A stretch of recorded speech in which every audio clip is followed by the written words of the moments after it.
Gates of Imagination presents The Phantom of the Opera by Gaston Leroux, read by Arthur Lane.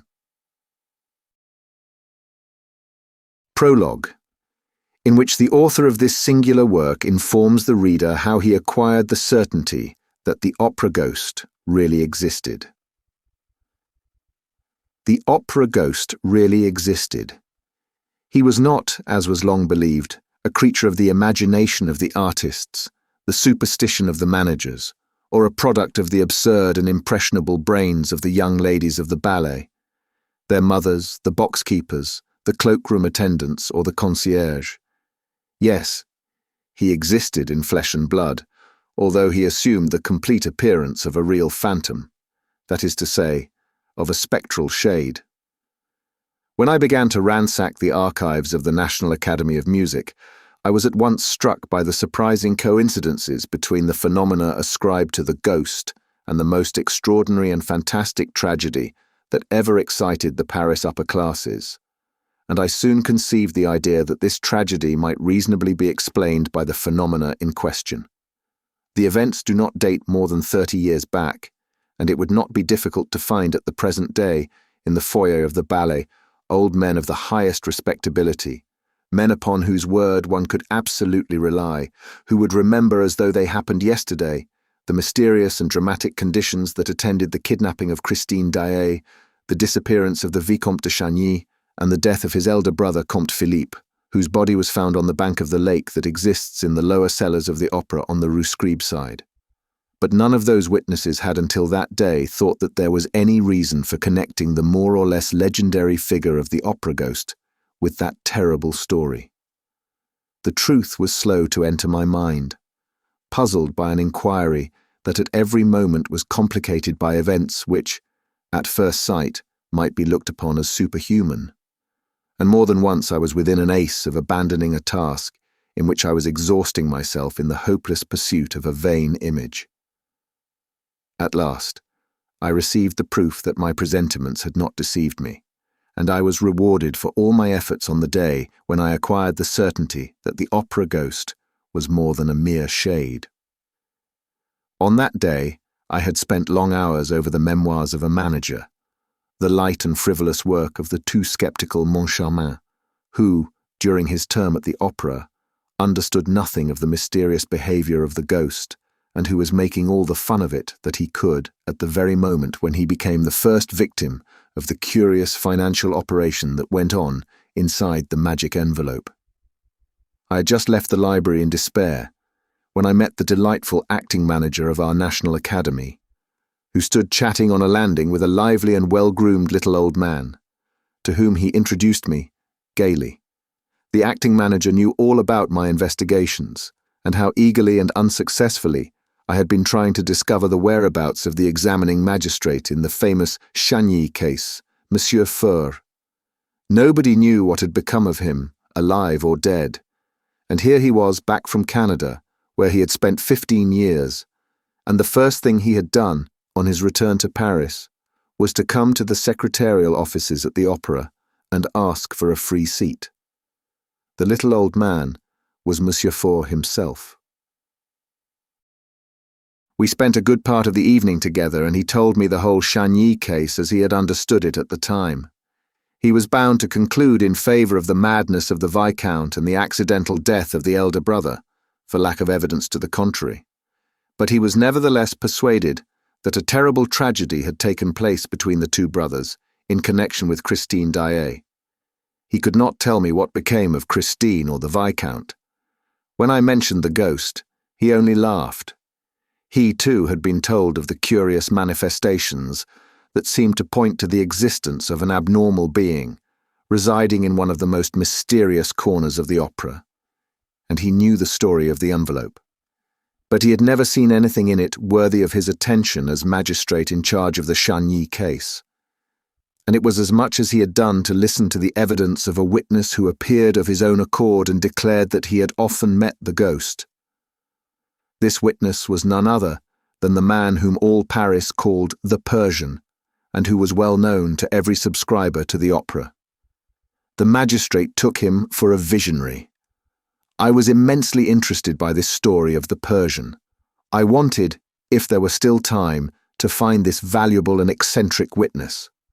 My luck began to improve, and I discovered him in his little flat in the Rue de Rivoli, where he had lived ever since, and where he died 5 months after my visit.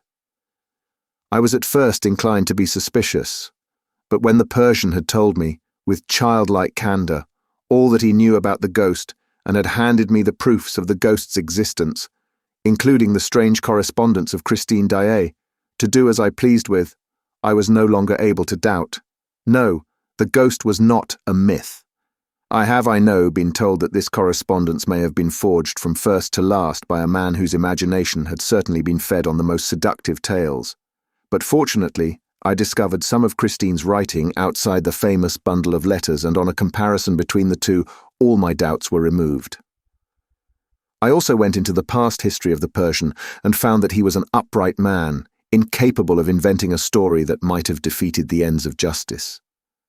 This, moreover, was the opinion of the more serious people who, at one time or other, were mixed up in the Chagny case, who were friends of the Chagny family, to whom I showed all my documents and set forth all my inferences. In this connection, I should like to print a few lines which I received from General D. Sir, I cannot urge you too strongly to publish the results of your inquiry. I remember perfectly that, a few weeks before the disappearance of that great singer, Christine Daaé, and the tragedy which threw the whole of the Faubourg Saint-Germain into mourning, there was a great deal of talk in the foyer of the ballet on the subject of the ghost, and I believe that it only ceased to be discussed in consequence of the later affair that excited us all so greatly. But if it be possible, as, after hearing you, I believe, to explain the tragedy through the ghost, then I beg you, sir, to talk to us about the ghost again. Mysterious though the ghost may at first appear, he will always be more easily explained than the dismal story in which malevolent people have tried to picture two brothers killing each other, who had worshipped each other all their lives. Believe me, etc. Lastly, with my bundle of papers in hand, I once more went over the ghost's vast domain, the huge building which he had made his kingdom. All that my eyes saw, all that my mind perceived, corroborated the Persian's documents precisely, and a wonderful discovery crowned my labours in a very definite fashion. It will be remembered that, later, when digging in the substructure of the opera, before burying the phonographic records of the artist's voice, the workman laid bare a corpse. Well, I was at once able to prove that this corpse was that of the opera ghost. I made the acting manager put this proof to the test with his own hand, and it is now a matter of supreme indifference to me if the papers pretend that the body was that of a victim of the Commune. The wretches who were massacred under the Commune in the cellars of the opera were not buried on this side. I will tell where their skeletons can be found in a spot not very far from that immense crypt which was stocked during the siege with all sorts of provisions. I came upon this tract just when I was looking for the remains of the opera ghost, which I should never have discovered but for the unheard-of chance described above. But we will return to the corpse and what ought to be done with it. For the present, I must conclude this very necessary introduction by thanking Monsieur Mifroid, who was the commissaire de police called in for the first investigations after the disappearance of Christine Daaé.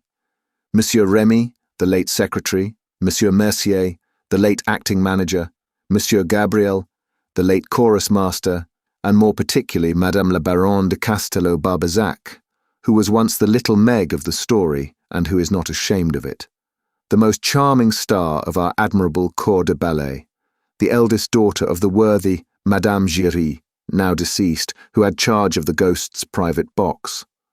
All these were of the greatest assistance to me, and thanks to them, I shall be able to reproduce those hours of sheer love and terror in their smallest details before the reader's eyes. And I should be ungrateful indeed if I omitted, while standing on the threshold of this dreadful and veracious story, to thank the present management of the opera, which has so kindly assisted me in all my inquiries, and Monsieur Messager in particular, together with Monsieur Gabion, the acting manager, and that most amiable of men. the architect entrusted with the preservation of the building, who did not hesitate to lend me the works of Charles Garnier, although he was almost sure that I would never return them to him.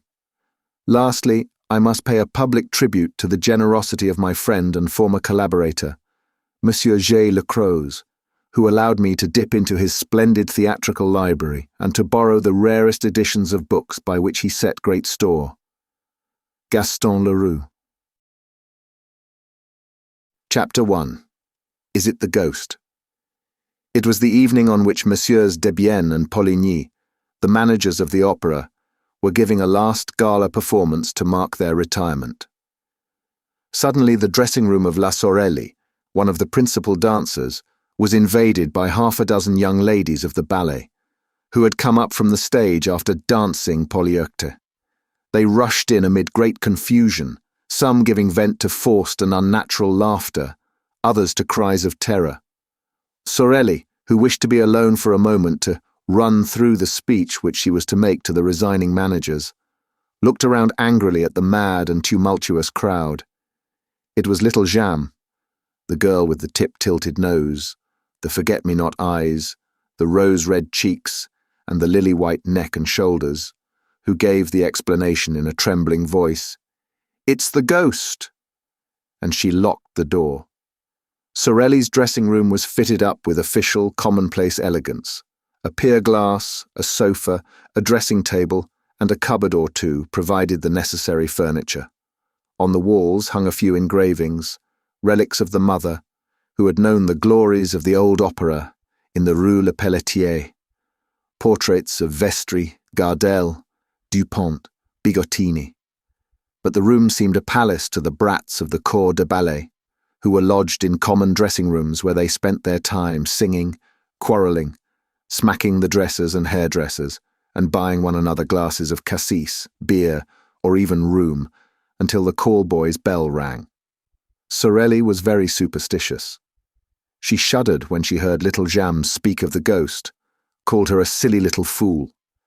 And then, as she was the first to believe in ghosts in general, and the opera ghost in particular, at once asked for details.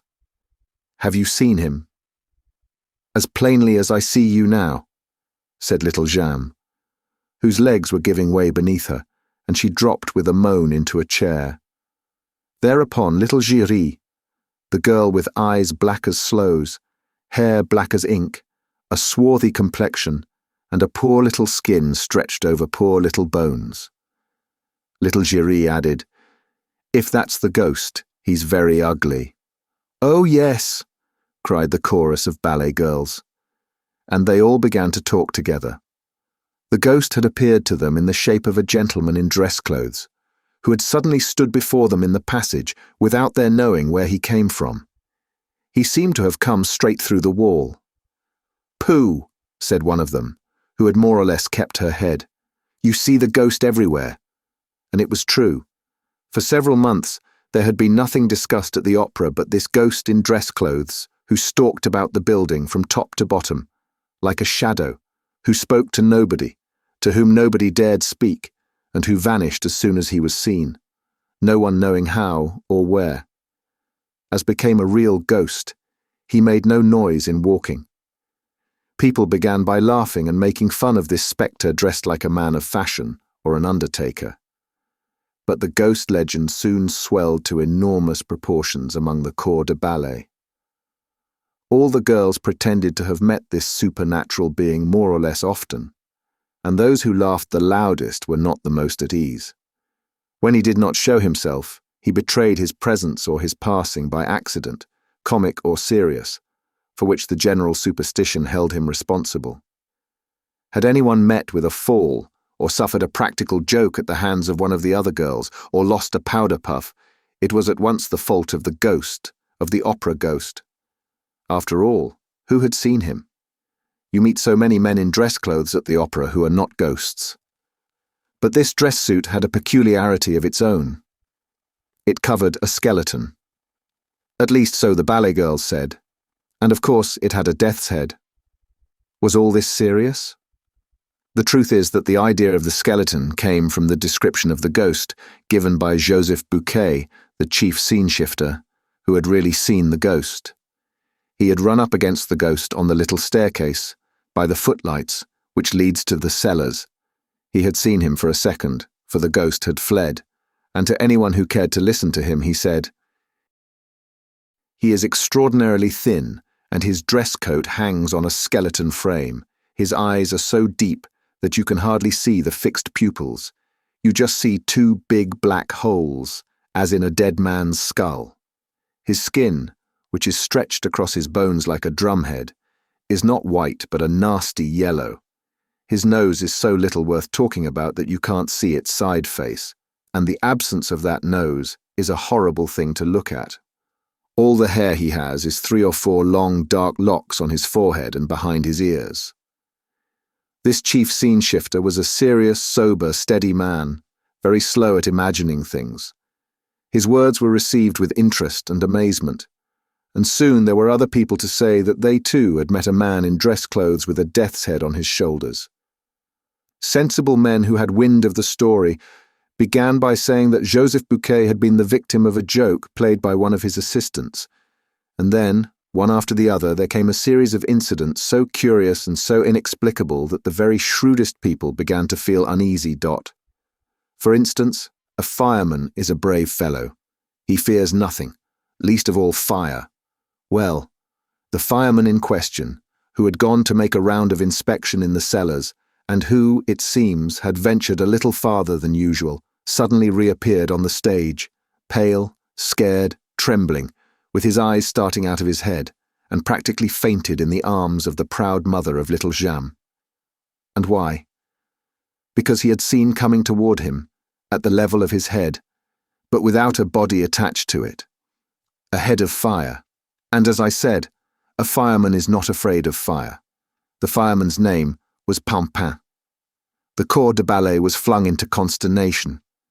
At first sight, this fiery head in no way corresponded with Joseph Bouquet's description of the ghost. But the young ladies soon persuaded themselves that the ghost had several heads, which he changed about as he pleased. And of course, they at once imagined that they were in the greatest danger.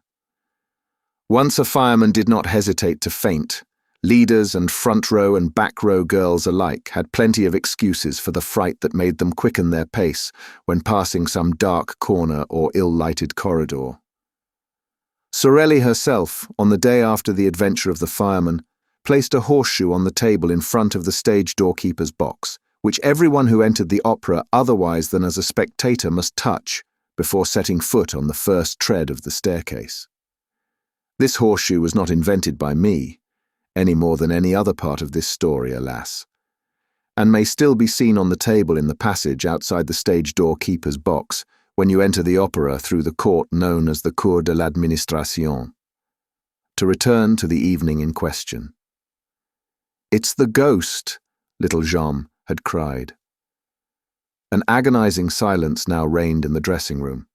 Nothing was heard but the hard breathing of the girls. At last, Jeanne, flinging herself upon the farthest corner of the wall, with every mark of real terror on her face, whispered, "Listen." Everybody seemed to hear a rustling outside the door. There was no sound of footsteps. It was like light silk sliding over the panel. Then it stopped. Sorelli tried to show more pluck than the others. She went up to the door, and in a quavering voice asked, "Who's there?" But nobody answered. Then, feeling all eyes upon her, watching her last movement, she made an effort to show courage and said very loudly, "Is there anyone behind the door?" "Oh, yes, yes, of course there is," cried that little dried plum of a Meg Giry, heroically holding Sorelli back by her gauze skirt. "Whatever you do, don't open the door. Oh, Lord, don't open the door." But Sorelli, armed with a dagger that never left her, turned the key and drew back the door, while the ballet girls retreated to the inner dressing room, and Meg Giry sighed, "Mother, Mother!" Sorelli looked into the passage bravely. It was empty. A gas flame, in its glass prison, cast a red and suspicious light into the surrounding darkness, without succeeding in dispelling it. And the dancer slammed the door again, with a deep sigh. No, she said. There is no one there. Still we saw him, Jams declared, returning with timid little steps to her place beside Sorelli. He must be somewhere prowling about. I shan't go back to dress. We had better all go down to the foyer together at once for the speech, and we will come up again together. And the child reverently touched the little coral finger ring which she wore as a charm against bad luck, while Sorelli, stealthily, with the tip of her pink right thumbnail, made a St. Andrew's cross on the wooden ring which adorned the fourth finger of her left hand. She said to the little ballet girls, "Come, children, pull yourselves together. I dare say no one has ever seen the ghost." "Yes, yes, we saw him just now," cried the girls. "He had his death's head and his dress coat, just as when he appeared to Joseph Bouquet." "And Gabriel saw him too," said Jam. "Only yesterday afternoon in broad daylight." "Gabriel, the chorus master?" "Why, yes, didn't you know?" "And he was wearing his dress clothes in broad daylight." "Who, Gabriel?" "Why, no, the ghost." "Certainly. Gabriel told me so himself. That's what he knew him by. Gabriel was in the stage manager's office. Suddenly the door opened and the Persian entered. You know the Persian has the evil eye." "Oh, yes," answered the little ballet girls in chorus, warding off ill luck by pointing their forefinger and little finger at the absent Persian, while their second and third fingers were bent on the palm and held down by the thumb. "And you know how superstitious Gabriel is," continued Jam. "However, he is always polite. When he meets the Persian, he just puts his hand in his pocket and touches his keys. Well, the moment the Persian appeared in the doorway, Gabriel gave one jump from his chair to the lock of the cupboard, so as to touch iron. In doing so, he tore a whole skirt of his overcoat on a nail.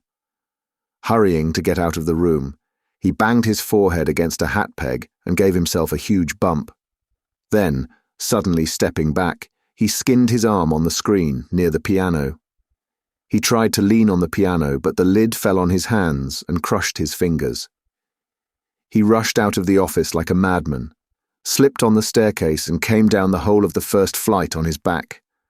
I was just passing with Mother. We picked him up. He was covered with bruises and his face was all over blood. We were frightened out of our lives, but all at once, he began to thank Providence that he had got off so cheaply. Then he told us what had frightened him. He had seen the ghost behind the Persian, the ghost with the death's head, just like Joseph Bouquet's description. Jam had told her story ever so quickly, as though the ghost were at her heels, and was quite out of breath at the finish. A silence followed, while Sorelli polished her nails in great excitement. It was broken by little Giry, who said, "Joseph Bouquet would do better to hold his tongue." "Why should he hold his tongue?" asked somebody. "That's Mother's opinion," replied Meg, lowering her voice and looking all about her, as though fearing lest other ears than those present might overhear. "And why is it your mother's opinion?" "Hush! Mother says the ghost doesn't like being talked about."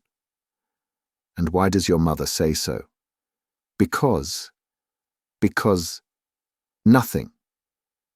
This reticence exasperated the curiosity of the young ladies, who crowded round little Giry, begging her to explain herself. They were there, side by side, leaning forward simultaneously in one movement of entreaty and fear, communicating their terror to one another, taking a keen pleasure in feeling their blood freeze in their veins. "I swore not to tell," gasped Meg. But they left her no peace and promised to keep the secret, until Meg, burning to say all she knew, began, with her eyes fixed on the door. "Well, it's because of the private box." "What private box?" "The ghost's box." "Has the ghost a box? Oh, do tell us, do tell us." "Not so loud," said Meg. "It's box 5, you know, the box on the grand tier, next to the stage box, on the left." "Oh, nonsense." "I tell you it is. Mother has charge of it. But you swear you won't say a word." "Of course, of course." "Well, that's the ghost's box. No one has had it for over a month except the ghost, and orders have been given at the box office that it must never be sold." "And does the ghost really come there?" "Yes." "Then somebody does come." Why, no, the ghost comes, but there is nobody there. The little ballet girls exchanged glances. If the ghost came to the box, he must be seen, because he wore a dress coat and a death's head. This was what they tried to make Meg understand, but she replied, "That's just it. The ghost is not seen, and he has no dress coat and no head. All that talk about his death's head and his head of fire is nonsense. There's nothing in it. You only hear him when he is in the box. Mother has never seen him, but she has heard him. Mother knows because she gives him his program." Sorelli interfered. "Giry, child, you're getting at us." Thereupon little Giry began to cry. "I ought to have held my tongue, if Mother ever came to know. But I was quite right. Joseph Bouquet had no business to talk of things that don't concern him. It will bring him bad luck. Mother was saying so last night." There was a sound of hurried and heavy footsteps in the passage, and a breathless voice cried, "Cécile, Cécile, are you there?" "It's Mother's voice," said Jeanne. "What's the matter?" She opened the door. A respectable lady, built on the lines of a Pomeranian grenadier, burst into the dressing room and dropped groaning into a vacant armchair. Her eyes rolled madly in her brick-dust-coloured face. "How awful," she said. "How awful." "What? What? Joseph Bouquet. What about him? Joseph Bouquet is dead." The room became filled with exclamations, with astonished outcries, with scared requests for explanations. "Yes, he was found hanging in the third-floor cellar." "It's the ghost," little Giry blurted, as though in spite of herself.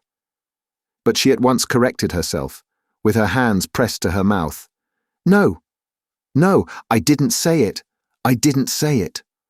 All around her, her panic-stricken companions repeated under their breaths, "Yes, it must be the ghost."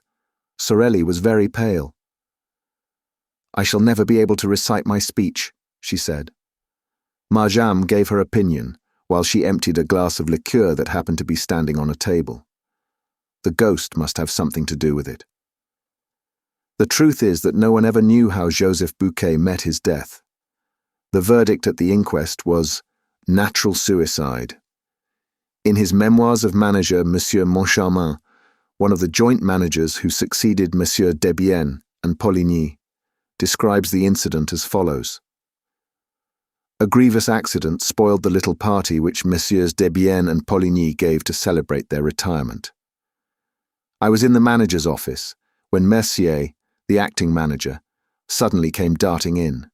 He seemed half mad and told me that the body of a scene shifter had been found hanging in the third cellar under the stage, between a farmhouse and a scene from the Roi de Lahore. I shouted, 'Come and cut him down!' By the time I had rushed down the staircase and the Jacob's ladder, the man was no longer hanging from his rope. So this is an event which Monsieur Moncharmin thinks natural. A man hangs at the end of a rope. They go to cut him down. The rope has disappeared. Oh, Monsieur Moncharmin found a very simple explanation. Listen to him. It was just after the ballet, and leaders and dancing girls lost no time in taking their precautions against the evil eye. There you are. Picture the corps de ballet scuttling down the Jacob's ladder and dividing the suicide's rope among themselves in less time than it takes to write. When, on the other hand, I think of the exact spot where the body was discovered, the third cellar underneath the stage, imagine that somebody must have been interested in seeing that the rope disappeared after it had effected its purpose. And time will show if I am wrong. The horrid news soon spread all over the opera, where Joseph Bouquet was very popular. The dressing rooms emptied, and the ballet girls, crowding around Sorelli like timid sheep around their shepherdess, made for the foyer through the ill-lit passages and staircases, trotting as fast as their little pink legs could carry them. Chapter 2. The New Margarita. On the first landing, Sorelli ran against the Comte de Chagny, who was coming upstairs. The Count, who was generally so calm, seemed greatly excited. "I was just going to you," he said, taking off his hat. "Oh, Sorelli, what an evening! And Christine Daaé, what a triumph!" Impossible, said Meg Giry. 6 months ago she used to sing like a crock. But do let us get by, my dear Count, continues the brat, with a saucy curtsy. We are going to inquire after a poor man who was found hanging by the neck. Just then the acting manager came fussing past and stopped when he heard this remark. What? He exclaimed roughly. Have you girls heard already? Well, please forget about it for tonight. And above all, don't let Monsieur Debienne and Monsieur Poligny hear. It would upset them too much on their last day. They all went on to the foyer of the ballet, which was already full of people. The Comte de Chagny was right. No gala performance ever equaled this one. All the great composers of the day had conducted their own works in turns. Föhrer and Krauss had sung, and on that evening, Christine Daaé had revealed her true self, for the first time, to the astonished and enthusiastic audience. Gounod had conducted the funeral march of a marionette, Reye his beautiful overture to Sigua, Saint-Saëns the danse macabre and a reverie orientale, Massenet an unpublished Hungarian march, Giraud his carnaval, Delibes the valse lente from Sylvia, and the pizzicati from Coppelia. Mademoiselle Krauss had sung the bolero in the Vespri Siciliani, and Mademoiselle Denise Bloch the drinking song in Lucrezia Borgia. But the real triumph was reserved for Christine Daaé, who had begun by singing a few passages from Romeo and Juliet. It was the first time that the young artist sang in this work of Gounod, which had not been transferred to the opera, and which was revived at the Opéra Comique after it had been produced at the old Théâtre Lyrique by Madame Carvalho. Those who heard her say that her voice, in these passages, was seraphic. But this was nothing to the superhuman notes that she gave forth in the prison scene and the final trio in Faust, which she sang in the place of La Carlotta, who was ill. No one had ever heard or seen anything like it. Daaé revealed a new Margarita that night, a Margarita of a splendor, a radiance hitherto unsuspected. The whole house went mad, rising to its feet, shouting, cheering, clapping, while Christine sobbed and fainted in the arms of her fellow singers, and had to be carried to her dressing room. A few subscribers, however, protested. Why had so great a treasure been kept from them all that time? Till then, Christine Daaé had played a good Siebel to Carlotta's rather too splendidly material Margarita. And it had needed Carlotta's incomprehensible and inexcusable absence from this gala night for the little Daaé, at a moment's warning, to show all that she could do in a part of the programme reserved for the Spanish diva. Well, what the subscribers wanted to know was, why had Debienne and Poligny applied to Daaé when Carlotta was taken ill? Did they know of her hidden genius? And if they knew of it, why had they kept it hidden? And why had she kept it hidden? Oddly enough, she was not known to have a professor of singing at that moment. She had often said she meant to practice alone for the future. The whole thing was a mystery. The Comte de Chagny, standing up in his box, listened to all this frenzy and took part in it by loudly applauding. Philippe Georges-Marie Comte de Chagny was just 41 years of age. He was a great aristocrat and a good-looking man, above middle height and with attractive features, in spite of his hard forehead and his rather cold eyes. He was exquisitely polite to the women and a little haughty to the men, who did not always forgive him for his successes in society. He had an excellent heart and an irreproachable conscience. On the death of old Count Philibert, he became the head of one of the oldest and most distinguished families in France, whose arms dated back to the 14th century. The Chagnys owned a great deal of property, and when the old count, who was a widower, died, it was no easy task for Philippe to accept the management of so large an estate. His two sisters and his brother Raoul would not hear of a division, and waived their claim to their shares, leaving themselves entirely in Philippe's hands, as though the right of primogeniture had never ceased to exist. When the two sisters married on the same day, they received their portion from their brother, not as a thing rightfully belonging to them, but as a dowry for which they thanked him. The Comtesse de Chagny, née de Moraugy de la Martinière, had died in giving birth to Raoul, who was born 20 years after his elder brother. At the time of the old count's death, Raoul was 12 years of age. Philippe busied himself actively with the youngster's education. He was admirably assisted in this work first by his sisters, and afterward by an old aunt, the widow of a naval officer who lived at Brest and gave young Raoul a taste for the sea. The lad entered the border training ship, finished his course with honours, and quietly made his trip round the world. Thanks to powerful influence, he had just been appointed a member of the official expedition on board the XVIII, which was to be sent to the Arctic Circle in search of the survivors of the D'Artois expedition, of whom nothing had been heard for 3 years. Meanwhile, he was enjoying a long furlough which would not be over for 6 months, and already the dowagers of the Faubourg Saint-Germain were pitying the handsome and apparently delicate stripling for the hard work in store for him. The shyness of the sailor lad, I was almost saying his innocence, was remarkable. He seemed to have but just left the women's apron strings. As a matter of fact, petted as he was by his 2 sisters and his old aunt, he had retained from this purely feminine education manners that were almost candid and stamped with a charm that nothing had yet been able to sully. He was a little over 21 years of age and looked 18. He had a small, fair moustache, beautiful blue eyes, and a complexion like a girl's. Philippe spoiled Raoul. To begin with, he was very proud of him, and pleased to foresee a glorious career for his junior in the Navy, in which one of their ancestors, the famous Chagny de la Roche, had held the rank of admiral. He took advantage of the young man's leave of absence to show him Paris, with all its luxurious and artistic delights. The Count considered that, at Raoul's age, it is not good to be too good. Philippe himself had a character that was very well balanced in work and pleasure alike. His demeanour was always faultless, and he was incapable of setting his brother a bad example. He took him with him wherever he went. He even introduced him to the foyer of the ballet. I know that the Count was said to be on terms with Sorelli, but it could hardly be reckoned as a crime for this nobleman, a bachelor, with plenty of leisure, especially since his sisters were settled, to come and spend an hour or 2 after dinner in the company of a dancer who, though not so very, very witty, had the finest eyes that ever were seen.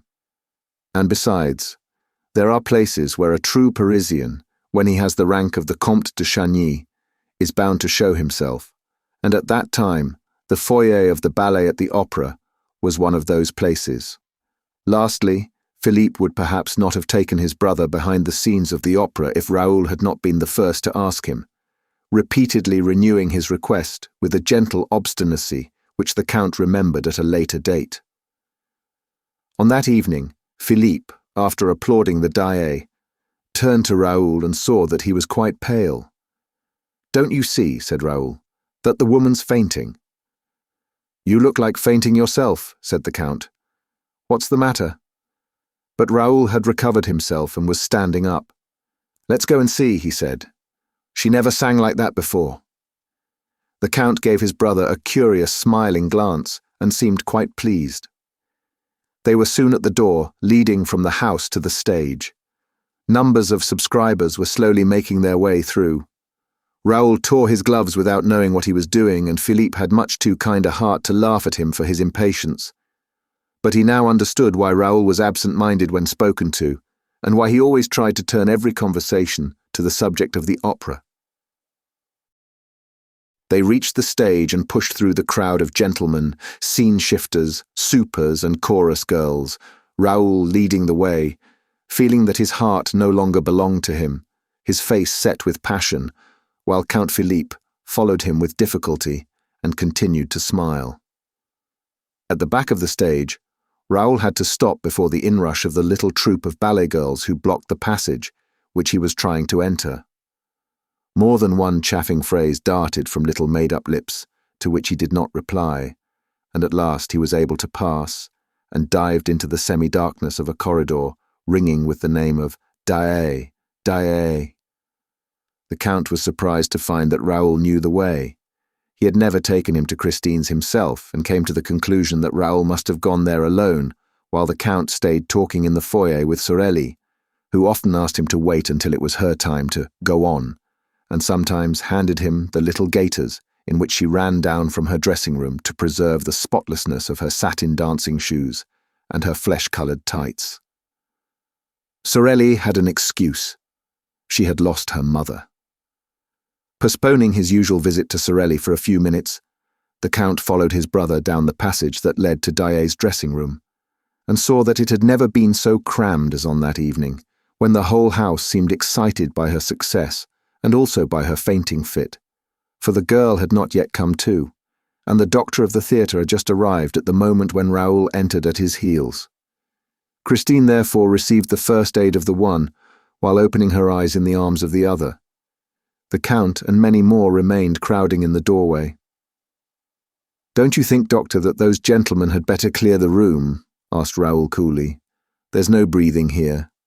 "You're quite right," said the doctor, and he sent everyone away, except Raoul and the maid, who looked at Raoul with eyes of the most undisguised astonishment. She had never seen him before, and yet dared not question him, and the doctor imagined that the young man was only acting as he did because he had the right to. The Viscount, therefore, remained in the room, watching Christine as she slowly returned to life, while even the joint managers, Desbiens and Poligny, who had come to offer their sympathy and congratulations, found themselves thrust into the passage among the crowd of dandies. The Comte de Chagny, who was one of those standing outside, laughed, "Oh, the rogue," and he added under his breath, "Those youngsters with their schoolgirl airs, so he's a Chagny after all."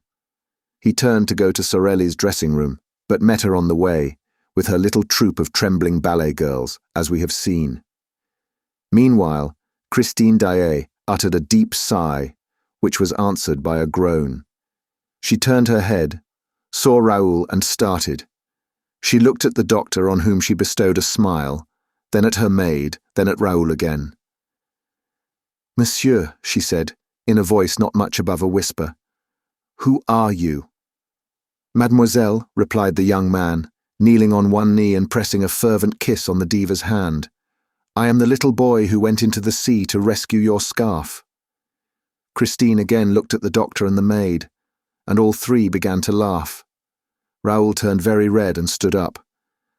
"Mademoiselle," he said, "since you are pleased not to recognize me, I should like to say something to you in private, something very important. When I am better, do you mind?" And her voice shook. "You have been very good." "Yes, you must go," said the doctor, with his pleasantest smile. "Leave me to attend to Mademoiselle."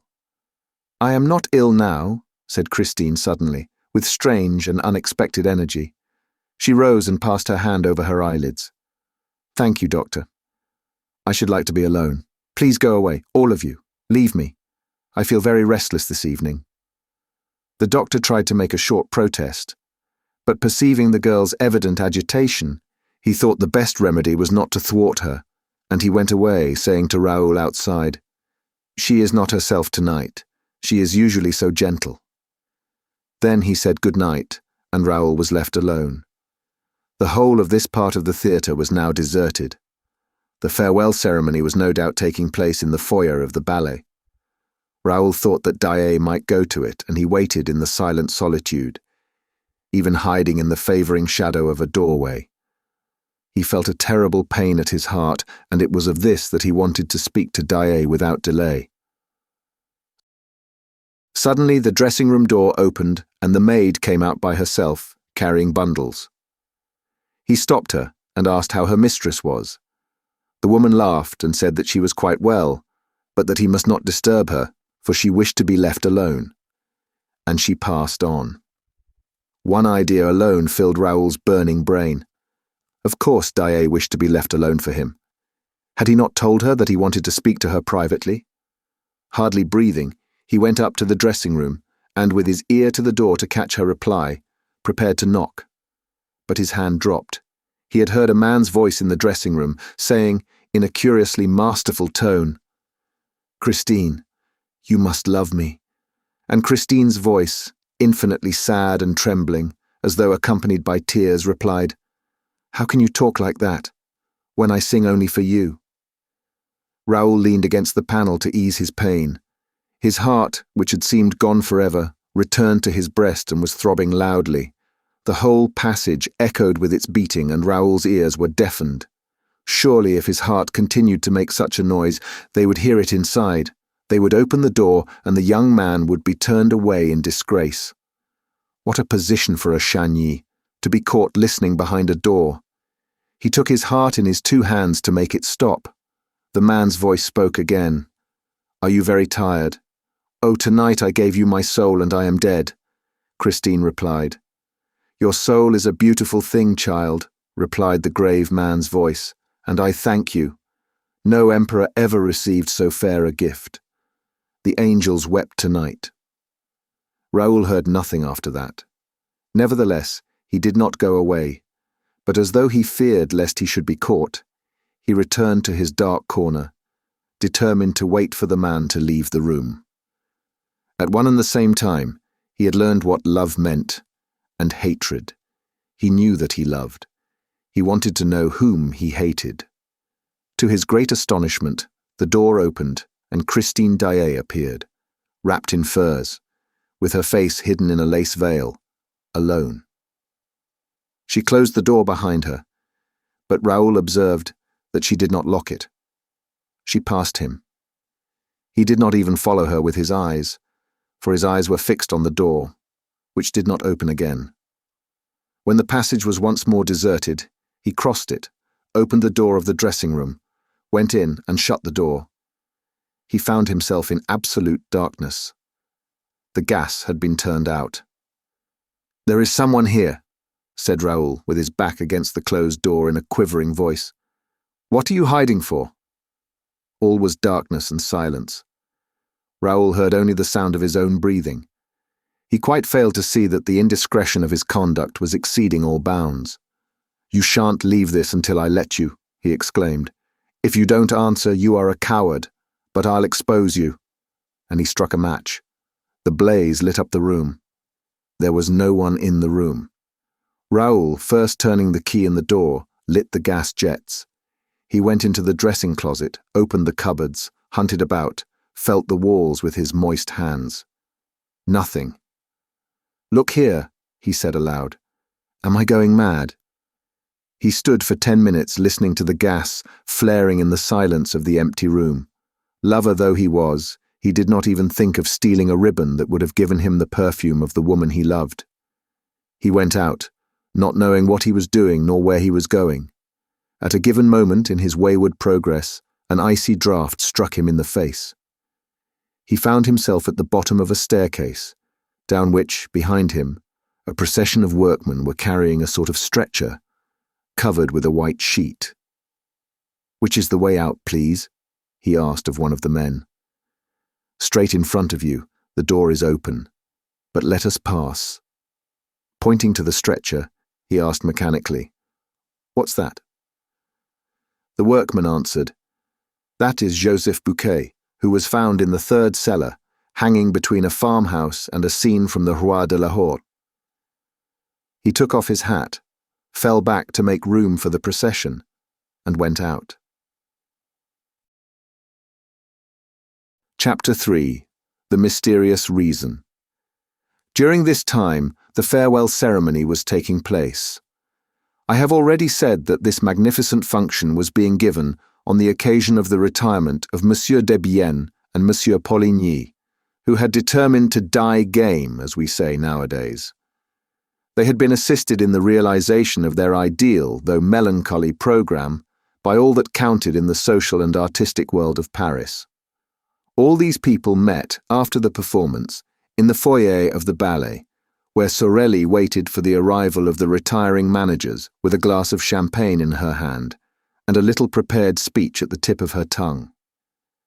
Behind her, the members of the corps de ballet, young and old, discussed the events of the day in whispers or exchanged discreet signals with their friends, a noisy crowd of whom surrounded the supper tables arranged along the slanting floor.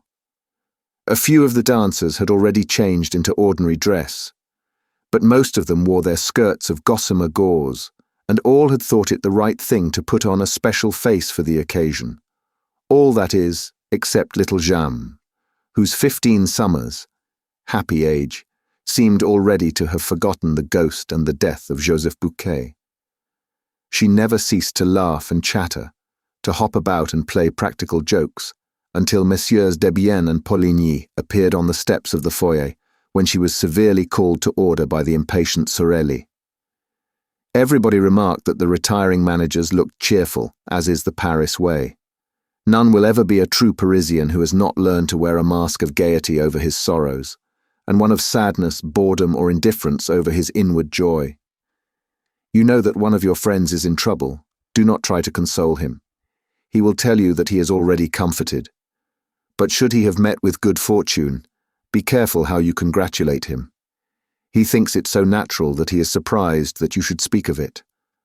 In Paris, our lives are one masked ball, and the foyer of the ballet is the last place in which two men so knowing as Monsieur Debienne and Monsieur Poligny would have made the mistake of betraying their grief, however genuine it might be.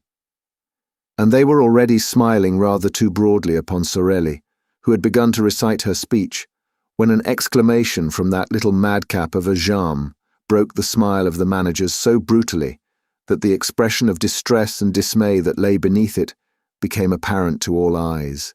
The opera ghost. Jeanne's yelled these words in a tone of unspeakable terror, and her finger pointed among the crowd of dandies to a face so pallid, so lugubrious, and so ugly, with two such deep black cavities under the straddling eyebrows, that the death's head in question immediately scored a huge success. The opera ghost! The opera ghost! Everybody laughed and pushed his neighbour, and wanted to offer the opera ghost a drink, but he was gone. He had slipped through the crowd, and the others vainly hunted for him, while two old gentlemen tried to calm little James, and while little Giry stood screaming like a peacock. Sorelli was furious. She had not been able to finish her speech. The managers had kissed her, thanked her, and run away as fast as the ghost himself. No one was surprised at this, for it was known that they were to go through the same ceremony on the floor above, in the foyer of the singers, and that finally they were themselves to receive their personal friends, for the last time, in the great lobby outside the manager's office, where a regular supper would be served. Here they found the new managers, Monsieur Armand Moncharmin and Monsieur Firmin Richard, whom they hardly knew. Nevertheless, they were lavish in protestations of friendship, and received 1,000 flattering compliments in reply, so that those of the guests who had feared that they had a rather tedious evening in store for them at once put on brighter faces. The supper was almost gay, and a particularly clever speech of the representative of the government, mingling the glories of the past with the successes of the future, caused the greatest cordiality to prevail. The retiring managers had already handed over to their successors the two tiny master keys, which opened all the doors, thousands of doors, of the opera house. And those little keys, the object of general curiosity, were being passed from hand to hand, when the attention of some of the guests was diverted by their discovery, at the end of the table, of that strange, wan, and fantastic face, with the hollow eyes, which had already appeared in the foyer of the ballet and been greeted by little Jam's exclamation, "The opera ghost." There sat the ghost, as natural as could be, except that he neither ate nor drank. Those who began by looking at him with a smile ended by turning away their heads, for the sight of him at once provoked the most funereal thoughts. No one repeated the joke of the foyer, no one exclaimed, "There's the opera ghost." He himself did not speak a word, and his very neighbours could not have stated at what precise moment he had sat down between them. But everyone felt that if the dead did ever come and sit at the table of the living, they could not cut a more ghastly figure. The friends of Firmin Richard and Armand Moncharmin thought that this lean and skinny guest was an acquaintance of Debienne's or Poligny's, while Debienne's and Poligny's friends believed that the cadaverous individual belonged to Firmin Richard and Armand Moncharmin's party. The result was that no request was made for an explanation, no unpleasant remark, no joke in bad taste, which might have offended this visitor from the tomb. A few of those present, who knew the story of the ghost and the description of him given by the chief scene-shifter, they did not know of Joseph Buquet's death, thought in their own minds that the man at the end of the table might easily have passed for him. And yet, according to the story, the ghost had no nose, and the person in question had. But Monsieur Moncharmin declares in his memoirs that the guest's nose was transparent. Long, thin, and transparent are his exact words. I, for my part, will add that this might very well apply to a false nose. Monsieur Moncharmin may have taken for transparency what was only shininess. Everybody knows that orthopedic science provides beautiful false noses for those who have lost their noses naturally or as the result of an operation. Did the ghost really take a seat at the manager's supper table that night, uninvited? And can we be sure that the figure was that of the opera ghost himself? Who would venture to assert as much? I mention the incident, not because I wish for a second to make the reader believe, or even to try to make him believe that the ghost was capable of such a sublime piece of impudence, but because after all the thing is impossible. Monsieur Armand Moncharmin, in chapter 11 of his memoirs, says, "When I think of this first evening, I cannot separate the secret confided to us by Messieurs Debienne and Poligny in their office from the presence at our supper of that ghostly person whom none of us knew. What happened was this: Messieurs Debienne and Poligny, sitting at the centre of the table, had not seen the man with the death's head. Suddenly, he began to speak. 'The ballet girls are right,' he said. 'The death of that poor Bouquet is perhaps not so natural as people think.' Debienne and Poligny gave a start. 'Is Bouquet dead?' they cried. 'Yes,' replied the man, or the shadow of a man, quietly. 'He was found this evening, hanging in the third cellar, between a farmhouse and a scene from the Roi de Lahore.' The two managers, or rather ex-managers, at once rose and stared strangely at the speaker. They were more excited than they need have been, that is to say, more excited than anyone need be by the announcement of the suicide of a chief scene-shifter. They looked at each other. They had both turned whiter than the tablecloth. At last, Debienne made a sign to Messieurs Richard and Moncharmin. Poligny muttered a few words of excuse to the guests, and all four went into the manager's office. I leave Monsieur Moncharmin to complete the story. In his memoirs, he says, Messieurs Debienne and Poligny seemed to grow more and more excited, and they appeared to have something very difficult to tell us. First, they asked us if we knew the man, sitting at the end of the table, who had told them of the death of Joseph Bouquet. And when we answered in the negative, they looked still more concerned. They took the master keys from our hands, stared at them for a moment, and advised us to have new locks made, with the greatest secrecy, for the rooms, closets, and presses that we might wish to have hermetically closed. They said this so funnily that we began to laugh, and to ask if there were thieves at the opera. They replied that there was something worse, which was the ghost. We began to laugh again, feeling sure that they were indulging in some joke that was intended to crown our little entertainment. Then, at their request, we became serious, resolving to humour them and to enter into the spirit of the game. They told us that they never would have spoken to us of the ghost if they had not received formal orders from the ghost himself to ask us to be pleasant to him and to grant any request that he might make. However, in their relief at leaving a domain where that tyrannical shade held sway, they had hesitated until the last moment to tell us this curious story, which our sceptical minds were certainly not prepared to entertain. But the announcement of the death of Joseph Bouquet had served them as a brutal reminder that, whenever they had disregarded the ghost's wishes, some fantastic or disastrous event had brought them to a sense of their dependence. During these unexpected utterances, made in a tone of the most secret and important confidence, I looked at Richard. Richard, in his student days, had acquired a great reputation for practical joking, and he seemed to relish the dish which was being served up to him in his turn. He did not miss a morsel of it, though the seasoning was a little gruesome, because of the death of Bouquet. He nodded his head sadly, while the others spoke, and his features assumed the air of a man who bitterly regretted having taken over the opera, now that he knew that there was a ghost mixed up in the business. I could think of nothing better than to give him a servile imitation of this attitude of despair. However, in spite of all our efforts, we could not, at the finish, help bursting out laughing in the faces of Messieurs Debienne and Poligny, who, seeing us pass straight from the gloomiest state of mind to one of the most insolent merriment, acted as though they thought that we had gone mad. The joke became a little tedious, and Richard asked half seriously and half in jest, "But after all, what does this ghost of yours want?" Monsieur Poligny went to his desk and returned with a copy of the memorandum book.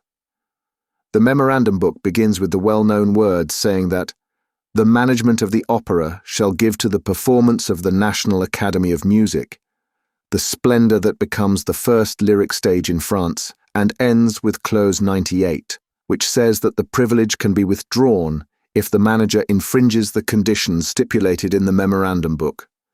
This is followed by the conditions, which are 4 in number. The copy produced by Monsieur Poligny was written in black ink and exactly similar to that in our possession, except that, at the end, it contained a paragraph in red ink and in a queer, laboured handwriting, as though it had been produced by dipping the heads of matches into the ink, the writing of a child that has never got beyond the downstrokes and has not learned to join its letters. This paragraph ran word for word as follows. 5. Or if the manager in any month delay for more than a fortnight the payment of the allowance which he shall make to the opera ghost, an allowance of 20,000 francs a month, say 240,000 francs a year. Monsieur Poligny pointed with a hesitating finger to this last clause, which we certainly did not expect. "Is this all? Does he not want anything else?" asked Richard, with the greatest coolness. "Yes, he does," replied Poligny. And he turned over the pages of the memorandum book until he came to the clause specifying the days on which certain private boxes were to be reserved for the free use of the President of the Republic, the ministers, and so on. At the end of this clause, a line had been added, also in red ink. "Box 5 on the grand tier shall be placed at the disposal of the opera ghost for every performance." When we saw this, there was nothing else for us to do but to rise from our chairs, shake our 2 predecessors warmly by the hand, and congratulate them on thinking of this charming little joke, which proved that the old French sense of humour was never likely to become extinct. Richard added that he now understood why Messieurs Debienne and Poligny were retiring from the management of the National Academy of Music. Business was impossible with so unreasonable a ghost. "Certainly, 240,000 francs are not to be picked up for the asking," said Monsieur Poligny, without moving a muscle of his face. "And have you considered what the loss over box 5 meant to us? We did not sell it once, and not only that, but we had to return the subscription. Why, it's awful. We really can't work to keep ghosts. We prefer to go away." "Yes," echoed Monsieur Debienne, "we prefer to go away. Let us go." And he stood up. Richard said, "But, after all, it seems to me that you were much too kind to the ghost. If I had such a troublesome ghost as that, I should not hesitate to have him arrested." "But how? Where?" they cried in chorus. "We have never seen him. But when he comes to his box, we have never seen him in his box. Then sell it. Sell the opera ghost's box. Well, gentlemen, try it." Thereupon we all 4 left the office. Richard and I had never laughed so much in our lives. Chapter 4. Box 5. Armand Moncharmin wrote such voluminous memoirs during the fairly long period of his co-management that we may well ask if he ever found time to attend to the affairs of the opera otherwise than by telling what went on there. Monsieur Moncharmin did not know a note of music, but he called the Minister of Education and Fine Arts by his Christian name, had dabbled a little in society journalism and enjoyed a considerable private income. Lastly, he was a charming fellow, and showed that he was not lacking in intelligence. For, as soon as he made up his mind to be a sleeping partner in the opera, he selected the best possible active manager and went straight to Firmin Richard. Firmin Richard was a very distinguished composer, who had published a number of successful pieces of all kinds and who liked nearly every form of music and every sort of musician. Clearly, therefore, it was the duty of every sort of musician to like Monsieur Firmin Richard. The only things to be said against him were that he was rather masterful in his ways and endowed with a very hasty temper. The first few days which the partners spent at the opera were given over to the delight of finding themselves the head of so magnificent an enterprise, and they had forgotten all about that curious, fantastic story of the ghost, when an incident occurred that proved to them that the joke, if joke it were, was not over. Monsieur Firmin Richard reached his office that morning at 11 o'clock. His secretary, Monsieur Remy, showed him half a dozen letters which he had not opened because they were marked private. One of the letters had at once attracted Richard's attention, not only because the envelope was addressed in red ink, but because he seemed to have seen the writing before. He soon remembered that it was the red handwriting in which the memorandum book had been so curiously completed. He recognized the clumsy, childish hand. He opened the letter and read, "Dear Mr. Manager, I am sorry to have to trouble you at a time when you must be so very busy, renewing important engagements, signing fresh ones, and generally displaying your excellent taste. I know what you have done for Carlotta, Sorelli, and little Jam, and for a few others whose admirable qualities of talent or genius you have suspected. Of course, when I use these words, I do not mean to apply them to La Carlotta, who sings like a squirt, and who ought never to have been allowed to leave the Ambassadeur and the Café Jacquin, nor to La Sorelli, who owes her success mainly to the coach builders, nor to little Jam, who dances like a calf in a field. And I am not speaking of Christine Daaé either, though her genius is certain, whereas your jealousy prevents her from creating any important part. When all is said, you are free to conduct your little business as you think best, are you not? All the same, I should like to take advantage of the fact that you have not yet turned Christine Daaé out of doors by hearing her this evening in the part of Sibyl, as that of Margarita has been forbidden her since her triumph of the other evening. And I will ask you not to dispose of my box today, nor on the following days, for I cannot end this letter without telling you how disagreeably surprised I have been once or twice to hear, on arriving at the opera, that my box had been sold at the box office by your orders.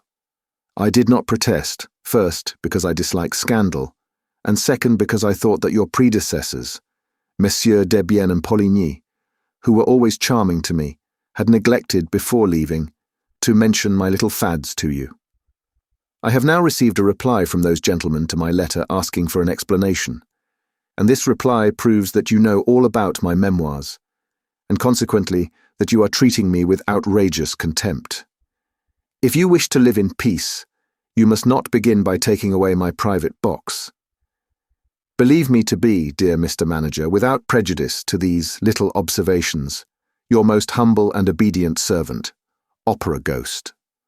The letter was accompanied by a cutting from the agony column of the Revue Théâtrale, which ran, "O.G.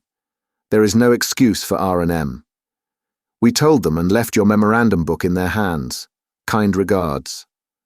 Monsieur Firmin Richard had hardly finished reading this letter when Monsieur Armand Moncharmin entered, carrying one exactly similar.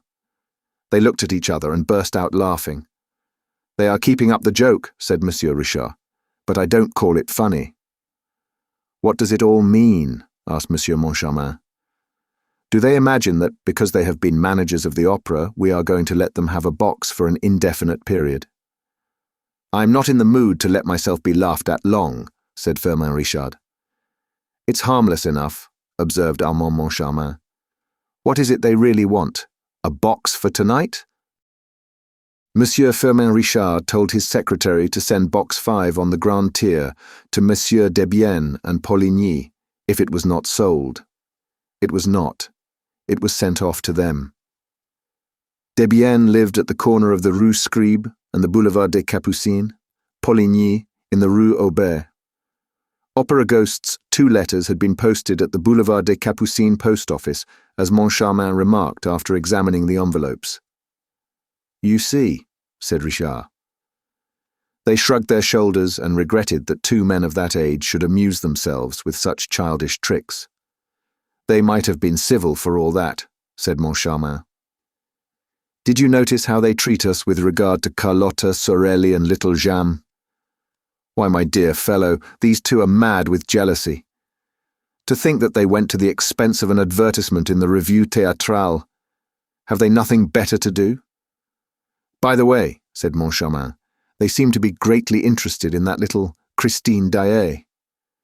"You know as well as I do that she has the reputation of being quite good," said Richard. "Reputations are easily obtained," replied Moncharmin. "Haven't I a reputation for knowing all about music? And I don't know one key from another." "Don't be afraid. You never had that reputation," Richard declared.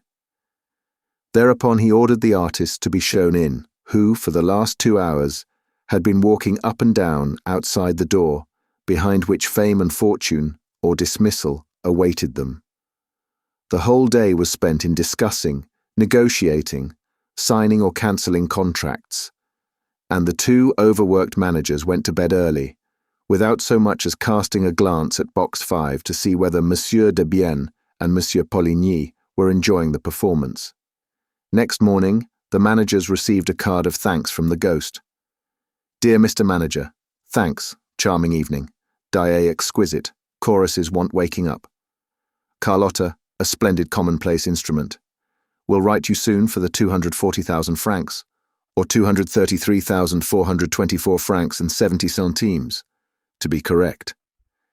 Messieurs Debienne and Poligny have sent me the 6,575 francs and 30 centimes representing the first 10 days of my allowance for the current year. Their privilege is finished on the evening of the 10th instant. Kind regards, Opera Ghost." On the other hand, there was a letter from Messieurs Debienne and Poligny. "Gentlemen, we are much obliged for your kind thought of us, but you will easily understand that the prospect of again hearing Faust, pleasant though it is to ex-managers of the opera, cannot make us forget that we have no right to occupy Box 5 on the Grand Tier, which is the exclusive property of him of whom we spoke to you when we went through the memorandum book with you for the last time. See Clause 98, final paragraph. Accept, gentlemen, etc." "Oh, those fellows are beginning to annoy me," shouted Firmin Richard, snatching up the letter. And that evening, Box 5 was sold. The next morning, Messieurs Richard and Moncharmin, on reaching their office, found an inspector's report relating to an incident that had happened the night before in Box 5. I give the essential part of the report. "I was obliged to call in a municipal guard twice this evening to clear Box 5 on the Grand Tier, once at the beginning and once in the middle of the second act. The occupants, who arrived as the curtain rose on the second act, created a regular scandal by their laughter and their ridiculous observations. There were cries of 'Hush!' all around them, and the whole house was beginning to protest when the box-keeper came to fetch me. I entered the box and said what I thought necessary. The people did not seem to me to be in their right mind, and they made stupid remarks. I said that, if the noise was repeated, I should be compelled to clear the box. The moment I left, I heard the laughing again, with fresh protests from the house. I returned with a municipal guard, who turned them out. They protested, still laughing, saying they would not go unless they had their money back. At last they became quiet, and I allowed them to enter the box again. The laughter at once recommenced, and this time I had them turned out definitely.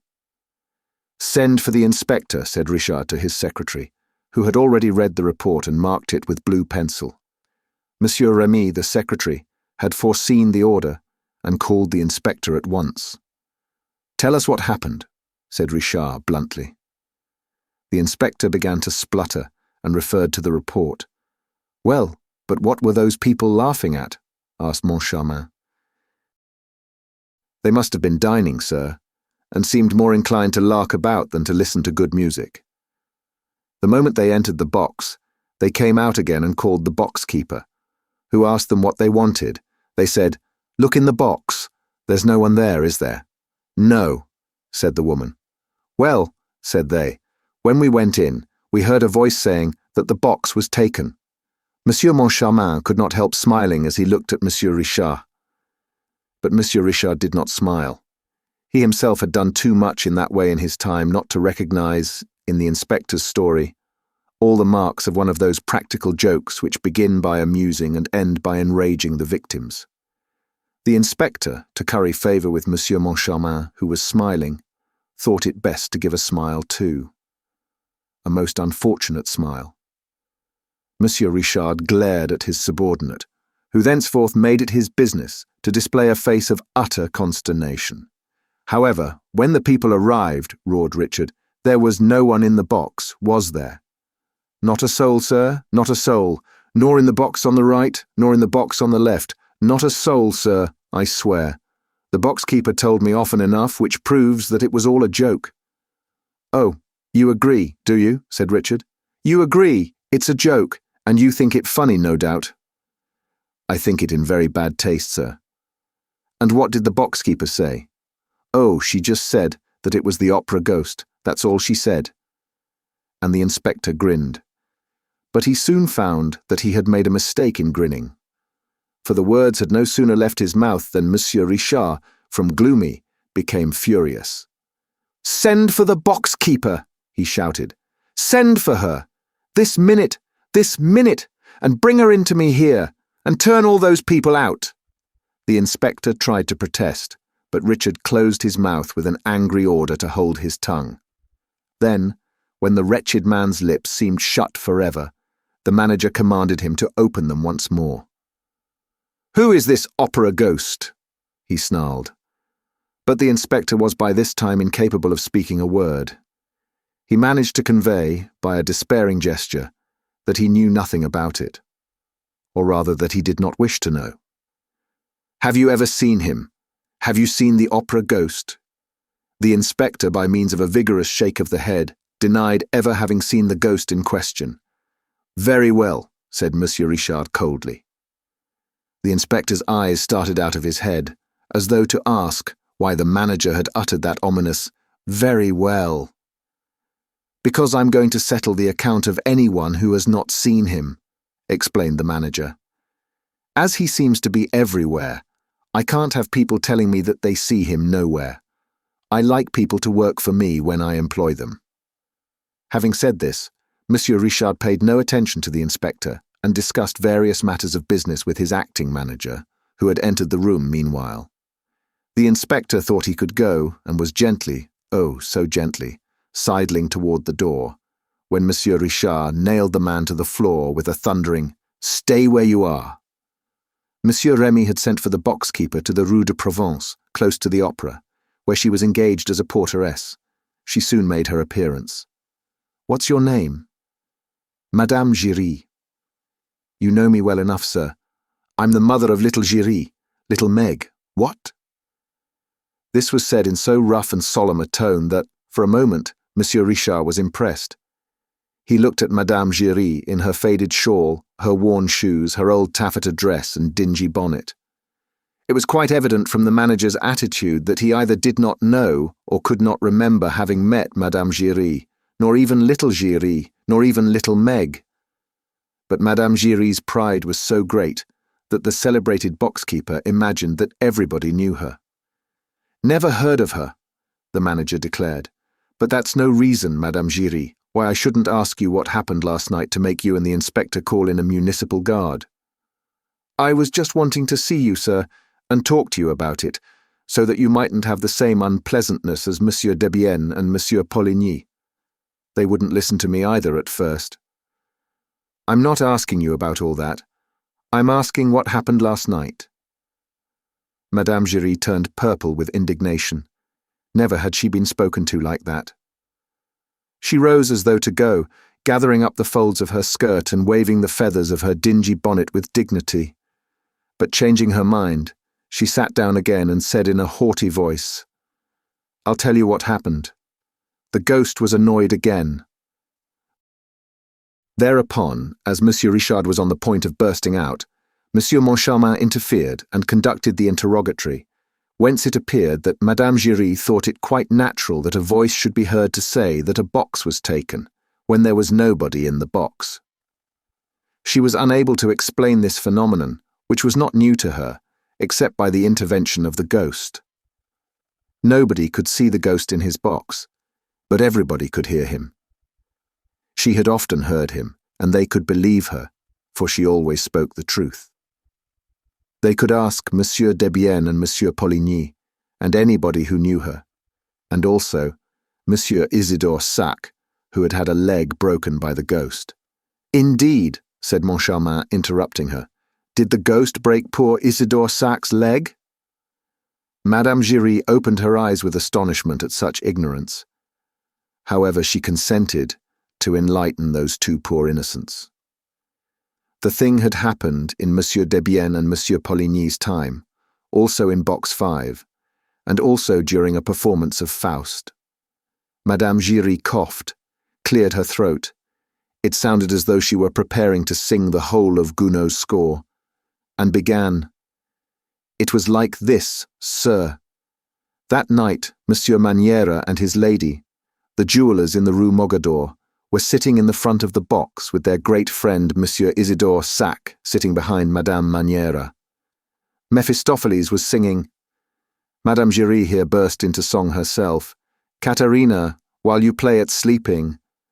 And then Monsieur Manière heard a voice in his right ear, his wife was on his left, saying, 'Ha! Ha!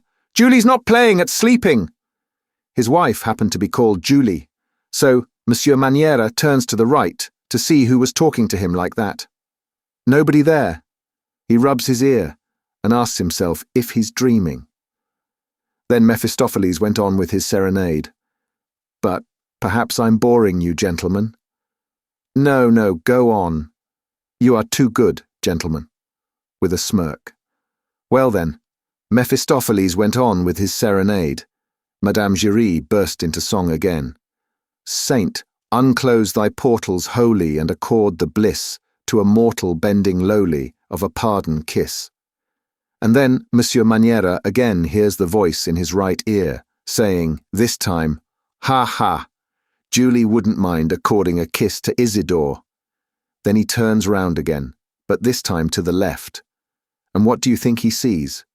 Isidore, who had taken his lady's hand and was covering it with kisses through the little round place in the glove, like this, gentleman, rapturously kissing the bit of palm left bare in the middle of her thread gloves. Then they had a lively time between them. Bang, bang, Monsieur Manière, who was big and strong, like you, Monsieur Richard, gave 2 blows to Monsieur Isidore Sac, who was small and weak like Monsieur Moncharmin, saving his presence. There was a great uproar. People in the house shouted, 'That will do! Stop them! He'll kill him!' Then at last, Monsieur Isidore Sac managed to run away." "Then the ghost had not broken his leg?" asked Monsieur Moncharmin, a little vexed that his figure had made so little impression on Madame Giry. "He did break it for him, sir," replied Madame Giry haughtily. "He broke it for him on the grand staircase which he ran down too fast, sir, and it will be long before the poor gentleman will be able to go up it again." "Did the ghost tell you what he said in Monsieur Manière's right ear?" asked Monsieur Moncharmin, with a gravity which he thought exceedingly humorous. "No, sir. It was Monsieur Manière himself, so— But you have spoken to the ghost, my good lady." "As I'm speaking to you now, my good sir," Madame Giry replied. "And when the ghost speaks to you, what does he say?" "Well, he tells me to bring him a footstool." This time Richard burst out laughing, as did Moncharmin and Remy, the secretary. Only the inspector, warned by experience, was careful not to laugh, while Madame Giry ventured to adopt an attitude that was positively threatening. Instead of laughing, she cried indignantly, you'd do better to do as Monsieur Poligny did, who found out for himself. Found out about what? Asked Moncharmin, who had never been so much amused in his life. About the ghost, of course. Look here. She suddenly calmed herself, feeling that this was a solemn moment in her life. Look here, she repeated. They were playing La Juive. Monsieur Poligny thought he would watch the performance from the ghost's box. Well, when Leopold cries, "Let us fly," you know, and Eleazar stops them and says, "Whither go ye?" Well, Monsieur Poligny, I was watching him from the back of the next box, which was empty. Monsieur Poligny got up and walked out quite stiffly, like a statue, and before I had time to ask him, "Whither go ye?" Like Eleazar, he was down the staircase, but without breaking his leg. Still, that doesn't let us know how the opera ghost came to ask you for a footstool, insisted Monsieur Moncharmin. Well, from that evening, no one tried to take the ghost's private box from him. The manager gave orders that he was to have it at each performance, and whenever he came, he asked me for a footstool. Tut tut, a ghost asking for a footstool. Then this ghost of yours is a woman. No, the ghost is a man. How do you know? He has a man's voice, oh, such a lovely man's voice. This is what happens. When he comes to the opera, it's usually in the middle of the first act. He gives 3 little taps on the door of box 5. The first time I heard those 3 taps, when I knew there was no one in the box, you can think how puzzled I was. I opened the door, listened, looked. Nobody. And then I heard a voice say, "Madame Jules." My poor husband's name was Jules. A footstool, please. Saving your presence, gentlemen, it made me feel all overish like. But the voice went on, "Don't be frightened, Madame Jules, I am the opera ghost." And the voice was so soft and kind that I hardly felt frightened. The voice was sitting in the corner chair, on the right, in the front row. Was there anyone in the box on the right of box 5? Asked Moncharmin. No, box 7 and box 3, the one on the left, were both empty. The curtain had only just gone up. And what did you do? Well, I brought the footstool. Of course, it wasn't for himself he wanted it, but for his lady. But I never heard her, nor saw her. Eh? What? So now the ghost is married? The eyes of the 2 managers travelled from Madame Giry to the inspector, who, standing behind the box-keeper, was waving his arms to attract their attention.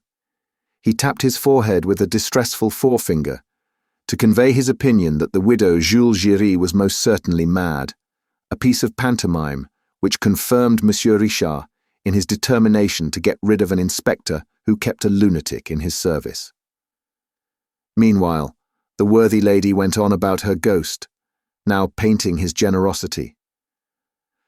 At the end of the performance, he always gives me 2 francs, sometimes 5, sometimes even 10, when he has been many days without coming. Only since people have begun to annoy him again, he gives me nothing at all. "Excuse me, my good woman," said Moncharmin, while Madame Giry tossed the feathers in her dingy hat at this persistent familiarity. "Excuse me, how does the ghost manage to give you your 2 francs? Why, he leaves them on the little shelf in the box, of course. I find them with the programme, which I always give him. Some evenings I find flowers in the box, a rose that must have dropped from his lady's bodice. For he brings a lady with him sometimes. One day they left a fan behind them." "Oh, the ghost left a fan, did he? And what did you do with it?" "Well, I brought it back to the box the next night." Here the inspector's voice was raised. "You've broken the rules. I shall have to fine you, Madame Giry." "Hold your tongue, you fool," muttered Monsieur Firmin Richard. "You brought back the fan. And then?" "Well then, they took it away with them, sir. It was not there at the end of the performance, and in its place they left me a box of English sweets, which I'm very fond of. That's one of the ghost's pretty thoughts." "That will do, Madame Giry. You can go." When Madame Giry had bowed herself out, with the dignity that never deserted her, The manager told the inspector that they had decided to dispense with that old madwoman's services, and when he had gone in his turn, they instructed the acting manager to make up the inspector's accounts. Left alone, the managers told each other of the idea which they both had in mind, which was that they should look into that little matter of Box 5 themselves. Chapter 5. The Enchanted Violin. Christine Daaé, owing to intrigues, to which I will return later, did not immediately continue her triumph at the opera. After the famous gala night, she sang once at the Duchess de Zurich's, but this was the last occasion on which she was heard in private.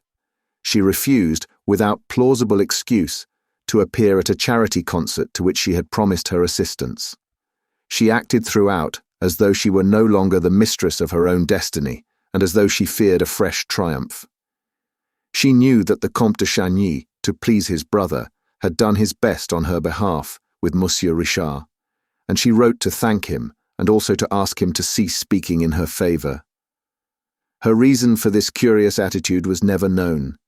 Some pretended that it was due to overweening pride. Others spoke of her heavenly modesty. But people on the stage are not so modest as all that, and I think that I shall not be far from the truth if I ascribe her action simply to fear. Yes, I believe that Christine Daaé was frightened by what had happened to her.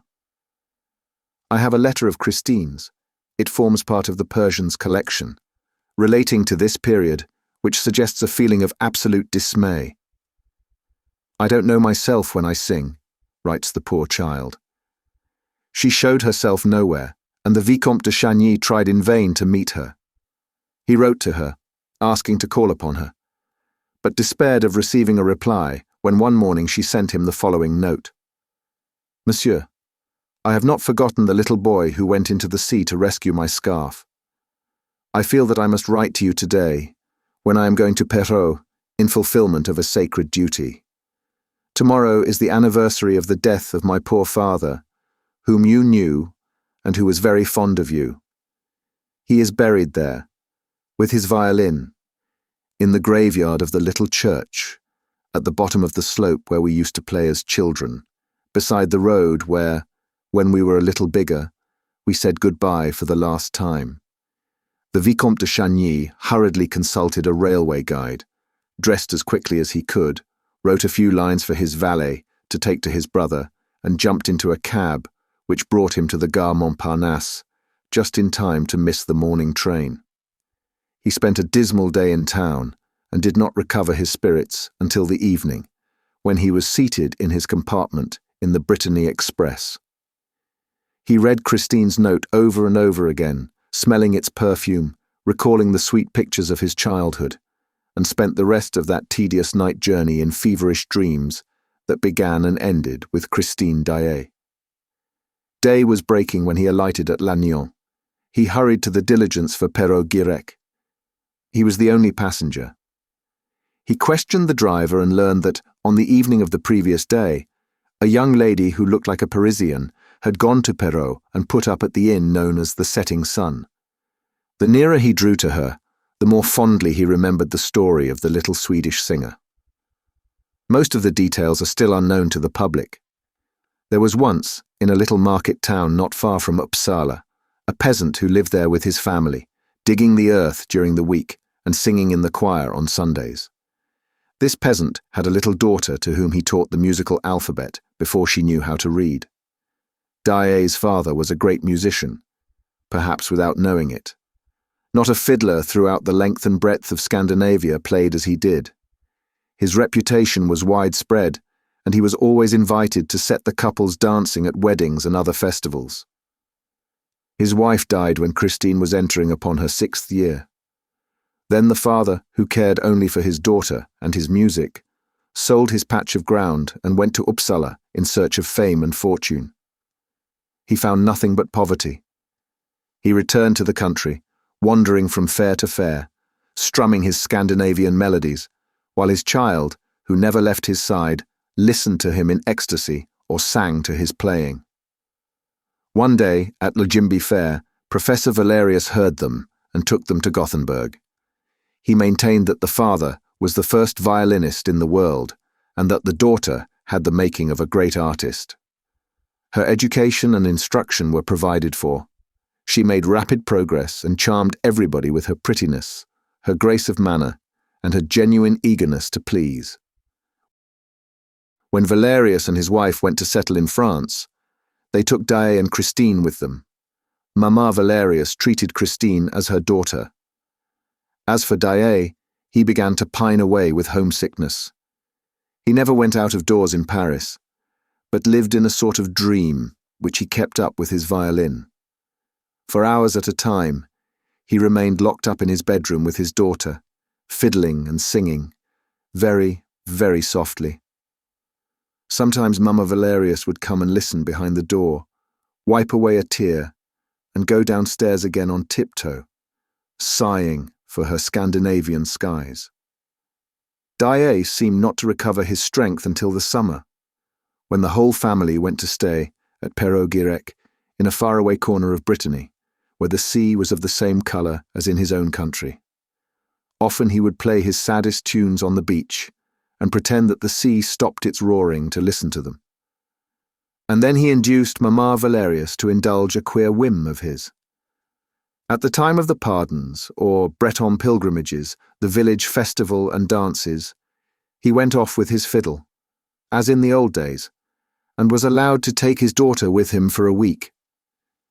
They gave the smallest hamlet's music to last them for a year, and slept at night in a barn, refusing a bed at the inn, lying close together on the straw, as when they were so poor in Sweden.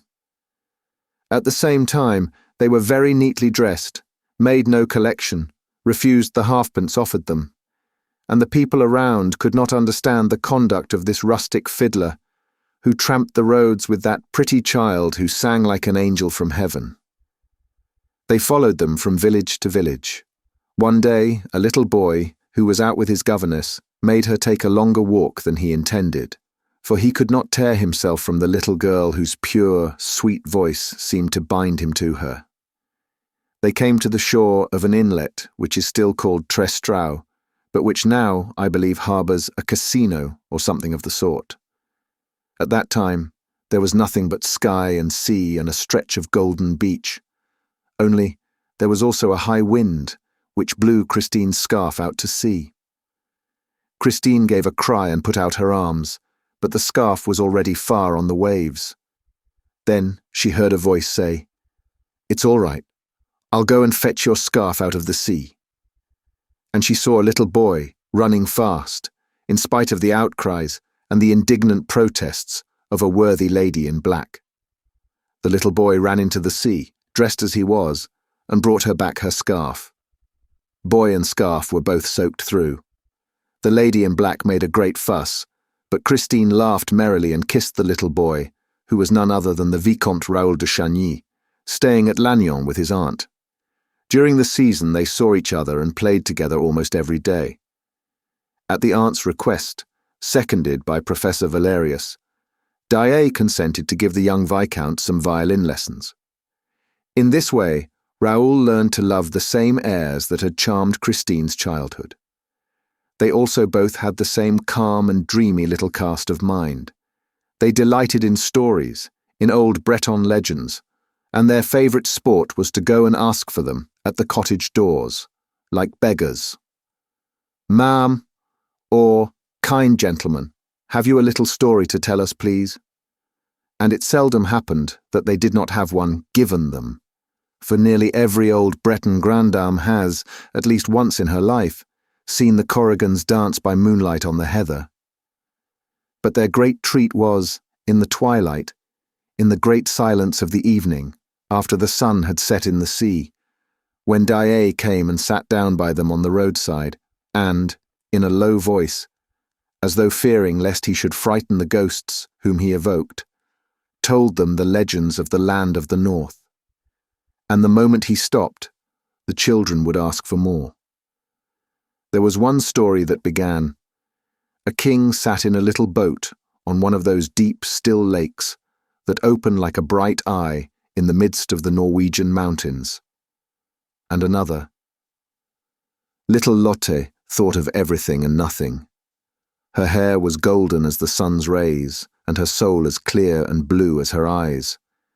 She wheedled her mother, was kind to her doll, took great care of her frock and her little red shoes and her fiddle, but most of all loved, when she went to sleep, to hear the angel of music.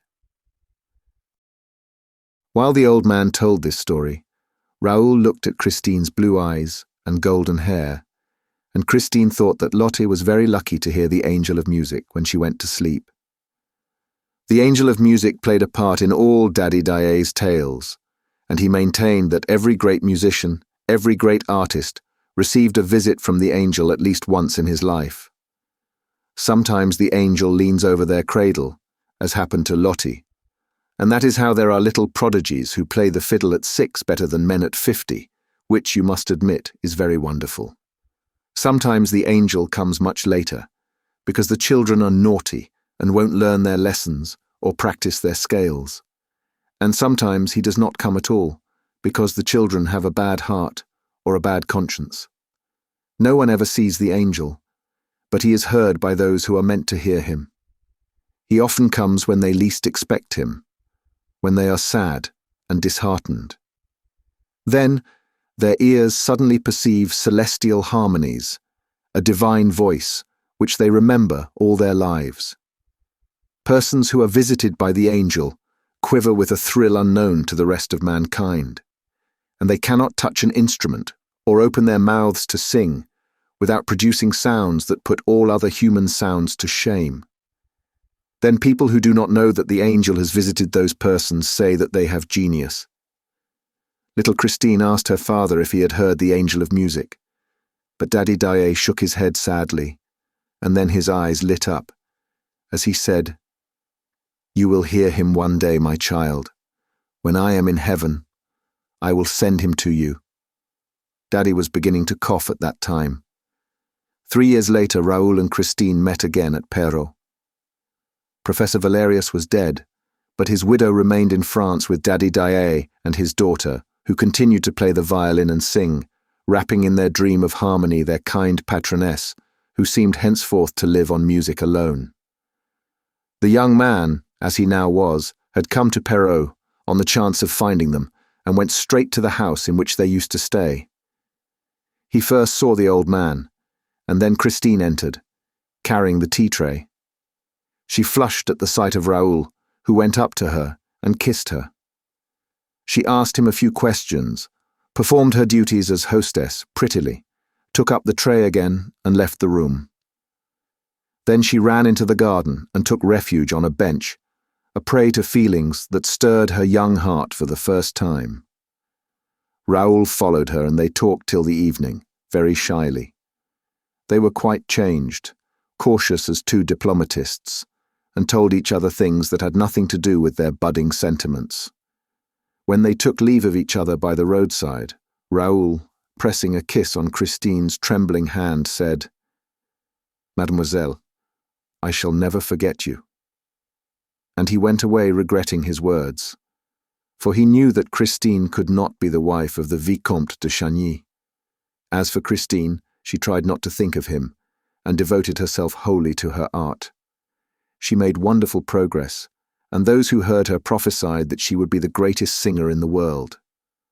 Meanwhile, the father died, and suddenly she seemed to have lost with him her voice, her soul, and her genius. She retained just, but only just, enough of this to enter the conservatoire, where she did not distinguish herself at all, attending the classes without enthusiasm, and taking a prize only to please old Mamma Valerius, with whom she continued to live. The first time that Raoul saw Christine at the opera, he was charmed by the girl's beauty and by the sweet images of the past which it evoked, but was rather surprised at the negative side of her art. He returned to listen to her. He followed her in the wings. He waited for her behind a Jacob's ladder. He tried to attract her attention. More than once he walked after her to the door of her box, but she did not see him. She seemed, for that matter, to see nobody. She was all indifference. Raoul suffered, for she was very beautiful, and he was shy and dared not confess his love, even to himself. And then came the lightning flash of the gala performance, the heavens torn asunder, and an angel's voice heard upon earth for the delight of mankind and the utter capture of his heart. And then there was that man's voice behind the door. "You must love me." And no one in the room. Why did she laugh when he reminded her of the incident of the scarf? Why did she not recognize him? And why had she written to him? Perrault was reached at last. Raoul walked into the smoky sitting room of the setting sun and at once saw Christine standing before him, smiling and showing no astonishment. "So you have come," she said. "I felt that I should find you here when I came back from Mass. Someone told me so at the church." "Who?" asked Raoul, taking her little hand in his. "Why, my poor father, who is dead."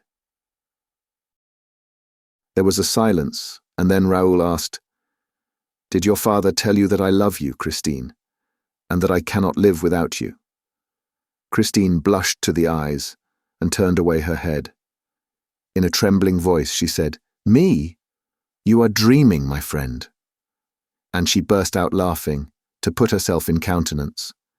"Don't laugh, Christine, I am quite serious," Raoul answered, and she replied gravely, "I did not make you come to tell me such things as that."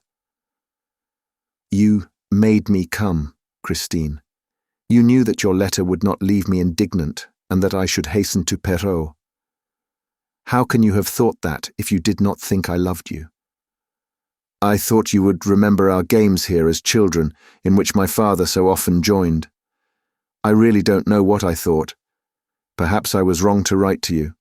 This anniversary and your sudden appearance in my room at the opera, the other evening, reminded me of the time long past, and made me write to you as the little girl that I then was." There was something in Christine's attitude that seemed to Raoul not natural. He did not feel any hostility in her. Far from it. The distressed affection shining in her eyes told him that. But why was this affection distressed? That was what he wished to know, and what was irritating him. "When you saw me in your dressing room, was that the first time you noticed me, Christine?" She was incapable of lying. "No," she said. "I had seen you several times in your brother's box, and also on the stage." "I thought so," said Raoul, compressing his lips. "But then why, when you saw me in your room, at your feet, reminding you that I had rescued your scarf from the sea, why did you answer as though you did not know me? And also, why did you laugh?" The tone of these questions was so rough that Christine stared at Raoul without replying. The young man himself was aghast at the sudden quarrel which he had dared to raise at the very moment when he had resolved to speak words of gentleness, love, and submission to Christine. A husband, a lover with all rights, would talk no differently to a wife, a mistress who had offended him. But he had gone too far and saw no other way out of the ridiculous position than to behave odiously. "You don't answer," he said angrily and unhappily. "Well, I will answer for you. It was because there was someone in the room who was in your way, Christine. Someone that you did not wish to know that you could be interested in anyone else." "If anyone was in my way, my friend," Christine broke in coldly. "If anyone was in my way that evening, it was yourself, since I told you to leave the room." "Yes, so that you might remain with the other." "What are you saying, monsieur?" asked the girl excitedly. "And to what other do you refer?" "To the man to whom you said, 'I sing only for you. Tonight I gave you my soul and I am dead.'" Christine seized Raoul's arm and clutched it with a strength which no one would have suspected in so frail a creature. "Then you were listening behind the door?" "Yes, because I love you everything. And I heard everything." "You heard what?" And the young girl, becoming strangely calm, released Raoul's arm. "He said to you, 'Christine, you must love me.'" At these words, a deathly pallor spread over Christine's face. Dark rings formed round her eyes. She staggered and seemed on the point of swooning. Raoul darted forward with arms outstretched, but Christine had overcome her passing faintness and said in a low voice, "Go on, go on. Tell me all you heard." At an utter loss to understand, Raoul answered, "I heard him reply, when you said you had given him your soul is a beautiful thing, child, and I thank you. No emperor ever received so fair a gift. The angels wept tonight." Christine carried her hand to her heart, a prey to indescribable emotion. Her eyes stared before her like a madwoman's. Raoul was terror-stricken. But suddenly Christine's eyes moistened, and two great tears trickled, like two pearls, down her ivory cheeks. "Christine! Raoul!" The young man tried to take her in his arms, but she escaped and fled in great disorder. While Christine remained locked in her room, Raoul was at his wits' end what to do. He refused to breakfast. He was terribly concerned and bitterly grieved to see the hours, which he had hoped to find so sweet, slip past without the presence of the young Swedish girl. Why did she not come to roam with him through the country where they had so many memories in common? He heard that she had had a mass said that morning for the repose of her father's soul, and spent a long time praying in the little church and on the fiddler's tomb.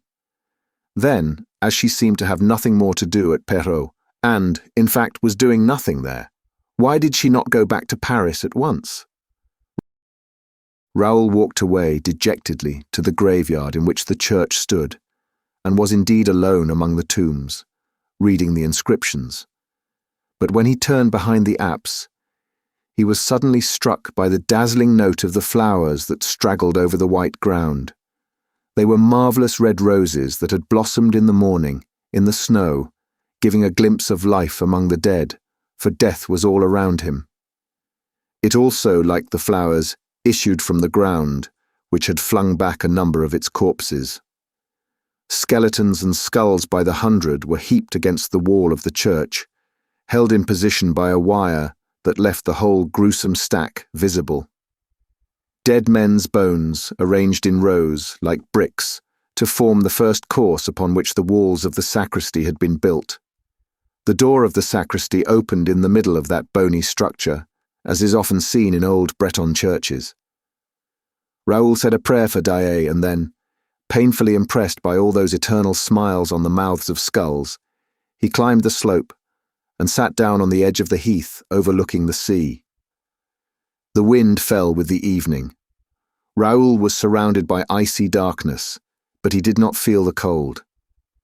It was here, he remembered, that he used to come with little Christine to see the Corrigans dance at the rising of the moon. He had never seen any, though his eyes were good, whereas Christine, who was a little short-sighted, pretended that she had seen many. He smiled at the thought and then suddenly gave a start. A voice behind him said, "Do you think the Corrigans will come this evening?" It was Christine. He tried to speak. She put her gloved hand on his mouth. "Listen, Raoul. I have decided to tell you something serious, very serious. Do you remember the legend of the Angel of Music?" "I do indeed," he said. "I believe it was here that your father first told it to us. And it was here that he said, 'When I am in heaven, my child, I will send him to you.' Well, Raoul, my father is in heaven, and I have been visited by the Angel of Music." "I have no doubt of it," replied the young man gravely, for it seemed to him that his friend, in obedience to a pious thought, was connecting the memory of her father with the brilliancy of her last triumph. Christine appeared astonished at the Vicomte de Chagny's coolness. "How do you understand it?" she asked, bringing her pale face so close to his that he might have thought that Christine was going to give him a kiss. But she only wanted to read his eyes, in spite of the dark. "I understand," he said, "that no human being can sing as you sang the other evening, without the intervention of some miracle. No professor on earth can teach you such accents as those. You have heard the Angel of Music, Christine." "Yes," she said solemnly, "in my dressing room. That is where he comes to give me my lessons daily." "In your dressing room?" he echoed stupidly. "Yes, that is where I have heard him, and I have not been the only one to hear him. Who else heard him, Christine? You, my friend. I? I heard the angel of music. Yes, the other evening. It was he who was talking when you were listening behind the door. It was he who said, "You must love me." But I then thought that I was the only one to hear his voice. Imagine my astonishment when you told me this morning that you could hear him too. Raoul burst out laughing. The first rays of the moon came and shrouded the two young people in their light. Christine turned on Raoul with a hostile air. Her eyes, usually so gentle, flashed fire. "What are you laughing at? You think you heard a man's voice, I suppose?" "Well," replied the young man, whose ideas began to grow confused in the face of Christine's determined attitude. "It's you, Raoul, who say that. You, an old playfellow of my own, a friend of my father's. But you have changed since those days. What are you thinking of? I am an honest girl, Monsieur le Vicomte de Chagny, and I don't lock myself up in my dressing room with men's voices. If you had opened the door, you would have seen that there was nobody in the room." "That's true. I did open the door when you were gone, and I found no one in the room." "So you see." "Well?" The Viscount summoned up all his courage. "Well, Christine, I think that somebody is making game of you." She gave a cry and ran away. He ran after her, but in a tone of fierce anger she called out, "Leave me! Leave me!" And she disappeared. Raoul returned to the inn feeling very weary, very low-spirited and very sad. He was told that Christine had gone to her bedroom saying that she would not be down to dinner. Raoul dined alone in a very gloomy mood.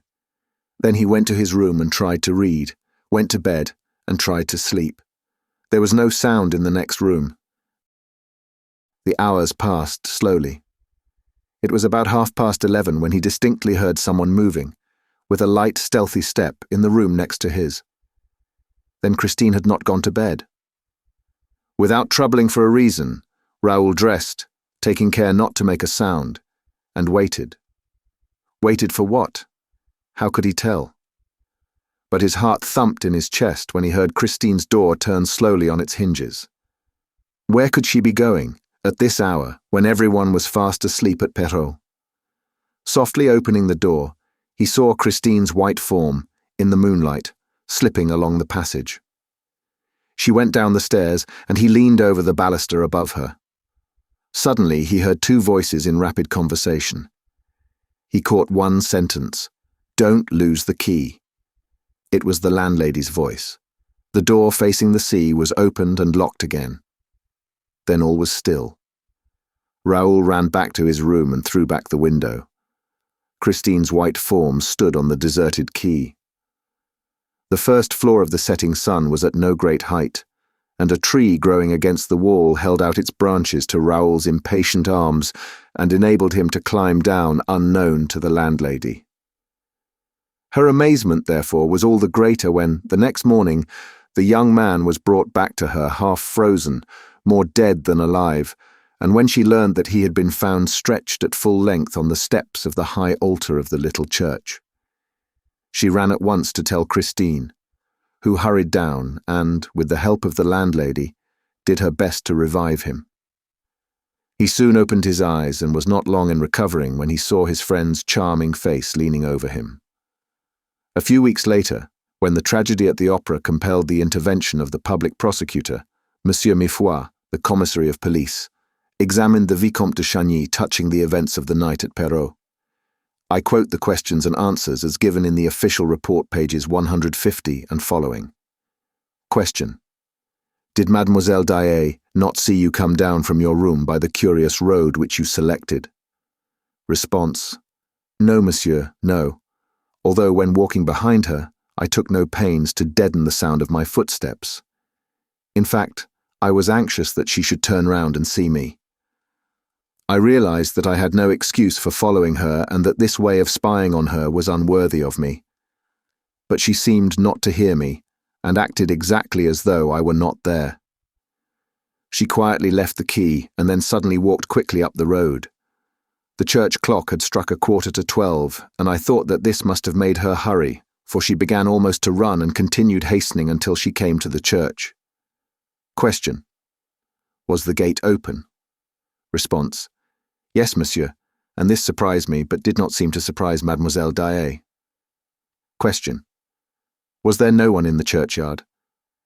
Response. I didn't see anyone, and if there had been, I must have seen him. The moon was shining on the snow, and made the night quite light. Question. Was it possible for anyone to hide behind the tombstones? Response. No, monsieur. They were quite small, poor tombstones, partly hidden under the snow, with their crosses just above the level of the ground. The only shadows were those of the crosses and ourselves. The church stood out quite brightly. I never saw so clear a night. It was very fine and very cold, and one could see everything. Question. Are you at all superstitious? Response. No, monsieur. I am a practicing Catholic. Question. In what condition of mind were you? Response.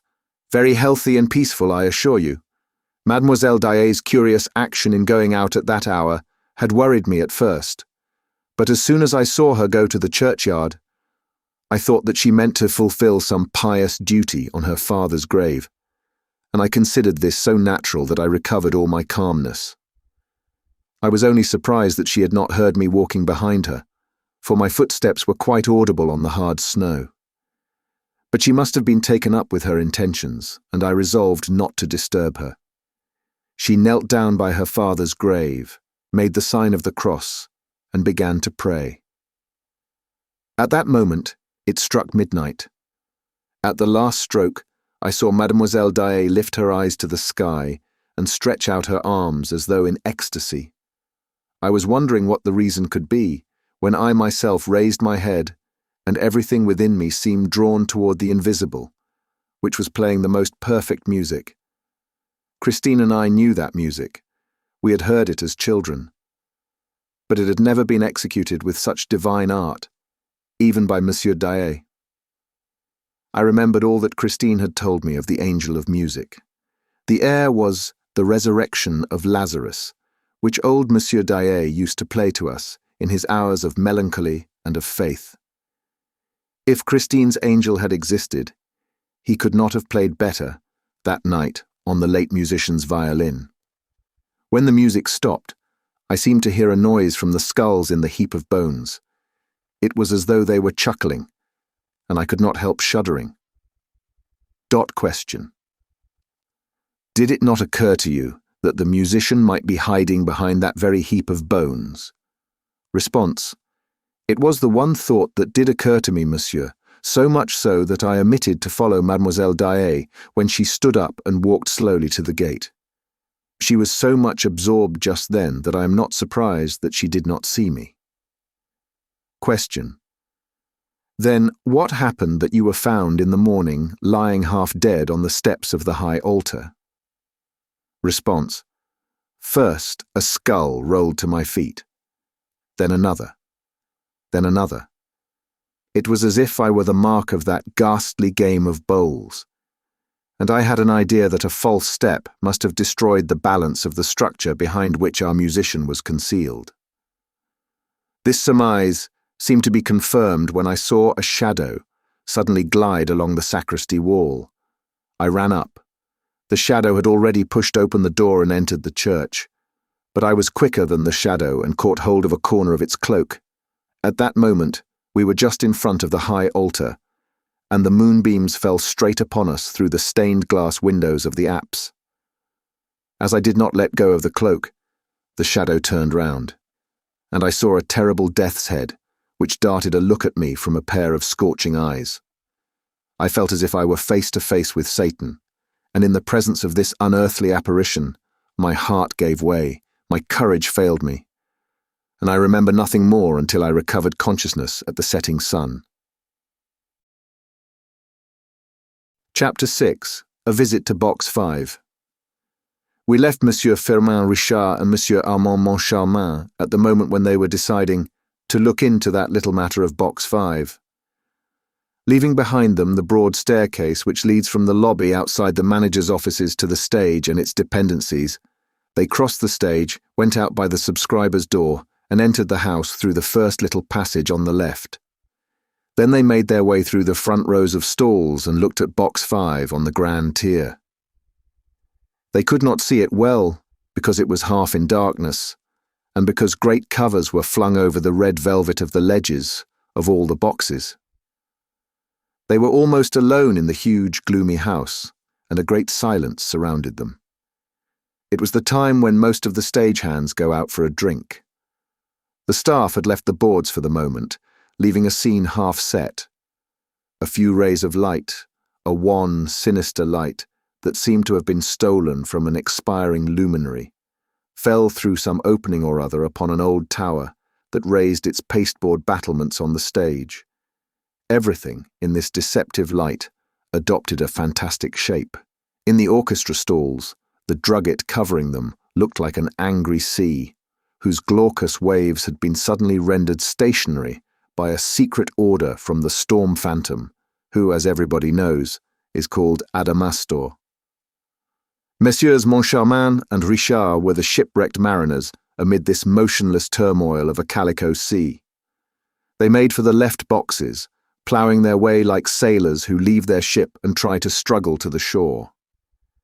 The 8 great polished columns stood up in the dusk like so many huge piles supporting the threatening, crumbling, big-bellied cliffs, whose layers were represented by the circular, parallel, waving lines of the balconies of the grand first and second tiers of boxes. At the top, right on top of the cliff, lost in Monsieur Le Nepveu's copper ceiling, figures grinned and grimaced, laughed and jeered at Messieurs Richard and Moncharmin's distress. And yet these figures were usually very serious. Their names were Isis, Amphitrite, Hebe, Pandora, Psyche, Thetis, Pomona, Daphne, Clytie, Galatea, and Arethusa. Yes, Arethusa herself and Pandora, whom we all know by her box, looked down upon the 2 new managers of the opera, who ended by clutching at some piece of wreckage, and from there stared silently at box 5 on the grand tier. I have said that they were distressed, at least I presume so. Monsieur Moncharmin, in any case, admits that he was impressed. To quote his own words in his memoirs, "This moonshine about the opera ghost in which, since we first took over the duties of Messieurs Poligny and Debienne, we had been so nicely steeped." Moncharmin's style is not always irreproachable. Had no doubt ended by blinding my imaginative and also my visual faculties. It may be that the exceptional surroundings in which we found ourselves, in the midst of an incredible silence, impressed us to an unusual extent. It may be that we were the sport of a kind of hallucination brought about by the semi-darkness of the theatre and the partial gloom that filled box 5. At any rate, I saw, and Richard also saw, a shape in the box. Richard said nothing, nor I either. But we spontaneously seized each other's hand. We stood like that for some minutes without moving, with our eyes fixed on the same point, but the figure had disappeared. Then we went out, and in the lobby communicated our impressions to each other and talked about the shape. The misfortune was that my shape was not in the least like Richard's. I'd seen a thing like a death's head resting on the ledge of the box, whereas Richard saw the shape of an old woman who looked like Madame Giry. We soon discovered that we had really been the victims of an illusion, whereupon, without further delay and laughing like madmen, we ran to box 5 on the grand tier, went inside, and found no shape of any kind. Box 5 is just like all the other grand tier boxes.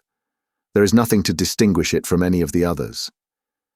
Monsieur Moncharmin and Monsieur Richard, ostensibly highly amused and laughing at each other, moved the furniture of the box, lifted the cloths and the chairs, and particularly examined the armchair in which the man's voice used to sit. But they saw that it was a respectable armchair, with no magic about it. Altogether, the box was the most ordinary box in the world, with its red hangings, its chairs, its carpet, and its ledge covered in red velvet. After, feeling the carpet in the most serious manner possible, and discovering nothing more here or anywhere else, they went down to the corresponding box on the pit tier below. In box 5 on the pit tier, which is just inside the first exit from the stalls on the left, they found nothing worth mentioning either. "Those people are all making fools of us," Firmin Richard ended by exclaiming. "It will be Faust on Saturday. Let us both see the performance from box 5 on the grand tier." Chapter 7. Faust and What Followed. On the Saturday morning, on reaching their office, the joint managers found a letter from Opera Ghost, worded in these terms. "My dear managers, so it is to be war between us. If you still care for peace, here is my ultimatum. It consists of the 4 following conditions. 1. You must give me back my private box, and I wish it to be at my free disposal from henceforward. 2. The part of Margarita shall be sung this evening by Christine Daaé. Never mind about Carlotta. She will be ill. 3. I absolutely insist upon the good and loyal services of Madame Giry, my box-keeper, whom you will reinstate in her functions forthwith. 4. Let me know by a letter handed to Madame Giry, who will see that it reaches me, that you accept, as your predecessors did, the conditions in my memorandum book relating to my monthly allowance. I will inform you later how you are to pay it to me. If you refuse, you will give Faust tonight in a house with a curse upon it. Take my advice and be warned in time. O.G. Look here, I'm getting sick of him, shouted Richard, bringing his fists down on his office table. Just then, Mercier, the acting manager, entered. Lachenel would like to see one of you gentlemen, he said. He says that his business is urgent, and he seems quite upset. Who's Lachenel? Asked Richard. He's your stud groom. What do you mean, my stud groom? Yes, sir, explained Mercier. There are several grooms at the opera, and Monsieur Lachenel is at the head of them. And what does this groom do? He has the chief management of the stable. What stable? Why, yours, sir, the stable of the opera. Is there a stable at the opera? Upon my word, I didn't know. Where is it? In the Cellars, on the rotunda side. It's a very important department. We have 12 horses. 12 horses? And what for, in heaven's name? Why, we want trained horses for the processions in the Juive, the Profiter, and so on. Horses used to the boards. It is the groom's business to teach them. Monsieur Lachenel is very clever at it. He used to manage Franconi's stables. Very well. But what does he want? I don't know. I never saw him in such a state. He can come in. Monsieur Lachenel came in, carrying a riding whip, with which he struck his right boot in an irritable manner. Good morning, Monsieur Lachenel, said Richard, somewhat impressed. To what do we owe the honour of your visit? Mr. Manager, I have come to ask you to get rid of the whole stable. What, you want to get rid of our horses? I'm not talking of the horses, but of the stablemen. How many stablemen have you, Monsieur Lachenel? 6 stablemen. That's at least 2 too many. These are places, Mercier interposed, created and forced upon us by the Under-Secretary for Fine Arts. They are filled by protégés of the government and, if I may venture to— I don't care a hang for the government, roared Richard. We don't need more than 4 stablemen for 12 horses. 11, said the head riding master, correcting him. 12, repeated Richard. 11, repeated Lachenel. Oh, the acting manager told me that you had 12 horses. I did have 12, but I have only 11 since César was stolen. And Monsieur Lachenel gave himself a great smack on the boot with his whip.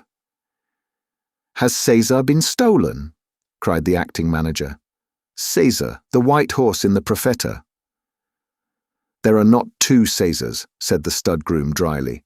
I was 10 years at Franconi's, and I have seen plenty of horses in my time. Well, there are not 2 Césars, and he's been stolen. How? I don't know. Nobody knows. That's why I have come to ask you to sack the whole stable. What do your stablemen say? All sorts of nonsense. Some of them accuse the supers.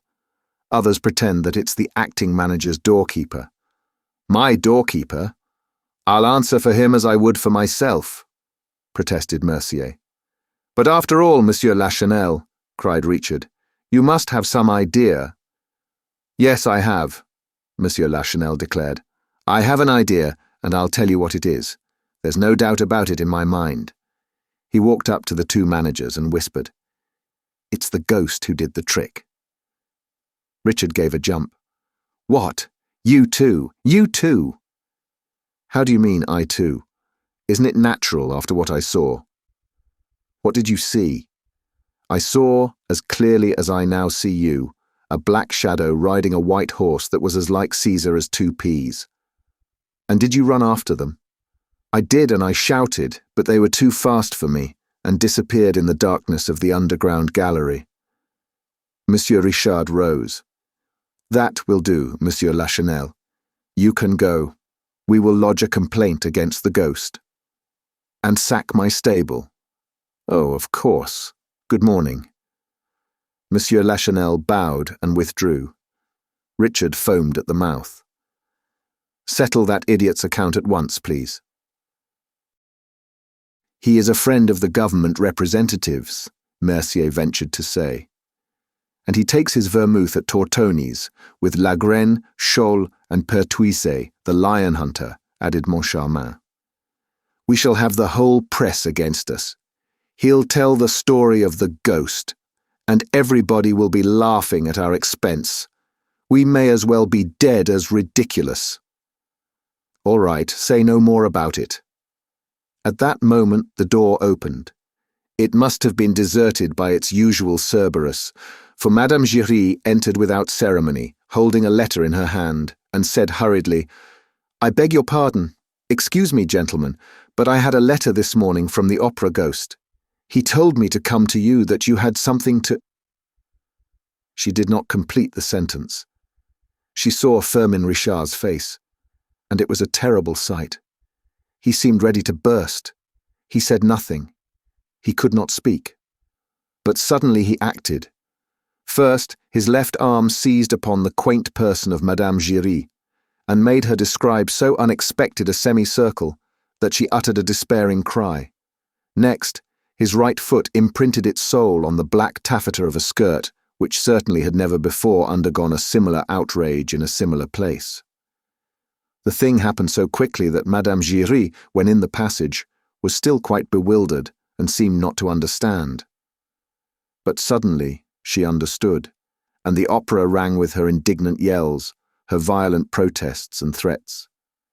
About the same time, Carlotta, who had a small house of her own in the Rue du Faubourg Saint-Honoré, rang for her maid, who brought her letters to her bed.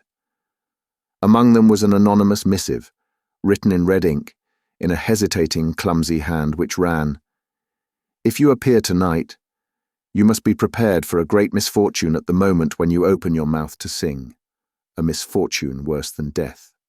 The letter took away Carlotta's appetite for breakfast. She pushed back her chocolate, sat up in bed, and thought hard. It was not the first letter of the kind which she had received, but she never had one couched in such threatening terms. She thought herself at that time the victim of 1,000 jealous attempts, and went about saying that she had a secret enemy who had sworn to ruin her. She pretended that a wicked plot was being hatched against her, a cabal which would come to a head one of those days, but she added that she was not the woman to be intimidated. The truth is that if there was a cabal, it was led by Carlotta herself against poor Christine, who had no suspicion of it. Carlotta had never forgiven Christine for the triumph which she had achieved when taking her place at a moment's notice. When Carlotta heard of the astounding reception bestowed upon her understudy, she was at once cured of an incipient attack of bronchitis and a bad fit of sulking against the management, and lost the slightest inclination to shirk her duties. From that time, she worked with all her might to smother her rival, enlisting the services of influential friends to persuade the managers not to give Christine an opportunity for a fresh triumph. Certain newspapers which had begun to extol the talent of Christine now interested themselves only in the fame of Carlotta. Lastly, in the theatre itself, the celebrated but heartless and soulless diva made the most scandalous remarks about Christine and tried to cause her endless minor unpleasantnesses. When Carlotta had finished thinking over the threat contained in the strange letter, she got up. "We shall see," she said, adding a few oaths in her native Spanish with a very determined air. The first thing she saw, when looking out of her window, was a hearse. She was very superstitious, and the hearse and the letter convinced her that she was running the most serious dangers that evening. She collected all her supporters, told them that she was threatened at that evening's performance with a plot organized by Christine Daaé, and declared that they must play a trick upon that chit by filling the house with her, Carlotta's, admirers. She had no lack of them, had she? She relied upon them to hold themselves prepared for any eventuality, and to silence the adversaries, if, as she feared, they created a disturbance. Monsieur Richard's private secretary called to ask after the diva's health, and returned with the assurance that she was perfectly well and that, were she dying, she would sing the part of Margarita that evening. The secretary urged her, in his chief's name, to commit no imprudence, to stay at home all day, and to be careful of draughts. And Carlotta could not help, after he had gone, comparing this unusual and unexpected advice with the threats contained in the letter. It was 5 o'clock when the post brought a second anonymous letter in the same hand as the first. It was short and said simply, "You have a bad cold. If you are wise, you will see that it is madness to try to sing tonight." Carlotta sneered, shrugged her handsome shoulders, and sang 2 or 3 notes to reassure herself. Her friends were faithful to their promise. They were all at the opera that night, but looked round in vain for the fierce conspirators whom they were instructed to suppress. The only unusual thing was the presence of Monsieur Richard and Monsieur Moncharmin in box 5. Carlotta's friends thought that perhaps the managers had wind, on their side, of the proposed disturbance, and that they had determined to be in the house so as to stop it then and there, but this was unjustifiable supposition, as the reader knows. Monsieur Richard and Monsieur Moncharmin were thinking of nothing but their ghost. Vain! In vain do I call through my vigil weary, on creation and its Lord. Never reply will break the silence dreary, no sign, no single word. The famous baritone, Carolus Fonta, had hardly finished Dr. Faust's first appeal to the powers of darkness, when Monsieur Firmin Richard, who was sitting in the ghost's own chair, the front chair on the right, leaned over to his partner and asked him chaffingly, "Well, has the ghost whispered a word in your ear yet?" "Wait, don't be in such a hurry," replied Monsieur Armand Moncharmin in the same gay tone. "The performance has only begun, and you know that the ghost does not usually come until the middle of the first act." The first act passed without incident, which did not surprise Carlotta's friends, because Margarita does not sing in this act. As for the managers, they looked at each other when the curtain fell. "That's one," said Moncharmin. "Yes, the ghost is late," said Firmin Richard. "It's not a bad house," said Moncharmin, "for a house with a curse on it." Monsieur Richard smiled and pointed to a fat, rather vulgar woman dressed in black, sitting in a stall in the middle of the auditorium with a man in a broadcloth frock-coat on either side of her. "Who on earth are those?"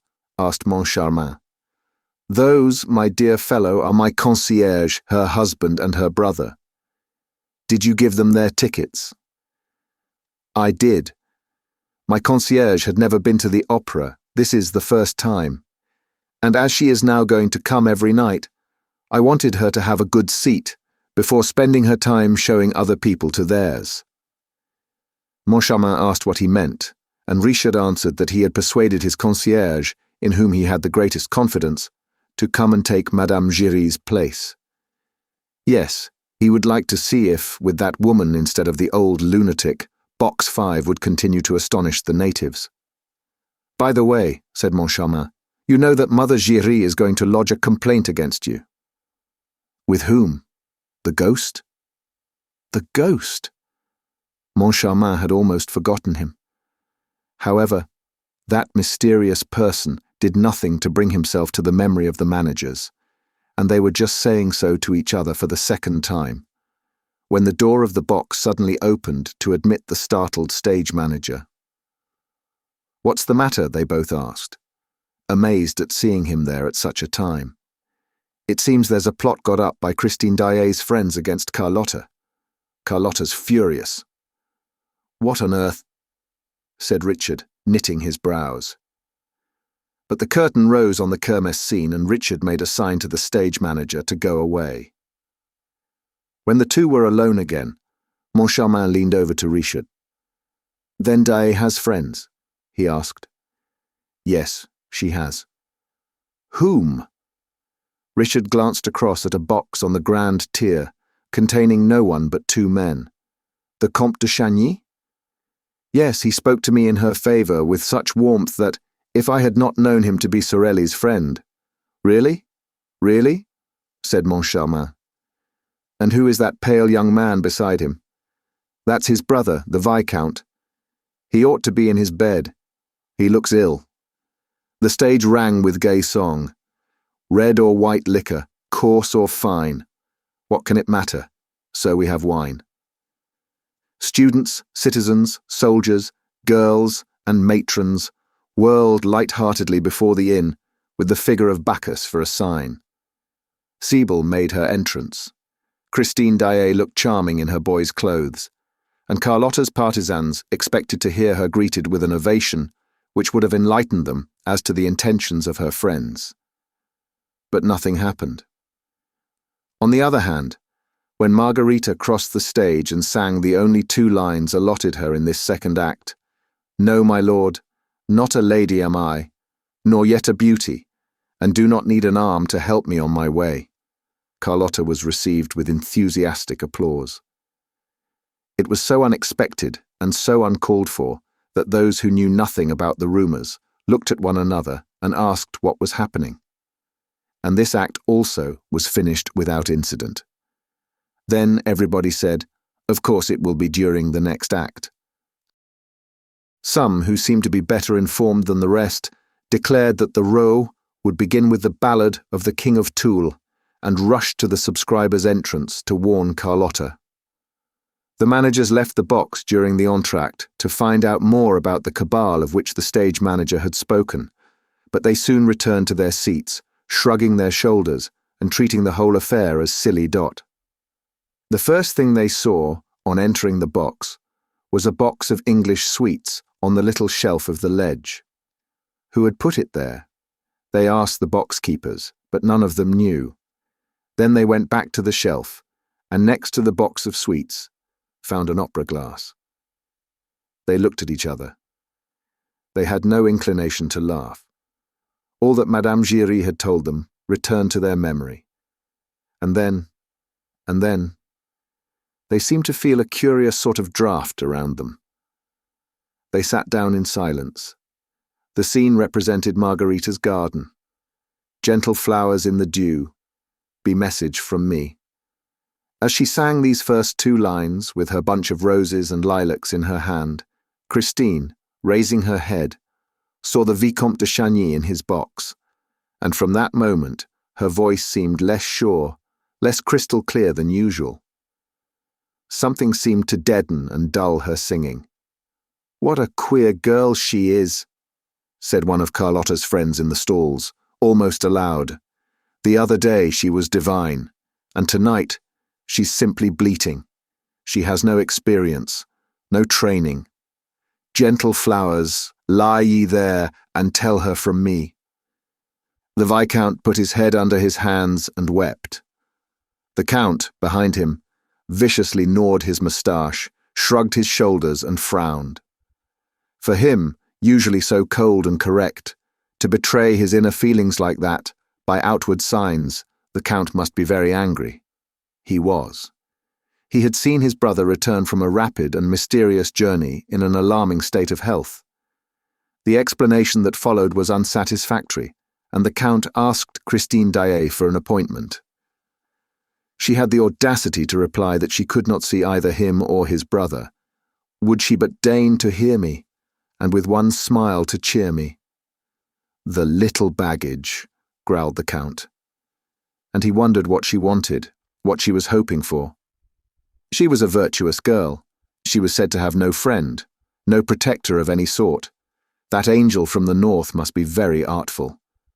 Raoul, behind the curtain of his hands that veiled his boyish tears, thought only of the letter which he received on his return to Paris, where Christine, fleeing from Perrault like a thief in the night, had arrived before him. "My dear little playfellow, you must have the courage not to see me again, not to speak of me again. If you love me just a little, do this for me who will never forget you, my dear Raoul. My life depends upon it. Your life depends upon it. Your little Christine." Thunders of applause. Carlotta made her entrance. "I wish I could but know who was he that addressed me, if he was noble, or at least what his name is." When Margarita had finished singing the ballad of the King of Thule, she was loudly cheered, and again when she came to the end of the jewel song. "Ah, the joy of past! Compare these jewels bright to wear." Thenceforth, certain of herself, certain of her friends in the house, certain of her voice and her success, fearing nothing, Carlotta flung herself into her part without restraint of modesty. She was no longer Margarita. She was Carmen. She was applauded all the more, and her debut with Faust seemed about to bring her a new success, when suddenly a terrible thing happened.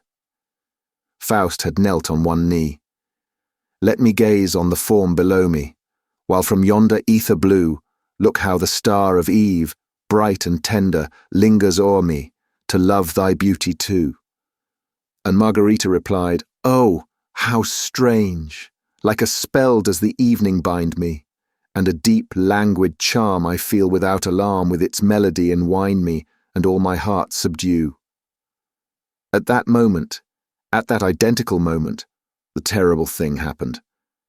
Carlotta croaked like a toad. "Coac!" There was consternation on Carlotta's face, and consternation on the faces of all the audience. The two managers in their box could not suppress an exclamation of horror. Everyone felt that the thing was not natural, that there was witchcraft behind it. That toad smelt of brimstone. Poor, wretched, despairing, crushed Carlotta. The uproar in the house was indescribable. If the thing had happened to anyone but Carlotta, she would have been hooted. But everybody knew how perfect an instrument her voice was, and there was no display of anger, but only of horror and dismay. The sort of dismay which men would have felt if they had witnessed the catastrophe that broke the arms of the Venus de Milo, and even then they would have seen and understood. But here, that toad was incomprehensible. So much so that, after some seconds spent in asking herself if she had really heard that note, that sound, that infernal noise issue from her throat, she tried to persuade herself that it was not so, that she was the victim of an illusion of the ear, and not of an act of treachery on the part of her voice. Meanwhile, in Box 5, Moncharmin and Richard had turned very pale. This extraordinary and inexplicable incident filled them with a dread which was the more mysterious, inasmuch as for some little while they had fallen within the direct influence of the ghost. They had felt his breath. Moncharmin's hair stood on end. Richard wiped the perspiration from his forehead. Yes, the ghost was there, around them, behind them, beside them. They felt his presence without seeing him. They heard his breath, close, close, close to them. They were sure that there were 3 people in the box. They trembled. They thought of running away. They dared not. They dared not make a movement or exchange a word that would have told the ghost that they knew that he was there. What was going to happen? This happened. "Coac!" Their joint exclamation of horror was heard all over the house. They felt that they were smarting under the ghost's attacks. Leaning over the ledge of their box, they stared at Carlotta as though they did not recognize her. That infernal girl must have given the signal for some catastrophe. Ah, they were waiting for the catastrophe. The ghost had told them it would come. The house had a curse upon it. The two managers gasped and panted under the weight of the catastrophe.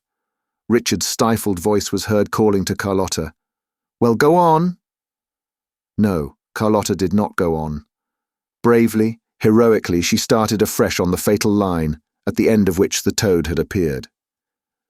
An awful silence succeeded the uproar. Carlotta's voice alone once more filled the resounding house. "I feel without alarm." The audience also felt, but not without alarm. "I feel without alarm. I feel without alarm, coac, with its melody and wind me, coac, and all my heart sub, coac." The toad also had started afresh. The house broke into a wild tumult. The two managers collapsed in their chairs and dared not even turn round. They had not the strength. The ghost was chuckling behind their backs. And at last, they distinctly heard his voice in their right ears, the impossible voice, the mouthless voice saying, "She is singing tonight to bring the chandelier down." With one accord, they raised their eyes to the ceiling and uttered a terrible cry. The chandelier, the immense mass of the chandelier was slipping down, coming toward them, at the call of that fiendish voice. Released from its hook, it plunged from the ceiling and came smashing into the middle of the stalls, amid 1,000 shouts of terror. A wild rush for the doors followed.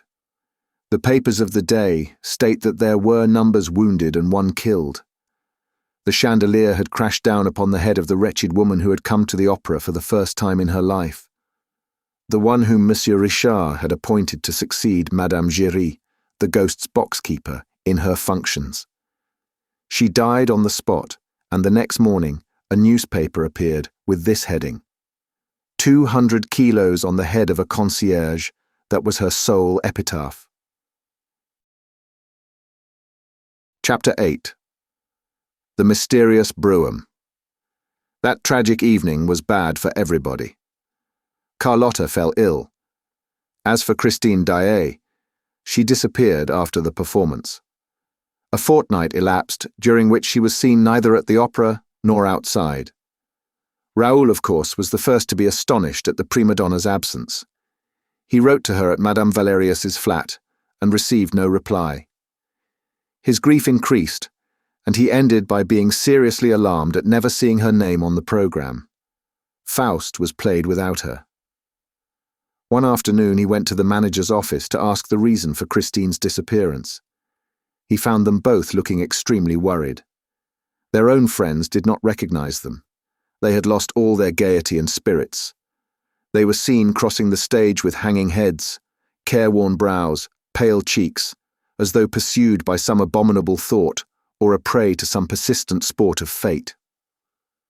The fall of the chandelier had involved them in no little responsibility, but it was difficult to make them speak about it. The inquest had ended in a verdict of accidental death, caused by the wear and tear of the chains by which the chandelier was hung from the ceiling, but it was the duty of both the old and the new managers to have discovered this wear and tear and to have remedied it in time. And I feel bound to say that Messieurs Richard and Moncharmin at this time appeared so changed, so absent-minded, so mysterious, so incomprehensible, that many of the subscribers thought that some event even more horrible than the fall of the chandelier must have affected their state of mind. In their daily intercourse, they showed themselves very impatient, except with Madame Giry, who had been reinstated in her functions. And their reception of the Vicomte de Chagny, when he came to ask about Christine, was anything but cordial. They merely told him that she was taking a holiday. He asked how long the holiday was for, and they replied curtly that it was for an unlimited period, as Mademoiselle Daaé had requested leave of absence for reasons of health. "Then she is ill," he cried. "What is the matter with her?" "We don't know." "Didn't you send the doctor of the opera to see her?" "No, she did not ask for him. And as we trust her, we took her word." Raoul left the building a prey to the gloomiest thoughts. He resolved, come what might, to go and inquire of Mamma Valerius. He remembered the strong phrases in Christine's letter, forbidding him to make any attempt to see her. But what he had seen at Perrault, what he had heard behind the dressing-room door, his conversation with Christine at the edge of the moor, made him suspect some machination which, devilish though it might be, was none the less human. The girl's highly strung imagination, her affectionate and credulous mind, the primitive education which had surrounded her childhood with a circle of legends, the constant brooding over her dead father, and above all, the state of sublime ecstasy into which music threw her from the moment that this art was made manifest to her, in certain exceptional conditions, as in the churchyard at Perrault. All this seemed to him to constitute a moral ground only too favourable for the malevolent designs of some mysterious and unscrupulous person. Of whom was Christine Daaé the victim? This was the very reasonable question which Raoul put to himself as he hurried off to Mama Valerius. He trembled as he rang at a little flat in the Rue Notre-Dame-des-Victoires. The door was opened by the maid whom he had seen coming out of Christine's dressing room one evening. He asked if he could speak to Madame Valerius. He was told that she was ill in bed and was not receiving visitors. "Take in my card, please," he said. The maid soon returned and showed him into a small and scantily furnished drawing room, in which portraits of Professor Valerius and old Daaé hung on opposite walls. "Madame begs Monsieur le Vicomte to excuse her," said the servant. "She can only see him in her bedroom, because she can no longer stand on her poor legs." 5 minutes later, Raoul was ushered into an ill-lit room, where he at once recognized the good, kind face of Christine's benefactress in the semi-darkness of an alcove. Mamma Valerius's hair was now quite white, but her eyes had grown no older. Never, on the contrary, had their expression been so bright, so pure, so childlike. "Monsieur de Chagny," she cried gaily, putting out both her hands to her visitor. "Ah, it's heaven that sends you here. We can talk of her." This last sentence sounded very gloomily in the young man's ears. He at once asked, "Madame, where is Christine?" And the old lady replied calmly, "She is with her good genius." "What good genius?" exclaimed poor Raoul. "Why, the angel of music!" The Viscount dropped into a chair. Really? Christine was with the angel of music? And there lay Mamma Valerius in bed, smiling to him and putting her finger to her lips to warn him to be silent. And she added, "You must not tell anybody." "You can rely on me," said Raoul. He hardly knew what he was saying, for his ideas about Christine, already greatly confused, were becoming more and more entangled, and it seemed as if everything was beginning to turn around him, around the room, around that extraordinary good lady with the white hair and forget-me-not eyes. I know I can," she said with a happy laugh. "But why don't you come near me, as you used to do when you were a little boy? Give me your hands, as when you brought me the story of little Lotte, which Daddy Daaé had told you. I am very fond of you, Monsieur Raoul, you know, and so is Christine too." "She is fond of me," sighed the young man. He found a difficulty in collecting his thoughts and bringing them to bear on Mamma Valerius's good genius, on the angel of music of whom Christine had spoken to him so strangely, on the death's head, which he had seen in a sort of nightmare on the high altar at Perrault, and also on the opera ghost, whose fame had come to his ears one evening when he was standing behind the scenes, within hearing of a group of scene-shifters who were repeating the ghastly description which the hanged man Joseph Bouquet had given of the ghost before his mysterious death. He asked in a low voice, "What makes you think that Christine is fond of me, madame? She used to speak of you every day." "Really? And what did she tell you?" "She told me that you had made her a proposal," and the good old lady began laughing wholeheartedly. Raoul sprang from his chair, flushing to the temples, suffering agonies. "What's this? Where are you going? Sit down again at once, will you? Do you think I will let you go like that? If you're angry with me for laughing, I beg your pardon. After all, what has happened isn't your fault. Didn't you know? Did you think that Christine was free? Is Christine engaged to be married? The wretched Raoul asked in a choking voice. Why no? Why no?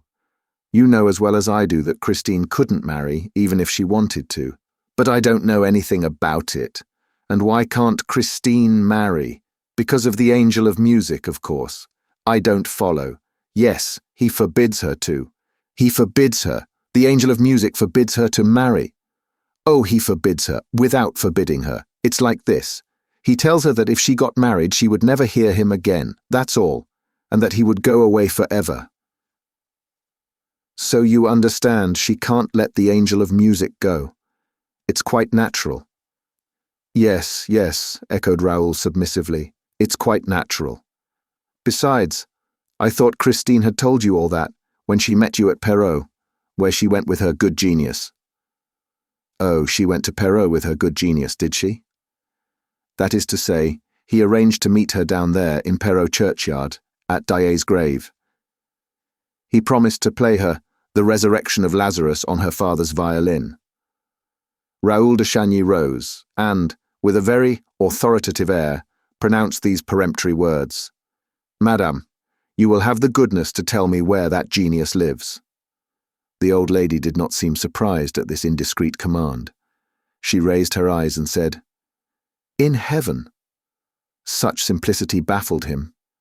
He did not know what to say in the presence of this candid and perfect faith in a genius who came down nightly from heaven to haunt the dressing rooms at the opera. He now realized the possible state of mind of a girl brought up between a superstitious fiddler and a visionary old lady, and he shuddered when he thought of the consequences of it all. Is Christine still a good girl? He asked suddenly, in spite of himself. I swear it, as I hope to be saved, exclaimed the old woman, who this time seemed to be incensed. And if you doubt it, sir, I don't know what you are here for. Raoul tore at his gloves. How long has she known this genius? About 3 months. Yes, it's quite 3 months since he began to give her lessons. The Viscount threw up his arms with a gesture of despair. The genius gives her lessons. And where, pray? Now that she has gone away with him, I can't say, but up to a fortnight ago, it was in Christine's dressing room. It would be impossible in this little flat. The whole house would hear them, whereas at the opera, at 8 o'clock in the morning, there's no one about, do you see? Yes, I see, cried the Viscount. And he hurriedly took leave of Madame Valerius, who asked herself if the young nobleman was not a little off his head. He walked home to his brother's house in a pitiful state. He could have struck himself, banged his head against the walls. To think that he had believed in her innocence, in her purity, the angel of music, he knew him now, he saw him. It was beyond a doubt some unspeakable tenor, a good-looking jackanapes who mouthed and simpered as he sang. He thought himself as absurd and as wretched as could be. Oh, what a miserable, little, insignificant, silly young man was Monsieur le Vicomte de Chagny, thought Raoul furiously. And she, what a bold and damnable sly creature. His brother was waiting for him, and Raoul fell into his arms, like a child.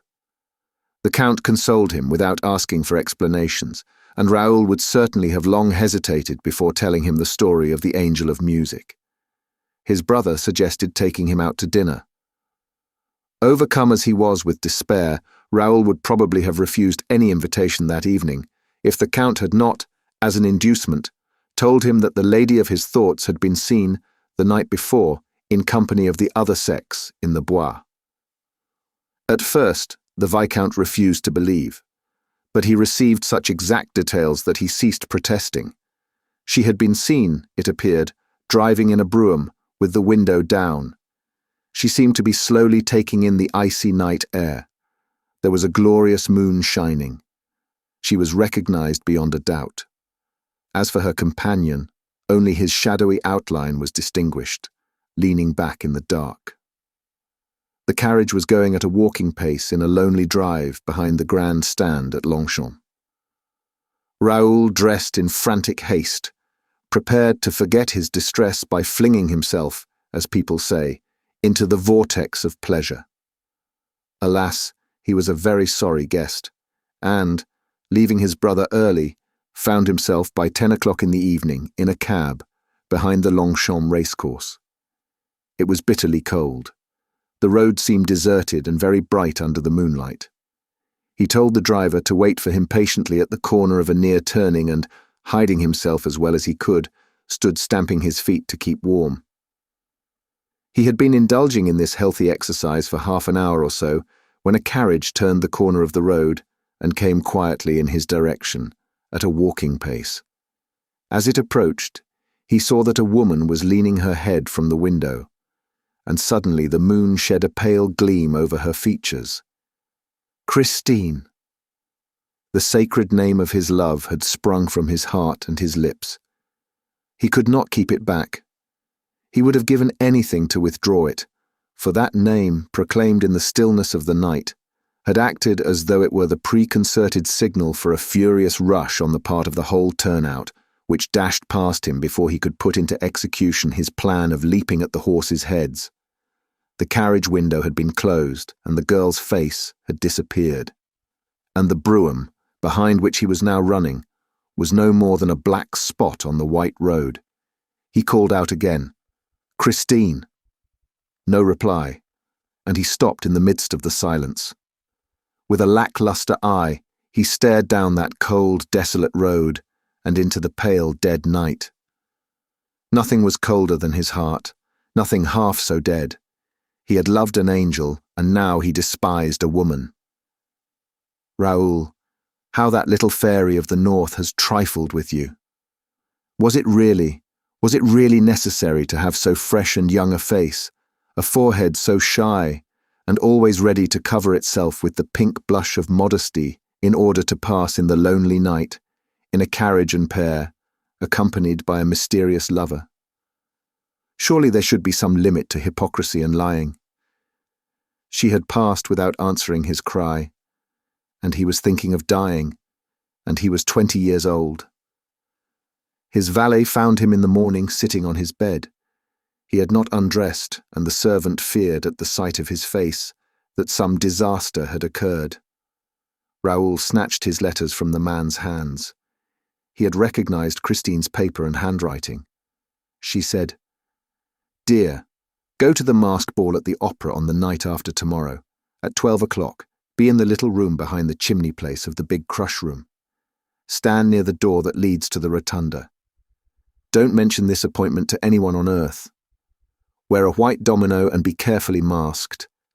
As you love me, do not let yourself be recognized. Christine." Chapter 9. At the Masked Ball. The envelope was covered with mud and unstamped. It bore the words, "To be handed to Monsieur le Vicomte Raoul de Chagny," with the address in pencil. It must have been flung out in the hope that a passerby would pick up the note and deliver it, which was what happened. The note had been picked up on the pavement of the Place de l'Opéra. Raoul read it over again with fevered eyes. No more was needed to revive his hope. The sombre picture which he had for a moment imagined of a Christine, forgetting her duty to herself, made way for his original conception of an unfortunate, innocent child, the victim of imprudence and exaggerated sensibility. To what extent, at this time, was she really a victim? Whose prisoner was she? Into what whirlpool had she been dragged? He asked himself these questions with a cruel anguish. But even this pain seemed endurable beside the frenzy into which he was thrown at the thought of a lying and deceitful Christine. What had happened?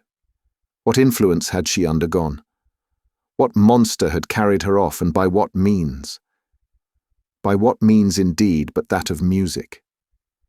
He knew Christine's story. After her father's death, she acquired a distaste of everything in life, including her art. She went through the conservatoire like a poor, soulless singing machine, and suddenly she awoke as though through the intervention of a god. The angel of music appeared upon the scene. She sang Margarita in Faust and triumphed. The angel of music. For 3 months the angel of music had been giving Christine lessons. Ah, he was a punctual singing master. And now he was taking her for drives in the bois. Raoul's fingers clutched at his flesh, above his jealous heart.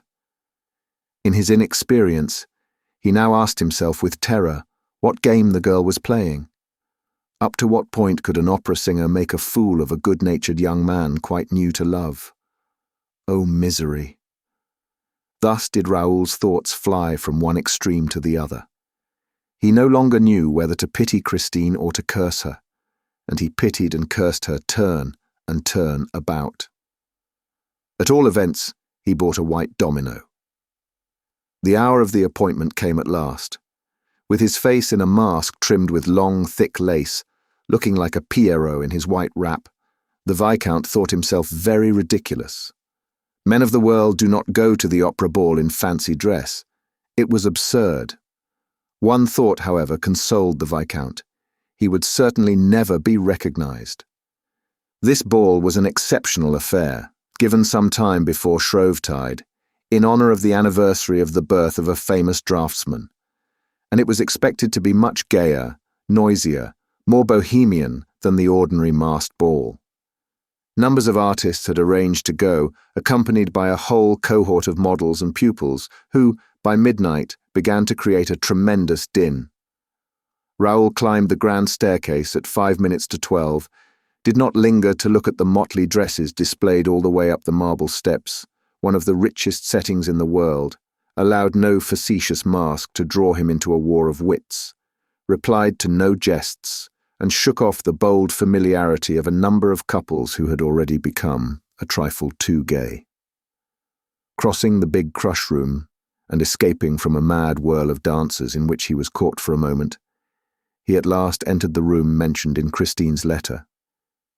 He found it crammed, for this small space was the point where all those who were going to supper in the rotunda crossed those who were returning from taking a glass of champagne. The fun here waxed fast and furious. Raoul leaned against a doorpost and waited. He did not wait long. A black domino passed and gave a quick squeeze to the tips of his fingers. He understood that it was she and followed her. "Is that you, Christine?" he asked between his teeth. The black domino turned round promptly and raised her finger to her lips, no doubt to warn him not to mention her name again. Raoul continued to follow her in silence. He was afraid of losing her after meeting her again in such strange circumstances. His grudge against her was gone. He no longer doubted that she had nothing to reproach herself with, however peculiar and inexplicable her conduct might seem. He was ready to make any display of clemency, forgiveness, or cowardice. He was in love. And no doubt, he would soon receive a very natural explanation of her curious absence. The black domino turned back from time to time to see if the white domino was still following. As Raoul once more passed through the great crush room, this time in the wake of his guide, he could not help noticing a group crowding round a person whose disguise, eccentric air and gruesome appearance were causing a sensation. It was a man dressed all in scarlet, with a huge hat and feathers on the top of a wonderful death's head. From his shoulders hung an immense red velvet cloak, which trailed along the floor like a king's train, and on this cloak was embroidered, in gold letters, which everyone read and repeated aloud, "Don't touch me. I am Red Death, stalking abroad." Then one, greatly daring, did try to touch him, but a skeleton hand shot out of a crimson sleeve and violently seized the rash one's wrist, and he, feeling the clutch of the knuckle bones, the furious grasp of death, uttered a cry of pain and terror. When Red Death released him at last, he ran away like a very madman, pursued by the jeers of the bystanders. It was at this moment that Raoul passed in front of the funereal masquerader, who had just happened to turn in his direction, and he nearly exclaimed, "The death's head of Perroguirec." He had recognized him. He wanted to dart forward, forgetting Christine, but the black domino, who also seemed a prey to some strange excitement, caught him by the arm and dragged him from the crush room, far from the mad crowd through which Red Death was stalking. The black domino kept on turning back and apparently, on 2 occasions, saw something that startled her, for she hurried her pace and Raoul's as though they were being pursued. They went up 2 floors. Here the stairs and corridors were almost deserted. The black domino opened the door of a private box and beckoned to the white domino to follow her. Then Christine, whom he recognized by the sound of her voice, closed the door behind them and warned him in a whisper to remain at the back of the box and on no account to show himself. Raoul took off his mask. Christine kept hers on, and when Raoul was about to ask her to remove it, he was surprised to see her put her ear to the partition and listen eagerly for a sound outside. Then she opened the door ajar, looked out into the corridor and, in a low voice, said, "He must have gone up higher." Suddenly she exclaimed, "He is coming down again."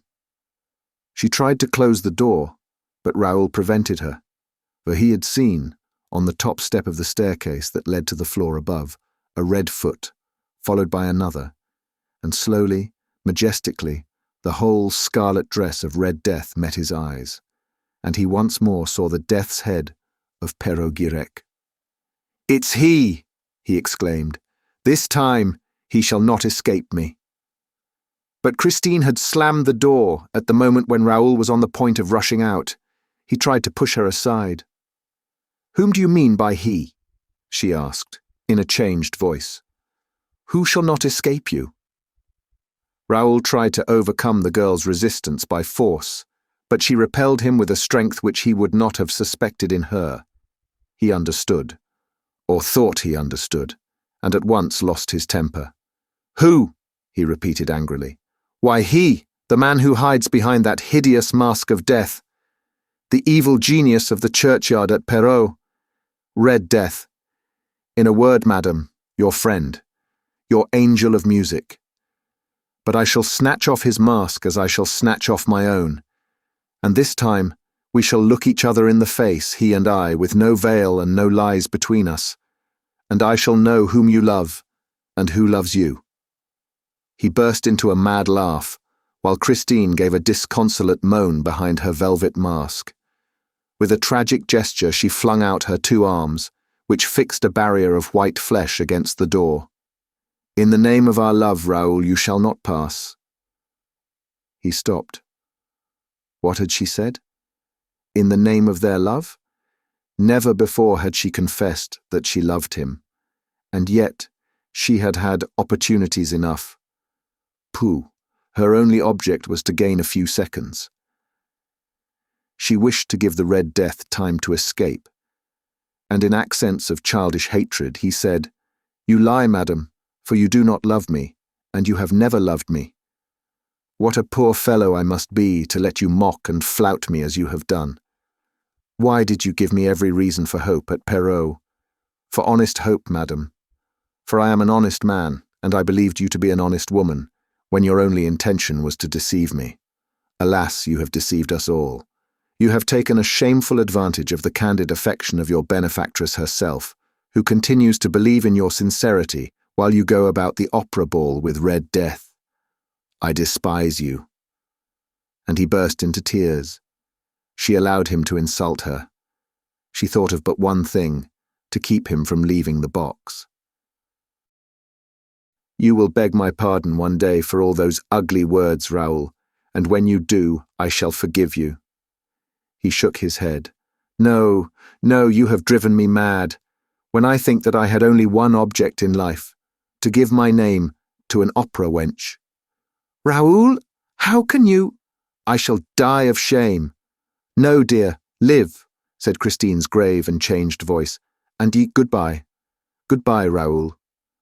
The boy stepped forward, staggering as he went. He risked one more sarcasm. "Oh, you must let me come and applaud you from time to time." "I shall never sing again, Raoul." "Really?" he replied, still more satirically. "So he is taking you off the stage. I congratulate you. But we shall meet in the Bois one of these evenings." "Not in the Bois, nor anywhere, Raoul. You shall not see me again." May one ask at least to what darkness you are returning? For what hell are you leaving, mysterious lady? Or for what paradise? I came to tell you, dear, but I can't tell you now. You would not believe me. You have lost faith in me, Raoul. It is finished. She spoke in such a despairing voice that the lad began to feel remorse for his cruelty. But look here, he cried. Can't you tell me what all this means? You are free. There is no one to interfere with you. You go about Paris. You put on a domino to come to the ball. Why do you not go home? What have you been doing this past fortnight? What is this tale about the angel of music, which you have been telling Mamma Valerius? Someone may have taken you in, played upon your innocence. I was a witness of it myself at Perrault. But you know what to believe now. You seem to me quite sensible, Christine. You know what you are doing. And meanwhile Mamma Valerius lies waiting for you at home and appealing to your good genius. Explain yourself, Christine, I beg of you. Anyone might have been deceived as I was. What is this farce? Christine simply took off her mask and said, Dear, it is a tragedy. Raoul now saw her face and could not restrain an exclamation of surprise and terror. The fresh complexion of former days was gone. A mortal pallor covered those features, which he had known so charming and so gentle, and sorrow had furrowed them with pitiless lines, and traced dark and unspeakably sad shadows under her eyes. My dearest, he moaned, holding out his arms. You promised to forgive me. Perhaps. Someday, perhaps, she said, resuming her mask, and she went away, forbidding him with a gesture to follow her. He tried to disobey her, but she turned round and repeated her gesture of farewell with such authority that he dared not move a step. He watched her till she was out of sight. Then he also went down among the crowd, hardly knowing what he was doing, with throbbing temples and an aching heart. And as he crossed the dancing floor, he asked if anybody had seen Red Death. Yes, everyone had seen Red Death, but Raoul could not find him, and at 2 o'clock in the morning he turned down the passage, behind the scenes, that led to Christine Daaé's dressing room. His footsteps took him to that room where he had first known suffering. He tapped at the door. There was no answer. He entered, as he had entered when he looked everywhere for the man's voice. The room was empty. A gas jet was burning, turned down low. He saw some writing paper on a little desk. He thought of writing to Christine, but he heard steps in the passage. He had only time to hide in the inner room, which was separated from the dressing room by a curtain. Christine entered, took off her mask with a weary movement and flung it on the table. She sighed and let her pretty head fall into her two hands. What was she thinking of? Of Raoul? No, for Raoul heard her murmur, Poor Eric. At first he thought he must be mistaken. To begin with, he was persuaded that, if anyone was to be pitied, it was he, Raoul. It would have been quite natural if she had said, Poor Raoul, after what had happened between them. But shaking her head, she repeated, Poor Eric. What had this Eric to do with Christine's sighs, and why was she pitying Eric when Raoul was so unhappy? Christine began to write, deliberately, calmly, and so placidly, that Raoul, who was still trembling from the effects of the tragedy that separated them, was painfully impressed. What coolness, he said to himself. She wrote on, filling 2, 3, 4 sheets. Suddenly she raised her head and hid the sheets in her bodice. She seemed to be listening. Raoul also listened. Whence came that strange sound, that distant rhythm? A faint singing seemed to issue from the walls. Yes, it was as though the walls themselves were singing. The song became plainer. The words were now distinguishable. He heard a voice, a very beautiful, very soft, very captivating voice. But for all its softness, it remained a male voice. The voice came nearer and nearer. It came through the wall. It approached. And now the voice was in the room, in front of Christine. Christine rose and addressed the voice, as though speaking to someone. "Here I am, Eric," she said. "I am ready, but you are late." Raoul, peeping from behind the curtain, could not believe his eyes, which showed him nothing. Christine's face lit up. A smile of happiness appeared upon her bloodless lips, a smile like that of sick people when they receive the first hope of recovery. The voice without a body went on singing, and certainly Raoul had never in his life heard anything more absolutely and heroically sweet, more gloriously insidious, more delicate, more powerful, in short, more irresistibly triumphant. He listened to it in a fever, and he now began to understand how Christine Daaé was able to appear one evening before the stupefied audience with accents of a beauty hitherto unknown, of a superhuman exaltation, while doubtless still under the influence of the mysterious and invisible master. The voice was singing the wedding night song from Romeo and Juliet. Raoul saw Christine stretch out her arms to the voice as she had done in Perros churchyard, to the invisible violin, playing the resurrection of Lazarus. And nothing could describe the passion with which the voice sang, "Fate links thee to me for ever and a day."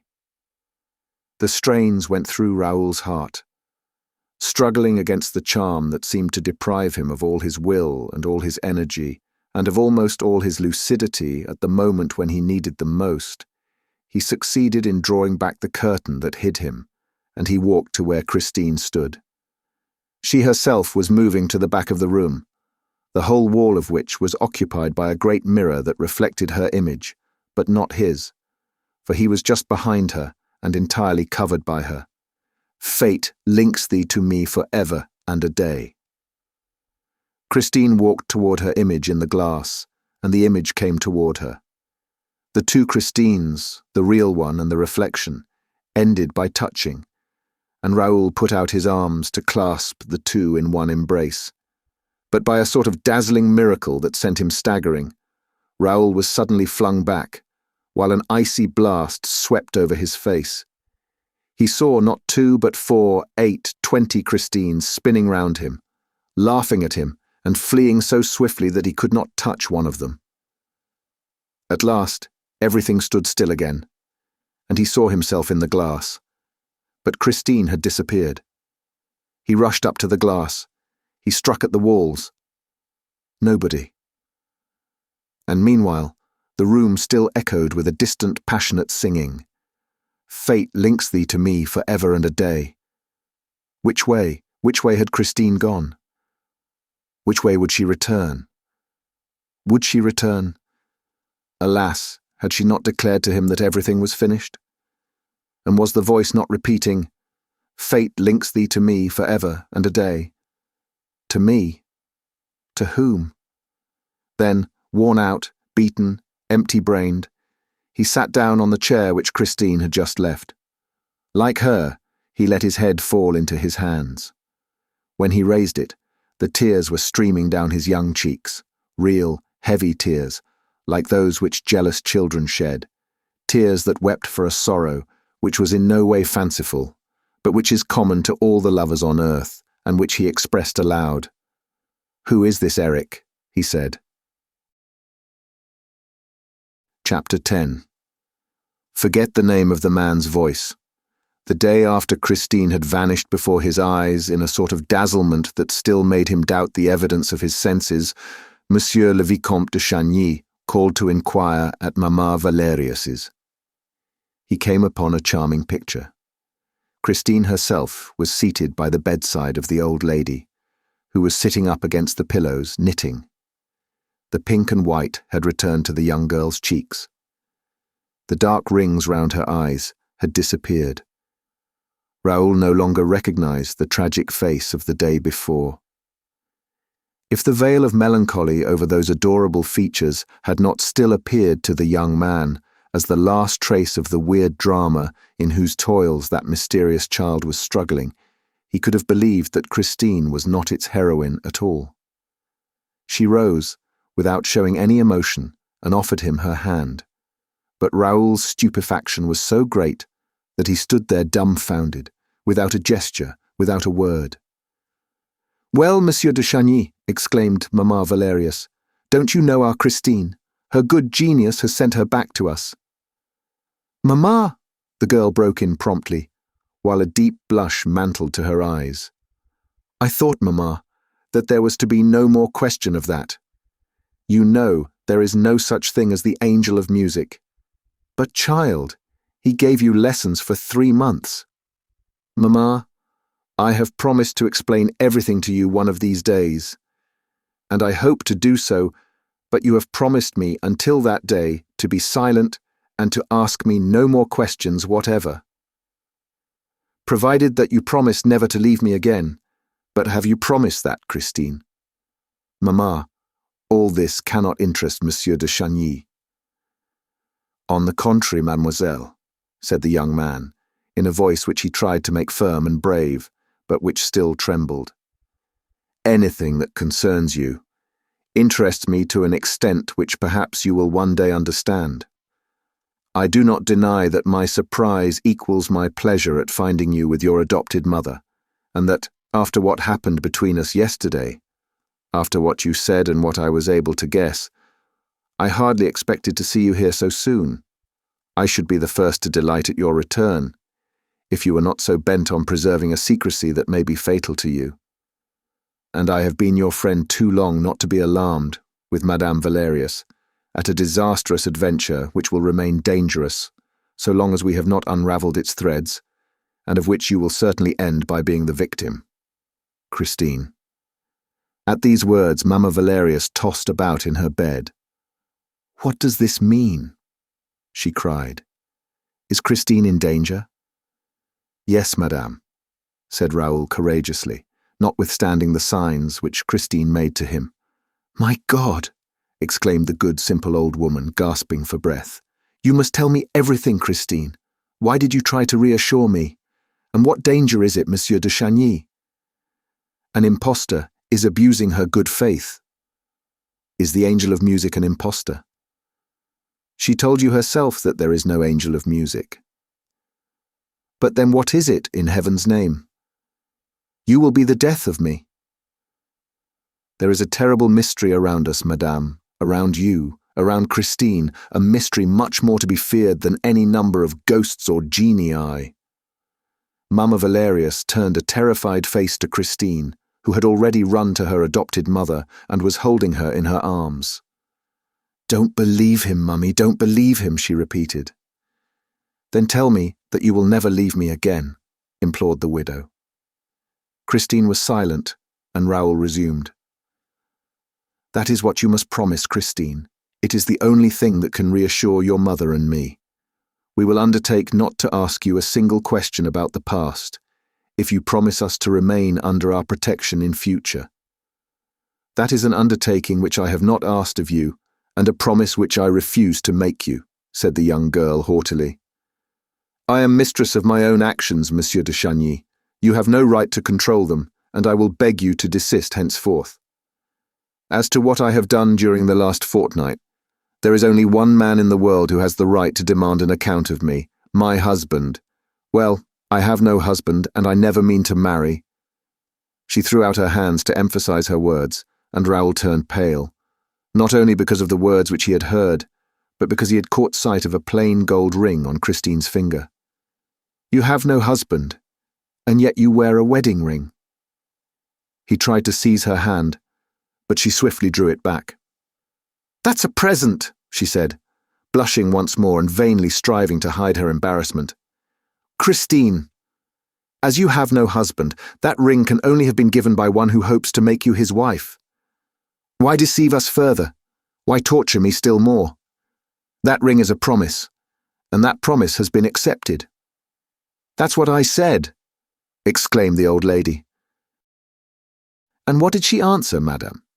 "What I chose," said Christine, driven to exasperation. "Don't you think, monsieur, that this cross-examination has lasted long enough?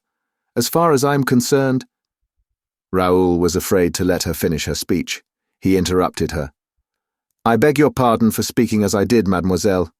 You know the good intentions that make me meddle just now, in matters which, you no doubt think, have nothing to do with me. But allow me to tell you what I have seen. And I have seen more than you suspect, Christine, or what I thought I saw. For, to tell you the truth, I have sometimes been inclined to doubt the evidence of my eyes. Well, what did you see, sir, or think you saw? I saw your ecstasy at the sound of the voice, Christine. The voice that came from the wall or the next room to yours. Yes, your ecstasy. And that is what makes me alarmed on your behalf. You are under a very dangerous spell. And yet it seems that you are aware of the imposture because you say today that there is no angel of music. In that case, Christine, why did you follow him that time? Why did you stand up, with radiant features as though you were really hearing angels? Ah, it is a very dangerous voice, Christine, for I myself, when I heard it, was so much fascinated by it that you vanished before my eyes without my seeing which way you passed. Christine, in the name of heaven, in the name of your Father who is in heaven now, and who loved you so dearly, and who loved me too, Christine, tell us, tell your benefactress and me, to whom does that voice belong? If you do, we will save you in spite of yourself. Come, Christine, the name of the man who had the audacity to put a ring on your finger. Monsieur de Chagny, the girl declared coldly. You shall never know. Thereupon, seeing the hostility with which her ward had addressed the Viscount, Mamma Valeria suddenly took Christine's part. And, if she does love that man, Monsieur le Vicomte, even then it is no business of yours. Alas, madame, Raoul humbly replied, unable to restrain his tears. Alas, I believe that Christine really does love him. But it is not only that which drives me to despair. For what I am not certain of, madame, is that the man whom Christine loves is worthy of her love. It is for me to be the judge of that, monsieur, said Christine, looking Raoul angrily in the face. When a man, continued Raoul, adopts such romantic methods to entice a young girl's affections, the man must be either a villain or the girl a fool. Is that it? Christine. Raoul, why do you condemn a man whom you have never seen, whom no one knows and about whom you yourself know nothing? Yes, Christine. Yes. I at least know the name that you thought to keep from me forever. The name of your angel of music, mademoiselle, is Eric. Christine at once betrayed herself. She turned as white as a sheet and stammered, Who told you? You yourself. How do you mean? By pitying him the other night, the night of the masked ball. When you went to your dressing room, did you not say, Poor Eric? Well, Christine, there was a poor Raoul who overheard you. This is the second time that you have listened behind the door, Monsieur de Chagny. I was not behind the door. I was in the dressing room, in the inner room, mademoiselle. Oh, unhappy man, moaned the girl, showing every sign of unspeakable terror. Unhappy man! Do you want to be killed? Perhaps. Raoul uttered this, perhaps, with so much love and despair in his voice that Christine could not keep back a sob. She took his hands and looked at him with all the pure affection of which she was capable. Raoul, she said, forget the man's voice and do not even remember its name. You must never try to fathom the mystery of the man's voice. Is the mystery so very terrible? There is no more awful mystery on this earth. Swear to me that you will make no attempt to find out, she insisted. Swear to me that you will never come to my dressing room, unless I send for you. Then you promise to send for me sometimes, Christine? I promise. When? Tomorrow. Then I swear to do as you ask. He kissed her hands and went away, cursing Eric and resolving to be patient. Chapter 11. Above the Trapdoors. The next day he saw her at the opera. She was still wearing the plain gold ring. She was gentle and kind to him, She talked to him of the plans that he was forming, of his future, of his career. He told her that the date of the polar expedition had been put forward and that he would leave France in 3 weeks, or a month at latest. She suggested, almost gaily, that he must look upon the voyage with delight as a stage toward his coming fame. And when he replied that fame without love was no attraction in his eyes, she treated him as a child whose sorrows were only short-lived. "How can you speak so lightly of such serious things?" he asked. "Perhaps we shall never see each other again. I may die during that expedition." "Or I," she said simply. She no longer smiled or jested. She seemed to be thinking of some new thing that had entered her mind for the first time. Her eyes were all aglow with it. "What are you thinking of, Christine?" "I am thinking that we shall not see each other again." "And does that make you so radiant?" "And that in a month we shall have to say goodbye forever. Unless, Christine, we pledge our faith and wait for each other forever." She put her hand on his mouth. "Hush, Raoul. You know there is no question of that. And we shall never be married. That is understood." She seemed suddenly almost unable to contain an overpowering gaiety. She clapped her hands with childish glee. Raoul stared at her in amazement. But, she continued, holding out her 2 hands to Raoul, or rather giving them to him, as though she had suddenly resolved to make him a present of them. "But if we cannot be married, we can be engaged. Nobody will know but ourselves, Raoul. There have been plenty of secret marriages. Why not a secret engagement? We are engaged, dear, for a month. In a month you will go away, and I can be happy at the thought of that month, all my life long." She was enchanted with her inspiration. Then she became serious again. "This," she said, "is a happiness that will harm no one." Raoul jumped at the idea. He bowed to Christine and said, "Mademoiselle, I have the honor to ask for your hand." "Why, you have both of them already, my dear betrothed." "Oh, Raoul, how happy we shall be. We must play at being engaged all day long. It was the prettiest game in the world, and they enjoyed it like the children that they were. Oh, the wonderful speeches they made to each other and the eternal vows they exchanged. They played at hearts as other children might play at ball, only as it was really their 2 hearts that they flung to and fro, they had to be very, very handy to catch them each time without hurting them. One day, about a week after the game began, Raoul's heart was badly hurt, and he stopped playing and uttered these wild words, "I shan't go to the North Pole." Christine, who in her innocence had not dreamed of such a possibility, suddenly discovered the danger of the game and reproached herself bitterly. She did not say a word in reply to Raoul's remark and went straight home.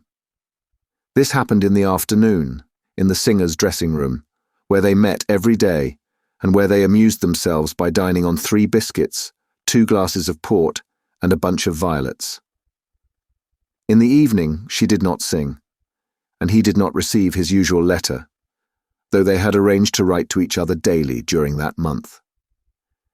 The next morning he ran off to Mamma Valerius, who told him that Christine had gone away for 2 days. She had left at 5 o'clock the day before. Raoul was distracted. He hated Mamma Valerius for giving him such news as that with such stupefying calmness. He tried to sound her, but the old lady obviously knew nothing. Christine returned on the following day. She returned in triumph. She renewed her extraordinary success of the gala performance. Since the adventure of the toad, Carlotta had not been able to appear on the stage. The terror of a fresh coac filled her heart and deprived her of all her power of singing, and the theatre that had witnessed her incomprehensible disgrace had become odious to her. She contrived to cancel her contract. Daaé was offered the vacant place for the time. She received thunders of applause in the jive. The Viscount, who of course was present, was the only one to suffer on hearing the 1,000 echoes of this fresh triumph, for Christine still wore her plain gold ring. A distant voice whispered in the young man's ear. "She is wearing the ring again tonight, and you did not give it to her. She gave her soul again tonight, and did not give it to you. If she will not tell you what she has been doing the past 2 days, you must go and ask Eric." He ran behind the scenes and placed himself in her way. She saw him, for her eyes were looking for him. She said, "Quick, quick, come!" And she dragged him to her dressing room. Raoul at once threw himself on his knees before her. He swore to her that he would go, and he entreated her never again to withhold a single hour of the ideal happiness which she had promised him. She let her tears flow. They kissed like a despairing brother and sister who have been smitten with a common loss and who meet to mourn a dead parent. Suddenly, she snatched herself from the young man's soft and timid embrace, seemed to listen to something, and with a quick gesture pointed to the door. When he was on the threshold, she said in so low a voice that the Viscount guessed rather than heard her words, "Tomorrow, my dear betrothed, and be happy, Raoul. I sang for you tonight." He returned the next day. But those 2 days of absence had broken the charm of their delightful make-believe. They looked at each other, in the dressing room with their sad eyes, without exchanging a word. Raoul had to restrain himself not to cry out, "I am jealous, I am jealous, I am jealous." But she heard him all the same. Then she said, "Come for a walk, dear. The air will do you good." Raoul thought that she would propose a stroll in the country, far from that building which he detested as a prison, whose jailer he could feel walking within the walls. The jailer, Eric. But she took him to the stage and made him sit on the wooden curb of a well, in the doubtful peace and coolness of a first scene set for the evening's performance. On another day, she wandered with him, hand in hand, along the deserted paths of a garden whose creepers had been cut out by a decorator's skillful hands. It was as though the real sky, the real flowers, the real earth were forbidden her for all time, and she condemned to breathe no other air than that of the theatre. An occasional fireman passed, watching over their melancholy idyll from afar, and she would drag him up above the clouds, in the magnificent disorder of the grid, where she loved to make him giddy by running in front of him along the frail bridges, among the thousands of ropes fastened to the pulleys, the windlasses, the rollers, in the midst of a regular forest of yards and masts. If he hesitated, she said, with an adorable pout of her lips, "You, a sailor!" And then they returned to terra firma. That is to say, to some passage that led them to the little girls' dancing school, where brats between 6 and 10 were practicing their steps, in the hope of becoming great dancers one day, covered with diamonds. Meanwhile, Christine gave them sweets instead. She took him to the wardrobe and property rooms, took him all over her empire, which was artificial but immense, covering 17 stories from the ground floor to the roof, and inhabited by an army of subjects. She moved among them like a popular queen, encouraging them in their labours, sitting down in the workshops, giving words of advice to the workmen whose hands hesitated to cut into the rich stuffs that were to clothe heroes. There were inhabitants of that country who practiced every trade. There were cobblers, there were goldsmiths. All had learned to know her and to love her, for she always interested herself in all their troubles and all their little hobbies. She knew unsuspected corners that were secretly occupied by little old couples. She knocked at their door and introduced Raoul to them as a Prince Charming who had asked for her hand. And the two of them, sitting on some worm-eaten property, would listen to the legends of the opera, even as, in their childhood, they had listened to the old Breton tales. Those old people remembered nothing outside the opera. They had lived there for years without number. Past managements had forgotten them. Palace revolutions had taken no notice of them. The history of France had run its course unknown to them, and nobody recollected their existence. The precious days sped in this way, and Raoul and Christine, by affecting excessive interest in outside matters, strove awkwardly to hide from each other the one thought of their hearts. One fact was certain, that Christine, who until then had shown herself the stronger of the two, became suddenly inexpressibly nervous. When, on their expeditions, she would start running without reason, or else suddenly stop, and her hand, turning ice-cold in a moment, would hold the young man back. Sometimes her eyes seemed to pursue imaginary shadows. She cried, "This way, and this way, and this way," laughing a breathless laugh that often ended in tears. Then Raoul tried to speak, to question her, in spite of his promises. But even before he had worded his question, she answered feverishly, "Nothing. I swear it is nothing." Once when they were passing before an open trapdoor on the stage, Raoul stopped over the dark cavity. "You have shown me over the upper part of your empire, Christine, but there are strange stories told of the lower part. Shall we go down?" She caught him in her arms, as though she feared to see him disappear down the black hole, and in a trembling voice whispered, "Never. I will not have you go there. Besides, it's not mine. Everything that is underground belongs to him." Raoul looked her in the eyes and said roughly, "So he lives down there, does he?" "I never said so. Who told you a thing like that? Come away. I sometimes wonder if you are quite sane, Raoul. You always take things in such an impossible way. Come along, come." And she literally dragged him away, for he was obstinate and wanted to remain by the trapdoor. That hole attracted him. Suddenly, the trapdoor was closed, and so quickly that they did not even see the hand that worked it, and they remained quite dazed. "Perhaps he was there," Raoul said at last. She shrugged her shoulders, but did not seem easy. No, it was the trapdoor shutters. They must do something, you know. They open and shut the trapdoors without any particular reason. It's like the door shutters. They must spend their time somehow. But suppose it were he, Christine. No, he has shut himself up. He is working." "Oh, really? He's working, is he?" "Yes, he can't open and shut the trapdoors and work at the same time." She shivered. "What is he working at?" "Oh, something terrible. But it's all the better for us. When he's working at that, he sees nothing. He does not eat, drink, or breathe for days and nights at a time. He becomes a living dead man and has no time to amuse himself with the trapdoors." She shivered again. She was still holding him in her arms.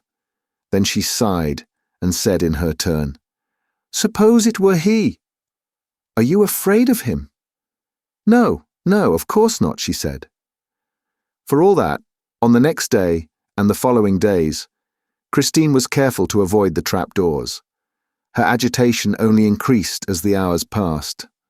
At last, one afternoon, she arrived very late, with her face so desperately pale and her eyes so desperately red, that Raoul resolved to go to all lengths, including that which he foreshadowed when he blurted out that he would not go on the North Pole expedition unless she first told him the secret of the man's voice.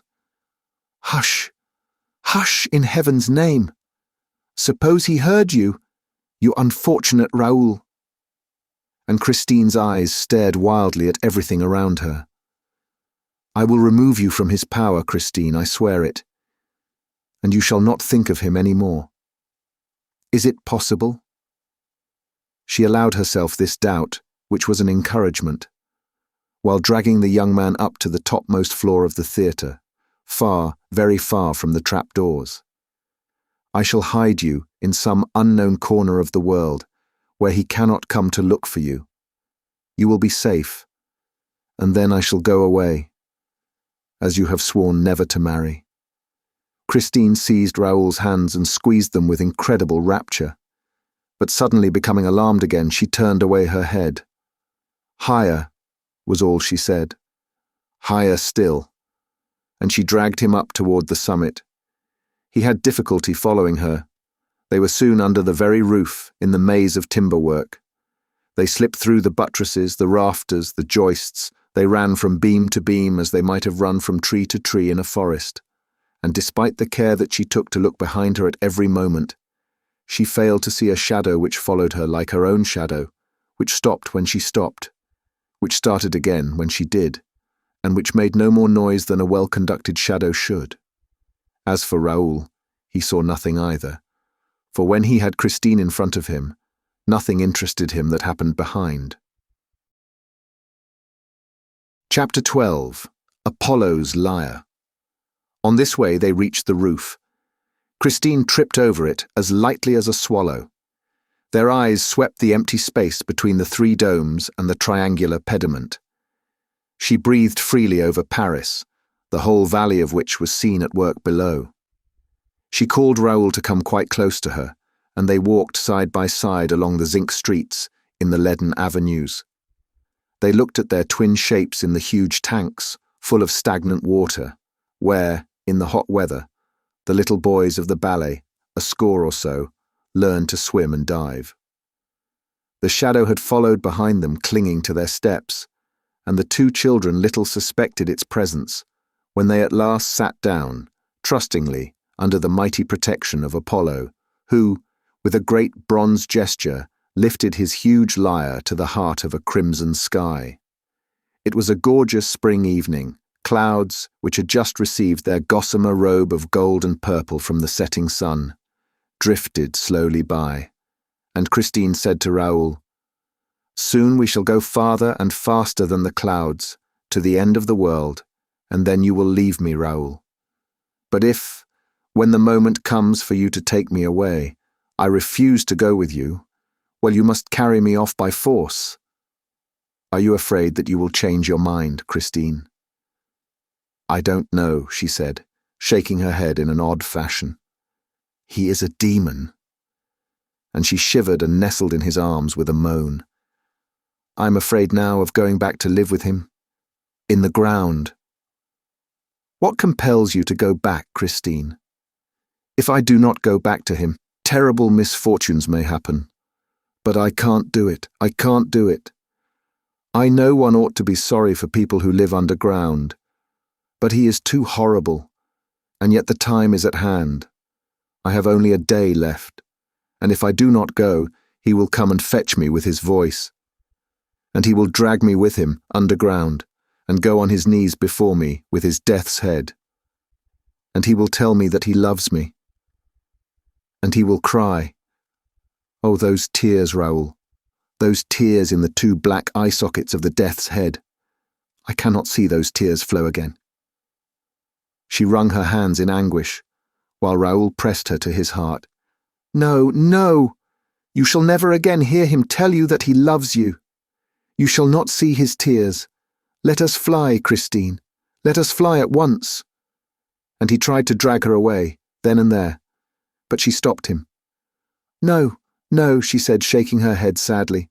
"Not now. It would be too cruel. Let him hear me sing tomorrow evening, and then we will go away. You must come and fetch me in my dressing room at midnight exactly. He will then be waiting for me in the dining room by the lake.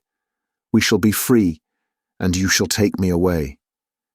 You must promise me that, Raoul, even if I refuse. For I feel that, if I go back this time, I shall perhaps never return."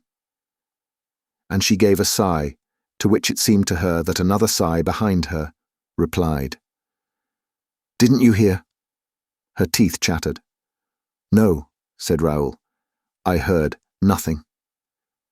"It is too terrible," she confessed, "to be always trembling like this. And yet we run no danger here. We are at home, in the sky, in the open air, in the light.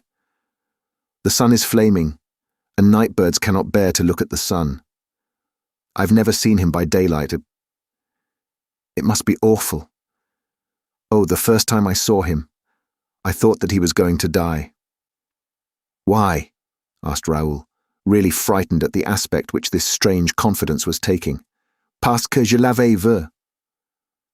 This time, Raoul and Christine turned round at the same time. "There is someone in pain," said Raoul. "Perhaps someone has been hurt." "Did you hear?" "I can't say," Christine confessed. Even when he is not there, my ears are full of his sighs. Still, if you heard. They stood up and looked around them. They were quite alone on the immense lead roof. They sat down again, and Raoul said, "Tell me how you saw him first." I had heard him for 3 months without seeing him.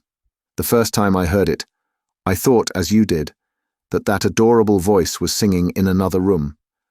I went out and looked everywhere, but, as you know, Raoul, my dressing room is very much by itself, and I could not find the voice outside my room, whereas it went on, steadily inside.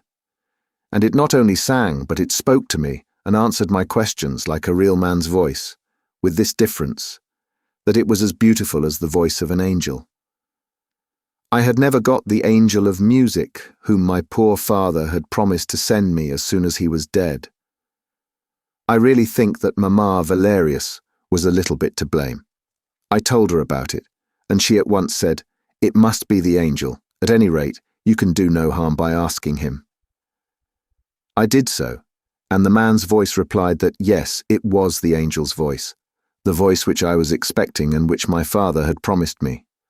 From that time onward, the voice and I became great friends. It asked leave to give me lessons every day. I agreed and never failed to keep the appointment which it gave me in my dressing room.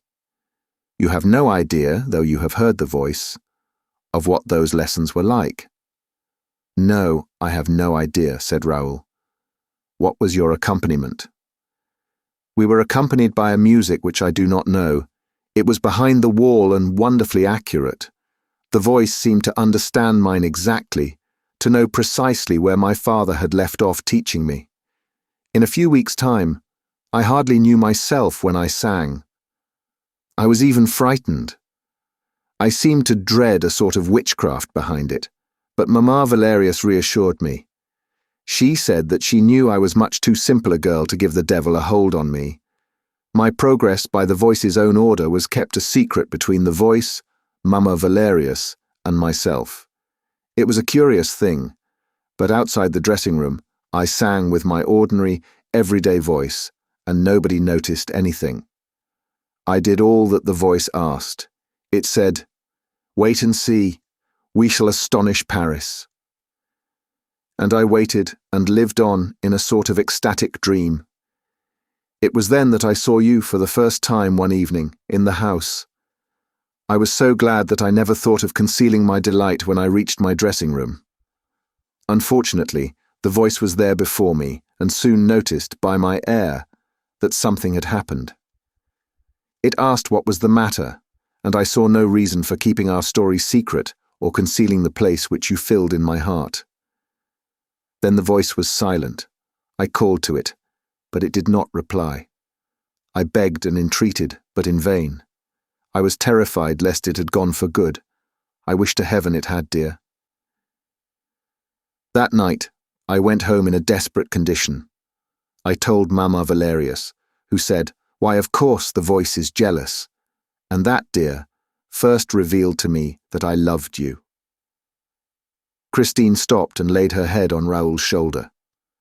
They sat like that for a moment, in silence, and they did not perceive the movement, at a few steps from them, of the creeping shadow of 2 great black wings, a shadow that came along the roof so near them, that it could have stifled them by closing over them. The next day, Christine continued with a sigh, I went back to my dressing room in a very pensive frame of mind. The voice was there, spoke to me with great sadness, and told me plainly that, if I must bestow my heart on earth, there was nothing for the voice to do but to go back to heaven.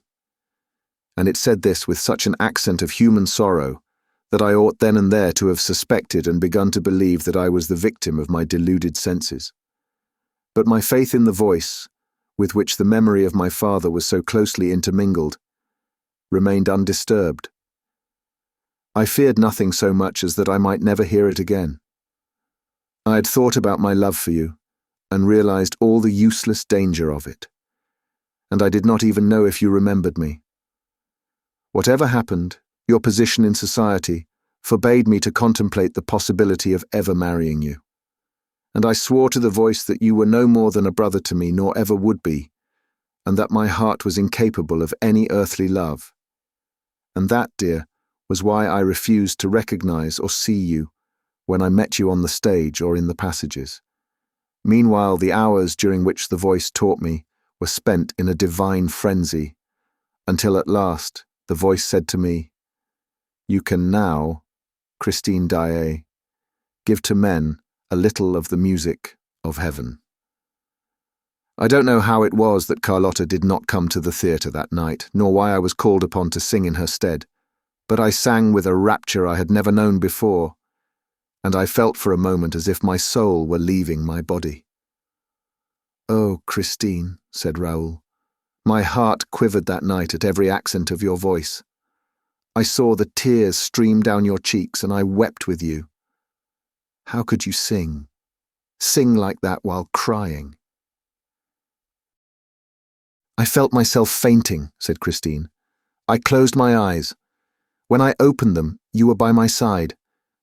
But the voice was there also, Raoul. I was afraid for your sake, and again I would not recognize you, and began to laugh when you reminded me that you had picked up my scarf in the sea.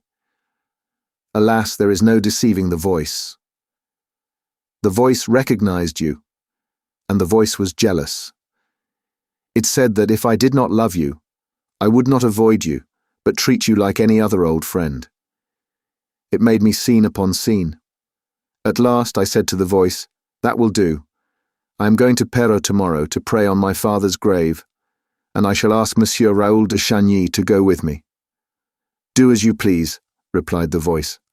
'But I shall be at Perros too, for I am wherever you are, Christine, and if you are still worthy of me, if you have not lied to me, I will play you the Resurrection of Lazarus, on the stroke of midnight, on your father's tomb and on your father's violin.' That, dear, was how I came to write you the letter that brought you to Perros. How could I have been so beguiled? How was it, when I saw the personal, the selfish point of view of the voice, that I did not suspect some impostor? Alas, I was no longer mistress of myself. I had become his thing. 'But after all,' cried Raoul, 'you soon came to know the truth. Why did you not at once rid yourself of that abominable nightmare? Know the truth, Raoul. Rid myself of that nightmare.' 'But my poor boy, I was not caught in the nightmare until the day when I learned the truth. Pity me, Raoul, pity me.' You remember the terrible evening when Carlotta thought that she had been turned into a toad on the stage, and when the house was suddenly plunged in darkness through the chandelier crashing to the floor. There were killed and wounded that night, and the whole theatre rang with terrified screams. My first thought was for you and the voice. I was at once easy, where you were concerned, for I had seen you in your brother's box, and I knew that you were not in danger. But the voice had told me that it would be at the performance, and I was really afraid for it, just as if it had been an ordinary person who was capable of dying. I thought to myself, the chandelier may have come down upon the voice. I was then on the stage and was nearly running into the house to look for the voice among the killed and wounded, when I thought that if the voice was safe, it would be sure to be in my dressing room, and I rushed to my room. The voice was not there. I locked my door, and with tears in my eyes besought it, if it were still alive, to manifest itself to me. The voice did not reply, but suddenly I heard a long, beautiful wail, which I knew well. It is the plaint of Lazarus when, at the sound of the Redeemer's voice, he begins to open his eyes and see the light of day. It was the music which you and I, Raoul, heard at Perros. And then the voice began to sing the leading phrase, "Come and believe in me. Whoso believes in me shall live. Walk. Whoso hath believed in me shall never die." I cannot tell you the effect which that music had upon me. It seemed to command me personally to come, to stand up and come to it. It retreated, and I followed. Come and believe in me. I believed in it. I came, and this was the extraordinary thing. My dressing room, as I moved, seemed to lengthen out. Evidently, it must have been an effect of mirrors, for I had the mirror in front of me, and suddenly I was outside the room without knowing how. What? Without knowing how? Christine, you must really stop dreaming. I was not dreaming, dear. I was outside my room without knowing how. You, who saw me disappear from my room one evening, may be able to explain it, but I cannot. I can only tell you that, suddenly, there was no mirror before me, and no dressing room. I was in a dark passage. I was frightened, and I cried out. It was quite dark, but for a faint red glimmer at a distant corner of the wall. I tried out. My voice was the only sound, for the singing and the violin had stopped, and suddenly a hand was laid on mine, or rather a stone-cold, bony thing that seized my wrist and did not let go. I cried out again. An arm took me round the waist and supported me. I struggled for a little while and then gave up the attempt.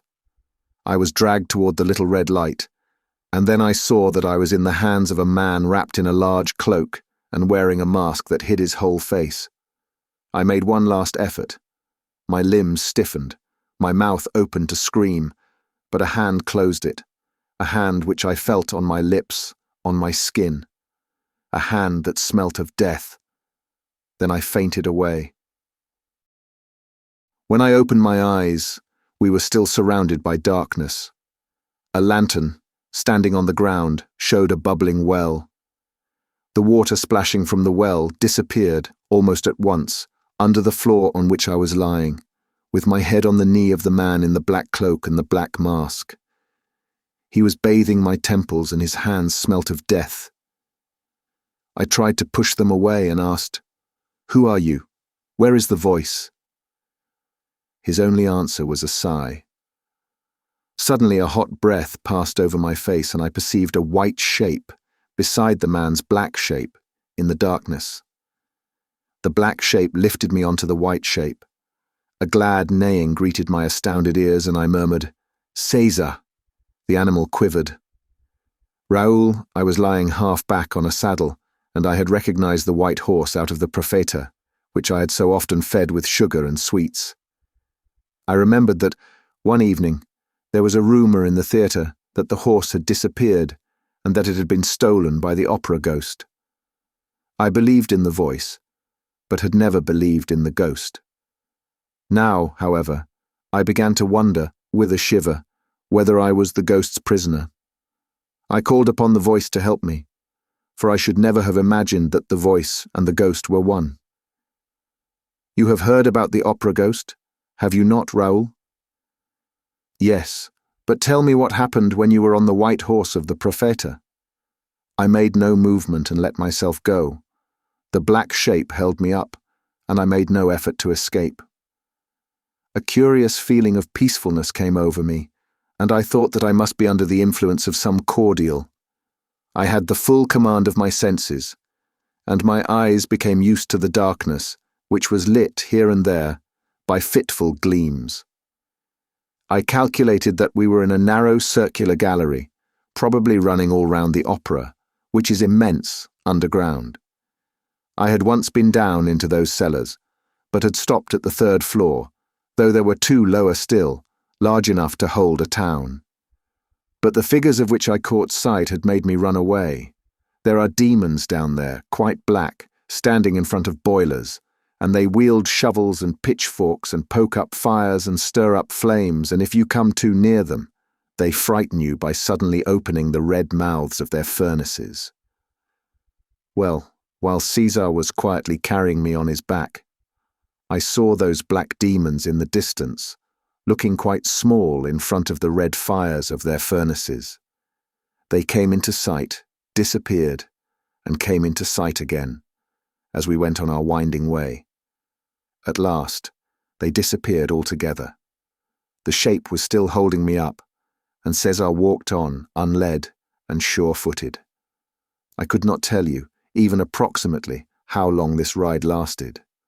I only know that we seemed to turn and often went down a spiral stair into the very heart of the earth. Even then, it may be that my head was turning, but I don't think so. No, my mind was quite clear. At last, César raised his nostrils, sniffed the air, and quickened his pace a little. I felt a moistness in the air, and Caesar stopped. The darkness had lifted. A sort of blue light surrounded us. We were on the edge of a lake, whose leaden waters stretched into the distance, into the darkness. But the blue light lit up the bank, and I saw a little boat fastened to an iron ring on the wharf. A boat? Yes, but I knew that all that existed, and that there was nothing supernatural about that underground lake and boat. But think of the exceptional conditions in which I arrived upon that shore.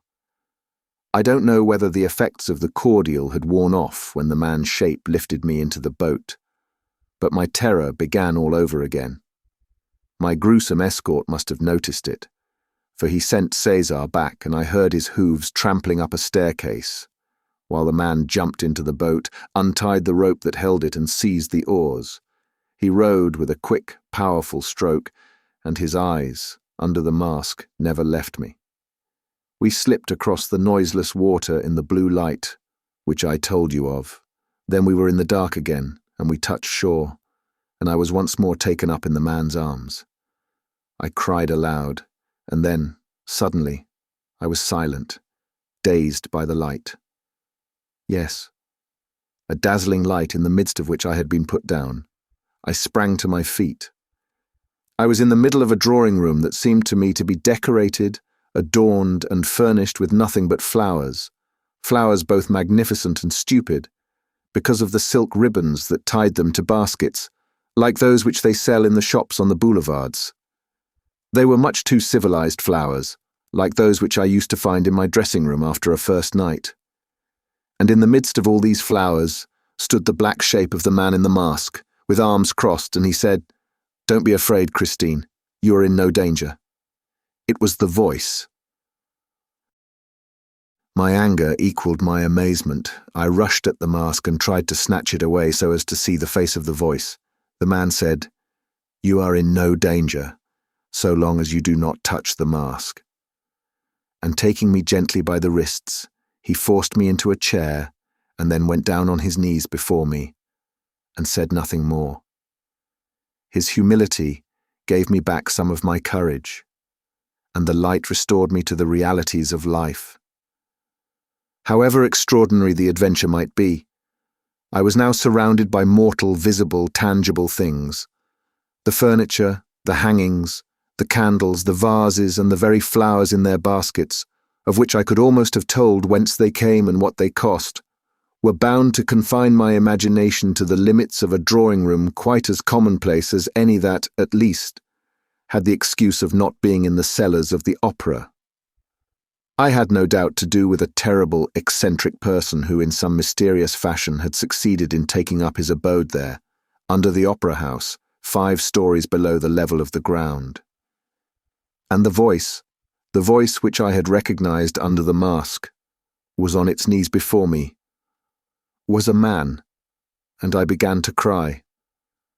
The man, still kneeling, must have understood the cause of my tears, for he said, "It is true, Christine. I am not an angel, nor a genius, nor a ghost. I am Eric." Christine's narrative was again interrupted. An echo behind them seemed to repeat the word after her. Eric? What echo? They both turned round and saw that night had fallen. Raoul made a movement as though to rise, but Christine kept him beside her. "Don't go," she said. "I want you to know everything here." "But why here, Christine? I'm afraid of your catching cold." "We have nothing to fear except the trapdoors, dear, and here we are miles away from the trapdoors, and I am not allowed to see you outside the theatre. This is not the time to annoy him. We must not arouse his suspicion." Christine, something tells me that we are wrong to wait till tomorrow evening and that we ought to fly at once. I tell you that if he does not hear me sing tomorrow, it will cause him infinite pain. It is difficult not to cause him pain, and yet to escape from him for good. You are right in that, Raoul, for certainly he will die of my flight. And she added in a dull voice, "But then it counts both ways, for we risk his killing us. Does he love you so much?" He would commit murder for me.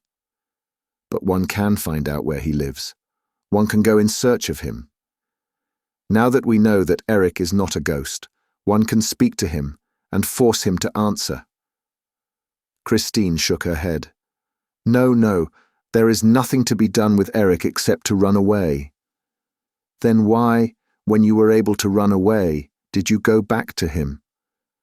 Because I had to, and you will understand that when I tell you how I left him. Oh, I hate him, cried Raoul. And you, Christine, tell me. Do you hate him too? No, said Christine simply. No, of course not. Why, you love him. Your fear, your terror, all of that is just love, and love of the most exquisite kind.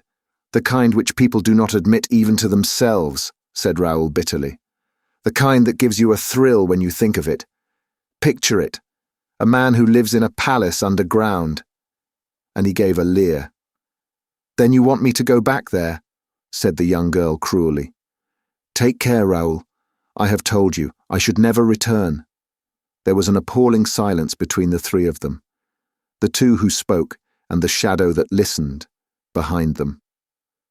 Before answering that, said Raoul at last, speaking very slowly, I should like to know with what feeling he inspires you, since you do not hate him. With horror, she said. That is the terrible thing about it. He fills me with horror and I do not hate him. How can I hate him, Raoul? Think of Eric at my feet, in the house on the lake, underground. He accuses himself, he curses himself, he implores my forgiveness. He confesses his cheat. He loves me. He lays at my feet an immense and tragic love. He has carried me off for love. He has imprisoned me with him, underground, for love. But he respects me. He crawls, he moans, he weeps.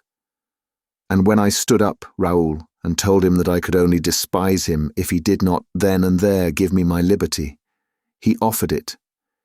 He offered to show me the mysterious road. Only he rose too, and I was made to remember that though he was not an angel, nor a ghost, nor a genius, he remained the voice, for he sang. And I listened, and stayed. That night, we did not exchange another word. He sang me to sleep. When I woke up, I was alone, lying on a sofa in a simply furnished little bedroom with an ordinary mahogany bedstead lit by a lamp standing on the marble top of an old Louis Philippe chest of drawers. I soon discovered that I was a prisoner and that the only outlet from my room led to a very comfortable bathroom. On returning to the bedroom, I saw on the chest of drawers a note in red ink which said, My dear Christine, you need have no concern as to your fate. You have no better nor more respectful friend in the world than myself. You are alone at present, in this home which is yours. I am going out shopping to fetch you all the things that you can need. I felt sure that I had fallen into the hands of a madman. I ran round my little apartment, looking for a way of escape which I could not find. I upbraided myself for my absurd superstition, which had caused me to fall into the trap. I felt inclined to laugh and to cry at the same time. This was the state of mind in which Eric found me. After giving 3 taps on the wall, he walked in quietly through a door which I had not noticed, and which he left open. He had his arms full of boxes and parcels and arranged them on the bed in a leisurely fashion, while I overwhelmed him with abuse and called upon him to take off his mask if it covered the face of an honest man. He replied serenely, You shall never see Eric's face. And he reproached me with not having finished dressing at that time of day. He was good enough to tell me that it was 2 o'clock in the afternoon.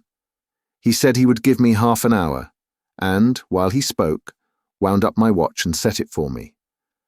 After which he asked me to come to the dining room, where a nice lunch was waiting for us. I was very angry, slammed the door in his face, and went to the bathroom.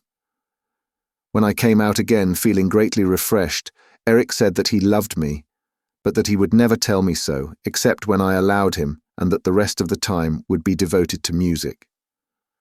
"What do you mean by the rest of the time?" I asked. 5 days, he said, with decision. I asked him if I should then be free, and he said, "You will be free, Christine, for, when those 5 days are past, you will have learnt not to see me, and then, from time to time, you will come to see your poor Eric."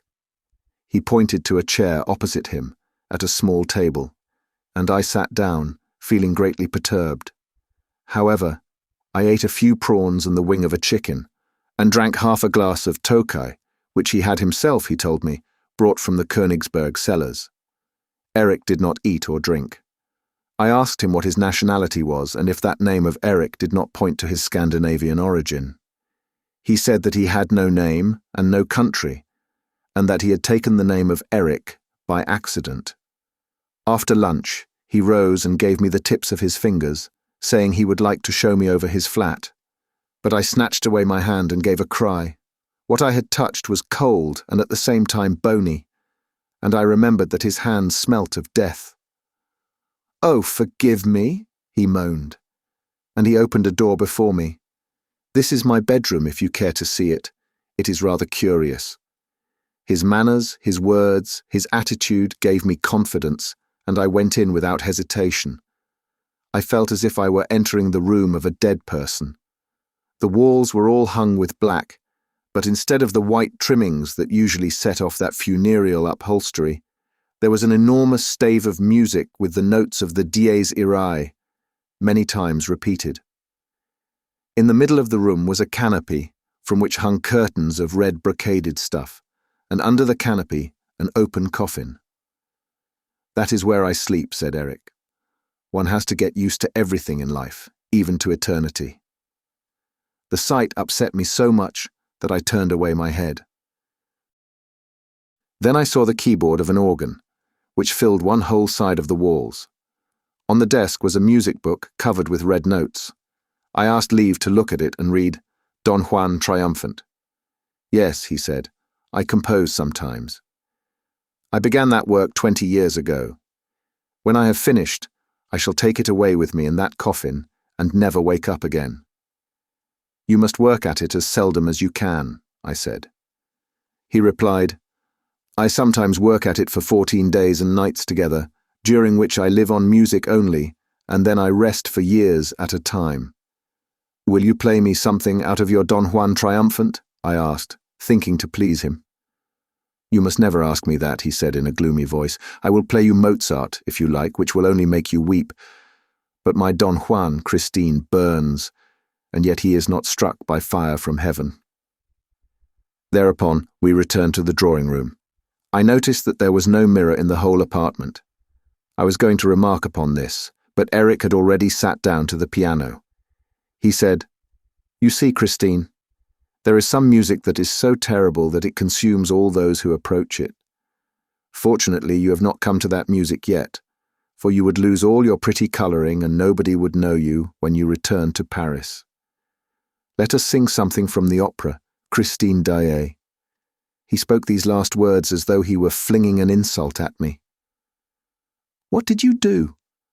I had no time to think about the meaning he put into his words. We at once began the duet in Othello, and already the catastrophe was upon us. I sang Desdemona with a despair, a terror which I had never displayed before. As for him, his voice thundered forth his revengeful soul at every note. Love, jealousy, hatred burst out around us in harrowing cries. Eric's black mask made me think of the natural mask of the Moor of Venice. He was Othello himself. Suddenly I felt a need to see beneath the mask. I wanted to know the face of the voice, and with a movement which I was utterly unable to control, swiftly my fingers tore away the mask. Oh, horror, horror, horror! Christine stopped at the thought of the vision that had scared her, while the echoes of the night, which had repeated the name of Eric, now thrice moaned the cry, "Horror, horror, horror!"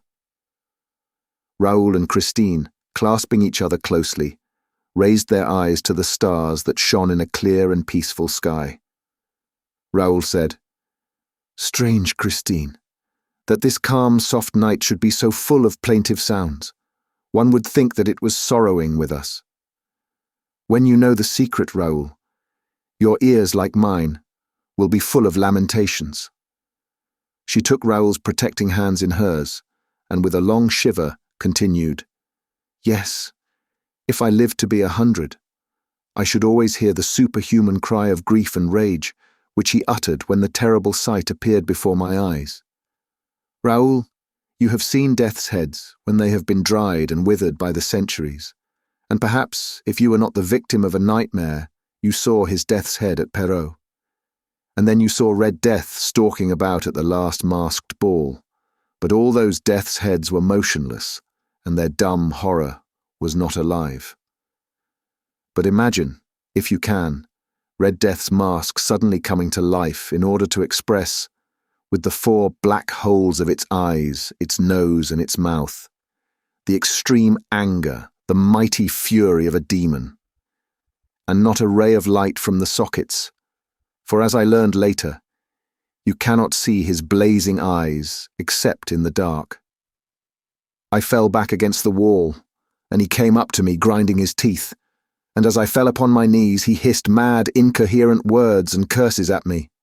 Leaning over me, he cried, "Look, you want to see, feast your eyes, glut your soul on my cursed ugliness. Look at Eric's face. Now you know the face of the voice. You were not content to hear me, eh? You wanted to know what I looked like. Oh, you women are so inquisitive. Well, are you satisfied? I'm a very good-looking fellow, eh? When a woman has seen me as you have, she belongs to me. She loves me forever. I am a kind of Don Juan, you know." And drawing himself up to his full height, with his hand on his hip, wagging the hideous thing that was his head on his shoulders, he roared, "Look at me, I am Don Juan triumphant." And when I turned away my head and begged for mercy, he drew it to him, brutally, twisting his dead fingers into my hair. "Enough, enough," cried Raoul. "I will kill him. In heaven's name, Christine, tell me where the dining room on the lake is. I must kill him." "Oh, be quiet, Raoul, if you want to know." "Yes, I want to know how and why you went back. I must know. But in any case, I will kill him." "Oh, Raoul, listen. He dragged me by my hair and then... Oh, it is too horrible." "Well, what? Out with it!" exclaimed Raoul fiercely. "Out with it, quick!" Then he hissed at me. "Ah, I frighten you, do I? I dare say. Perhaps you think that I have another mask, eh? And that my head is a mask? Well," he roared, "tear it off as you did the other. Come along, I insist. Your hands, give me your hands." And he seized my hands and dug them into his awful face. He tore his flesh with my nails, tore his terrible dead flesh with my nails. "No," he shouted, while his throat throbbed and panted like a furnace. "Know that I am built up of death from head to foot, and that it is a corpse that loves you and adores you and will never, never leave you. Look, I am not laughing now. I am crying for you, Christine, who have torn off my mask and who therefore can never leave me again. As long as you thought me handsome, you could have come back. I know you would have come back. But now that you know my hideousness, you would run away for good. So I shall keep you here. Why did you want to see me? Oh, mad Christine who wanted to see me, when my own father never saw me, and when my mother, so as not to see me, made me a present of my first mask. He had let go of me at last and was dragging himself about on the floor, uttering terrible sobs, and then he crawled away like a snake, went into his room, closed the door, and left me alone to my reflections. Presently I heard the sound of the organ, and then I began to understand Eric's contemptuous phrase when he spoke about opera music. What I now heard was utterly different from what I had heard up to then. His Don Juan triumphant, for I had not a doubt but that he had rushed to his masterpiece to forget the horror of the moment, seemed to me at first one long, awful, magnificent sob. But little by little, It expressed every emotion, every suffering of which mankind is capable. It intoxicated me, and I opened the door that separated us. Eric rose as I entered, but dared not turn in my direction. "Eric," I cried, "show me your face without fear. I swear that you are the most unhappy and sublime of men, and if ever again I shiver when I look at you, it will be because I am thinking of the splendor of your genius." Then Eric turned round, for he believed me, and I also had faith in myself. He fell at my feet with words of love in his dead mouth, and the music had ceased. He kissed the hem of my dress and did not see that I closed my eyes. "What more can I tell you, dear? You now know the tragedy. It went on for a fortnight during which I lied to him. My lies were as hideous as the monster who inspired them, but they were the price of my liberty.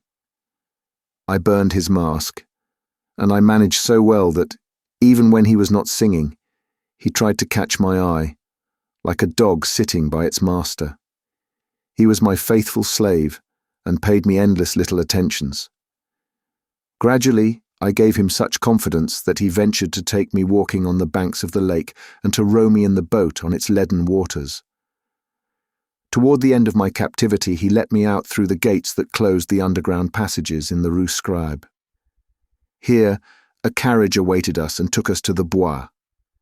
The night when we met you was nearly fatal to me, for he is terribly jealous of you, and I had to tell him that you were soon going away. Then, at last, after a fortnight of that horrible captivity, during which I was filled with pity, enthusiasm, despair, and horror by turns, he believed me when I said, "I will come back." "And you went back, Christine," groaned Raoul. "Yes, dear, and I must tell you that it was not his frightful threats when setting me free that helped me to keep my word, but the harrowing sob which he gave on the threshold of the tomb. That sob attached me to the unfortunate man more than I myself suspected when saying goodbye to him. Poor Eric, poor Eric." "Christine," said Raoul, rising, "you tell me that you love me, but you had recovered your liberty hardly a few hours before you returned to Eric. Remember the masked ball." "Yes, and do you remember those hours which I passed with you, Raoul, to the great danger of both of us? I doubted your love for me during those hours. Do you doubt it still, Raoul? Then know that each of my visits to Eric increased my horror of him, for each of those visits, instead of calming him, as I hoped, made him mad with love, and I am so frightened, so frightened." "You are frightened. But do you love me? If Eric were good-looking, would you love me, Christine?" She rose in her turn, put her two trembling arms round the young man's neck and said, "Oh, my betrothed of a day, if I did not love you, I would not give you my lips. Take them for the first time and the last." He kissed her lips. But the night that surrounded them was rent asunder. They fled as at the approach of a storm, and their eyes, filled with dread of Eric, showed them, before they disappeared, high up above them, an immense night-bird that stared at them with its blazing eyes and seemed to cling to the string of Apollo's lyre.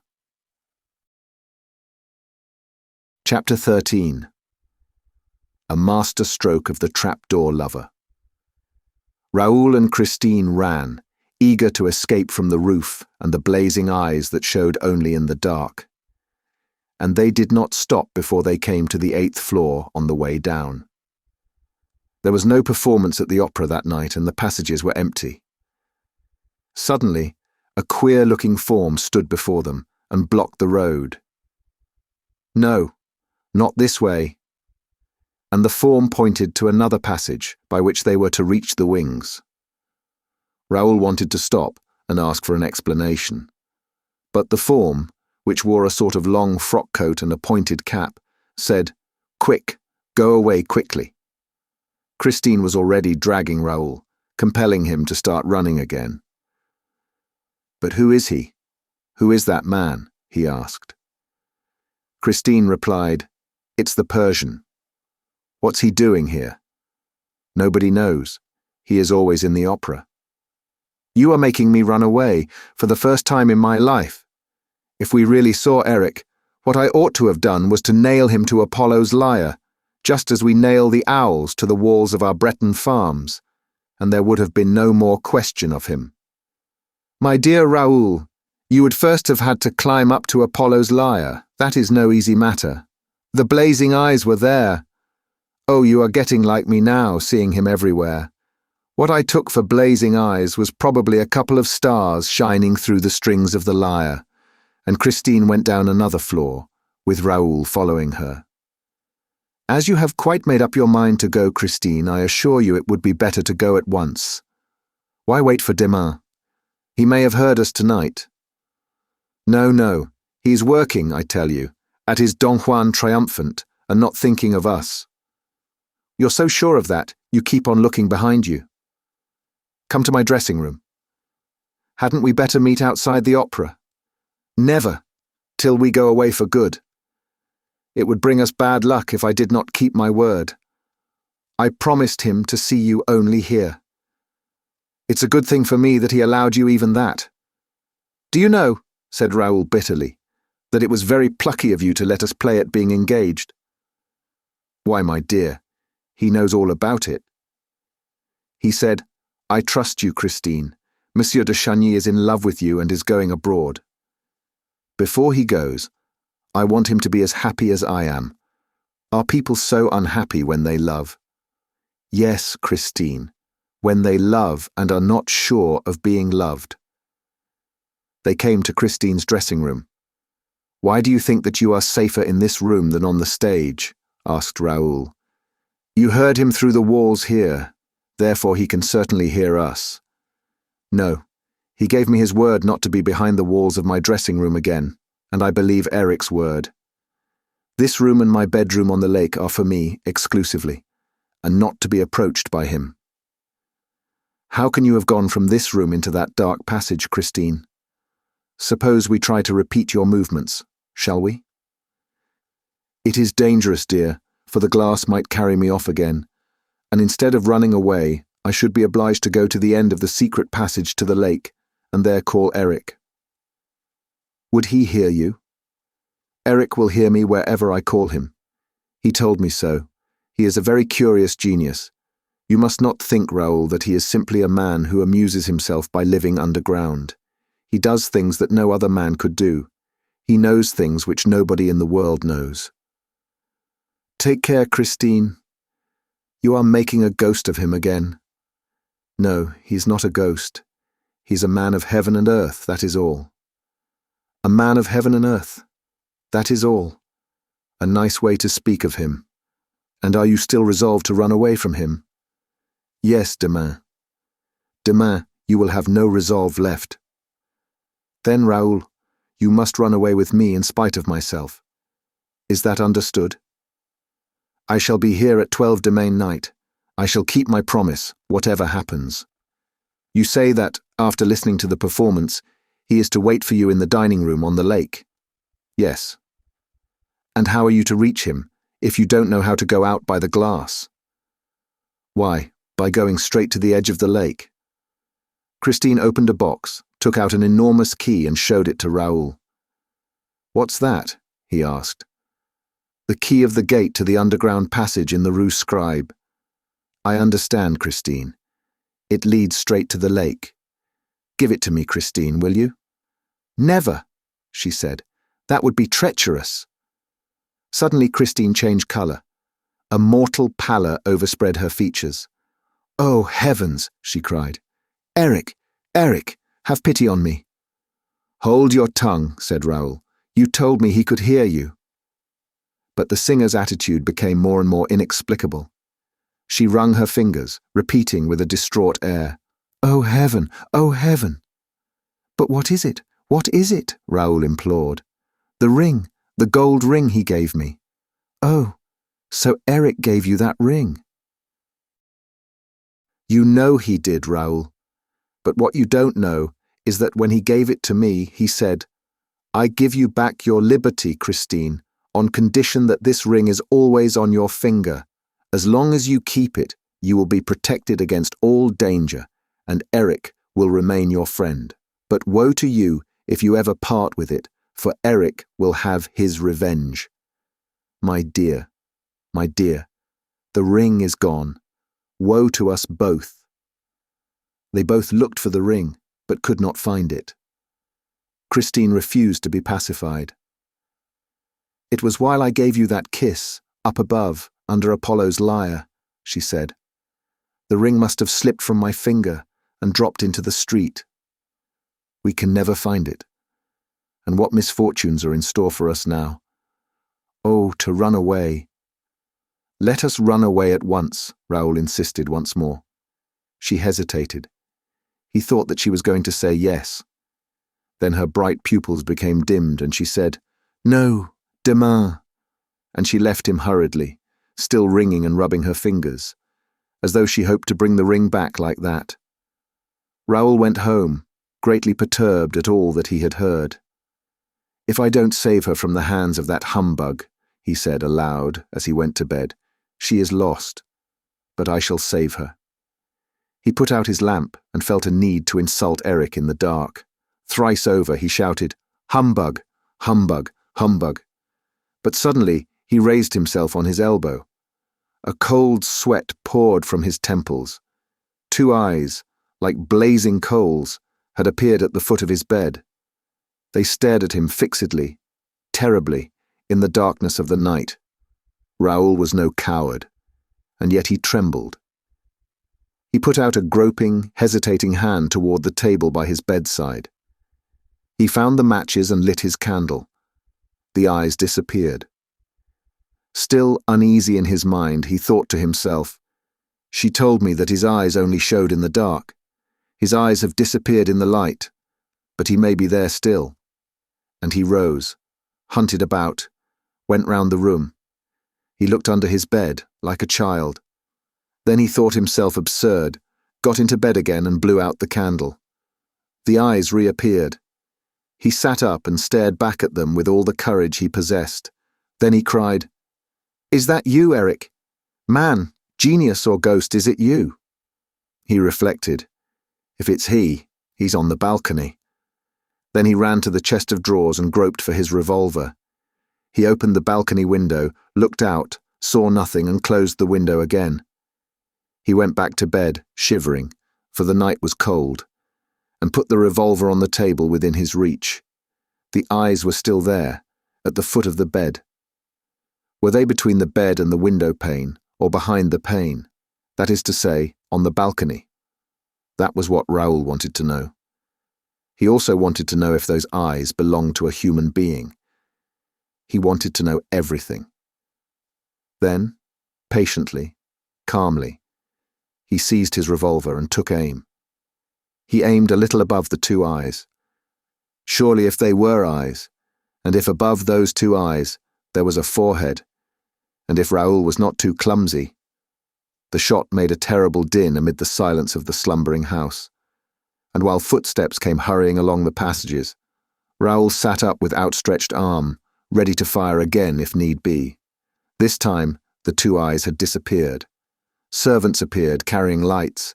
Count Philippe, terribly anxious. What is it? I think I've been dreaming, replied the young man. I fired at 2 stars that kept me from sleeping. You're raving. Are you ill? For God's sake, tell me, Raoul, what happened? And the Count seized hold of the revolver. No, I'm not raving, besides, we shall soon see. He got out of bed, put on a dressing gown and slippers, took a light from the hands of a servant, and opening the window, stepped out on the balcony. The Count saw that the window had been pierced by a bullet at a man's height. Raoul was leaning over the balcony with his candle.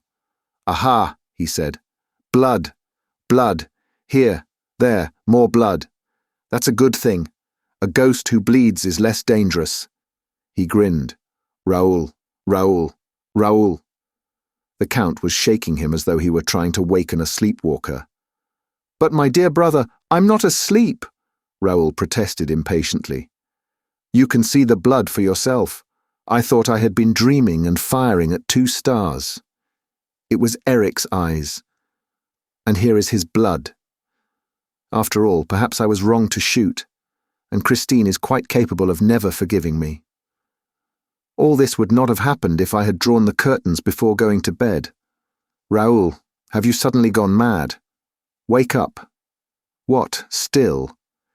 You would do better to help me find Eric. For after all, a ghost who bleeds can always be found. The Count's valet said, "That is so, sir, there is blood on the balcony." The other manservant brought a lamp, by the light of which they examined the balcony carefully. The marks of blood followed the rail till they reached a gutter spout. Then they went up the gutter spout. "My dear fellow," said Count Philippe, "you have fired at a cat."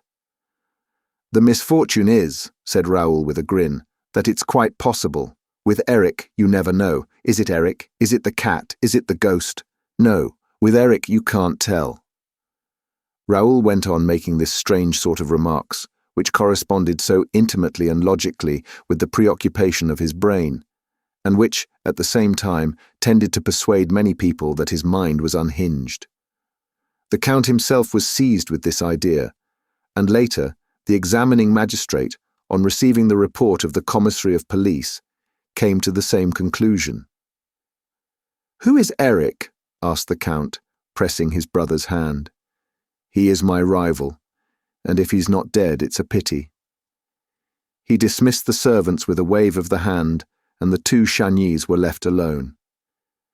But the men were not out of earshot before the Count's valet heard Raoul say, distinctly and emphatically, "I shall carry off Christine Daaé tonight." This phrase was afterward repeated to Monsieur Feur, the examining magistrate, but no one ever knew exactly what passed between the two brothers at this interview. The servants declared that this was not their first quarrel.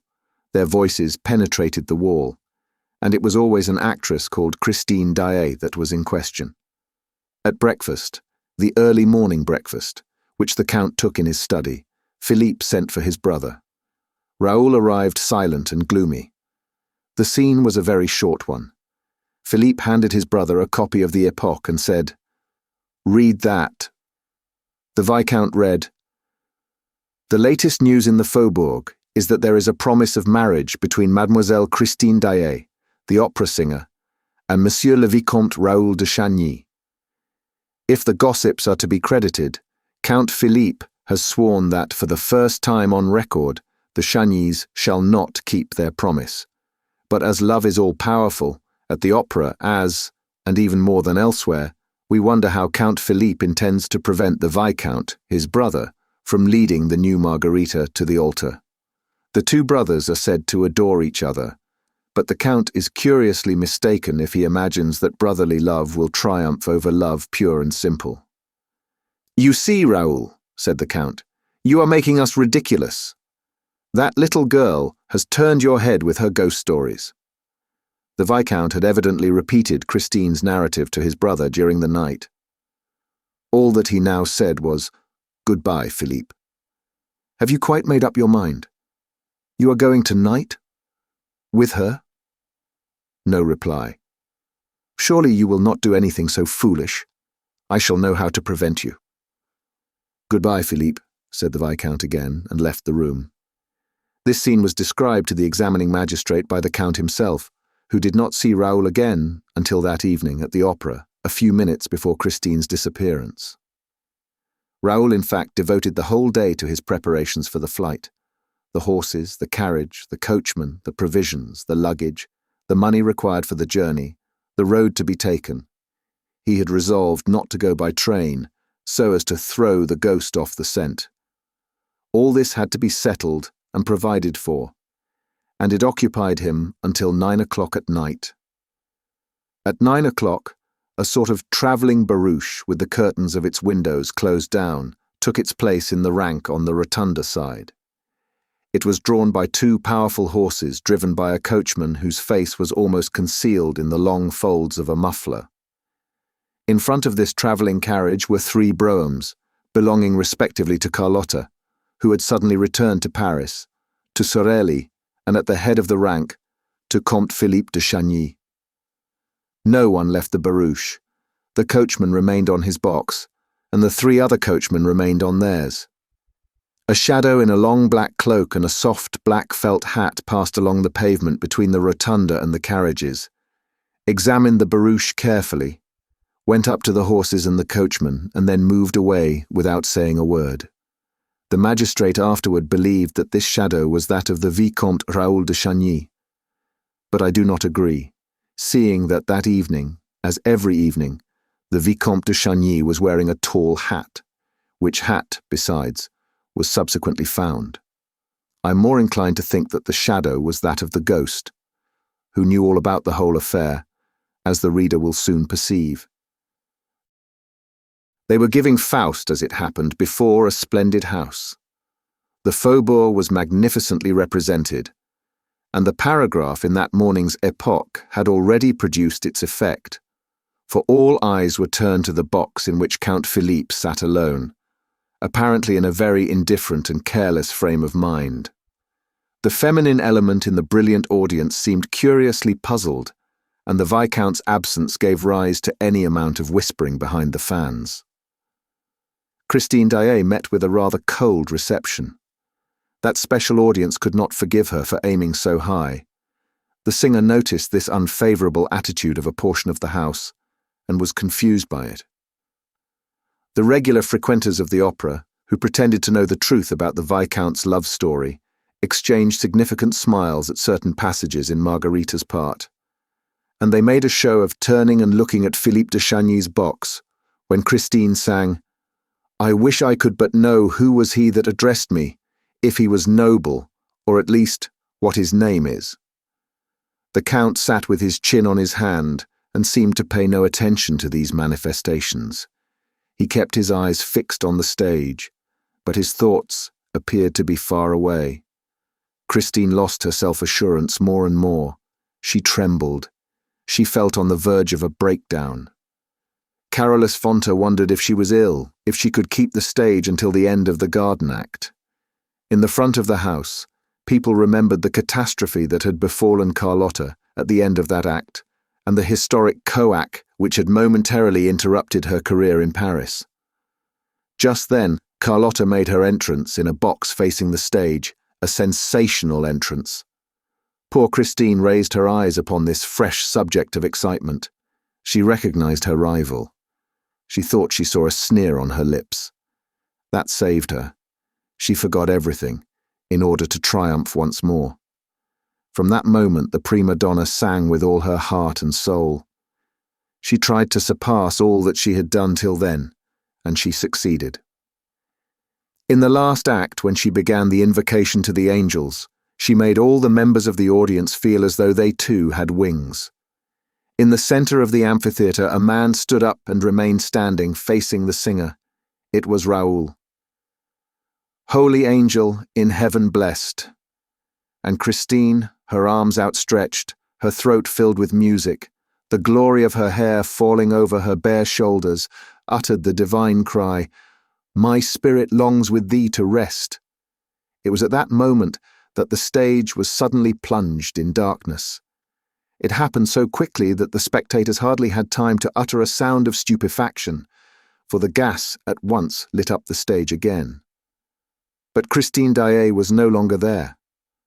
What had become of her? What was that miracle?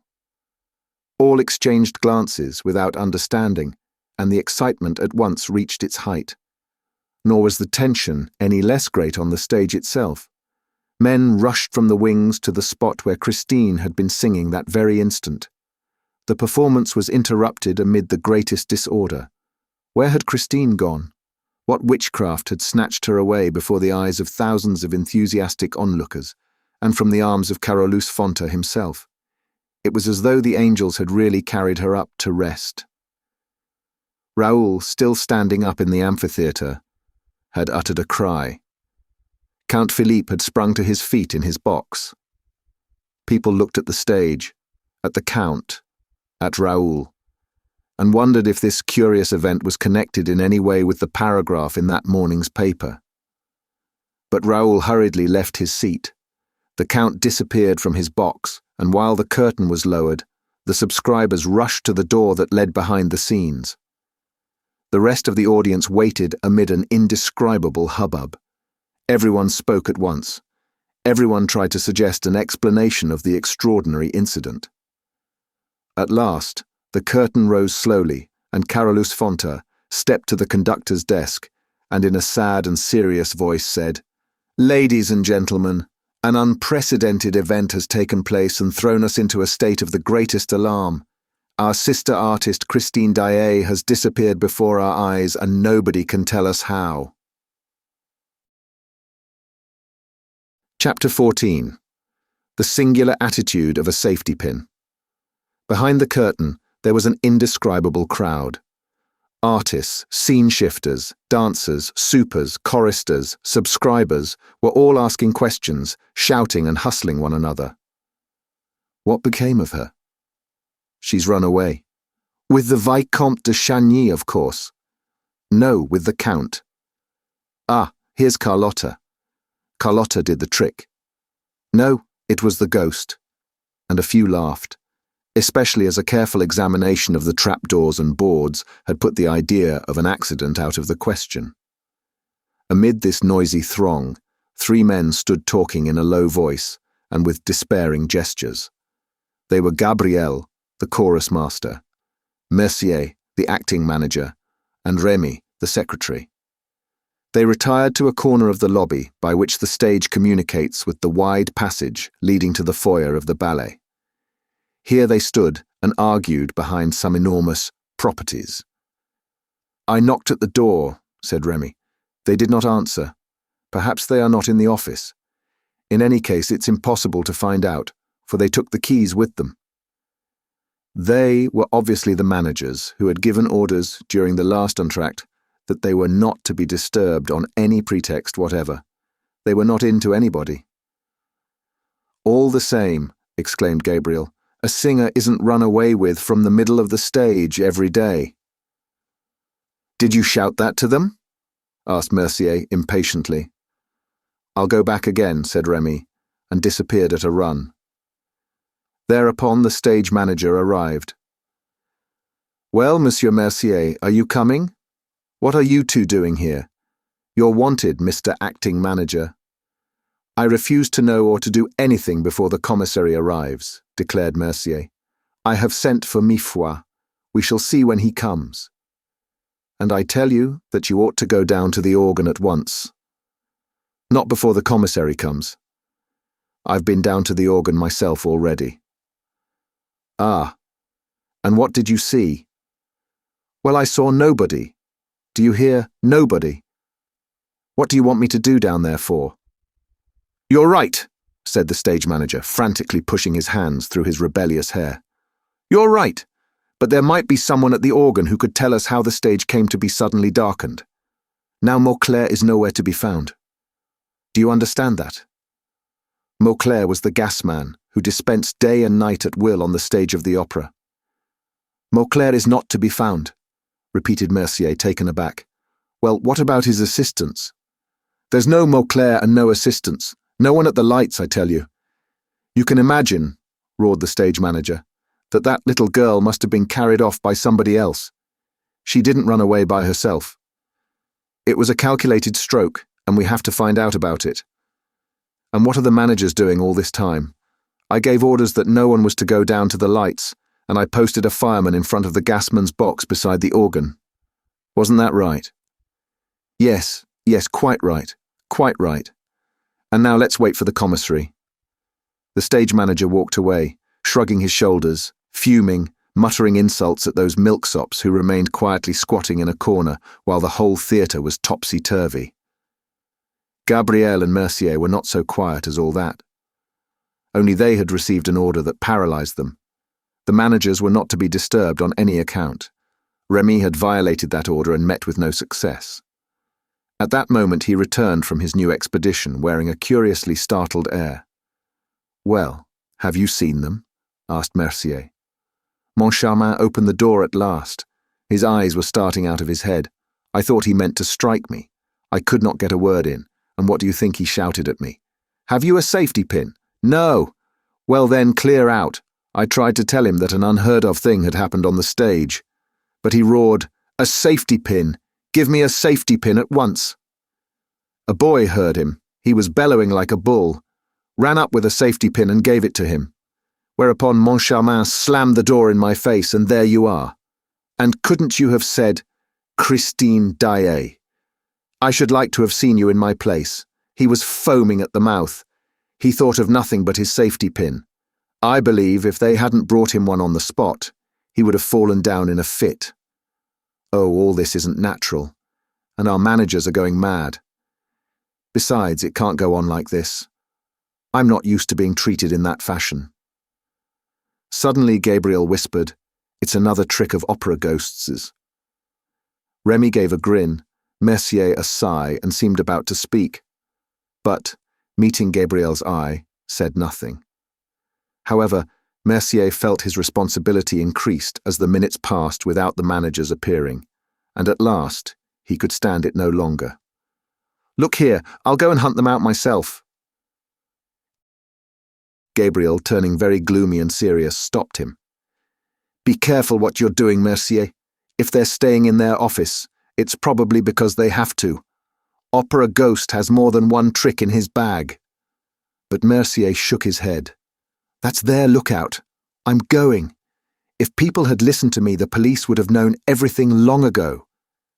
And he went. "What's everything?" asked Remy. "What was there to tell the police? Why don't you answer, Gabriel?" "Ah, so you know something. Well, you would do better to tell me too, if you don't want me to shout out that you are all going mad. Yes, that's what you are, mad." Gabriel put on a stupid look and pretended not to understand the private secretary's unseemly outburst. "What something am I supposed to know?" he said. "I don't know what you mean." Remy began to lose his temper. "This evening, Richard and Moncharmin were behaving like lunatics here, between the acts." "I never noticed it," growled Gabriel, very much annoyed. "Then you're the only one. Do you think that I didn't see them? And that Monsieur Parabis, the manager of the Credit Central, noticed nothing? And that Monsieur de la Borderie, the ambassador, has no eyes to see with? Why, all the subscribers were pointing at our managers." "But what were our managers doing?" asked Gabriel, putting on his most innocent air. "What were they doing? You know better than anyone what they were doing. You were there, and you were watching them, you and Mercier, and you were the only two who didn't laugh." "I don't understand." Gabriel raised his arms and dropped them to his sides again, which gesture was meant to convey that the question did not interest him in the least. Remy continued, "What is the sense of this new mania of theirs? Why won't they have anyone come near them now?" "What? Won't they have anyone come near them? And they won't let anyone touch them? Really? Have you noticed that they won't let anyone touch them? That is certainly odd." "Oh, so you admit it, and high time too. And then they walk backward." "Backward? You have seen our managers walk backward. Why, I thought that only crabs walked backward. Don't laugh, Gabriel. Don't laugh." "I'm not laughing," protested Gabriel, looking as solemn as a judge. "Perhaps you can tell me this, Gabriel, as you're an intimate friend of the management. When I went up to Monsieur Richard outside the foyer, during the garden interval, with my hand out before me, why did Monsieur Moncharmin hurriedly whisper to me, 'Go away, go away. Whatever you do, don't touch Monsieur le Directeur. Am I supposed to have an infectious disease?' It's incredible. And a little later, when Monsieur de la Borderie went up to Monsieur Richard, didn't you see Monsieur Moncharmin fling himself between them and hear him exclaim, 'Monsieur l'Ambassadeur, I entreat you not to touch Monsieur le Directeur'? It's terrible. And what was Richard doing meanwhile? What was he doing? Why, you saw him. He turned about, bowed in front of him, though there was nobody in front of him, and withdrew backward. And Moncharmin, behind Richard, also turned about. That is, he described a semicircle behind Richard, and also walked backward. And they went like that to the staircase leading to the manager's office, backward, backward, backward. Well, if they are not mad, will you explain what it means? Perhaps they were practicing a figure in the ballet, suggested Gabriel without much conviction in his voice. The secretary was furious at this wretched joke, made at so dramatic a moment. He knit his brows and contracted his lips. Then he put his mouth to Gabriel's ear. "Don't be so sly, Gabriel. There are things going on for which you and Mercier are partly responsible." "What do you mean?" asked Gabriel. "Christine Daaé is not the only one who suddenly disappeared tonight." "Oh, nonsense." "There's no nonsense about it. Perhaps you can tell me why, when Mother Giry came down to the foyer just now, Mercier took her by the hand and hurried her away with him." "Really?" said Gabriel. "I never saw it." "You did see it, Gabriel, for you went with Mercier and Mother Giry to Mercier's office. Since then, you and Mercier have been seen, but no one has seen Mother Giry." "Do you think we've eaten her?" "No, but you've locked her up in the office. And anyone passing the office can hear her yelling, 'Oh, the scoundrels! Oh, the scoundrels!'" At this point of this singular conversation, Mercier arrived, all out of breath. "There," he said in a gloomy voice. "It's worse than ever." I shouted, "It's a serious matter. Open the door. It's I, Mercier." I heard footsteps. The door opened, and Moncharmin appeared. He was very pale. He said, "What do you want?" I answered, "Someone has run away with Christine Daaé." What do you think he said? "And a good job too." And he shut the door after putting this in my hand.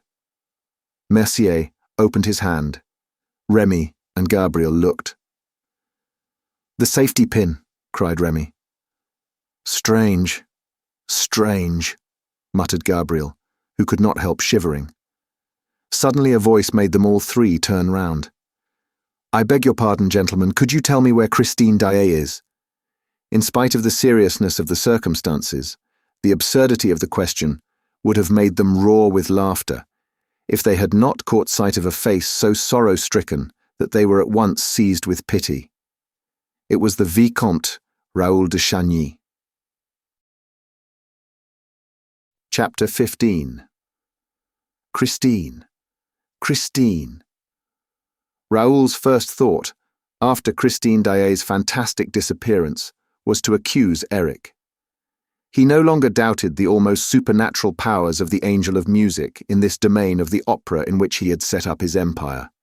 And Raoul rushed on the stage, in a mad fit of love and despair. "Christine, Christine," he moaned, calling to her as he felt that she must be calling to him from the depths of that dark pit to which the monster had carried her. "Christine, Christine." And he seemed to hear the girl's screams through the frail boards that separated him from her. He bent forward. He listened. He wandered over the stage like a madman. Ah, to descend into that pit of darkness every entrance to which was closed to him, for the stairs that led below the stage were forbidden to one and all that night. Christine! Christine! People pushed him aside, laughing. They made fun of him. They thought the poor lover's brain was gone. By what mad road, through what passages of mystery and darkness known to him alone, had Eric dragged that pure-souled child to the awful haunt, with the Louis-Philippe room, opening out on the lake? Christine, Christine, why don't you answer? Are you alive? Hideous thoughts flashed through Raoul's congested brain. Of course, Eric must have discovered their secret, must have known that Christine had played him false. What a vengeance would be his! And Raoul thought again of the yellow stars that had come, the night before, and roamed over his balcony. Why had he not put them out for good? There were some men's eyes that dilated in the darkness and shone like stars or like cat's eyes. Certainly albinos, who seemed to have rabbit's eyes by day, had cat's eyes at night. Everybody knew that.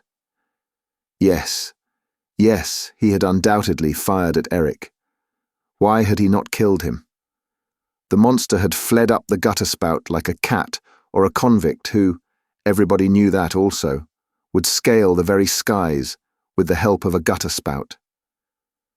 No doubt Eric was at that time contemplating some decisive step against Raoul, but he had been wounded and had escaped to turn against poor Christine instead. Such were the cruel thoughts that haunted Raoul as he ran to the singer's dressing room. Christine! Christine! Bitter tears scorched the boy's eyelids as he saw scattered over the furniture the clothes which his beautiful bride was to have worn at the hour of their flight. Oh, why had she refused to leave earlier? Why had she toyed with the threatening catastrophe? Why toyed with the monster's heart? Why, in a final access of pity, had she insisted on flinging as a last sop to that demon's soul her divine song? Holy angel, in heaven blessed, my spirit longs with thee to rest. Raoul, his throat filled with sobs, oaths, and insults, fumbled awkwardly at the great mirror that had opened one night before his eyes to let Christine pass to the murky dwelling below.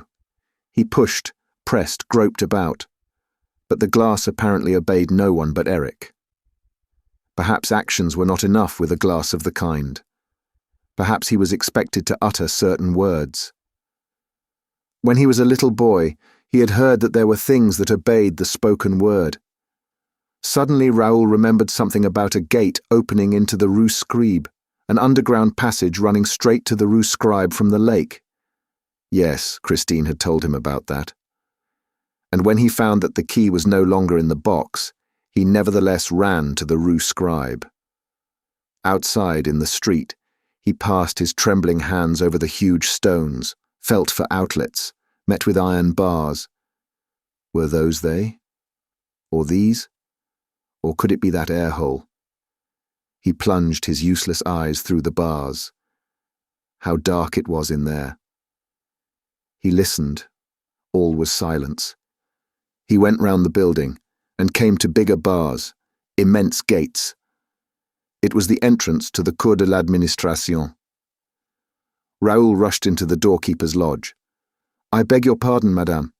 Could you tell me where to find a gate or door made of bars, iron bars, opening into the Rue Scribe and leading to the lake? You know the lake, I mean?" "Yes, the underground lake, under the opera." "Yes, sir. I know there is a lake under the opera, but I don't know which door leads to it. I've never been there."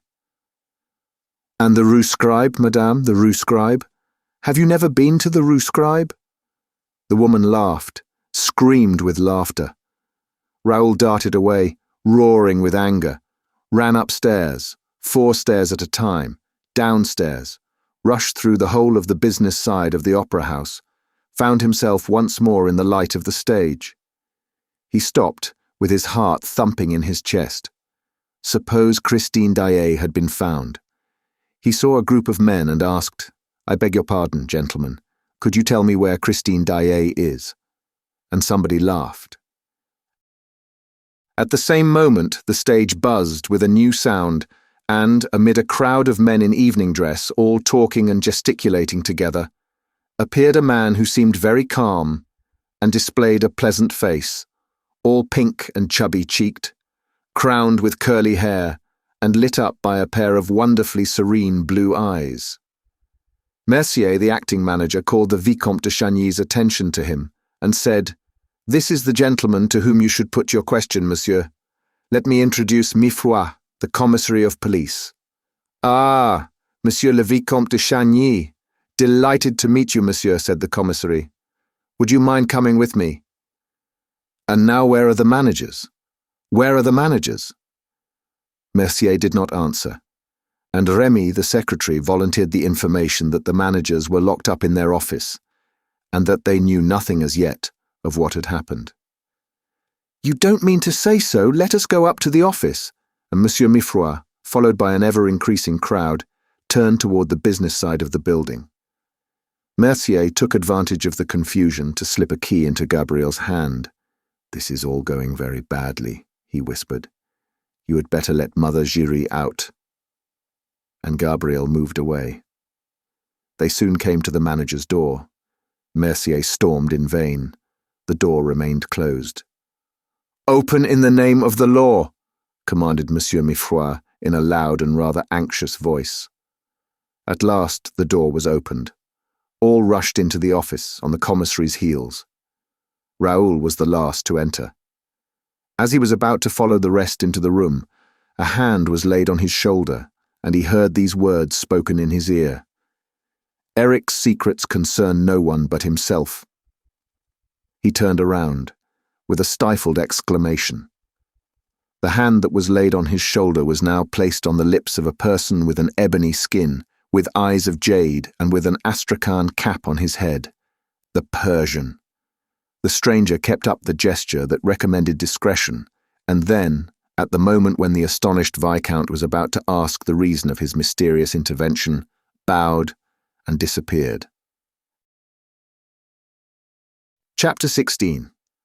Madame Giry's astounding revelations as to her personal relations with the opera ghost. Before following the commissary into the manager's office, I must describe certain extraordinary occurrences that took place in that office, which Remy and Mercier had vainly tried to enter, and into which Messieurs Richard and Moncharmin had locked themselves, with an object which the reader does not yet know, but which it is my duty, as a historian, to reveal without further postponement. I have had occasion to say that the manager's mood had undergone a disagreeable change for some time past, and to convey the fact that this change was due not only to the fall of the chandelier on the famous night of the gala performance. The reader must know that the ghost had calmly been paid his first 20,000 francs. Oh, there had been wailing and gnashing of teeth indeed. And yet the thing had happened as simply as could be. One morning, the managers found on their table an envelope addressed to Monsieur O.G., private, and accompanied by a note from Opera Ghost himself. "The time has come to carry out the clause in the memorandum book. Please put 20 notes of 1,000 francs each into this envelope. Seal it with your own seal and hand it to Madame Giry, who will do what is necessary." The managers did not hesitate. Without wasting time in asking how these confounded communications came to be delivered in an office which they were careful to keep locked, they seized this opportunity of laying hands on the mysterious blackmailer.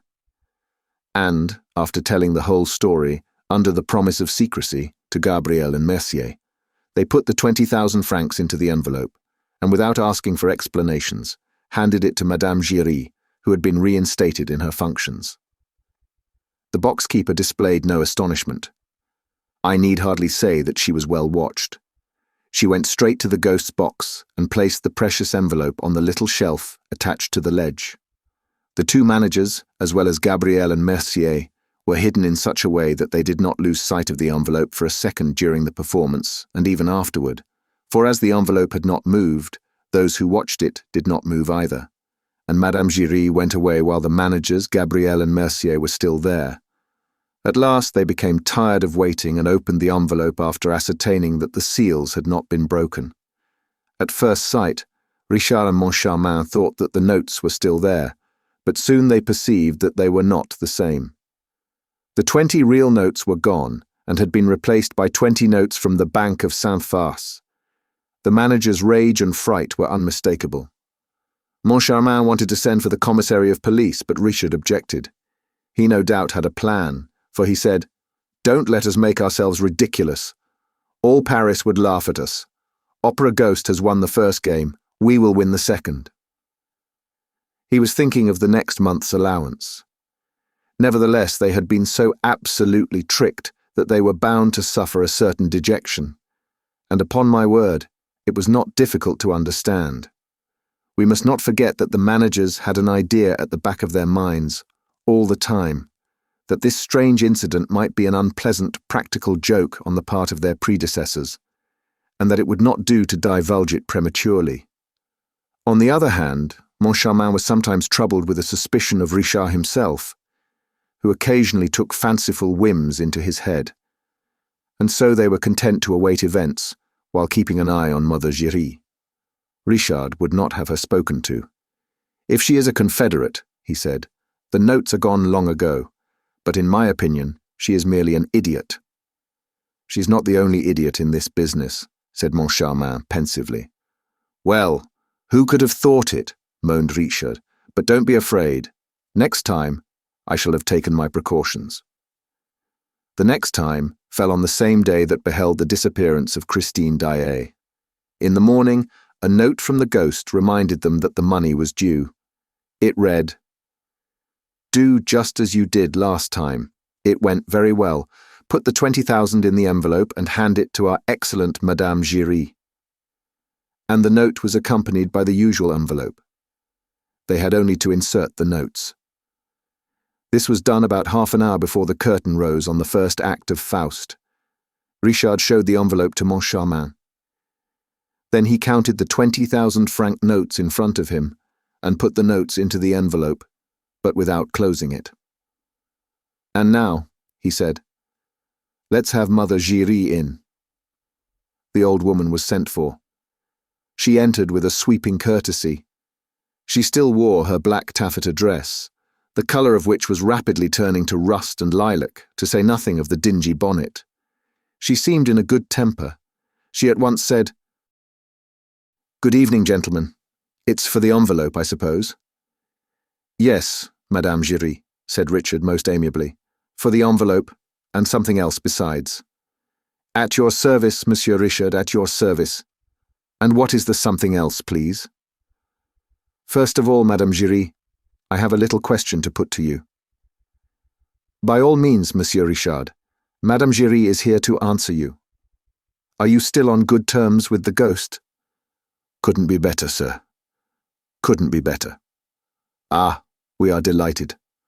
Look here, Madame Giry," said Richard, in the tone of making an important confidence. "We may just as well tell you among ourselves, you're no fool." "Why, sir?" exclaimed the box-keeper, stopping the pleasant nodding of the black feathers in her dingy bonnet. "I assure you, no one has ever doubted that. We are quite agreed, and we shall soon understand one another. The story of the ghost is all humbug, isn't it? Well, still between ourselves. It has lasted long enough." Madame Giry looked at the managers as though they were talking Chinese. She walked up to Richard's table and asked, rather anxiously, "What do you mean? I don't understand." "Oh, you understand quite well. In any case, you've got to understand. And first of all, tell us his name." "Whose name?" "The name of the man whose accomplice you are, Madame Giry." "I am the ghost's accomplice?" "His accomplice in what, pray?" "You do all he wants." "Oh, he's not very troublesome, you know. And does he still tip you?" "I mustn't complain. How much does he give you for bringing him that envelope?" 10 francs. "You poor thing. That's not much, is it?" "Why?" "I'll tell you that presently, Madame Giry. Just now, we should like to know for what extraordinary reason you have given yourself body and soul to this ghost. Madame Giry's friendship and devotion are not to be bought for 5 francs or 10 francs. That's true enough. And I can tell you the reason, sir. There's no disgrace about it, on the contrary." "We're quite sure of that, Madame Giry." "Well, it's like this. Only the ghost doesn't like me to talk about his business." "Indeed," sneered Richard. "But this is a matter that concerns myself alone. Well, it was in box 5 one evening. I found a letter addressed to myself, a sort of note, written in red ink. I needn't read the letter to you, sir. I know it by heart, and I shall never forget it if I live to be 100. And Madame Giry, drawing herself up, recited the letter with touching eloquence. "Madame, 1825. Mademoiselle Ménétrier, leader of the ballet, became Marquise de Coucy. 1832. Mademoiselle Marie Taglioni, a dancer, became Comtesse Gilbert des Voisins. 1846. La Sota, a dancer, married a brother of the King of Spain. 1847. Lola Montes, a dancer, became the morganatic wife of King Louis of Bavaria and was created Countess of Landsfeld. 1848. Mademoiselle Maria, a dancer, became Baronne d'Erneville. 1870. Teresa Hessier, a dancer, married Dom Fernando, brother to the King of Portugal. Richard and Moncharmin listened to the old woman, who, as she proceeded with the enumeration of these glorious nuptials, swelled out, took courage, and at last, in a voice bursting with pride, flung out the last sentence of the prophetic letter, 1885. Meg Giry, Empress. Exhausted by this supreme effort, the box-keeper fell into a chair, saying, "Gentlemen, the letter was signed, Opera Ghost." I had heard much of the ghost, but only half believed in him. From the day when he declared that my little Meg, the flesh of my flesh, the fruit of my womb, would be Empress, I believed in him altogether. And really it was not necessary to make a long study of Madame Giry's excited features to understand what could be got out of that fine intellect with the two words ghost and Empress. But who pulled the strings of that extraordinary puppet? That was the question. You have never seen him.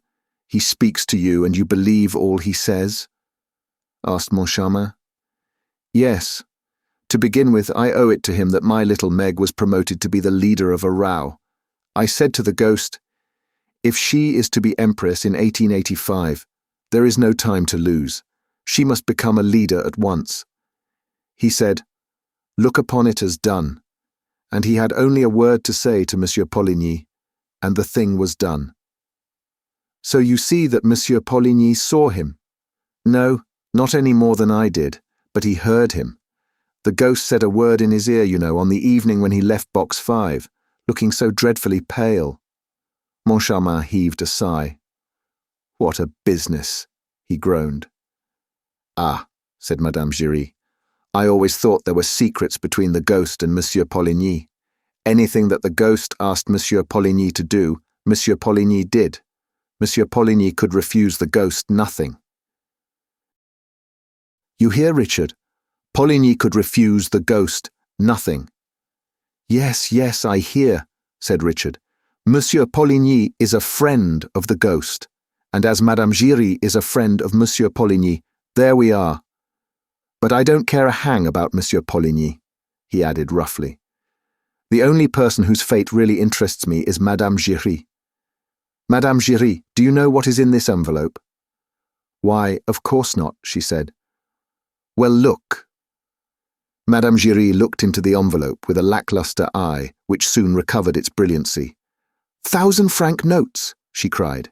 Yes, Madame Giry, 1,000-franc notes, and you knew it. I, sir, I swear. Don't swear, Madame Giry. And now I will tell you the second reason why I sent for you. Madame Giry, I'm going to have you arrested. The two black feathers on the dingy bonnet, which usually affected the attitude of 2 notes of interrogation, changed into 2 notes of exclamation. As for the bonnet itself, it swayed in menace on the old lady's tempestuous chignon. Surprise, indignation, protest and dismay were furthermore displayed by little Meg's mother in a sort of extravagant movement of offended virtue, half bound, half slide, that brought her right under the nose of Monsieur Richard, who could not help pushing back his chair. Have me arrested! The mouth that spoke those words seemed to spit the 3 teeth that were left to it into Richard's face. Monsieur Richard behaved like a hero. He retreated no farther. His threatening forefinger seemed already to be pointing out the keeper of box 5 to the absent magistrates. I am going to have you arrested, Madame Giry, as a thief. Say that again. And Madame Giry caught Mr. Manager Richard a mighty box on the ear, before Mr. Manager Moncharmin had time to intervene. But it was not the withered hand of the angry old beldame that fell on the managerial ear, but the envelope itself, the cause of all the trouble, the magic envelope that opened with the blow, scattering the banknotes, which escaped in a fantastic whirl of giant butterflies. The 2 managers gave a shout, and the same thought made them both go on their knees, feverishly, picking up and hurriedly examining the precious scraps of paper. "Are they still genuine, Moncharmin?" "Are they still genuine, Richard?" "Yes, they are still genuine." Above their heads, Madame Giry's 3 teeth were clashing in a noisy contest, full of hideous interjections. But all that could be clearly distinguished was this leitmotif. "I, a thief. I, a thief. I—" She choked with rage. She shouted, "I never heard of such a thing!" And suddenly, she darted up to Richard again. "In any case," she yelped, "you, Monsieur Richard, ought to know better than I where the 20,000 francs went to." "I?" asked Richard, astounded. "And how should I know?" Moncharmin, looking severe and dissatisfied, at once insisted that the good lady should explain herself. "What does this mean, Madame Giry?" he asked. "And why do you say that Monsieur Richard ought to know better than you where the 20,000 francs went to?" As for Richard, who felt himself turning red under Moncharmin's eyes, he took Madame Giry by the wrist and shook it violently. In a voice growling and rolling like thunder, he roared, "Why should I know better than you where the 20,000 francs went to? Why? Answer me." "Because they went into your pocket," gasped the old woman, looking at him as if he were the devil incarnate. Richard would have rushed upon Madame Giry if Moncharmin had not stayed his avenging hand, and hastened to ask her more gently, "How can you suspect my partner, Monsieur Richard, of putting 20,000 francs in his pocket?" "I never said that," declared Madame Giry, "seeing that it was myself who put the 20,000 francs into Monsieur Richard's pocket." And she added under her voice, "There, it's out. And may the ghost forgive me." Richard began bellowing anew, but Moncharmin authoritatively ordered him to be silent. "Allow me, allow me. Let the woman explain herself. Let me question her." And he added, "It is really astonishing that you should take up such a tone. We are on the verge of clearing up the whole mystery, and you're in a rage. You're wrong to behave like that. I'm enjoying myself immensely." Madame Giry, like the martyr that she was, raised her head, her face beaming with faith in her own innocence. "You tell me there were 20,000 francs in the envelope which I put into Monsieur Richard's pocket, but I tell you again that I knew nothing about it, nor Monsieur Richard either, for that matter." "Aha," said Richard, suddenly assuming a swaggering air which Moncharmin did not like. "I knew nothing either. You put 20,000 francs in my pocket and I knew nothing either. I am very glad to hear it, Madame Giry." "Yes," the terrible dame agreed. "Yes, it's true. We neither of us knew anything, but you must have ended by finding out. Richard would certainly have swallowed Madame Giry alive if Moncharmin had not been there." But Moncharmin protected her. He resumed his questions. "What sort of envelope did you put in Monsieur Richard's pocket? It was not the one which we gave you, the one which you took to box 5 before our eyes, and yet that was the one which contained the 20,000 francs." "I beg your pardon. The envelope which Monsieur le Directeur gave me was the one which I slipped into Monsieur le Directeur's pocket," explained Madame Giry. "The one which I took to the ghost's box was another envelope just like it, which the ghost gave me beforehand and which I hid up my sleeve." So saying, Madame Giry took from her sleeve an envelope ready prepared and similarly addressed to that containing the 20,000 francs. The managers took it from her. They examined it and saw that it was fastened with seals stamped with their own managerial seal. They opened it. It contained 20 Bank of St. Faust notes like those which had so much astounded them the month before. "How simple," said Richard. "How simple," repeated Moncharmin, and he continued with his eyes fixed upon Madame Giry, as though trying to hypnotize her. "So it was the ghost who gave you this envelope and told you to substitute it for the one which we gave you? And it was the ghost who told you to put the other into Monsieur Richard's pocket?" "Yes, it was the ghost." "Then would you mind giving us a specimen of your little talents?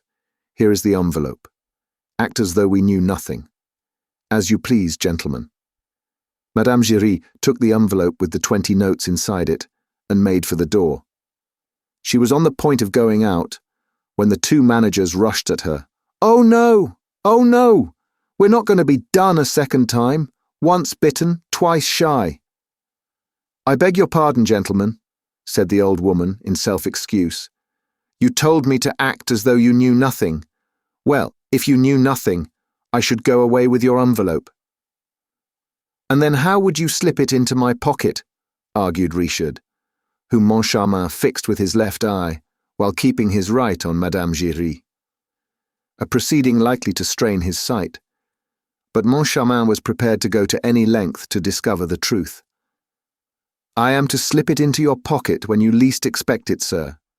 You know that I always take a little turn behind the scenes, in the course of the evening, and I often go with my daughter to the ballet foyer, which I am entitled to do, as her mother. I bring her shoes when the ballet is about to begin. In fact, I come and go as I please.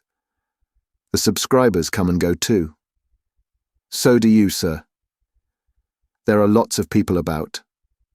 I go behind you and slip the envelope into the tail pocket of your dress coat. There's no witchcraft about that." "No witchcraft?" growled Richard, rolling his eyes like Jupiter Tonans. "No witchcraft? Why, I've just caught you in a lie, you old witch."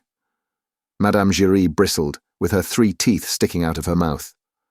"And why, may I ask?" "Because I spent that evening watching Box 5 and the sham envelope which you put there. I did not go to the ballet foyer for a second." "No, sir, and I did not give you the envelope that evening, but at the next performance, on the evening when the Under-Secretary of State for Fine Arts—" At these words, Monsieur Richard suddenly interrupted Madame Giry. "Yes, that's true, I remember now. The Under-Secretary went behind the scenes. He asked for me. I went down to the ballet foyer for a moment. I was on the foyer steps. The Under-Secretary and his chief clerk were in the foyer itself. I suddenly turned around. You had passed behind me, Madame Giry. You seemed to push against me. Oh, I can see you still. I can see you still. Yes, that's it, sir, that's it. I had just finished my little business.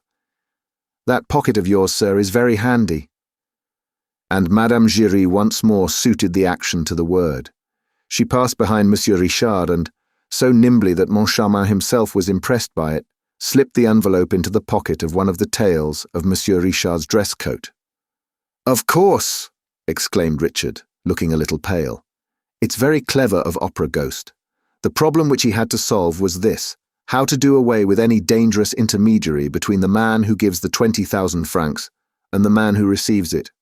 And by far the best thing he could hit upon was to come and take the money from my pocket without my noticing it, as I myself did not know that it was there. It's wonderful." "Oh, wonderful, no doubt," Moncharmin agreed. "Only you forget, Richard, that I provided 10,000 francs of the 20, and that nobody put anything in my pocket." Chapter 17. The safety pin again. Moncharmin's last phrase so dearly expressed the suspicion in which he now held his partner that it was bound to cause a stormy explanation, at the end of which it was agreed that Richard should yield to all Moncharmin's wishes, with the object of helping him to discover the miscreant who was victimizing them. This brings us to the interval after the garden act, with the strange conduct observed by Monsieur Remy, and those curious lapses from the dignity that might be expected of the managers. It was arranged between Richard and Moncharmin, first that Richard should repeat the exact movements which he had made on the night of the disappearance of the first 20,000 francs, and second, that Moncharmin should not for an instant lose sight of Richard's coat-tail pocket, into which Madame Giry was to slip the 20,000 francs. Monsieur Richard went and placed himself at the identical spot where he had stood when he bowed to the Under-Secretary for Fine Arts. Monsieur Moncharmin took up his position a few steps behind him. Madame Giry passed, rubbed up against Monsieur Richard, got rid of her 20,000 francs in the manager's coat-tail pocket and disappeared, or rather she was conjured away. In accordance with the instructions received from Moncharmin a few minutes earlier, Mercier took the good lady to the acting manager's office and turned the key on her. thus making it impossible for her to communicate with her ghost. Meanwhile, Monsieur Richard was bending and bowing and scraping and walking backward, just as if he had that high and mighty minister, the Under-Secretary for Fine Arts, before him. Only, though these marks of politeness would have created no astonishment if the Under-Secretary of State had really been in front of Monsieur Richard, they caused an easily comprehensible amazement to the spectators of this very natural but quite inexplicable scene when Monsieur Richard had nobody in front of him. Monsieur Richard bowed to nobody, bent his back before nobody, and walked backward before nobody, and, a few steps behind him, Monsieur Moncharmin did the same thing that he was doing in addition to pushing away Monsieur Remy and begging Monsieur de la Borderie, the ambassador, and the manager of the Credit Central, not to touch Monsieur le Directeur. Moncharmin, who had his own ideas, did not want Richard to come to him presently, when the 20,000 francs were gone, and say, perhaps it was the ambassador, or the manager of the Credit Central, or Remy.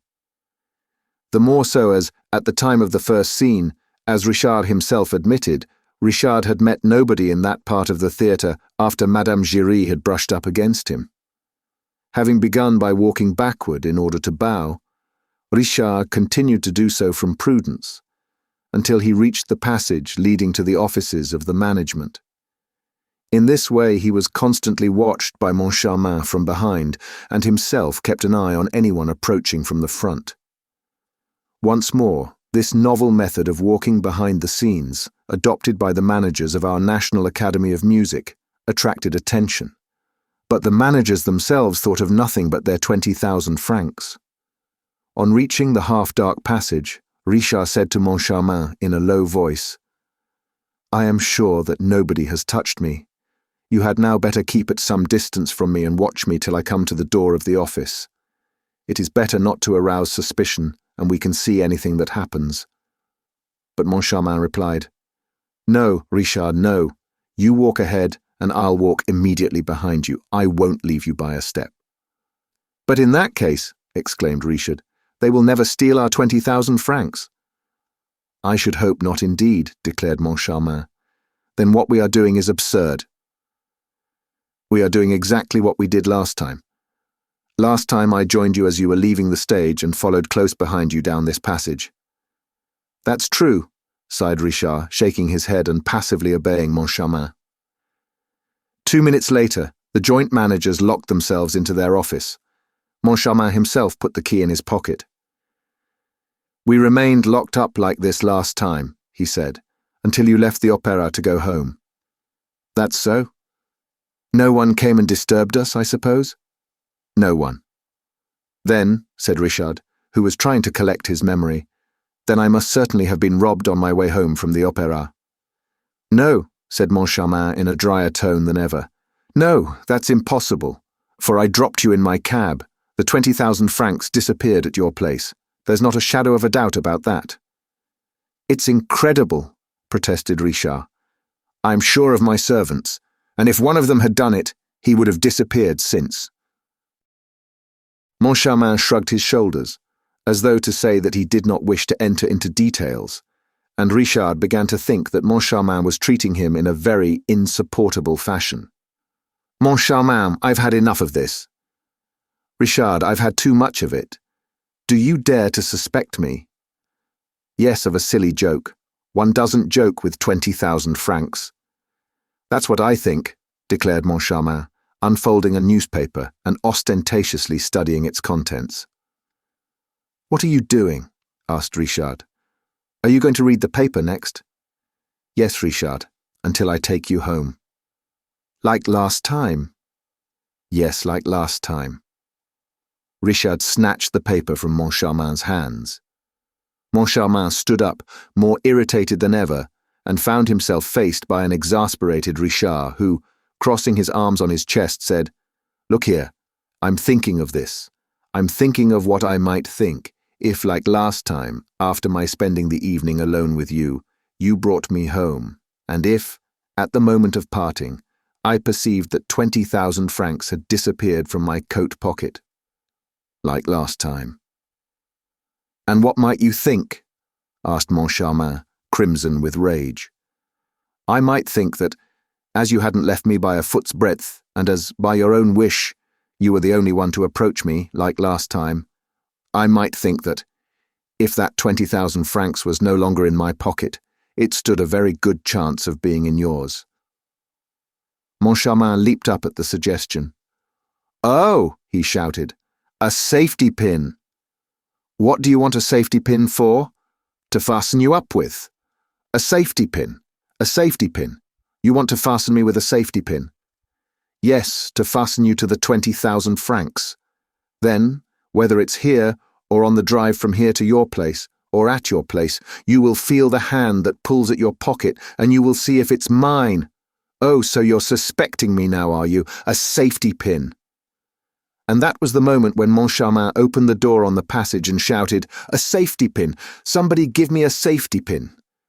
And we also know how, at the same moment, Remy, who had no safety pin, was received by Moncharmin, while a boy procured the pin so eagerly longed for. And what happened was this. Moncharmin first locked the door again. Then he knelt down behind Richard's back. "I hope," he said, "that the notes are still there." "So do I," said Richard. "The real ones?" asked Moncharmin, resolved not to be had this time. "Look for yourself," said Richard. "I refuse to touch them." Moncharmin took the envelope from Richard's pocket and drew out the banknotes with a trembling hand. For this time, in order frequently to make sure of the presence of the notes, he had not sealed the envelope nor even fastened it. He felt reassured on finding that they were all there and quite genuine. He put them back in the tail pocket and pinned them with great care. Then he sat down behind Richard's coat-tails and kept his eyes fixed on them, while Richard, sitting at his writing table, did not stir. "A little patience, Richard," said Moncharmin. "We have only a few minutes to wait. The clock will soon strike 12. Last time we left at the last stroke of 12. Oh, I shall have all the patience necessary." The time passed, slow, heavy, mysterious, stifling. Richard tried to laugh. "I shall end by believing in the omnipotence of the ghost," he said. "Just now, don't you find something uncomfortable, disquieting, alarming in the atmosphere of this room?" "You're quite right," said Moncharmin, who was really impressed. "The ghost," continued Richard in a low voice, as though fearing lest he should be overheard by invisible ears. "The ghost. Suppose all the same it were a ghost who puts the magic envelopes on the table, who talks in box 5, who killed Joseph Bouquet, who unhooked the chandelier, and who robs us. For after all, there is no one here except you and me, and if the notes disappear and neither you nor I have anything to do with it, well, we shall have to believe in the ghost." In the ghost. At that moment, the clock on the mantelpiece gave its warning click, and the first stroke of 12 struck. The two managers shuddered. The perspiration streamed from their foreheads. The 12th stroke sounded strangely in their ears.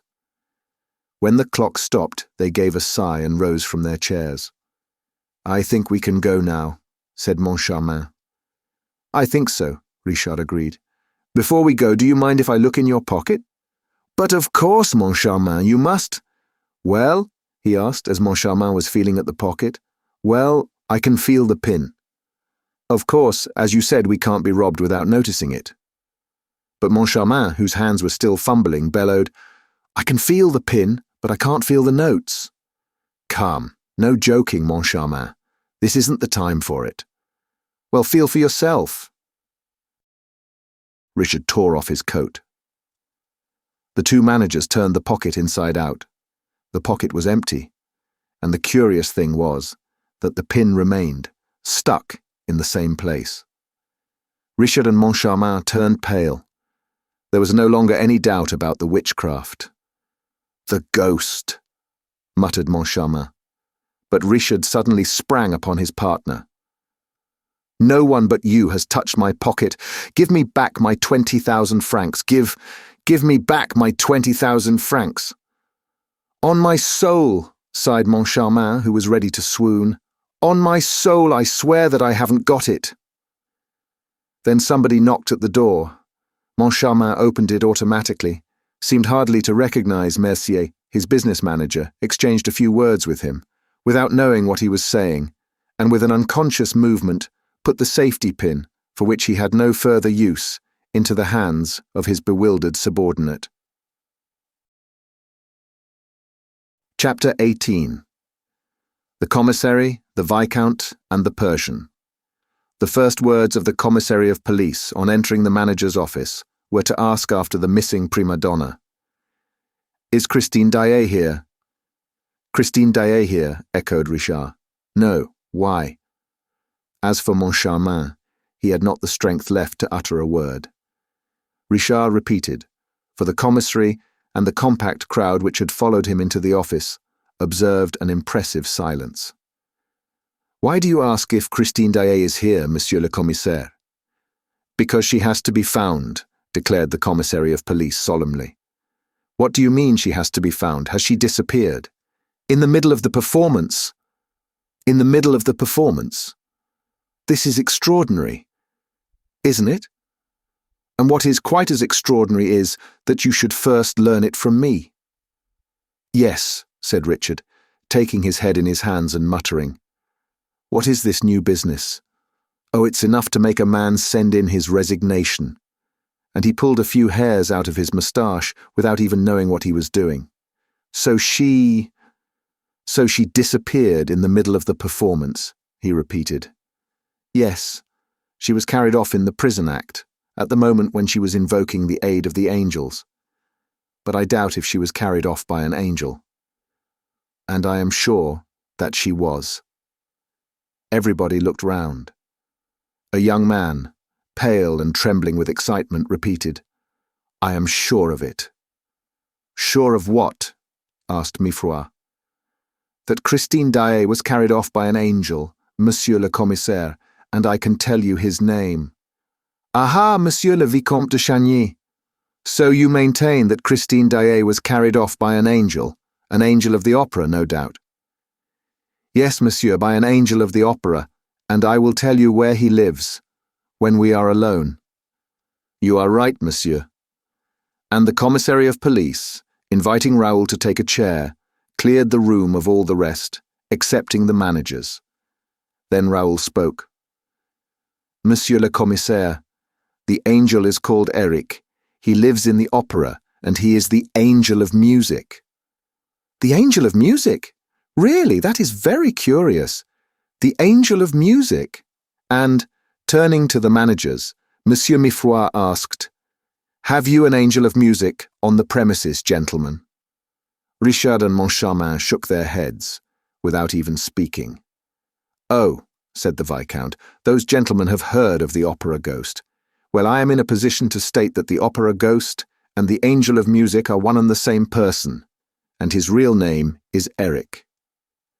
Monsieur Mifroid rose and looked at Raoul attentively.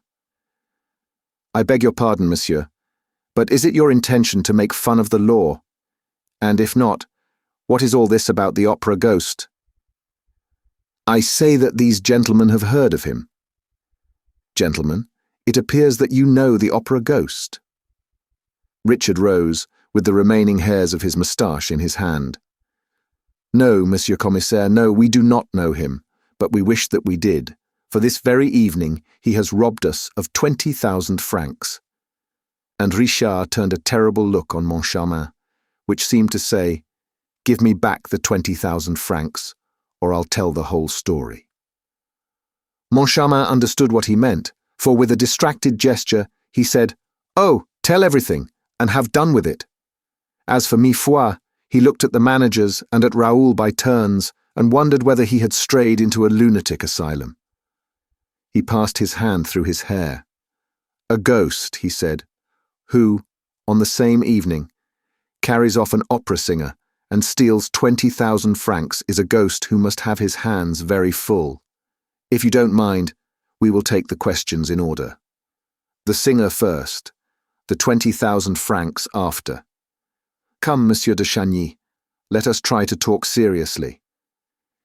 You believe that Mademoiselle Christine Daaé has been carried off by an individual called Eric. Do you know this person? Have you seen him? Yes. Where? In a churchyard. Monsieur Mifroid gave a start, began to scrutinize Raoul again and said, Of course. That's where ghosts usually hang out. And what were you doing in that churchyard? Monsieur, said Raoul, I can quite understand how absurd my replies must seem to you, but I beg you to believe that I'm in full possession of my faculties. The safety of the person dearest to me in the world is at stake. I should like to convince you in a few words, for time is pressing, and every minute is valuable. Unfortunately, if I do not tell you the strangest story that ever was from the beginning, you will not believe me. I will tell you all I know about the opera ghost, Monsieur Commissaire. Alas, I do not know much. Never mind, go on, exclaimed Richard and Moncharmin, suddenly greatly interested. Unfortunately for their hopes of learning some detail that could put them on the track of their hoaxer, they were soon compelled to accept the fact that Monsieur Raoul de Chagny had completely lost his head. All that story about Perrault Guirec, death's heads and enchanted violins could only have taken birth in the disordered brain of a youth mad with love. It was evident also that Monsieur Commissaire Mifroid shared their view, and the magistrate would certainly have cut short the incoherent narrative if circumstances had not taken it upon themselves to interrupt it. The door opened, and a man entered, curiously dressed in an enormous frock coat and a tall hat, at once shabby and shiny, that came down to his ears. He went up to the commissary and spoke to him in a whisper. It was doubtless a detective come to deliver an important communication. During this conversation, Monsieur Mifroid did not take his eyes off Raoul. At last, addressing him, he said, Monsieur, we have talked enough about the ghost. We will now talk about yourself a little, if you have no objection. You are to carry off Mademoiselle Christine Daaé tonight. Yes, Monsieur le Commissaire. After the performance? Yes, Monsieur le Commissaire. All your arrangements were made? Yes, Monsieur le Commissaire. The carriage that brought you was to take you both away. There were fresh horses in readiness at every stage. That is true, Monsieur le Commissaire. And nevertheless, your carriage is still outside the rotunda, awaiting your orders, is it not? Yes, Monsieur le Commissaire. Did you know that there were 3 other carriages there, in addition to yours? I did not pay the least attention. They were the carriages of Mademoiselle Sorelli, which could not find room in the Cour de l'Administration, of Carlotta, and of your brother Monsieur le Comte de Chagny, very likely. What is certain is that, though your carriage and Sorelli's and Carlotta's are still there, by the rotunda pavement, Monsieur le Comte de Chagny's carriage is gone. This has nothing to say to— I beg your pardon. Was not Monsieur le Comte opposed to your marriage with Mademoiselle Daaé? That is a matter that only concerns the family. You have answered my question. He was opposed to it, and that was why you were carrying Christine Daaé out of your brother's reach. Well, Monsieur de Chagny, allow me to inform you that your brother has been smarter than you. It is he who has carried off Christine Daaé. Oh, impossible, moaned Raoul, pressing his hand to his heart. Are you sure? Immediately after the artist's disappearance, which was procured by means which we have still to ascertain, he flung into his carriage, which drove right across Paris at a furious pace. Across Paris? Asked poor Raoul in a hoarse voice. What do you mean by across Paris? Across Paris and out of Paris, by the Brussels road. Oh, cried the young man, I shall catch them. And he rushed out of the office. And bring her back to us, cried the commissary gaily. Ah, that's a trick worth 2 of the Angel of Musics.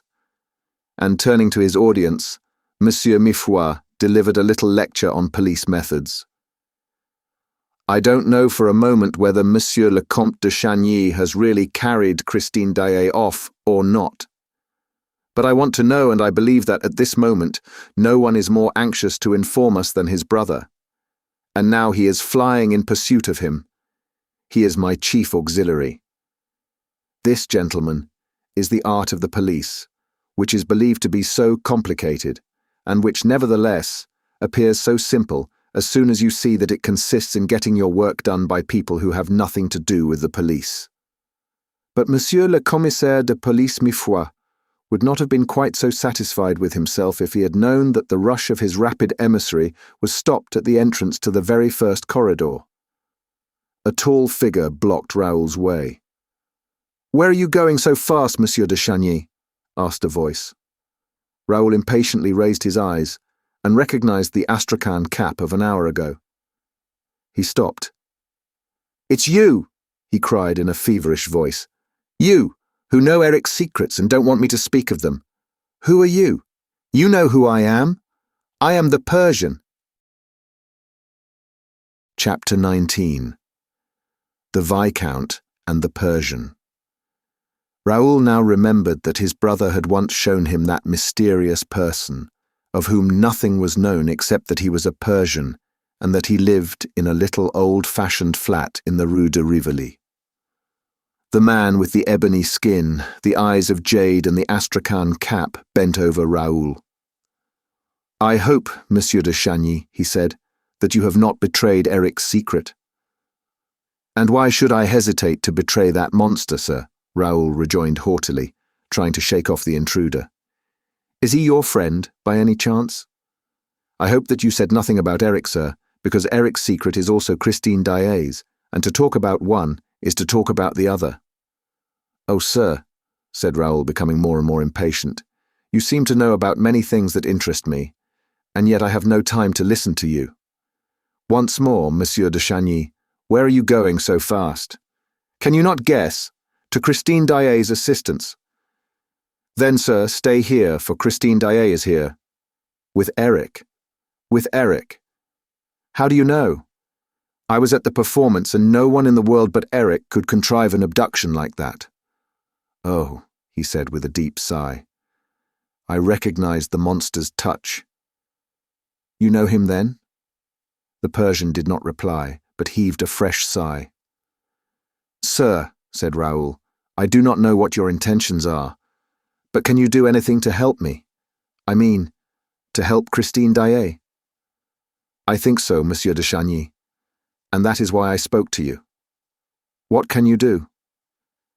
"Try to take you to her, and to him." "If you can do me that service, sir, my life is yours. One word more. The Commissary of Police tells me that Christine Daaé has been carried off by my brother, Count Philippe." "Oh, Monsieur de Chagny, I don't believe a word of it." "It's not possible, is it?" "I don't know if it is possible or not, but there are ways and ways of carrying people off, and Monsieur le Comte Philippe has never, as far as I know, had anything to do with witchcraft. Your arguments are convincing, sir, and I am a fool." "Oh, let us make haste. I place myself entirely in your hands." "How should I not believe you, when you are the only one to believe me? When you are the only one not to smile when Eric's name is mentioned?" And the young man impetuously seized the Persian's hands. They were ice cold. "Silence," said the Persian, stopping and listening to the distant sounds of the theatre. "We must not mention that name here. Let us say he and him. Then there will be less danger of attracting his attention. Do you think he is near us?" "It is quite possible, sir, if he is not, at this moment, with his victim, dans la maison sur le lac." "Ah, so you know that house too?" "If he is not there, he may be here, in this wall, in this floor, in this ceiling. Come." And the Persian, asking Raoul to deaden the sound of his footsteps, led him down passages which Raoul had never seen before, even at the time when Christine used to take him for walks through that labyrinth. "If only Darius has come," said the Persian. "Who is Darius?" "Darius, my servant." They were now in the centre of a real deserted square, an immense apartment ill-lit by a small lamp. The Persian stopped Raoul and, in the softest of whispers, asked, "What did you say to the commissary?" I said that Christine Daaé's abductor was the Angel of Music, alias the Opera Ghost, and that the real name was— Hush. And did he believe you? No. He attached no importance to what you said? No. He took you for a bit of a madman? Yes. So much the better, sighed the Persian. And they continued their road. After going up and down several staircases which Raoul had never seen before, the two men found themselves in front of a door, which the Persian opened with a master key. The Persian and Raoul were both, of course, in dress clothes, but whereas Raoul had a tall hat, the Persian wore the astrakhan cap, which I have already mentioned. It was an infringement of the rule which insists upon the tall hat behind the scenes, but in France foreigners are allowed every license, the Englishman his travelling cap, the Persian his cap of astrakhan. "Sir," said the Persian, "your tall hat will be in your way. You would do well to leave it in the dressing room." "What dressing room?" asked Raoul. "Christine Daaé's." And the Persian, letting Raoul through the door which he had just opened, showed him the actress's room opposite. They were at the end of the passage, the whole length of which Raoul had been accustomed to traverse before knocking at Christine's door. "How well you know the opera, sir." "Not so well as he does," said the Persian modestly. And he pushed the young man into Christine's dressing room, which was as Raoul had left it a few minutes earlier. Closing the door, the Persian went to a very thin partition that separated the dressing room from a big lumber room next to it. He listened, and then coughed loudly. There was a sound of someone stirring in the lumber room, and a few seconds later, a finger tapped at the door. "Come in," said the Persian. A man entered, also wearing an astrakhan cap and dressed in a long overcoat. He bowed and took a richly carved case from under his coat, put it on the dressing table, bowed once again, and went to the door. "Did no one see you come in, Darius?" "No, master. Let no one see you go out." The servant glanced down the passage and swiftly disappeared. The Persian opened the case. It contained a pair of long pistols. "When Christine Daaé was carried off, sir, I sent word to my servant to bring me these pistols. I have had them a long time, and they can be relied upon." "Do you mean to fight a duel?" asked the young man. "It will certainly be a duel which we shall have to fight," said the other, examining the priming of his pistols. "And what a duel!" Handing one of the pistols to Raoul, he added, "In this duel we shall be 2-1. But you must be prepared for everything, for we shall be fighting the most terrible adversary that you can imagine. But you love Christine Daaé, do you not?" "I worship the ground she stands on. But you, sir, who do not love her, tell me why I find you ready to risk your life for her. You must certainly hate Eric." "No, sir," said the Persian sadly. "I do not hate him. If I hated him, he would long ago have ceased doing harm." "Has he done you harm?" "I have forgiven him the harm which he has done me." "I do not understand you. You treat him as a monster. You speak of his crime. He has done you harm, and I find in you the same inexplicable pity that drove me to despair when I saw it in Christine." The Persian did not reply. He fetched a stool and set it against the wall, facing the great mirror that filled the whole of the wall space opposite. Then he climbed on the stool, and with his nose to the wallpaper, seemed to be looking for something. "Ah," he said after a long search, "I have it."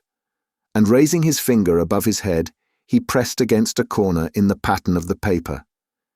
Then he turned round and jumped off the stool. "In half a minute," he said, "he shall be sur son chemin." And crossing the whole of the dressing room, he felt the great mirror. "No, it is not yielding yet," he muttered. "Oh, are we going out by the mirror?" asked Raoul. "Like Christine Daaé?" "So you knew that Christine Daaé went out by that mirror?" "She did so before my eyes, sir. I was hidden behind the curtain of the inner room, and I saw her vanish not by the glass, but in the glass. And what did you do? I thought it was an aberration of my senses, a mad dream, or some new fancy of the ghosts, chuckled the Persian. Ah, Monsieur de Chagny, he continued, still with his hand on the mirror. Would that we had to do with a ghost. We could then leave our pistols in their case. Put down your hat, please. There. And now cover your shirt front as much as you can with your coat, as I am doing. Bring the lapels forward. Turn up the collar. We must make ourselves as invisible as possible. Bearing against the mirror, after a short silence, he said, It takes some time to release the counterbalance when you press on the spring from the inside of the room. It is different when you are behind the wall and can act directly on the counterbalance. Then the mirror turns at once and is moved with incredible rapidity. What counterbalance? Asked Raoul. Why, the counterbalance that lifts the whole of this wall onto its pivot. You surely don't expect it to move of itself by enchantment. If you watch, you will see the mirror first rise an inch or two, and then shift an inch or two from left to right. It will then be on a pivot and will swing round. It's not turning, said Raoul impatiently. Oh, wait, you have time enough to be impatient, sir. The mechanism has obviously become rusty, or else the spring isn't working. Unless it is something else, added the Persian anxiously. What? He may simply have cut the cord of the counterbalance and blocked the whole apparatus. Why should he? He does not know that we are coming this way. I dare say he suspects it, for he knows that I understand the system. It's not turning. And Christine, sir. Christine, the Persian said coldly. We shall do all that it is humanly possible to do, but he may stop us at the first step. He commands the walls, the doors, and the trap-doors. In my country he was known by a name which means the trap-door lover. But why do these walls obey him alone? He did not build them. Yes, sir, that is just what he did. Raoul looked at him in amazement, but the Persian made a sign to him to be silent and pointed to the glass. There was a sort of shivering reflection. Their image was troubled as in a rippling sheet of water, and then all became stationary again. You see, sir, that it is not turning. Let us take another road. Tonight there is no other, declared the Persian, in a singularly mournful voice. And now, look out, and be ready to fire. He himself raised his pistol opposite the glass. Raoul imitated his movement. With his free arm, the Persian drew the young man to his chest, and suddenly the mirror turned, in a blinding daze of crosslights. It turned like one of those revolving doors which have lately been fixed to the entrances of most restaurants. It turned, carrying Raoul and the Persian with it, and suddenly hurling them from the full light into the deepest darkness. Chapter 20. In the Cellars of the Opera. Your hand high, ready to fire, repeated Raoul's companion quickly. The wall behind them, having completed the circle which it described upon itself, closed again, and the two men stood motionless for a moment, holding their breath. At last the Persian decided to make a movement, and Raoul heard him slip on his knees and feel for something in the dark with his groping hands. Suddenly, the darkness was made visible by a small dark lantern, and Raoul instinctively stepped backward as though to escape the scrutiny of a secret enemy. But he soon perceived that the light belonged to the Persian, whose movements he was closely observing. The little red disc was turned in every direction, and Raoul saw that the floor, the walls, and the ceiling were all formed of planking. It must have been the ordinary road taken by Eric to reach Christine's dressing room and impose upon her innocence. And Raoul, remembering the Persian's remark, thought that it had been mysteriously constructed by the ghost himself. Later he learned that Eric had found, all prepared for him, a secret passage, long known to himself alone and contrived at the time of the Paris Commune to allow the jailers to convey their prisoners straight to the dungeons that had been constructed for them in the cellars. For the Federates had occupied the Opera House immediately after the 18th of March and had made a starting place right at the top for their Montgolfier balloons, which carried their incendiary proclamations to the departments, and a state prison right at the bottom. The Persian went on his knees and put his lantern on the ground. He seemed to be working at the floor, and suddenly he turned off his light. Then Raoul heard a faint click and saw a very pale, luminous square in the floor of the passage. It was as though a window had opened on the opera cellars, which were still lit.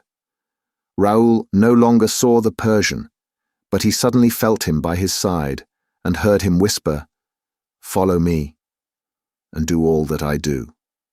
Raoul turned to the luminous aperture. Then he saw the Persian, who was still on his knees, hang by his hands from the rim of the opening, with his pistol between his teeth, and slide into the cellar below. Curiously enough, the Viscount had absolute confidence in the Persian, though he knew nothing about him. His emotion when speaking of the monster struck him as sincere, and if the Persian had cherished any sinister designs against him, he would not have armed him with his own hands. Besides, Raoul must reach Christine at all costs. He therefore went on his knees also and hung from the trap with both hands.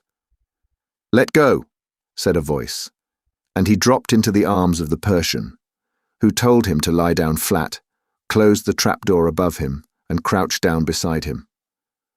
Raoul tried to ask a question, but the Persian's hand was on his mouth, and he heard a voice which he recognized as that of the Commissary of Police.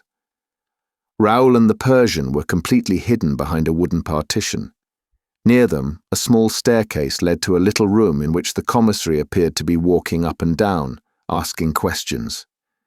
The faint light was just enough to enable Raoul to distinguish the shape of things around him, and he could not restrain a dull cry. There were 3 corpses there. The first lay on the narrow landing of the little staircase. The 2 others had rolled to the bottom of the staircase. Raoul could have touched one of the 2 poor wretches by passing his fingers through the partition. "Silence," whispered the Persian.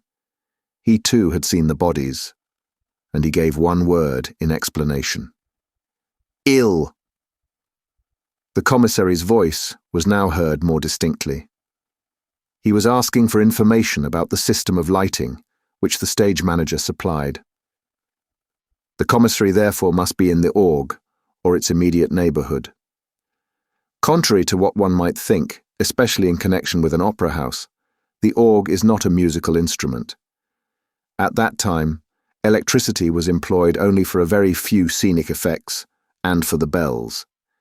The immense building and the stage itself were still lit by gas. Hydrogen was used to regulate and modify the lighting of a scene, and this was done by means of a special apparatus which, because of the multiplicity of its pipes, was known as the orgue. A box beside the prompter's box was reserved for the chief gasman, who from there gave his orders to his assistants and saw that they were executed. Mauclair stayed in this box during all the performances. But now Mauclair was not in his box, and his assistants not in their places. "Mauclair! Mauclair!" The stage manager's voice echoed through the cellars. But Mauclair did not reply. I have said that a door opened on a little staircase that led to the second cellar. The commissary pushed it, but it resisted. "I say," he said to the stage manager, "I can't open this door. Is it always so difficult?" The stage manager forced it open with his shoulder. He saw that, at the same time, he was pushing a human body, and he could not keep back an exclamation, for he recognized the body at once. Mauclair! Poor devil, he is dead. But Mr. Commissary Mifroid, whom nothing surprised, was stooping over that big body. "No," he said, "he is dead drunk, which is not quite the same thing." "It's the first time, if so," said the stage manager. "Then someone has given him a narcotic. That is quite possible." Mifroid went down a few steps and said, "Look." By the light of a little red lantern at the foot of the stairs, they saw two other bodies. The stage manager recognized Mauclair's assistants. Mifroid went down and listened to their breathing. "They are sound asleep," he said. "Very curious business. Some person unknown must have interfered with the gasman and his staff. And that person unknown was obviously working on behalf of the kidnapper. But what a funny idea to kidnap a performer on the stage. Send for the doctor of the theatre, please." And Mifroid repeated, "Curious, decidedly curious business." Then he turned to the little room, addressing the people whom Raoul and the Persian were unable to see from where they lay. "What do you say to all this, gentlemen? You are the only ones who have not given your views, and yet you must have an opinion of some sort." Thereupon, Raoul and the Persian saw the startled faces of the joint managers appear above the landing, and they heard Moncharmin's excited voice. "There are things happening here, Mr. Commissary, which we are unable to explain," and the two faces disappeared. "Thank you for the information, gentlemen," said Mifroid with a jeer. But the stage manager, holding his chin in the hollow of his right hand, which is the attitude of profound thought, said, "It is not the first time that Mauclair has fallen asleep in the theatre. I remember finding him one evening, snoring in his little recess, with his snuff-box beside him." "Is that long ago?" asked Mr. Mifroid, carefully wiping his eyeglasses. "No, not so very long ago. Wait a bit. It was the night, of course, yes. It was the night when Carlotta, you know, Mr. Commissary, gave her famous coac." "Really? The night when Carlotta gave her famous coac?" And Mr. Mifroid, replacing his gleaming glasses on his nose, fixed the stage manager with a contemplative stare. "So Mauclair takes snuff, does he?" he asked carelessly. "Yes, Mr. Commissary. Look, there is his snuff-box on that little shelf. Oh, he's a great snuff-taker." "So am I," said Mifroid, and put the snuff-box in his pocket. Raoul and the Persian, themselves unobserved, watched the removal of the three bodies by a number of scene-shifters, who were followed by the commissary and all the people with him. Their steps were heard for a few minutes on the stage above. When they were alone, the Persian made a sign to Raoul to stand up. Raoul did so, but, as he did not lift his hand in front of his eyes, ready to fire, the Persian told him to resume that attitude and to continue it, whatever happened. "But it tires the hand unnecessarily," whispered Raoul. "If I do fire, I shan't be sure of my aim." "Then shift your pistol to the other hand," said the Persian. "I can't shoot with my left hand." Thereupon the Persian made this queer reply, which was certainly not calculated to throw light into the young man's flurried brain. "It's not a question of shooting with the right hand or the left. It's a question of holding one of your hands as though you were going to pull the trigger of a pistol with your arm bent. As for the pistol itself, when all is said, you can put that in your pocket." And he added, "Let this be clearly understood, or I will answer for nothing. It is a matter of life and death.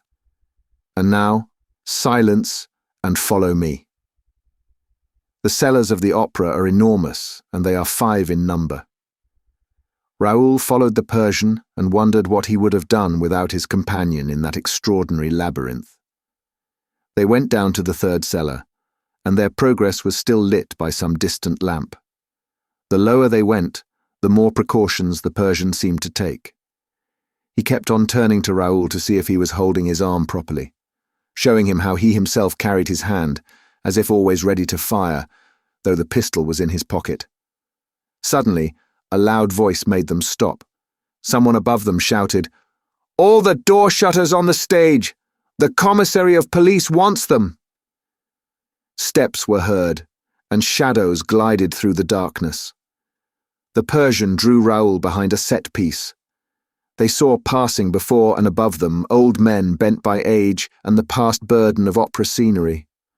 Some could hardly drag themselves along, others, from habit, with stooping bodies and outstretched hands, looked for doors to shut. They were the door shutters, the old worn-out scene shifters, on whom a charitable management had taken pity, giving them the job of shutting doors above and below the stage. They went about incessantly from top to bottom of the building, shutting the doors, and they were also called les expulseurs de courant, at least at that time, for I have little doubt that by now they are all dead.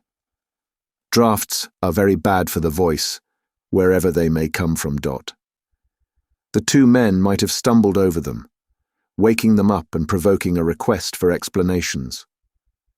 For the moment, Mr. Miffroy's inquiry saved them from any such unpleasant encounters. The Persian and Raoul welcomed this incident, which relieved them of inconvenient witnesses, for some of those door shutters, having nothing else to do or nowhere to lay their heads, stayed at the opera, from idleness or necessity, and spent the night there. But they were not left to enjoy their solitude for long. Other shades now came down by the same way by which the door shutters had gone up. Each of these shades carried a little lantern, and moved it about, above, below, and all around, as though looking for something or somebody. "Hang it," muttered the Persian. "I don't know what they are looking for, but they might easily find us. Let us get away, quick. Your hand up, sir. Ready to fire. Bend your arm. More. That's it. Hand at the level of your eye, as though you were fighting a duel and waiting for the word to fire. Oh, leave your pistol in your pocket. Quick, come along downstairs. Level of your eye, question of life or death. Here, this way, these stairs." They reached the fifth cellar. Oh, what a duel, sir, what a duel. Once in the fifth cellar, the Persian drew breath. He seemed to enjoy a rather greater sense of security than he had displayed when they both stopped in the third, but he never altered the attitude of his hand. And Raoul, remembering the Persian's observation, "I know these pistols can be relied upon," was more and more astonished, wondering why anyone should be so gratified at being able to rely upon a pistol which he did not intend to use. But the Persian left him no time for reflection. Telling Raoul to stay where he was, he ran up a few steps of the staircase which they had just left, and then returned. "How stupid of us," he whispered. "We shall soon have seen the end of those men with their lanterns. It is the firemen going their rounds." The two men waited 5 minutes longer. Then the Persian took Raoul up the stairs again, but suddenly he stopped him with a gesture. Something moved in the darkness before them. "Flat on your stomach," whispered the Persian. The two men lay flat on the floor. They were only just in time. A shade, this time carrying no light, just a shade in the shade, passed. It passed close to them, near enough to touch them. They felt the warmth of its cloak upon them. For they could distinguish the shade sufficiently to see that it wore a cloak which shrouded it from head to foot. On its head it had a soft felt hat. It moved away, drawing its feet against the walls and sometimes giving a kick into a corner. "Whew," said the Persian. "We've had a narrow escape. That shade knows me and has twice taken me to the manager's office." "Is it someone belonging to the theatre police?" asked Raoul. "It's someone much worse than that," replied the Persian, without giving any further explanation. "It's not he." "He? If he does not come behind us, we shall always see his yellow eyes. That is more or less our safeguard tonight. But he may come from behind, stealing up, and we are dead men if we do not keep our hands as though about to fire, at the level of our eyes, in front." The Persian had hardly finished speaking when a fantastic face came in sight, a whole fiery face, not only two yellow eyes. Yes, a head of fire came toward them, at a man's height, but with no body attached to it. The face shed fire, looked in the darkness like a flame shaped as a man's face. "Oh," said the Persian between his teeth, "I've never seen this before." Pampin was not mad. After all, he had seen it. What can that flame be? It is not ill, but he may have sent it. Take care, take care. Your hand at the level of your eyes, in heaven's name, at the level of your eyes. Know most of his tricks, but not this one. Come, let us run. It is safer. hand at the level of your eyes." And they fled down the long passage that opened before them. After a few seconds that seemed to them like long minutes, they stopped. "He doesn't often come this way," said the Persian. "This side has nothing to do with him. This side does not lead to the lake, nor to the house on the lake. But perhaps he knows that we are at his heels, although I promised him to leave him alone and never to meddle in his business again." So saying, he turned his head, and Raoul also turned his head, and they again saw the head of fire behind their two heads. It had followed them, and it must have run also, and perhaps faster than they, for it seemed to be nearer to them. At the same time, they began to perceive a certain noise of which they could not guess the nature. They simply noticed that the sound seemed to move and to approach with the fiery face. It was a noise as though thousands of nails had been scraped against a blackboard, the perfectly unendurable noise that is sometimes made by a little stone inside the chalk that grates on the blackboard. They continued to retreat, but the fiery face came on, gaining on them. They could see its features clearly now. The eyes were round and staring, the nose a little crooked, and the mouth large, with a hanging lower lip, very like the eyes, nose, and lip of the moon, when the moon is quite red, bright red. How did that red moon manage to glide through the darkness, at a man's height, with nothing to support it, at least apparently? And how did it go so fast, so straight ahead, with such staring eyes? And what was that scratching, scraping, grating sound which it brought with it? The Persian and Raoul could retreat no farther, and flattened themselves against the wall, not knowing what was going to happen because of that incomprehensible head of fire, and especially now because of the more intense, swarming, living, numerous sound, for the sound was certainly made up of hundreds of little sounds that moved in the darkness under the fiery face. And the fiery face came on, with its noise, came level with them, and the two companions, flat against their wall, felt their hair stand on end with horror, for they now knew what the thousand noises meant. They came in a troop, hustled along in the shadow by innumerable little hurried waves, swifter than the waves that rush over the sands at high tide, little night waves foaming under the moon, under the fiery head that was like a moon. And the little waves passed between their legs, climbing up their legs, irresistibly, and Raoul and the Persian could no longer restrain their cries of horror, dismay, and pain. Nor could they continue to hold their hands at the level of their eyes.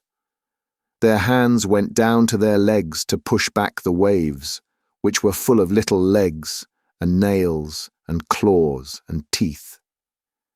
Yes, Raoul and the Persian were ready to faint, like Pampan the fireman. But the head of fire turned round in answer to their cries and spoke to them.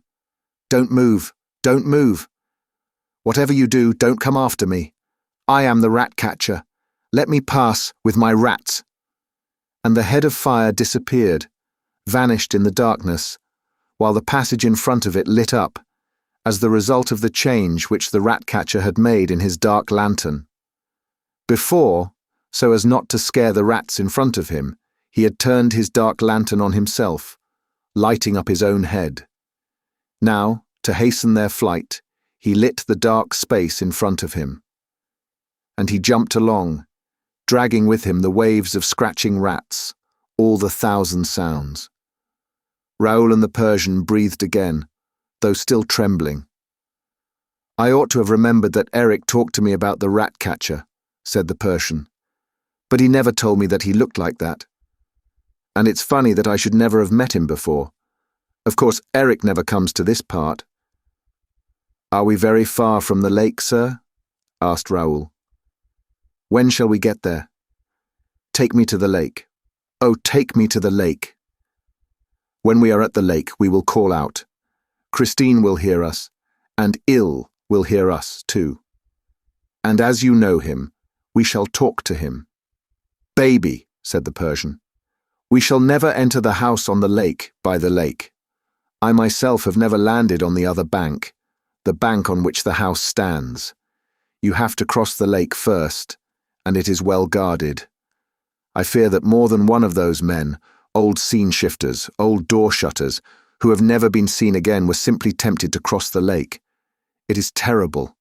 I myself would have been nearly killed there, if the monster had not recognized me in time. One piece of advice, sir.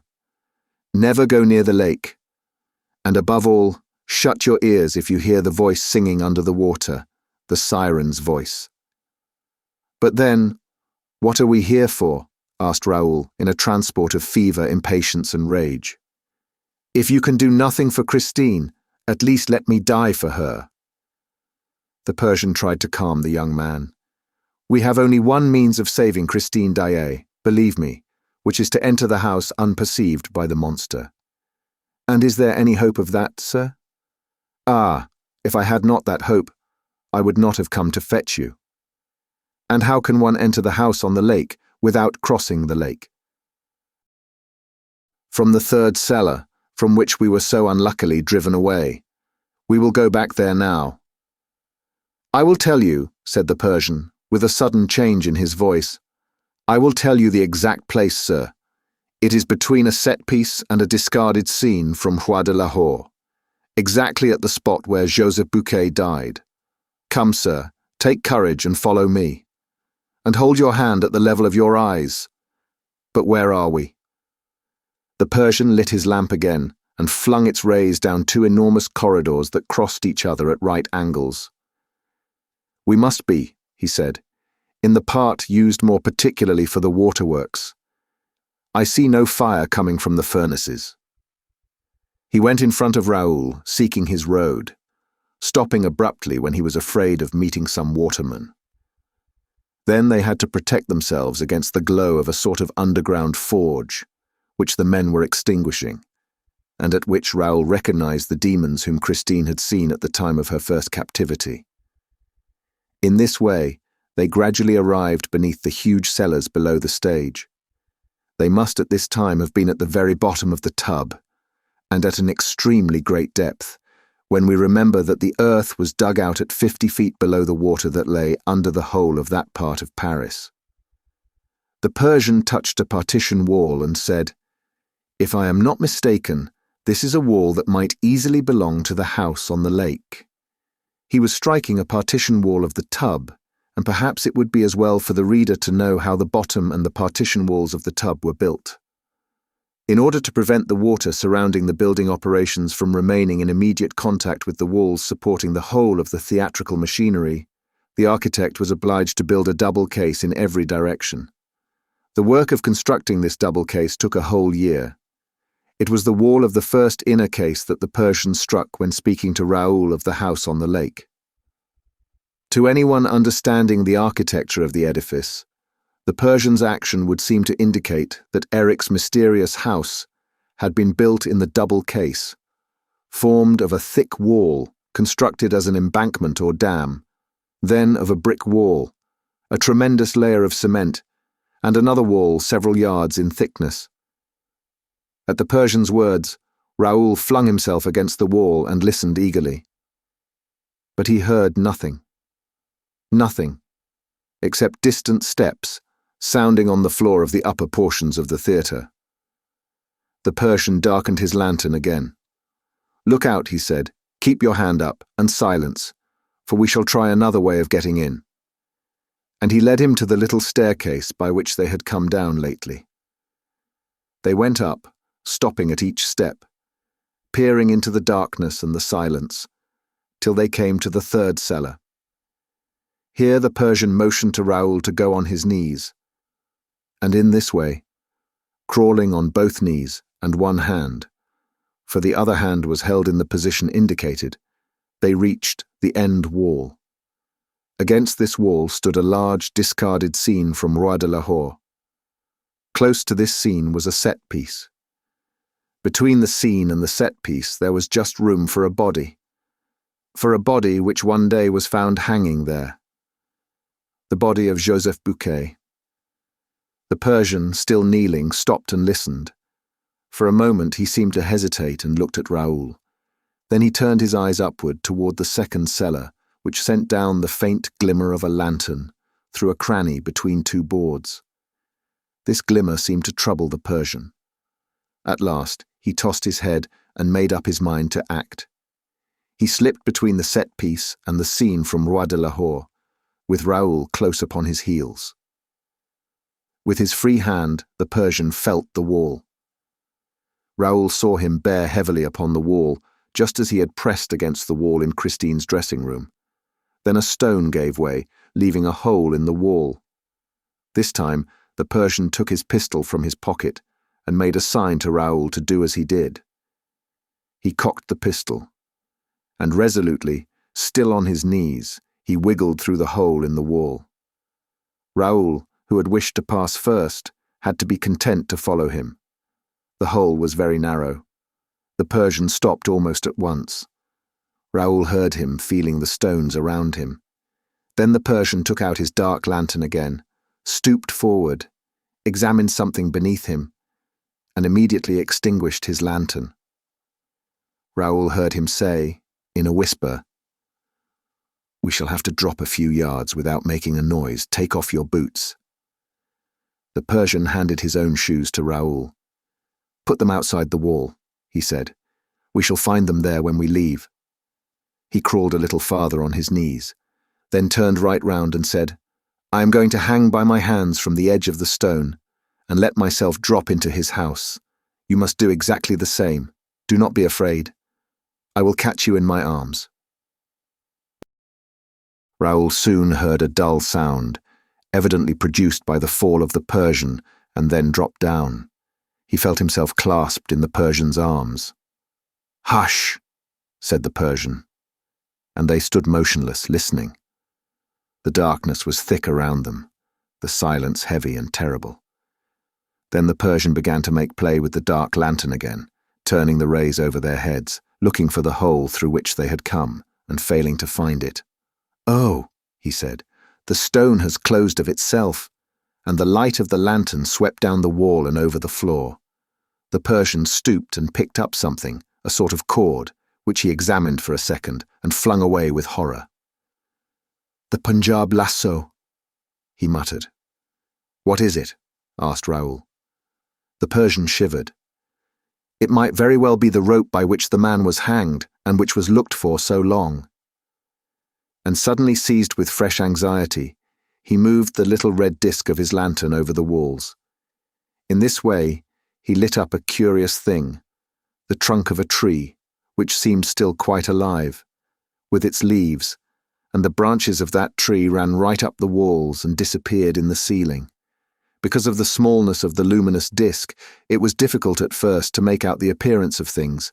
They saw a corner of a branch, and a leaf, and another leaf, and next to it nothing at all, nothing but the ray of light that seemed to reflect itself. Raoul passed his hand over that nothing, over that reflection. "Hello," he said. "The wall is a looking-glass." "Yes, a looking-glass," said the Persian in a tone of deep emotion. And passing the hand that held the pistol over his moist forehead, he added, "We have dropped into the torture chamber." What the Persian knew of this torture chamber, and what there befell him and his companion, shall be told in his own words, as set down in a manuscript which he left behind him, and which I copy verbatim. Chapter 21. Interesting and instructive vicissitudes of a Persian in the cellars of the opera. The Persian's narrative. It was the first time that I entered the house on the lake. I had often begged the trapdoor lover, as we used to call Eric in my country, to open its mysterious doors to me. He always refused. I made very many attempts, but in vain, to obtain admittance. Watch him as I might, after I first learned that he had taken up his permanent abode at the opera, the darkness was always too thick to enable me to see how he worked the door in the wall on the lake. One day, when I thought myself alone, I stepped into the boat and rowed toward that part of the wall through which I had seen Eric disappear. It was then that I came into contact with the siren who guarded the approach and whose charm was very nearly fatal to me. I had no sooner put off from the bank than the silence amid which I floated on the water was disturbed by a sort of whispered singing that hovered all around me. It was half breath, half music. It rose softly from the waters of the lake, and I was surrounded by it through I knew not what artifice. It followed me, moved with me, and was so soft that it did not alarm me. On the contrary, in my longing to approach the source of that sweet and enticing harmony, I leaned out of my little boat over the water, for there was no doubt in my mind that the singing came from the water itself. By this time, I was alone in the boat in the middle of the lake. The voice, for it was now distinctly a voice, was beside me, on the water. I leaned over, leaned still farther.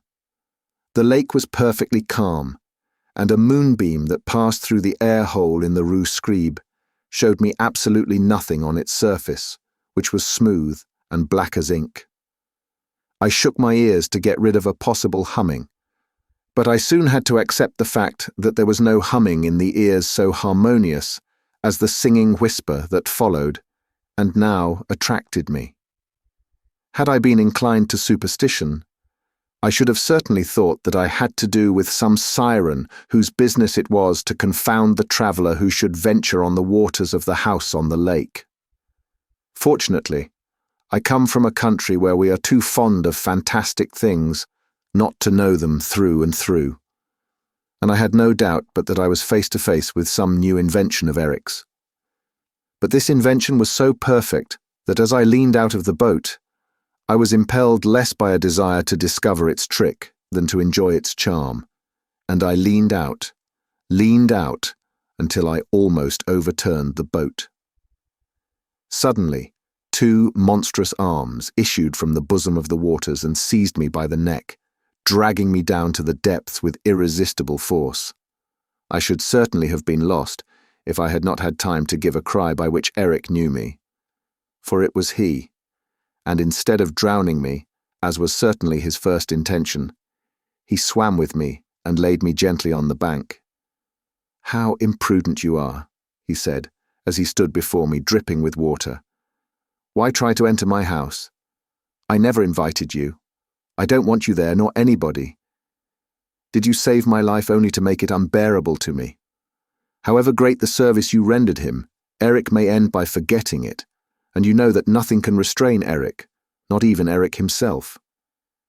He spoke, but I had now no other wish than to know what I already called the trick of the siren.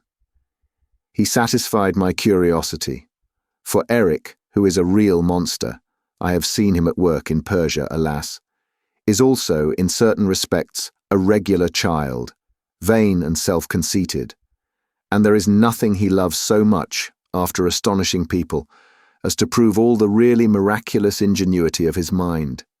He laughed and showed me a long reed. "It's the silliest trick you ever saw," he said, "but it's very useful for breathing and singing in the water. I learned it from the Tonkin pirates, who are able to remain hidden for hours in the beds of the rivers." I spoke to him severely. "It's a trick that nearly killed me," I said, "and it may have been fatal to others. You know what you promised me, Eric. No more murders." "Have I really committed murders?" he asked, putting on his most amiable air. "Wretched man," I cried, "have you forgotten the rosy hours of Mazenderan?" "Yes," he replied in a sadder tone, "I prefer to forget them. I used to make the little Sultana laugh, though." "All that belongs to the past," I declared, "but there is the present. And you are responsible to me for the present because if I had wished, there would have been none at all for you. Remember that, Eric. I saved your life." And I took advantage of the turn of conversation to speak to him of something that had long been on my mind. "Eric," I asked, "Eric, swear that—" "What?" he retorted. "You know I never keep my oaths. Oaths are made to catch gulls with. Tell me. You can tell me at any rate." "Well?" "Well, the chandelier, Eric." "What about the chandelier?" "You know what I mean." "Oh," he sniggered. "I don't mind telling you about the chandelier. It was not me. The chandelier was very old and worn. When Eric laughed, he was more terrible than ever. He jumped into the boat, chuckling so horribly that I could not help trembling. Very old and worn, my dear Daroga. Very old and worn, the chandelier. It fell of itself. It came down with a smash. And now, Daroga, take my advice and go and dry yourself, or you'll catch a cold in the head. And never get into my boat again. And whatever you do, don't try to enter my house. I'm not always there, Daroga, and I should be sorry to have to dedicate my requiem mass to you. So saying, swinging to and fro, like a monkey, and still chuckling, he pushed off and soon disappeared in the darkness of the lake. From that day, I gave up all thought of penetrating into his house by the lake. That entrance was obviously too well guarded, especially since he had learned that I knew about it. But I felt that there must be another entrance, for I had often seen Eric disappear in the third cellar when I was watching him, though I could not imagine how. Ever since I had discovered Eric installed in the opera, I lived in a perpetual terror of his horrible fancies, not insofar as I was concerned, but I dreaded everything for others. And whenever some accident, some fatal event happened, I always thought to myself, I should not be surprised if that were Eric, even as others used to say, "It's the ghost." How often have I not heard people utter that phrase with a smile? Poor devils. If they had known that the ghost existed in the flesh, I swear they would not have laughed. Although Eric announced to me very solemnly that he had changed, and that he had become the most virtuous of men since he was loved for himself, a sentence that at first perplexed me most terribly, I could not help shuddering when I thought of the monster. His horrible, unparalleled and repulsive ugliness put him without the pale of humanity, and it often seemed to me that, for this reason, he no longer believed that he had any duty toward the human race. The way in which he spoke of his love affairs only increased my alarm, for I foresaw the cause of fresh and more hideous tragedies in this event to which he alluded so boastfully. On the other hand, I soon discovered the curious moral traffic established between the monster and Christine Daaé. Hiding in the lumber room next to the young prima donna's dressing room, I listened to wonderful musical displays that evidently flung Christine into marvelous ecstasy. But all the same, I would never have thought that Eric's voice, which was loud as thunder or soft as angels' voices at will, could have made her forget his ugliness.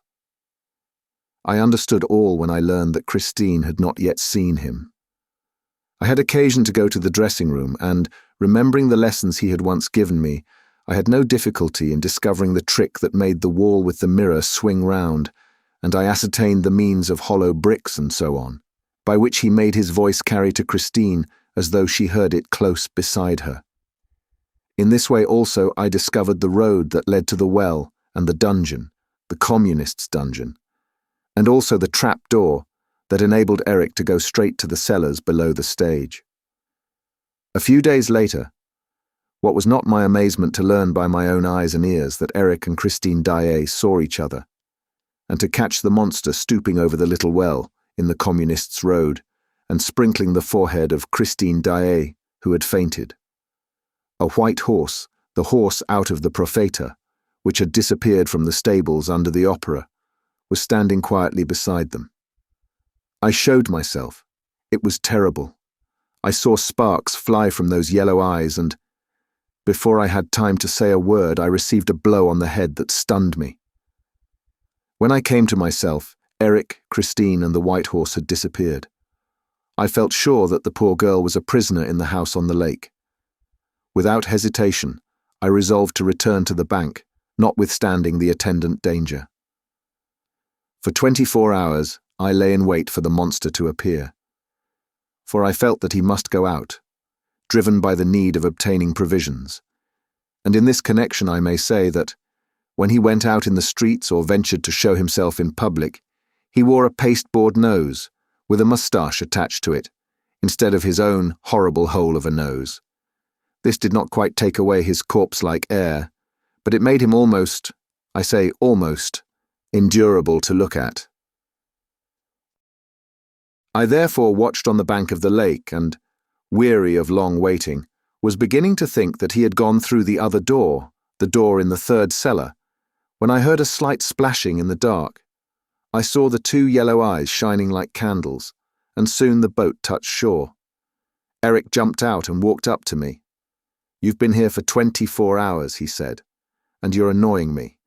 I tell you, all this will end very badly, and you will have brought it upon yourself, for I have been extraordinarily patient with you.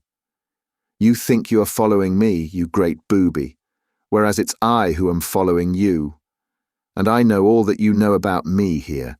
I spared you yesterday, in my communist's road, but I warn you seriously, don't let me catch you there again. Upon my word, you don't seem able to take a hint." He was so furious that I did not think for the moment of interrupting him.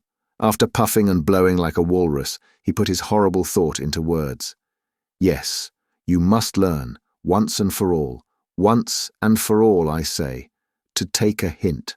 I tell you that, with your recklessness, for you have already been twice arrested by the shade in the felt hat, who did not know what you were doing in the cellars and took you to the managers, who looked upon you as an eccentric Persian, interested in stage mechanism and life behind the scenes.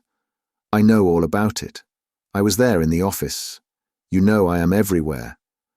Well, I tell you that, with your recklessness, they will end by wondering what you are after here. And they will end by knowing that you are after Eric.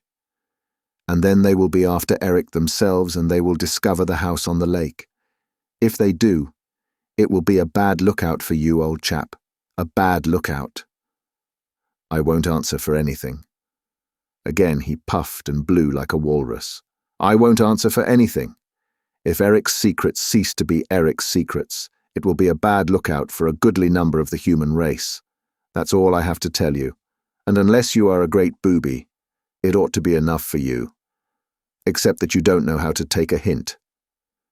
He had sat down on the stern of his boat and was kicking his heels against the planks, waiting to hear what I had to answer.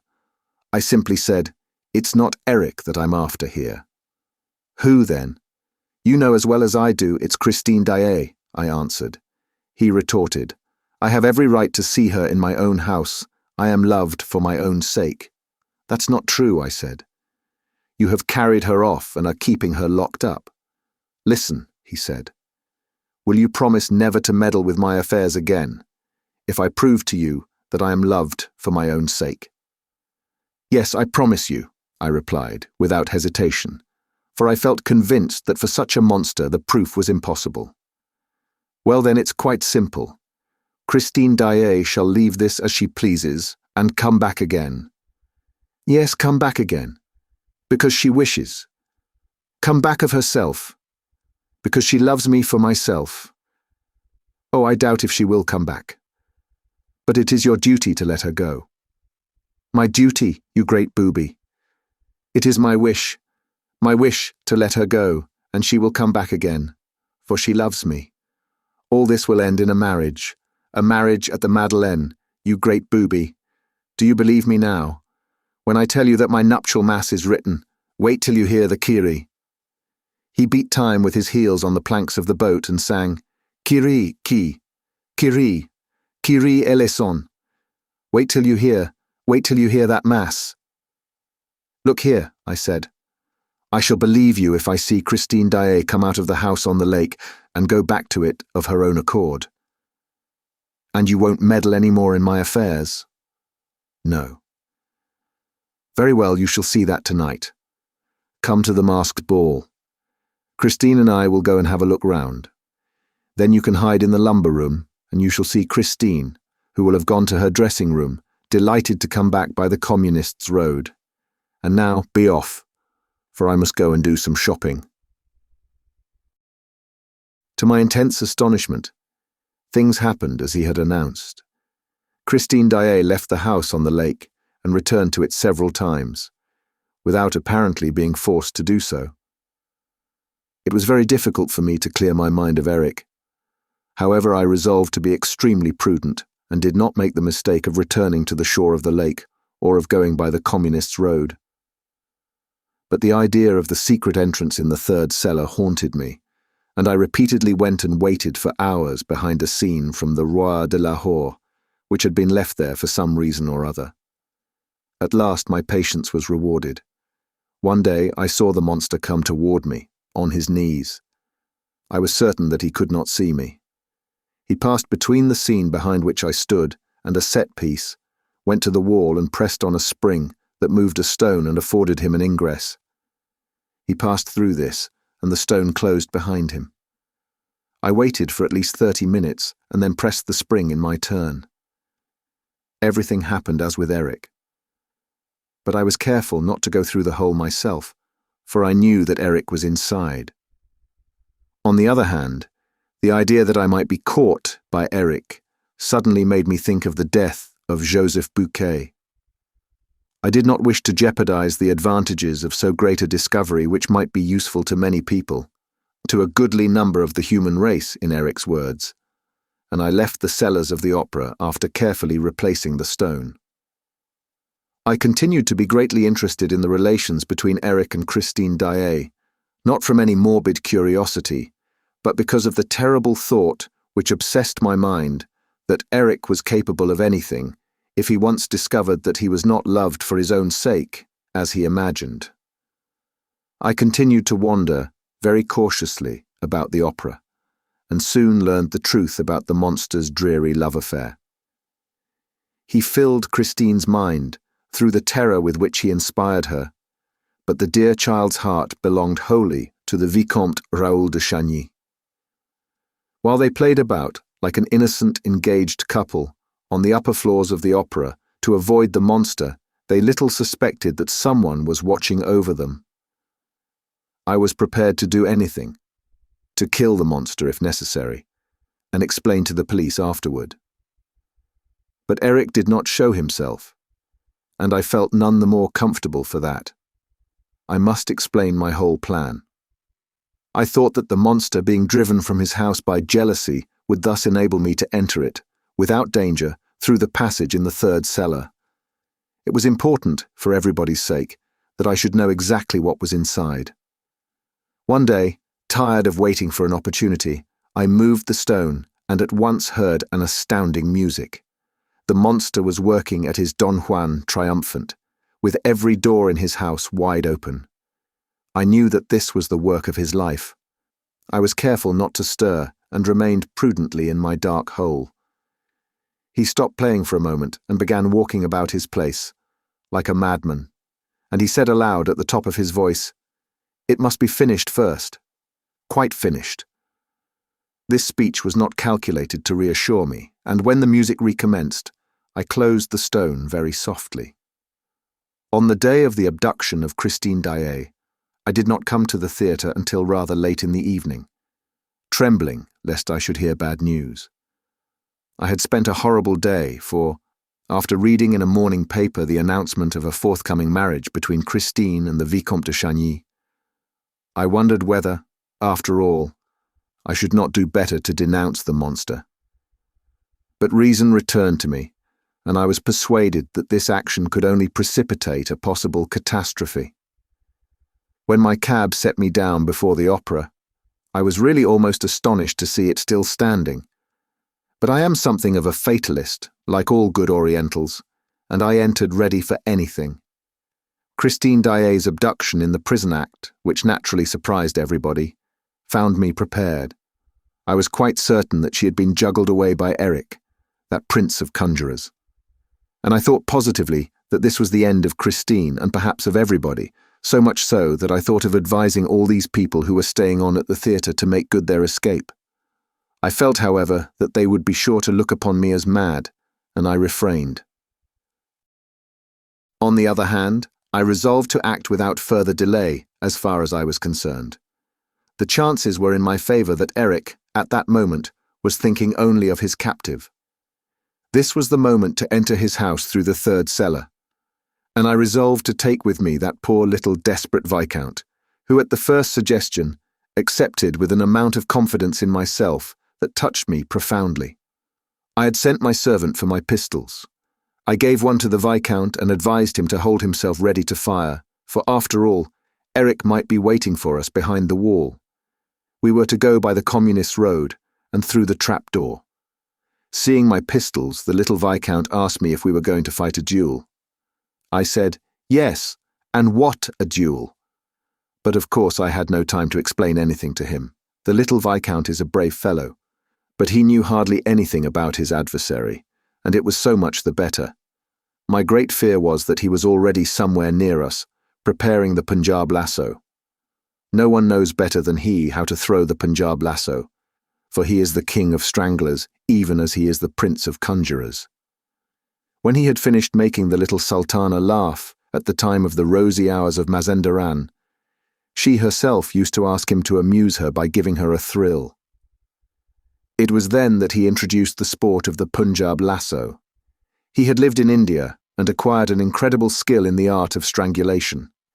He would make them lock him into a courtyard to which they brought a warrior, usually a man condemned to death, armed with a long pike and broadsword.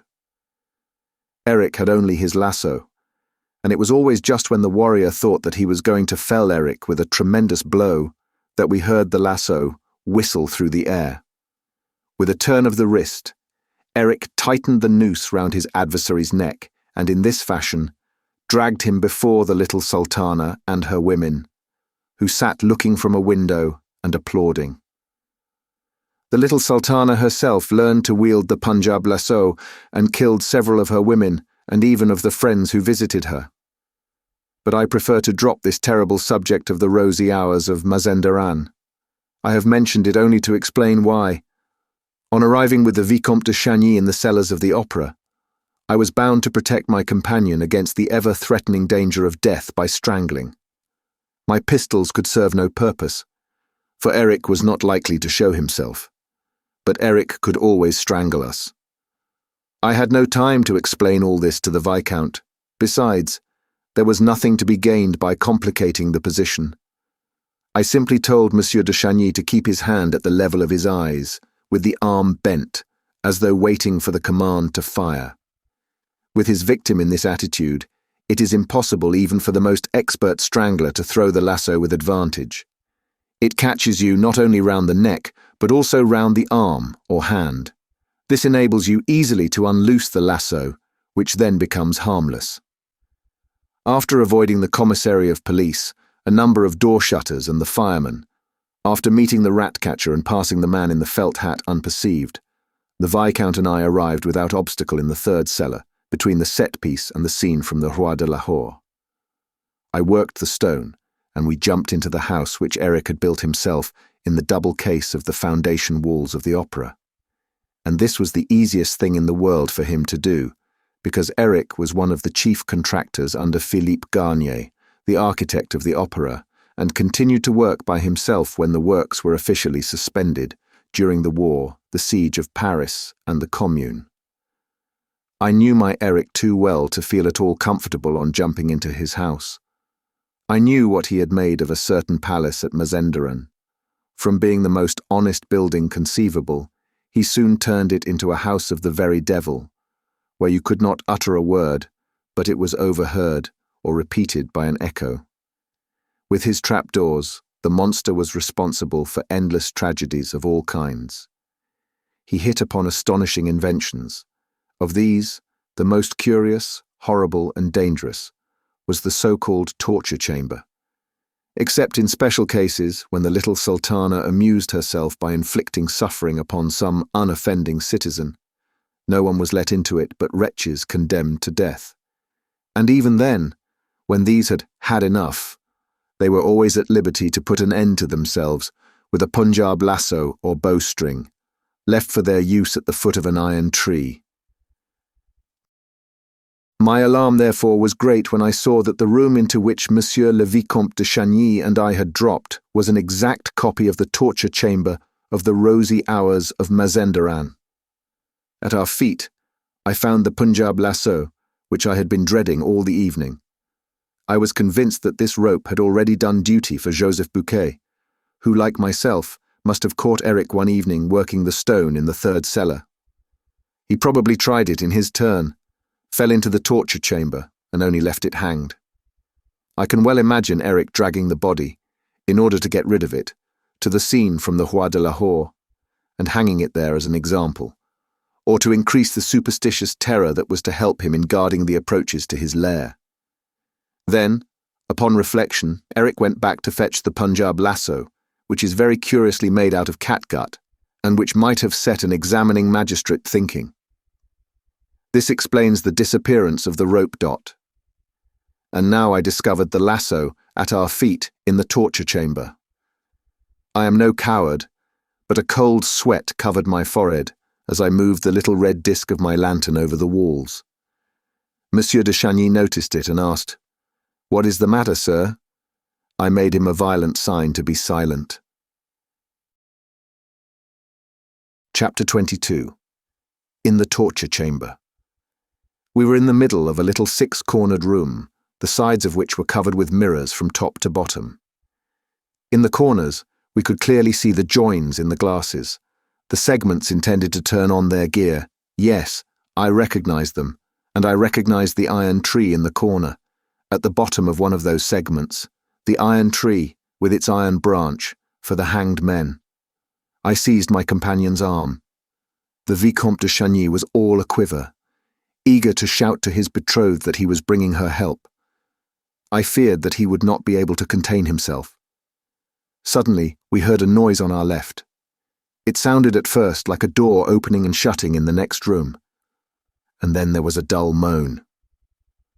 I clutched Monsieur de Chagny's arm more firmly still, and then we distinctly heard these words: "You must make your choice. The wedding mass or the requiem mass." I recognized the voice of the monster. There was another moan, followed by a long silence. I was persuaded by now that the monster was unaware of our presence in his house, for otherwise he would certainly have managed not to let us hear him. He would only have had to close the little invisible window through which the torture lovers looked down into the torture chamber. Besides, I was certain that, if he had known of our presence, the tortures would have begun at once. The important thing was not to let him know, and I dreaded nothing so much as the impulsiveness of the Vicomte de Chagny, who wanted to rush through the walls to Christine Daaé, whose moans we continued to hear at intervals. "The requiem mass is not at all gay," Eric's voice resumed, "whereas the wedding mass, you can take my word for it, is magnificent. You must take a resolution and know your own mind. I can't go on living like this, like a mole in a burrow. Don Juan Triumphant is finished. And now I want to live like everybody else. I want to have a wife like everybody else, and to take her out on Sundays. I have invented a mask that makes me look like anybody. People will not even turn round in the streets. You will be the happiest of women, and we will sing, all by ourselves, till we swoon away with delight. You are crying. You are afraid of me, and yet I am not really wicked. Love me, and you shall see. All I wanted was to be loved for myself. If you loved me, I should be as gentle as a lamb, and you could do anything with me that you pleased." Soon the moans that accompanied this sort of love's litany increased and increased. I have never heard anything more despairing, and Monsieur de Chagny and I recognized that this terrible lamentation came from Eric himself. Christine seemed to be standing dumb with horror, without the strength to cry out, while the monster was on his knees before her. 3 times over, Eric fiercely bewailed his fate. "You don't love me. You don't love me.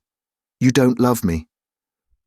And then more gently, "Why do you cry? You know it gives me pain to see you cry." A silence. Each silence gave us fresh hope. We said to ourselves, perhaps he has left Christine behind the wall. And we thought only of the possibility of warning Christine Daaé of our presence, unknown to the monster. We were unable to leave the torture chamber now unless Christine opened the door to us, and it was only on this condition that we could hope to help her, for we did not even know where the door might be. Suddenly the silence in the next room was disturbed by the ringing of an electric bell. There was a bound on the other side of the wall, and Eric's voice of thunder, "Somebody ringing, walk in, please." A sinister chuckle. "Who has come bothering now? Wait for me here. I am going to tell the siren to open the door." Steps moved away. A door closed. I had no time to think of the fresh horror that was preparing. I forgot that the monster was only going out perhaps to perpetrate a fresh crime. I understood but one thing. Christine was alone behind the wall. The Vicomte de Chagny was already calling to her. "Christine, Christine." As we could hear what was said in the next room, there was no reason why my companion should not be heard in his turn. Nevertheless, the Viscount had to repeat his cry time after time. At last, a faint voice reached us. "I am dreaming," it said. "Christine, Christine, it is I, Raoul." A silence. "But answer me, Christine. In heaven's name, if you are alone, answer me." Then Christine's voice whispered Raoul's name. "Yes, yes, it is I. It is not a dream. Christine, trust me. We are here to save you, but be prudent. When you hear the monster, warn us." Then Christine gave way to fear. She trembled lest Eric should discover where Raoul was hidden. She told us in a few hurried words that Eric had gone quite mad with love, and that he had decided to kill everybody and himself with everybody if she did not consent to become his wife. He had given her till 11 o'clock the next evening for reflection. It was the last respite. She must choose, as he said, between the wedding mass and the requiem, and Eric had then uttered a phrase which Christine did not quite understand. "Yes or no? If your answer is no, everybody will be dead and buried." But I understood the sentence perfectly, for it corresponded in a terrible manner with my own dreadful thought. "Can you tell us where Eric is?" I asked. She replied that he must have left the house. "Could you make sure?" "No, I am fastened. I cannot stir a limb." When we heard this, Monsieur de Chagny and I gave a yell of fury. Our safety, the safety of all three of us, depended on the girl's liberty of movement. "But where are you?" asked Christine. "There are only two doors in my room. The Louis-Philippe room, of which I told you, Raoul.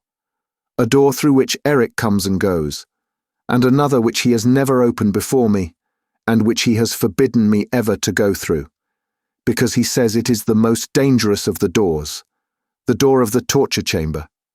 Christine, that is where we are." "You are in the torture chamber?" "Yes, but we cannot see the door." "Oh, if I could only drag myself so far, I would knock at the door and that would tell you where it is." "Is it a door with a lock to it?" I asked. "Yes, with a lock." "Mademoiselle," I said, "it is absolutely necessary that you should open that door to us." "But how?"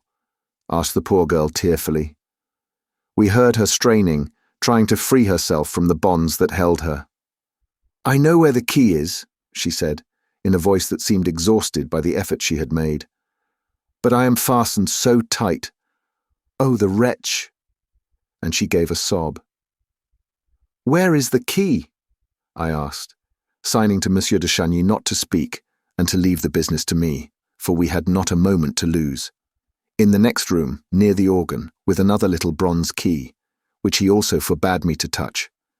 They are both in a little leather bag, which he calls the bag of life and death. Raoul, Raoul, fly! Everything is mysterious and terrible here, and Eric will soon have gone quite mad, and you are in the torture chamber. Go back by the way you came. There must be a reason why the room is called by that name."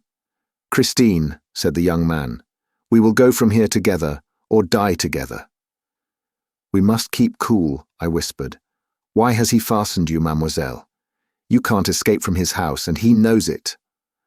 "I tried to commit suicide. The monster went out last night, after carrying me here fainting and half chloroformed. He was going to his banker, so he said. When he returned, he found me with my face covered with blood. I had tried to kill myself by striking my forehead against the walls." "Christine," groaned Raoul, and he began to sob. "Then he bound me. I am not allowed to die until 11 o'clock tomorrow evening." "Mademoiselle," I declared, "the monster bound you, and he shall unbind you. You have only to play the necessary part. Remember that he loves you. Alas, we heard. Am I likely to forget it? Remember it and smile to him, entreat him. Tell him that your bonds hurt you. But Christine Daaé said, Hush, I hear something in the wall on the lake. It is he. Go away, go away, go away. We could not go away even if we wanted to, I said as impressively as I could. We cannot leave this. And we are in the torture chamber. Hush, whispered Christine again. Heavy steps sounded slowly behind the wall, then stopped and made the floor creak once more. Next came a tremendous sigh, followed by a cry of horror from Christine, and we heard Eric's voice. I beg your pardon for letting you see a face like this. What a state I am in, am I not? It's the other one's fault. Why did he ring? Do I ask people who pass to tell me the time? He will never ask anybody the time again. It is the siren's fault. Another sigh, deeper, more tremendous still, came from the abysmal depths of a soul. Why did you cry out, Christine? Because I'm in pain, Eric. I thought I had frightened you. Eric, unloose my bonds. Am I not your prisoner? You will try to kill yourself again. You have given me till 11 o'clock tomorrow evening, Eric. The footsteps dragged along the floor again. After all, as we are to die together, and I am just as eager as you, yes, I have had enough of this life, you know.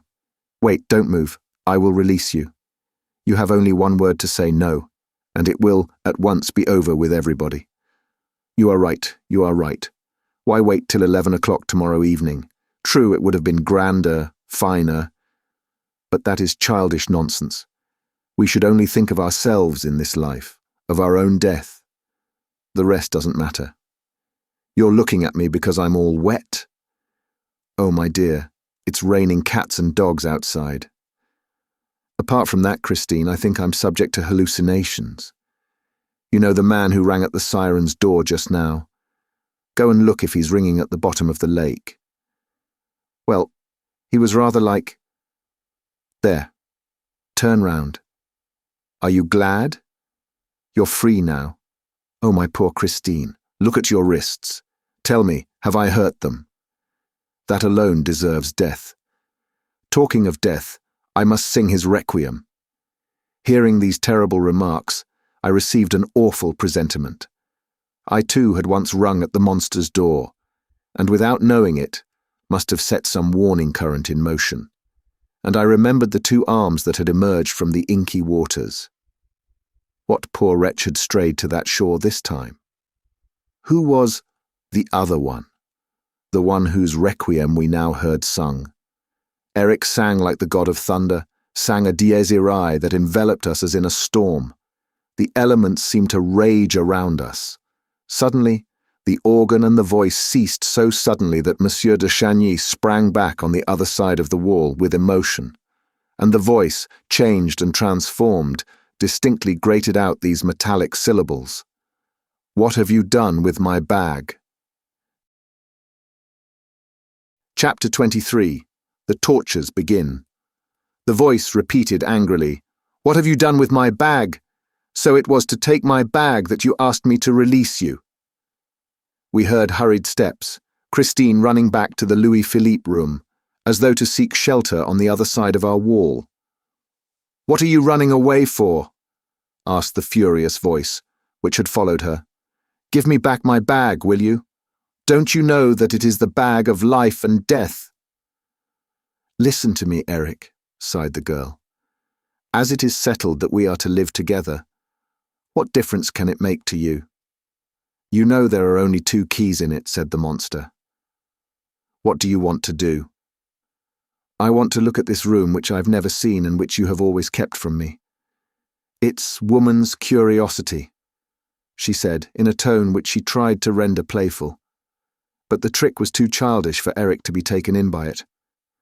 I don't like curious women, he retorted. And you had better remember the story of Bluebeard and be careful. Come. Give me back my bag. Give me back my bag. Leave the key alone, will you? you inquisitive little thing." And he chuckled, while Christine gave a cry of pain. Eric had evidently recovered the bag from her. At that moment, the Viscount could not help uttering an exclamation of impotent rage. "Why, what's that?" said the monster. "Did you hear, Christine?" "No, no," replied the poor girl. "I heard nothing. I thought I heard a cry." "A cry? Are you going mad, Eric? Whom do you expect to give a cry in this house? I cried out because you hurt me. I heard nothing." "I don't like the way you said that. You're trembling. You're quite excited. You're lying. That was a cry. There was a cry. There is someone in the torture chamber." "Ah, I understand now. There is no one there, Eric. I understand. No one. The man you want to marry, perhaps." "I don't want to marry anybody, you know I don't." Another nasty chuckle. "Well, it won't take long to find out. Christine, my love, we need not open the door to see what is happening in the torture chamber. Would you like to see? Would you like to see? Look here. If there is someone, if there is really someone there, you will see the invisible window light up at the top near the ceiling. We need only draw the black curtain and put out the light in here. There. That's it. Let's put out the light. You're not afraid of the dark when you're with your little husband." Then we heard Christine's voice of anguish. "No, I'm frightened. I tell you, I'm afraid of the dark. I don't care about that room now. You're always frightening me, like a child with your torture chamber." And so I became inquisitive. But I don't care about it now. Not a bit. Not a bit. And that which I feared above all things began. Automatiquement. We were suddenly flooded with light. Yes, on our side of the wall, everything seemed aglow. The Vicomte de Chagny was so much taken aback that he staggered, and the angry voice roared, "I told you there was someone. Do you see the window now? The lighted window, right up there? The man behind the wall can't see it. But you shall go up the folding steps. That is what they are there for. You have often asked me to tell you, and now you know. They are there to give a peep into the torture chamber. You inquisitive little thing." "What tortures? Who is being tortured?" "Eric, Eric, say you are only trying to frighten me. Say it if you love me, Eric. There are no tortures, are there? Go and look at the little window, dear." I do not know if the Viscount heard the girl's swooning voice, for he was too much occupied by the astounding spectacle that now appeared before his distracted gaze.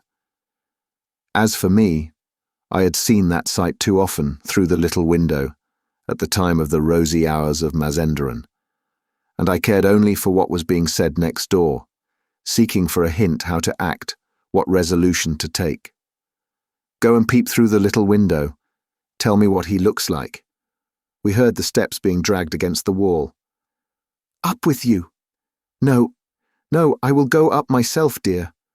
"Oh, very well, I will go up. Let me go. Oh, my darling, and I say, how sweet of you. How nice of you to save me the exertion at my age. Tell me what he looks like." At that moment, we distinctly heard these words above our heads. "There is no one there, dear. No one. Are you sure there is no one?" "Why, of course not. No one." "Well, that's all right. What's the matter, Christine? You're not going to faint, are you? As there is no one there. Here, come down. There. Pull yourself together. As there is no one there." "But how do you like the landscape?" "Oh, very much." "There, that's better. You're better now, are you not? That's all right, you're better. No excitement. And what a funny house, isn't it, with landscapes like that in it? Yes, it's like the Musée Grévin. But say, Eric, there are no tortures in there. What a fright you gave me." "Why, as there is no one there. Did you design that room? It's very handsome. You're a great artist, Eric." "Yes, a great artist in my own line." "But tell me, Eric, why did you call that room the torture chamber?" "Oh, it's very simple. First of all, what did you see?" I saw a forest. And what is in a forest? Trees. And what is in a tree? Birds. Did you see any birds? No, I did not see any birds. Well, what did you see? Think. You saw branches. And what are the branches? Asked the terrible voice. There's a gibbet. That is why I call my wood the torture chamber. You see, it's all a joke. I never express myself like other people, but I am very tired of it. I'm sick and tired of having a forest and a torture chamber in my house, and of living like a mountebank in a house with a false bottom. I'm tired of it. I want to have a nice quiet flat with ordinary doors and windows and a wife inside it like anybody else. A wife whom I could love and take out on Sundays and keep amused on weekdays. Here, shall I show you some card tricks? That will help us to pass a few minutes while waiting for 11 o'clock tomorrow evening. My dear little Christine. Are you listening to me? Tell me you love me. No, you don't love me. But no matter, you will. Once you could not look at my mask because you knew what was behind. And now you don't mind looking at it and you forget what is behind. One can get used to everything, if one wishes. Plenty of young people who did not care for each other before marriage have adored each other since. Oh, I don't know what I'm talking about. But you would have lots of fun with me. For instance, I am the greatest ventriloquist that ever lived. I am the first ventriloquist in the world. You're laughing. Perhaps you don't believe me. Listen. The wretch, who really was the first ventriloquist in the world, was only trying to divert the child's attention from the torture chamber. But it was a stupid scheme, for Christine thought of nothing but us. She repeatedly besought him, in the gentlest tones which she could assume, "Put out the light in the little window. Eric, do put out the light in the little window." For she saw that this light, which appeared so suddenly, and of which the monster had spoken in so threatening a voice, must mean something terrible. One thing must have pacified her for a moment, and that was seeing the two of us, behind the wall, in the midst of that resplendent light, alive and well. But she would certainly have felt much easier if the light had been put out. Meantime, the other had already begun to play the ventriloquist. He said, "Here, I raise my mask a little. Oh, only a little. You see my lips, such lips as I have, they're not moving. My mouth is closed, such mouth as I have, and yet you hear my voice. Where will you have it? In your left ear? In your right ear? In the table? In those little ebony boxes on the mantelpiece? Listen, dear, it's in the little box on the right of the mantelpiece. What does it say? Shall I turn the scorpion? And now, crack. What does it say in the little box on the left? Shall I turn the grasshopper? And now, crack. Here it is in the little leather bag. What does it say? I am the little bag of life and death. And now, crack. It is in Carlotta's throat.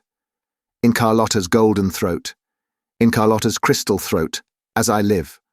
What does it say? It says, it's I, Mr. Toad, it's I singing. I feel without alarm, co-ack, with its melody and wind me, co-ack. And now, crack. It is on a chair in the ghost's box, and it says, Madame Carlotta is singing tonight to bring the chandelier down. And now, crack. Aha.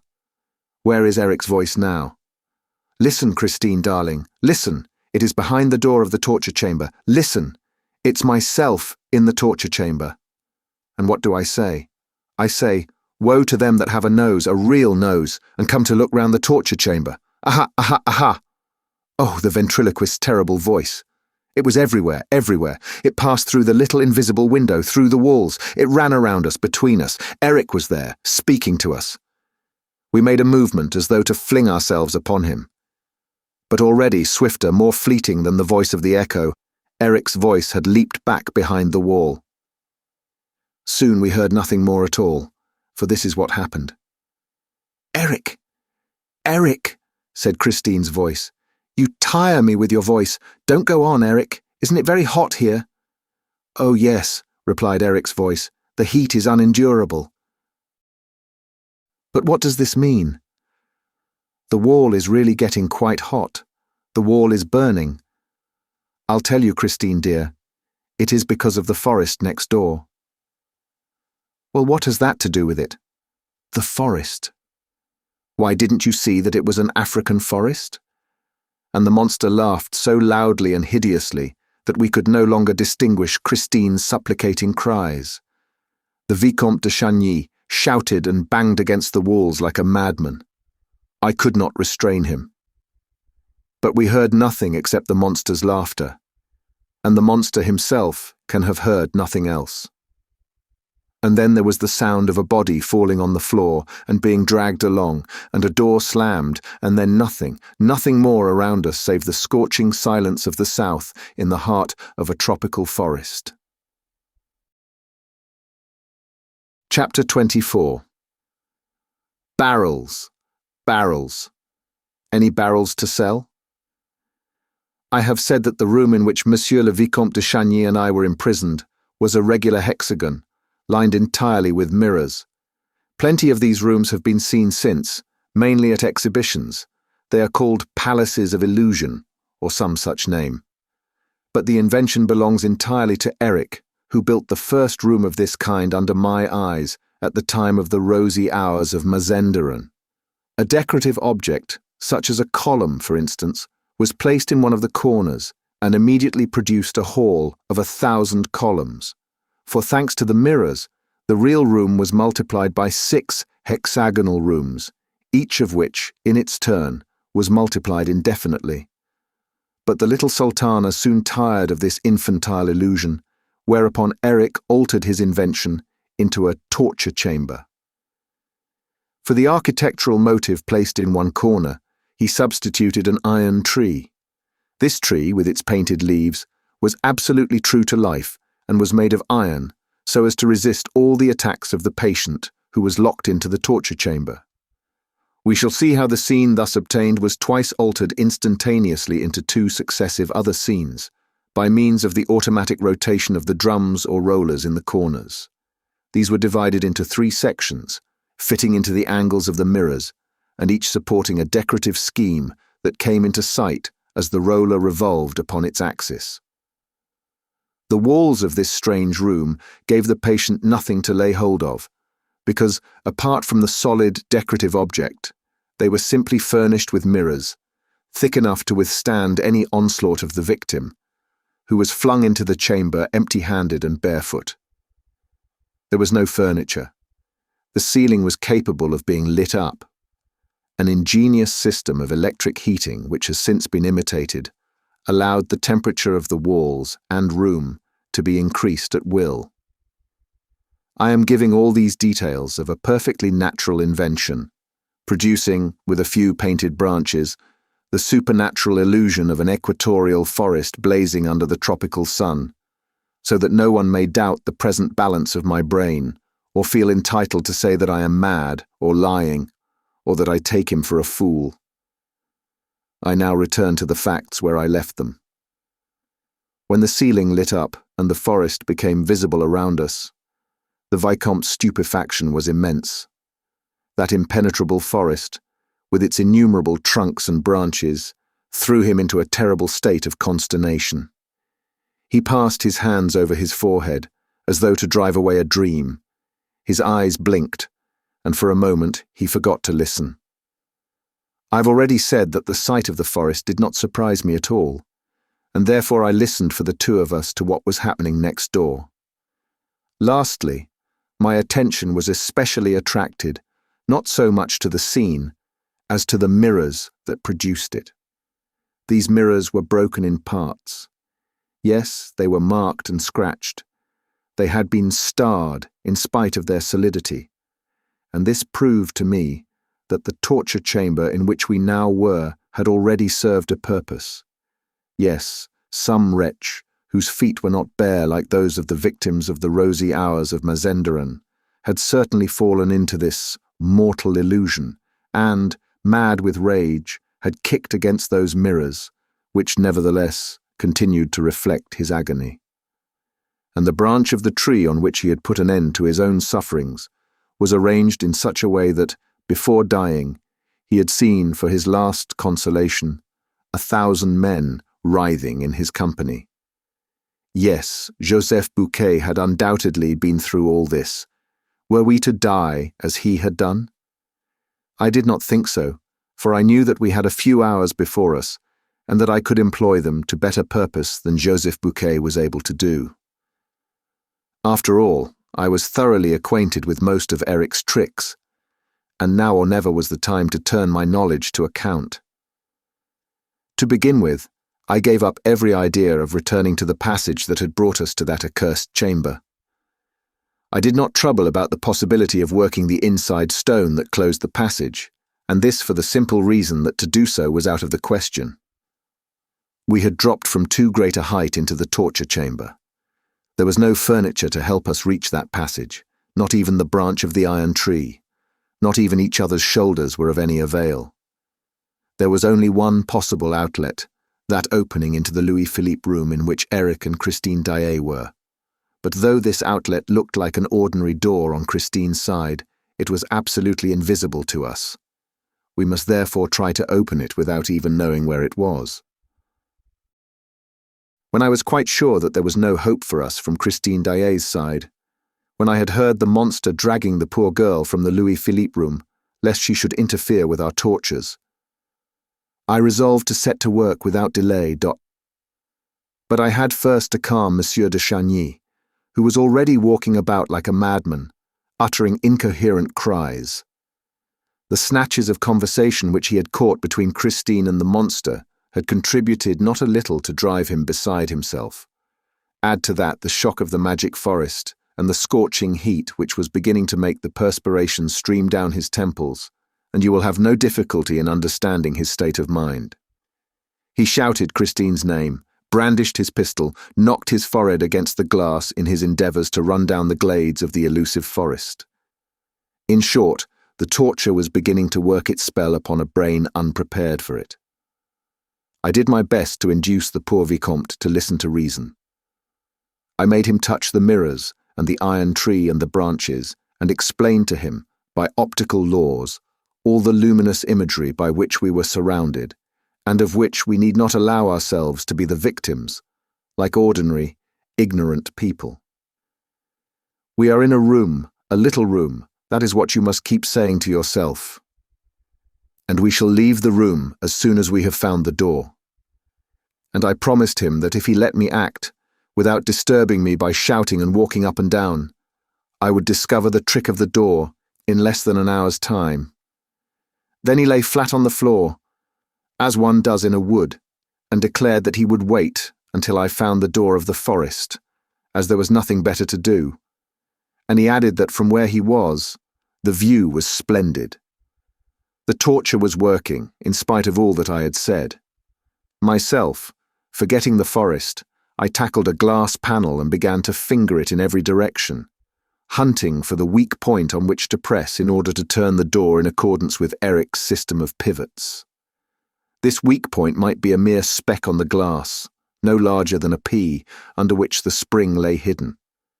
I hunted and hunted. I felt as high as my hands could reach. Eric was about the same height as myself, and I thought that he would not have placed the spring higher than suited his stature. While groping over the successive panels with the greatest care, I endeavoured not to lose a minute, for I was feeling more and more overcome with the heat, and we were literally roasting in that blazing forest. I had been working like this for half an hour and had finished 3 panels when, as ill luck would have it, I turned round on hearing a muttered exclamation from the Viscount. "I am stifling," he said. "All those mirrors are sending out an infernal heat. Do you think you will find that spring soon? If you are much longer about it, we shall be roasted alive." I was not sorry to hear him talk like this. He had not said a word of the forest, and I hoped that my companion's reason would hold out some time longer against the torture. But he added, "What consoles me is that the monster has given Christine until 11 tomorrow evening. If we can't get out of here and go to her assistance, at least we shall be dead before her. Then Eric's mass can serve for all of us." And he gulped down a breath of hot air that nearly made him faint. as I had not the same desperate reasons as Monsieur le Vicomte for accepting death. I returned, after giving him a word of encouragement, to my panel.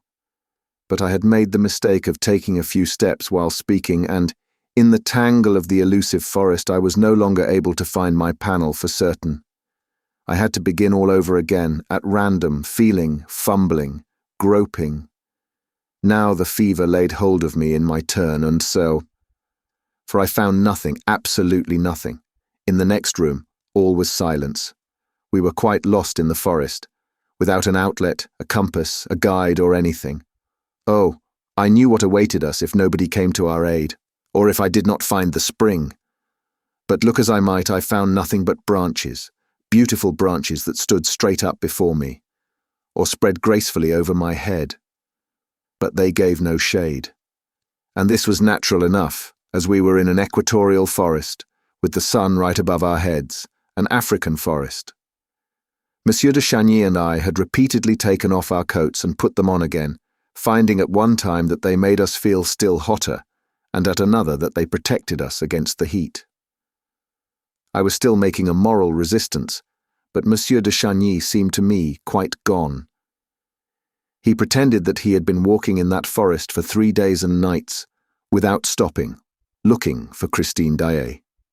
From time to time, he thought he saw her behind the trunk of a tree, or gliding between the branches, and he called to her with words of supplication that brought the tears to my eyes. And then at last, "Oh, how thirsty I am," he cried, in delirious accents. I too was thirsty. My throat was on fire, and yet, squatting on the floor, I went on hunting for the spring of the invisible door, especially as it was dangerous to remain in the forest as evening drew nigh. Already the shades of night were beginning to surround us. It had happened very quickly. Night falls quickly in tropical countries, suddenly with hardly any twilight. Now night, in the forests of the equator, is always dangerous, particularly when, like ourselves, one has not the materials for a fire to keep off the beasts of prey.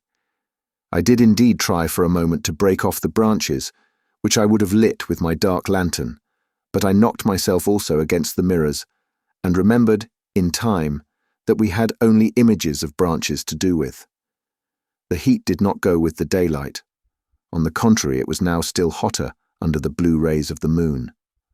I urged the Vicomte to hold our weapons ready to fire and not to stray from camp, while I went on looking for my spring. Suddenly, we heard a lion roaring a few yards away. "Oh," whispered the Vicomte, "he is quite close. Don't you see him? There, through the trees, in that thicket. If he roars again, I will fire." And the roaring began again, louder than before. And the Vicomte fired, but I do not think that he hit the lion, only he smashed a mirror, as I perceived the next morning, at daybreak.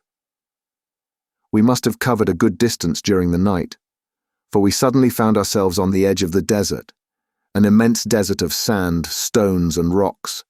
It was really not worthwhile leaving the forest to come upon the desert.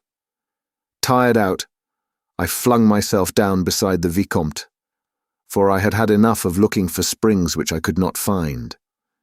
I was quite surprised, and I said so to the Vicomte, that we had encountered no other dangerous animals during the night.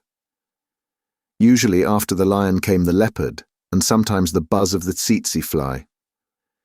These were easily obtained effects, and I explained to Monsieur de Chagny that Eric imitated the roar of a lion on a long timbre or timbrel, with an ass's skin at one end. Over this skin he tied a string of catgut, which was fastened at the middle, to another similar string passing through the whole length of the tambour.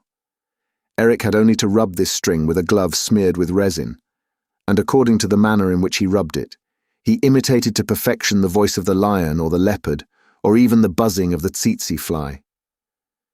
The idea that Eric was probably in the room beside us, working his trick, made me suddenly resolve to enter into a parley with him, for we must obviously give up all thought of taking him by surprise, and by this time he must be quite aware who were the occupants of his torture chamber. I called him. "Eric! Eric!" I shouted as loudly as I could across the desert, but there was no answer to my voice. All around us lay the silence and the bare immensity of that stony desert.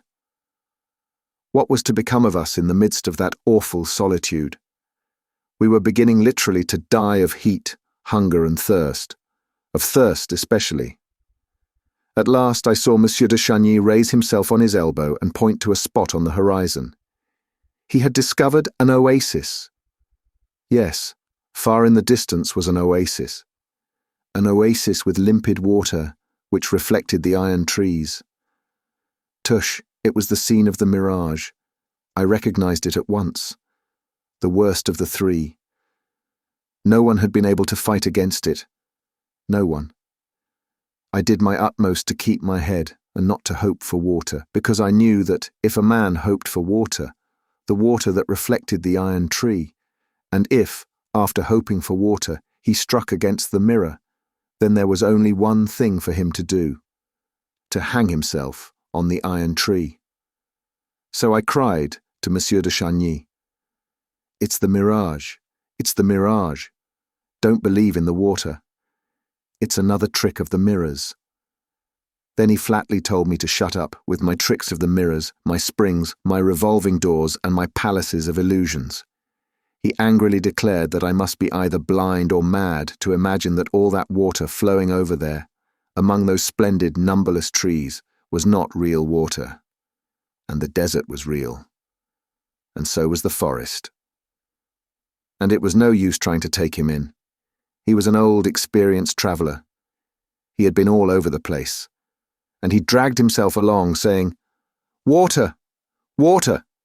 And his mouth was open as though he were drinking. And my mouth was open too, as though I were drinking. For we not only saw the water, but we heard it. We heard it flow. We heard it ripple. Do you understand that word, ripple? It is a sound which you hear with your tongue. You put your tongue out of your mouth to listen to it better. Lastly, and this was the most pitiless torture of all, we heard the rain, and it was not raining. This was an infernal invention. Oh, I knew well enough how Eric obtained it. He filled with little stones a very long and narrow box, broken up inside with wooden and metal projections. The stones, in falling, struck against these projections and rebounded from one to another, and the result was a series of pattering sounds that exactly imitated a rainstorm. You should have seen us putting out our tongues and dragging ourselves toward the rippling riverbank. Our eyes and ears were full of water, but our tongues were hard and dry as horn. When we reached the mirror, Monsieur de Chagny licked it, and I also licked the glass. It was burning hot. Then we rolled on the floor with a hoarse cry of despair. Monsieur de Chagny put the one pistol that was still loaded to his temple. And I stared at the Punjab lasso at the foot of the iron tree. I knew why the iron tree had returned, in this third change of scene. The iron tree was waiting for me. But as I stared at the Punjab lasso, I saw a thing that made me start so violently that Monsieur de Chagny delayed his attempt at suicide. I took his arm, and then I caught the pistol from him, and then I dragged myself on my knees toward what I had seen. I had discovered, near the Punjab lasso, in a groove in the floor, a black-headed nail of which I knew the use. At last, I had discovered the spring. I felt the nail. I lifted a radiant face to Monsieur de Chagny. The black-headed nail yielded to my pressure, and then we saw not a door opened in the wall, but a cellar flap released in the floor. Cool air came up to us from the black hole below. We stooped over that square of darkness as though over a limpid well. With our chins in the cool shade, we drank it in, and we bent lower and lower over the trapdoor. What could there be in that cellar which opened before us? Water? Water to drink? I thrust my arm into the darkness, and came upon a stone and another stone, a staircase, a dark staircase leading into the cellar. The Viscount wanted to fling himself down the hole, but I, fearing a new trick of the monsters, stopped him, turned on my dark lantern, and went down first. The staircase was a winding one, and led down into pitchy darkness. But oh, how deliciously cool were the darkness and the stairs. The lake could not be far away. We soon reached the bottom. Our eyes were beginning to accustom themselves to the dark, to distinguish shapes around us. Circular shapes, on which I turned the light of my lantern. Barrels.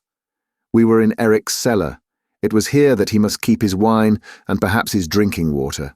I knew that Eric was a great lover of good wine. Ah, there was plenty to drink here. Monsieur de Chagny patted the round shapes and kept on saying, "Barrels, barrels, what a lot of barrels."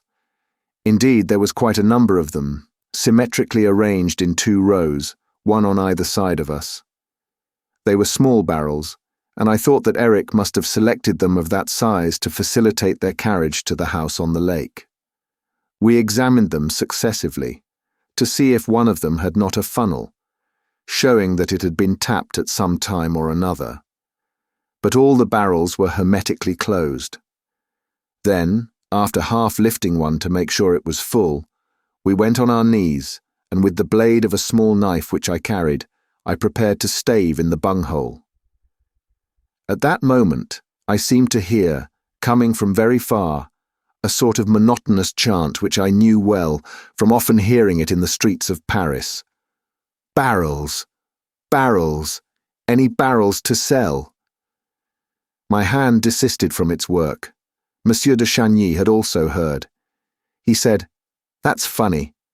It sounds as if the barrel was singing." The song was renewed, farther away. Barrels, but barrels, d'un recur. Any barrels to sell? "Oh, I swear," said the Vicomte, "that the tune dies away in the barrel." We stood up and went to look behind the barrel. "It's inside," said Monsieur de Chagny. "It's inside." But we heard nothing there, and were driven to accuse the bad condition of our senses. And we returned to the bunghole. Monsieur de Chagny put his 2 hands together underneath it, and with a last effort, I burst the bung. "What's this?" cried the Vicomte. "This isn't water." The Vicomte put his 2 full hands close to my lantern. I stooped to look, and at once threw away the lantern with such violence that it broke and went out, leaving us in utter darkness. What I had seen in Monsieur de Chagny's hands was gunpowder. Chapter 25. The Scorpion or the Grasshopper? Which? The discovery flung us into a state of alarm that made us forget all our past and present sufferings. We now knew all that the monster meant to convey when he said to Christine Daaé, "Yes or no? If your answer is no, everybody will be dead and buried." Yes, buried under the ruins of the Paris Grand Opera. The monster had given her until 11 o'clock in the evening. He had chosen his time well. There would be many people, many members of the human race, up there, in the resplendent theatre. What finer retinue could be expected for his funeral?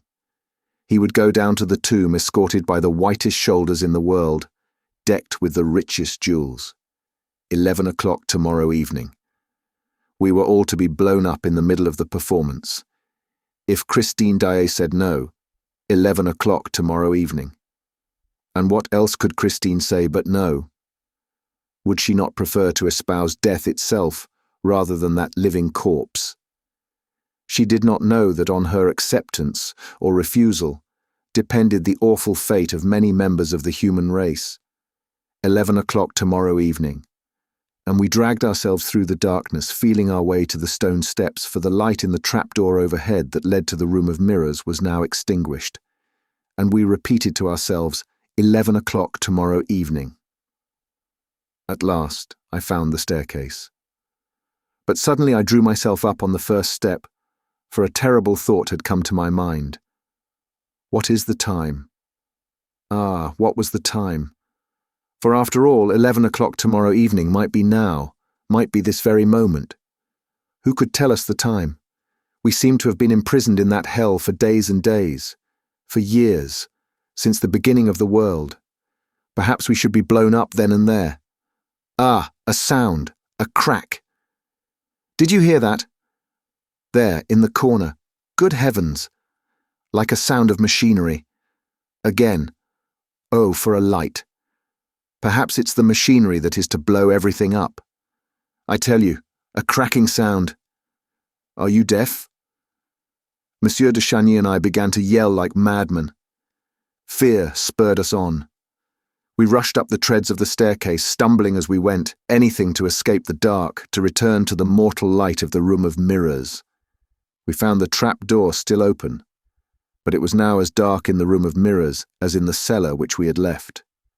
We dragged ourselves along the floor of the torture chamber, the floor that separated us from the powder magazine. What was the time? We shouted, we called. Monsieur de Chagny to Christine, I to Eric. I reminded him that I had saved his life, but no answer, save that of our despair, of our madness. What was the time? We argued. We tried to calculate the time which we had spent there, but we were incapable of reasoning. If only we could see the face of a watch. Mine had stopped, but Monsieur de Chagny's was still going. He told me that he had wound it up before dressing for the opera. We had not a match upon us. And yet, we must know. Monsieur de Chagny broke the glass of his watch and felt the two hands. He questioned the hands of the watch with his fingertips, going by the position of the ring of the watch. Judging by the space between the hands, he thought it might be just 11 o'clock. But perhaps it was not the 11 o'clock of which we stood in dread. Perhaps we had still 12 hours before us. Suddenly, I exclaimed, "Hush!" I seemed to hear footsteps in the next room. Someone tapped against the wall. Christine Daaé's voice said, "Raoul? Raoul?" We were now all talking at once, on either side of the wall. Christine sobbed. She was not sure that she would find Monsieur de Chagny alive. The monster had been terrible, it seemed, had done nothing but rave, waiting for her to give him the yes, which she refused. And yet she had promised him that yes, if he would take her to the torture chamber. But he had obstinately declined, and had uttered hideous threats against all the members of the human race. At last, after hours and hours of that hell, he had that moment gone out, leaving her alone to reflect for the last time. Hours and hours. What is the time now? What is the time, Christine? It is 11 o'clock. 11 o'clock, all but 5 minutes. But which 11 o'clock? The 11 o'clock that is to decide life or death. He told me so just before he went. He's terrible. He's quite mad. He tore off his mask and his yellow eyes shot flames. He did nothing but laugh. He said, "I give you 5 minutes to spare your blushes.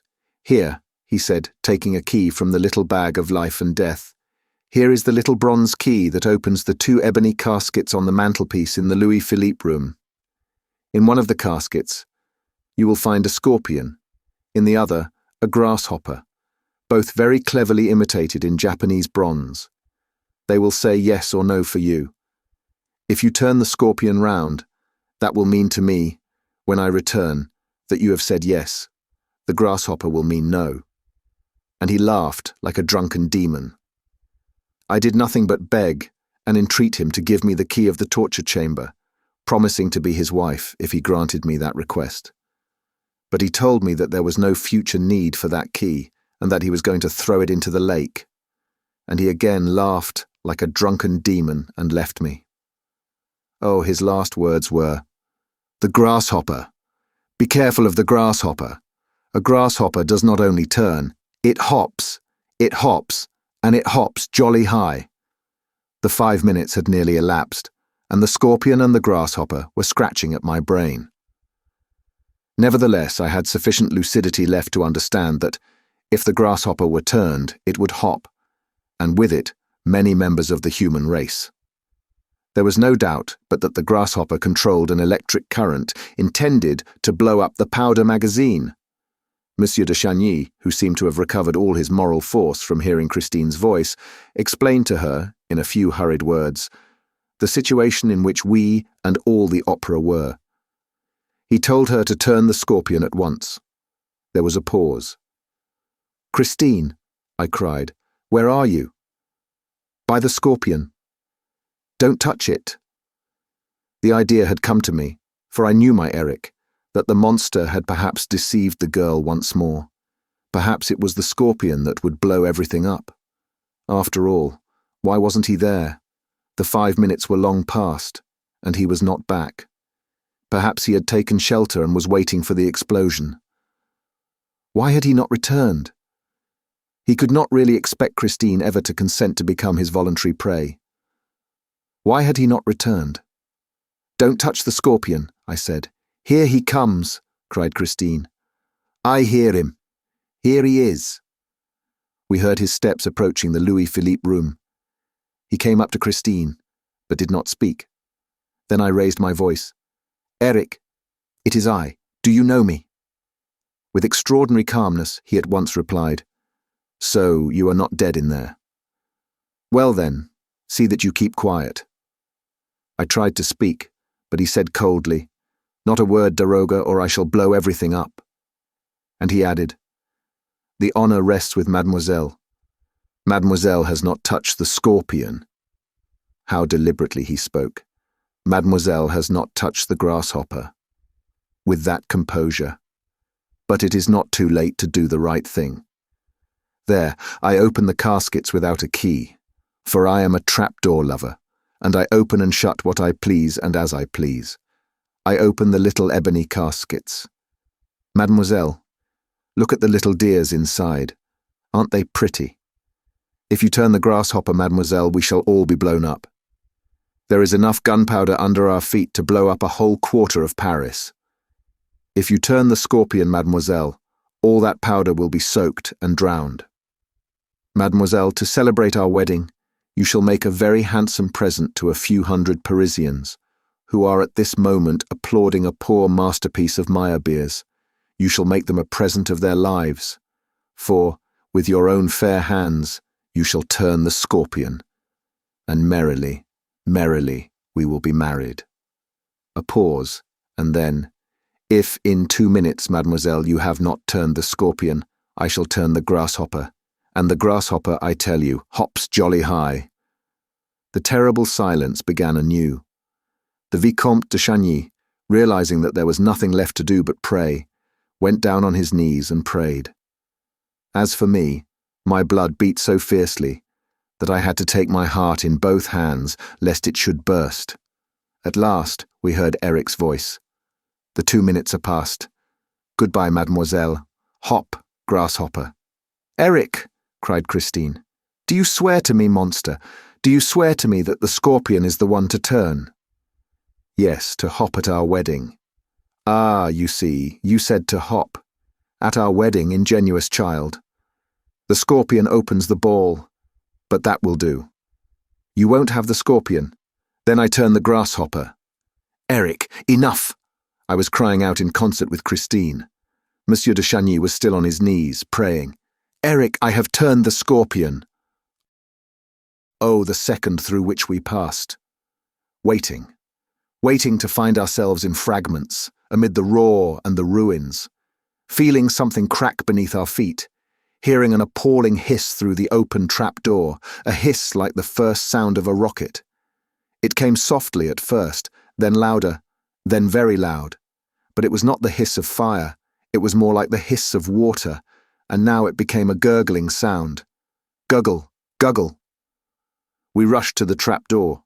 All our thirst, which vanished when the terror came, now returned with the lapping of the water. The water rose in the cellar, above the barrels, the powder barrels. Barrels. Any barrels to sell? And we went down to it with parched throats.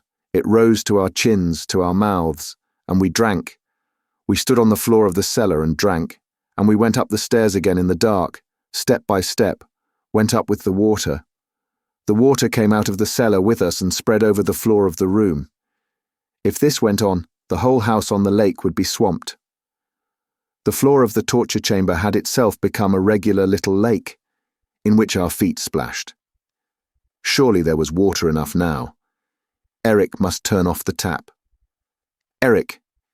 Eric! That is water enough for the gunpowder. Turn off the tap. Turn off the scorpion. But Eric did not reply. We heard nothing but the water rising. It was halfway to our waists. "Christine!" cried Monsieur de Chagny. "Christine! The water is up to our knees!" But Christine did not reply. We heard nothing but the water rising. No one in the next room. No one to turn the tap. No one to turn the scorpion. We were all alone, in the dark, with the dark water that seized us and clasped us and froze us. Eric! Eric! Christine! Christine! By this time, we had lost our foothold and were spinning round in the water, carried away by an irresistible whirl, for the water turned with us and dashed us against the dark mirror, which thrust us back again. And our throats, raised above the whirlpool, roared aloud. Were we to die here, drowned in the torture chamber? I had never seen that. Eric, at the time of the rosy hours of Mazenderan, had never shown me that through the little invisible window. "Eric! Eric!" I cried. "I saved your life. Remember, you were sentenced to death, but for me, you would be dead now. Eric!" We whirled around in the water like so much wreckage, but suddenly my straying hands seized the trunk of the iron tree. I called Monsieur de Chagny, and we both hung to the branch of the iron tree. And the water rose still higher. Oh, can you remember? How much space is there between the branch of the tree and the dome-shaped ceiling? Do try to remember. After all, the water may stop. It must find its level. There, I think it is stopping. No, oh, horrible. Swim for your life. Our arms became entangled in the effort of swimming.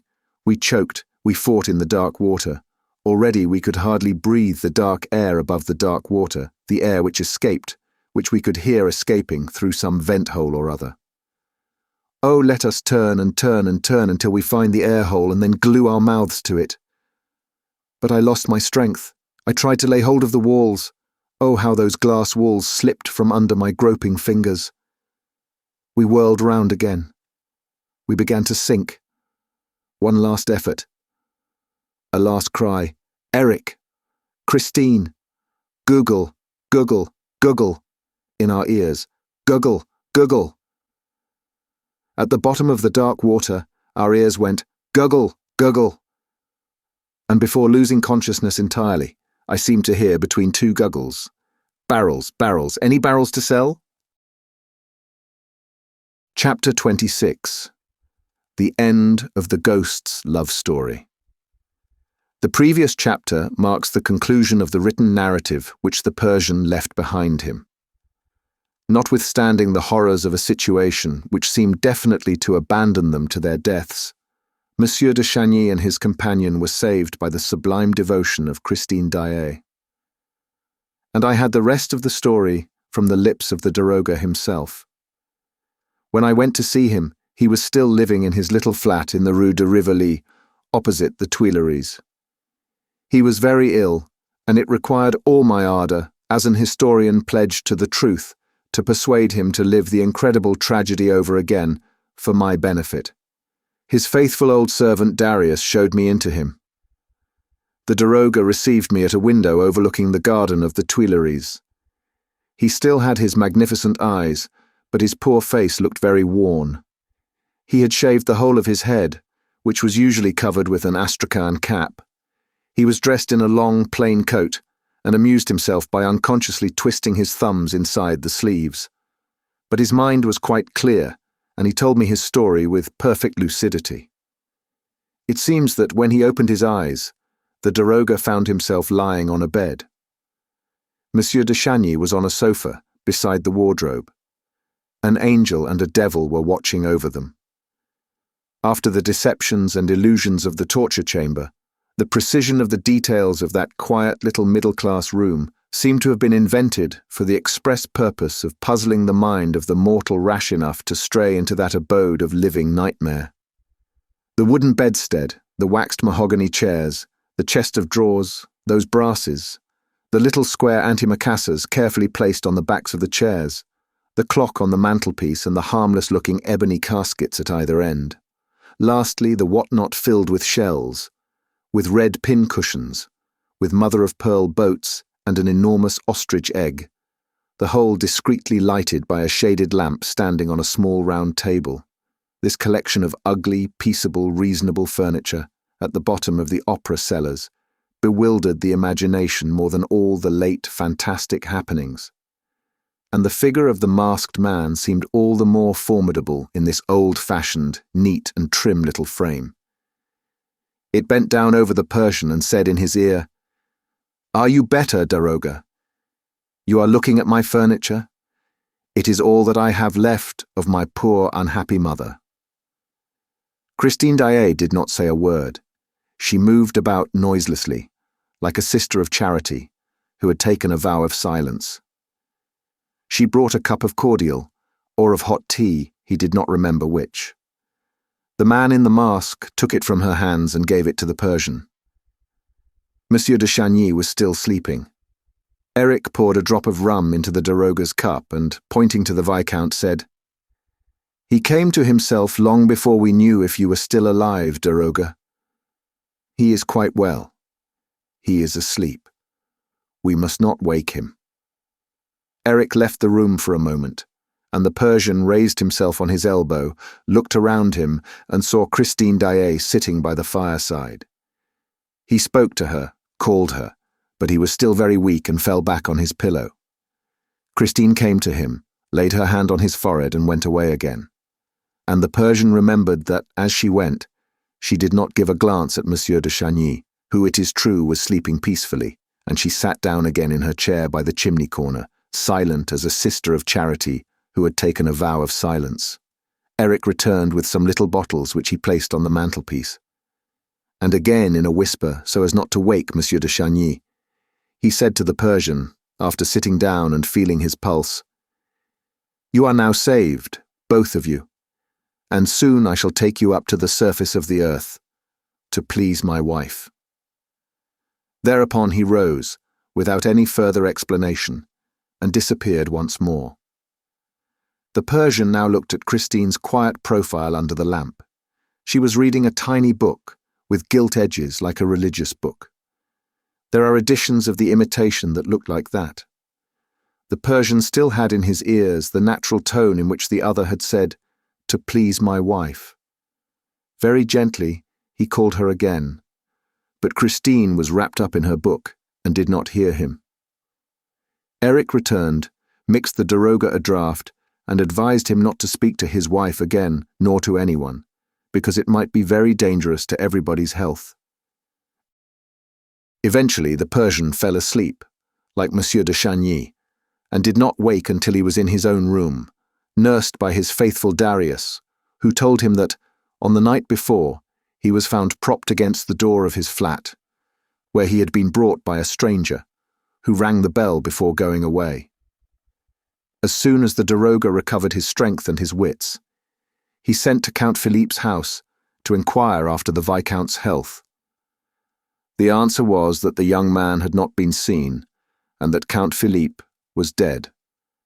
His body was found on the bank of the Opera Lake, on the Rue Scribe side. The Persian remembered the requiem mass which he had heard from behind the wall of the torture chamber, and had no doubt concerning the crime and the criminal. Knowing Eric as he did, he easily reconstructed the tragedy. Thinking that his brother had run away with Christine Daaé, Philippe had dashed in pursuit of him along the Brussels road, where he knew that everything was prepared for the elopement. Failing to find the pair, he hurried back to the opera, remembered Raoul's strange confidence about his fantastic rival, and learned that the Viscount had made every effort to enter the cellars of the theatre, and that he had disappeared, leaving his hat in the prima donna's dressing room beside an empty pistol case. And the Count, who no longer entertained any doubt of his brother's madness, in his turn darted into that infernal underground maze. This was enough in the Persian's eyes to explain the discovery of the Comte de Chagny's corpse on the shore of the lake, where the siren, Eric's siren, kept watch. The Persian did not hesitate. he determined to inform the police. Now the case was in the hands of an examining magistrate called Fur, an incredulous, commonplace, superficial sort of person, I write as I think, with a mind utterly unprepared to receive a confidence of this kind. Monsieur Fur took down the daroga's depositions and proceeded to treat him as a madman. Despairing of ever obtaining a hearing, the Persian sat down to write. As the police did not want his evidence, perhaps the press would be glad of it, and he had just written the last line of the narrative I have quoted in the preceding chapters, when Darius announced the visit of a stranger who refused his name, who would not show his face, and declared simply that he did not intend to leave the place until he had spoken to the daroga. The Persian at once felt who his singular visitor was, and ordered him to be shown in. The daroga was right. It was the ghost. It was Eric. He looked extremely weak and leaned against the wall, as though he were afraid of falling. Taking off his hat, he revealed a forehead white as wax. The rest of the horrible face was hidden by the mask. The Persian rose to his feet as Eric entered. "Murderer of Count Philippe, what have you done with his brother and Christine Daaé?" Eric staggered under this direct attack, kept silent for a moment, dragged himself to a chair, and heaved a deep sigh. Then, speaking in short phrases and gasping for breath between the words, "Daroga, don't talk to me about Count Philippe." He was dead. By the time I left my house, he was dead. When the siren sang. It was an accident. A very sad accident. He fell very awkwardly, but simply and naturally, into the lake. "You lie!" shouted the Persian. Eric bowed his head and said, "I have not come here to talk about Count Philippe, but to tell you that I am going to die." "Where are Raoul de Chagny and Christine Daaé?" "I am going to die." "Raoul de Chagny and Christine Daaé." "Of love, daroga. I am dying, of love. That is how it is. Loved her so. And I love her still, daroga. And I'm dying of love for her. I tell you, if you knew how beautiful she was. When she let me kiss her. Alive.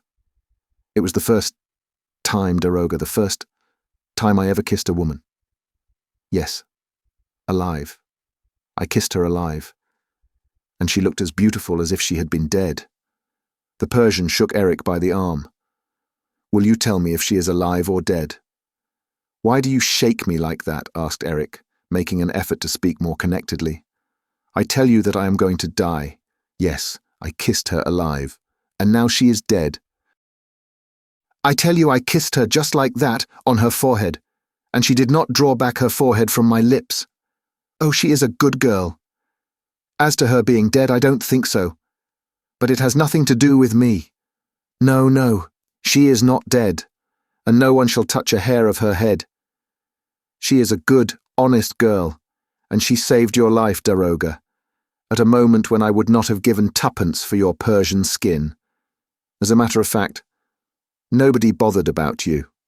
Why were you there with that little chap? You would have died as well as he. My word, how she entreated me for her little chap. But I told her that, as she had turned the scorpion, she had, through that very fact, and of her own free will, become engaged to me, and that she did not need to have two men engaged to her, which was true enough. As for you, you did not exist. You had ceased to exist, I tell you, and you were going to die with the other. Only mark me, daroga, when you were yelling like the devil because of the water, Christine came to me with her beautiful blue eyes wide open and swore to me, as she hoped to be saved, that she consented to be my living wife. Until then, in the depths of her eyes, daroga, I had always seen my dead wife. It was the first time I saw my living wife there. She was sincere, as she hoped to be saved. She would not kill herself. It was a bargain. Half a minute later, all the water was back in the lake, and I had a hard job with you, daroga, for upon my honour, I thought you were done for. However, there you were. It was understood that I was to take you both up to the surface of the earth. When at last I cleared the Louis-Philippe room of you, I came back alone. What have you done with the Vicomte de Chagny? Asked the Persian, interrupting him. Ah, you see, Daroga, I couldn't carry him up like that at once. He was a hostage. But I could not keep him in the house on the lake either because of Christine. So I locked him up comfortably. I chained him up nicely. A whiff of the Mazenderan scent had left him as limp as a rag.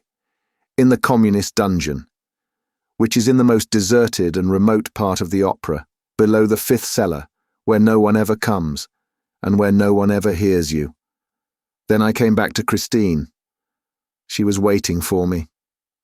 Eric here rose solemnly. Then he continued, but as he spoke, he was overcome by all his former emotion and began to tremble like a leaf. Yes, she was waiting for me erect and alive, a real living bride, as she hoped to be saved. And when I came forward, more timid than a little child, she did not run away. No, she stayed. She waited for me. I even believed her. Daroga, that she put out her forehead, a little, oh, not much, just a little, like a living bride, and I kissed her. I, and she did not die. Oh, how good it is, Daroga, to kiss somebody on the forehead. You can't tell. But my mother, Daroga, my poor unhappy mother would never let me kiss her. She used to run away and throw me my mask, nor any other woman. Ever. Ah, you can understand. My happiness was so great I cried, and I fell at her feet, crying, and I kissed her feet, her little feet, crying. You're crying too, Daroga. And she cried also. The angel cried. Eric sobbed aloud, and the Persian himself could not retain his tears in the presence of that masked man, who, with his shoulders shaking and his hands clutched at his chest, was moaning with pain and love by turns. Yes, Daroga. I felt her tears flow on my forehead, on mine. They were soft, they were sweet. They trickled under my mask. They mingled with my tears in my eyes. Yes, they flowed between my lips. Listen, Daroga, listen to what I did. I tore off my mask so as not to lose one of her tears, and she did not run away. And she did not die. She remained alive, weeping over me, with me. We cried together. I have tasted all the happiness the world can offer. And Eric fell into a chair, choking for breath. Ah, I am not going to die yet. Presently I shall. But let me cry. Listen, Daroga. Listen to this. While I was at her feet, I heard her say, "Poor unhappy Eric," and she took my hand. I had become no more, you know, than a poor dog ready to die for her. I mean it, Daroga. I held in my hand a ring, a plain gold ring which I had given her, which she had lost, and which I had found again. A wedding ring, you know. I slipped it into her little hand and said, "There, take it. Take it for you, and him. It shall be my wedding present, a present from your poor, unhappy Eric. I know you love the boy. Don't cry any more." She asked me, in a very soft voice, what I meant. Then I made her understand that, where she was concerned, I was only a poor dog, ready to die for her, but that she could marry the young man when she pleased, because she had cried with me and mingled her tears with mine. Eric's emotion was so great that he had to tell the Persian not to look at him, for he was choking and must take off his mask. The Daroga went to the window and opened it. His heart was full of pity, but he took care to keep his eyes fixed on the trees in the Tuileries gardens, lest he should see the monster's face. I went and released the young man, Eric continued, and told him to come with me to Christine. They kissed before me in the Louis-Philippe room. Christine had my ring. I made Christine swear to come back one night, when I was dead, crossing the lake from the Rue Scribe's side, and bury me in the greatest secrecy with the gold ring, which she was to wear until that moment. I told her where she would find my body and what to do with it. Then Christine kissed me for the first time herself, here, on the forehead. Don't look, Daroga. Here on the forehead. On my forehead. Mine. Don't look, Daroga. And they went off together. Christine had stopped crying. I alone cried. Daroga, Daroga, if Christine keeps her promise, she will come back soon. The Persian asked him no questions. He was quite reassured as to the fate of Raoul Chagny and Christine Daaé. No one could have doubted the word of the weeping Eric that night. The monster resumed his mask and collected his strength to leave the Daroga. He told him that, when he felt his end to be very near at hand, he would send him, in gratitude for the kindness which the Persian had once shown him, that which he held dearest in the world, all Christine Daaé's papers, which she had written for Raoul's benefit and left with Eric, together with a few objects belonging to her, such as a pair of gloves, a shoe buckle, and 2 pocket handkerchiefs. In reply to the Persian's questions, Eric told him that the 2 young people, as soon as they found themselves free, had resolved to go and look for a priest in some lonely spot where they could hide their happiness, and that, with this object in view, they had started from the northern railway station of the world.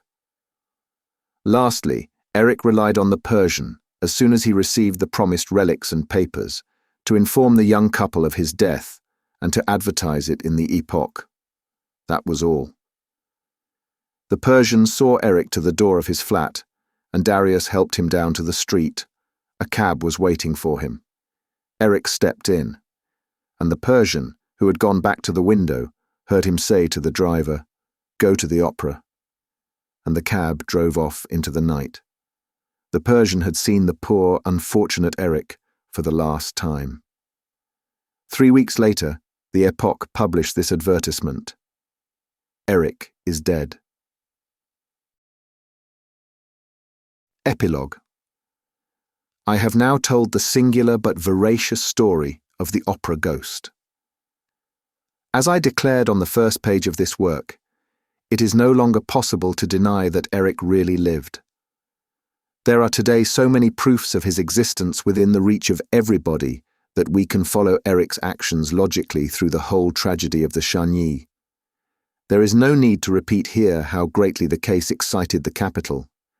The kidnapping of the artist, the death of the Comte de Chagny under such exceptional conditions, the disappearance of his brother, the drugging of the gas man at the opera and of his 2 assistants. What tragedies, what passions, what crimes had surrounded the idyll of Raoul and the sweet and charming Christine. What had become of that wonderful, mysterious artist of whom the world was never, never to hear again? She was represented as the victim of a rivalry between the 2 brothers, and nobody suspected what had really happened. Nobody understood that as Raoul and Christine had both disappeared, both had withdrawn far from the world to enjoy a happiness which they would not have cared to make public after the inexplicable death of Count Philippe. They took the train one day from the northern railway station of the world.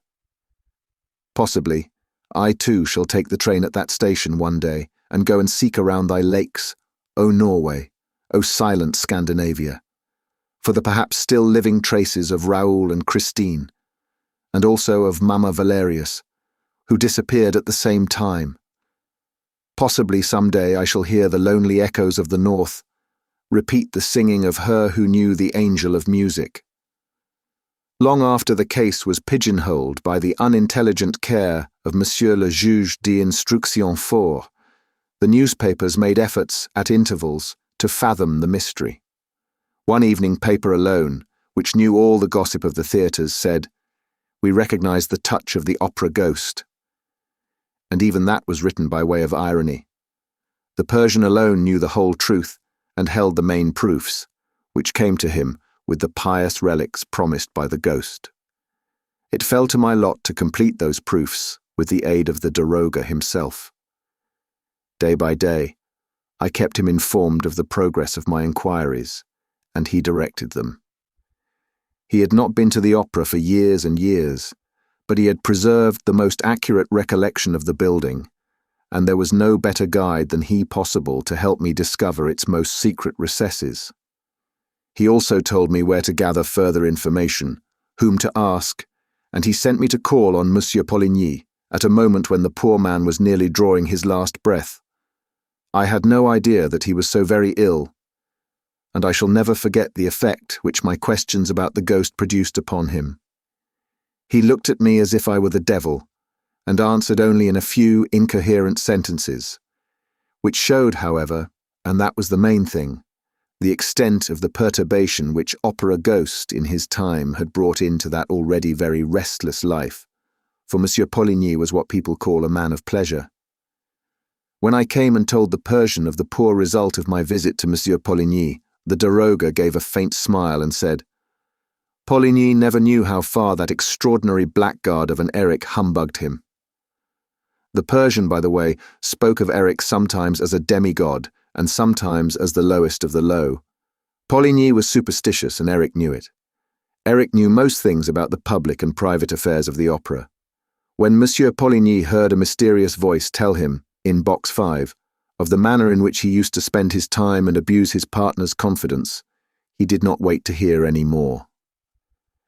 Thinking at first that it was a voice from heaven, he believed himself damned, and then, when the voice began to ask for money, he saw that he was being victimized by a shrewd blackmailer to whom Debienne himself had fallen a prey. Both of them, already tired of management for various reasons, went away without trying to investigate further into the personality of that curious opera ghost, who had forced such a singular memorandum book upon them. They bequeathed the whole mystery to their successors and heaved a sigh of relief when they were rid of a business that had puzzled them without amusing them in the least. I then spoke of the two successors and expressed my surprise that in his Memoirs of a Manager, Monsieur Moncharmin should describe the opera ghost's behaviour at such length in the first part of the book and hardly mention it at all in the second. In reply to this, the Persian, who knew the memoirs as thoroughly as if he had written them himself, observed that I should find the explanation of the whole business if I would just recollect the few lines which Moncharmin devotes to the ghost in the second part of Faust. I quote these lines, which are particularly interesting because they describe the very simple manner in which the famous incident of the 20,000 francs was closed. As for opera ghost, some of whose curious tricks I have related in the first part of my memoirs, I will only say that he redeemed by one spontaneous fine action all the worry which he had caused my dear friend and partner, and, I am bound to say, myself. He felt, no doubt, that there are limits to a joke, especially when it is so expensive, and when the Commissary of Police has been informed, for, at the moment when we had made an appointment in our office with Monsieur Mifroid to tell him the whole story, a few days after the disappearance of Christine Daaé, we found on Richard's table a large envelope, inscribed, in red ink, with opera ghost's compliments. It contained the large sum of money which he had succeeded in playfully extracting, for the time being, from the treasury. Richard was at once of the opinion that we must be content with that and drop the business. I agreed with Richard. All's well that ends well. What do you say, opera ghost? Of course, Moncharmin, especially after the money had been restored, continued to believe that he had, for a short while, been the butt of Richard's sense of humour, whereas Richard, on his side, was convinced that Moncharmin had amused himself by inventing the whole of the affair of the opera ghost, in order to revenge himself for a few jokes. I asked the Persian to tell me by what trick the ghost had taken 20,000 francs from Richard's pocket in spite of the safety pin. He replied that he had not gone into this little detail, but that, if I myself cared to make an investigation on the spot, I should certainly find the solution to the riddle in the manager's office, by remembering that Eric had not been nicknamed the trapdoor lover for nothing. I promised the Persian to do so as soon as I had time, and I may as well tell the reader at once that the results of my investigation were perfectly satisfactory, and I hardly believed that I should ever discover so many undeniable proofs of the authenticity of the feats ascribed to the ghost. The Persian's manuscript, Christine Daaé's papers, the statements made to me by the people who used to work under Messieurs Richard and Moncharmin, by little Meg herself, the worthy Madame Giry, I am sorry to say, is no more, and by Sorelli, who is now living in retirement at VIII, all the documents relating to the existence of the ghost, which I proposed to deposit in the archives of the opera, have been checked and confirmed by a number of important discoveries, of which I am justly proud. I've not been able to find the house on the lake, Eric having blocked up all the secret entrances. On the other hand, I have discovered the secret passage of the communists, the planking of which is falling to pieces in parts, and also the trap door, through which Raoul and the Persian penetrated into the cellars of the opera house. In the communist dungeon, I noticed numbers of initials traced on the walls by the unfortunate people confined in it, and among these were an R and a C. R.C. Raoul de Chagny. The letters are there to this day. If the reader will visit the opera one morning and ask leave to stroll where he pleases, without being accompanied by a stupid guide, let him go to box 5 and knock with his fist, or stick on the enormous column that separates this from the stage box. He will find that the column sounds hollow. After that, do not be astonished by the suggestion that it was occupied by the voice of the ghost. There is room inside the column for 2 men. If you are surprised that, when the various incidents occurred, no one turned round to look at the column, you must remember that it presented the appearance of solid marble, and that the voice contained in it seemed rather to come from the opposite side, for, as we have seen, the ghost was an expert ventriloquist. The column was elaborately carved and decorated with the sculptor's chisel, and I do not despair of one day discovering the ornament that could be raised or lowered at will, so as to admit of the ghost's mysterious correspondence with Madame Giry, and of his generosity. However, all these discoveries are nothing to my mind, compared with that which I was able to make, in the presence of the acting manager, in the manager's office, within a couple of inches from the desk chair, and which consisted of a trap door, the width of a board in the flooring, and the length of a man's forearm, and no longer. A trapdoor that falls back like the lid of a box. A trapdoor through which I can see a hand come and dexterously fumble at the pocket of a swallowtail coat. That is the way the 40,000 francs went. And that also is the way by which, through some trick or other, they were returned. Speaking about this to the Persian, I said, "So we may take it, as the 40,000 francs were returned, that Eric was simply amusing himself with that memorandum book of his." "Don't you believe it?" he replied. "Eric wanted money. Thinking himself without the pale of humanity, he was restrained by no scruples, and he employed his extraordinary gifts of dexterity and imagination, which he had received by way of compensation for his extraordinary ugliness, to prey upon his fellow men. His reason for restoring the 40,000 francs, of his own accord, was that he no longer wanted it. He had relinquished his marriage with Christine Daaé. He had relinquished everything above the surface of the earth. According to the Persian's account, Eric was born in a small town not far from Rouen.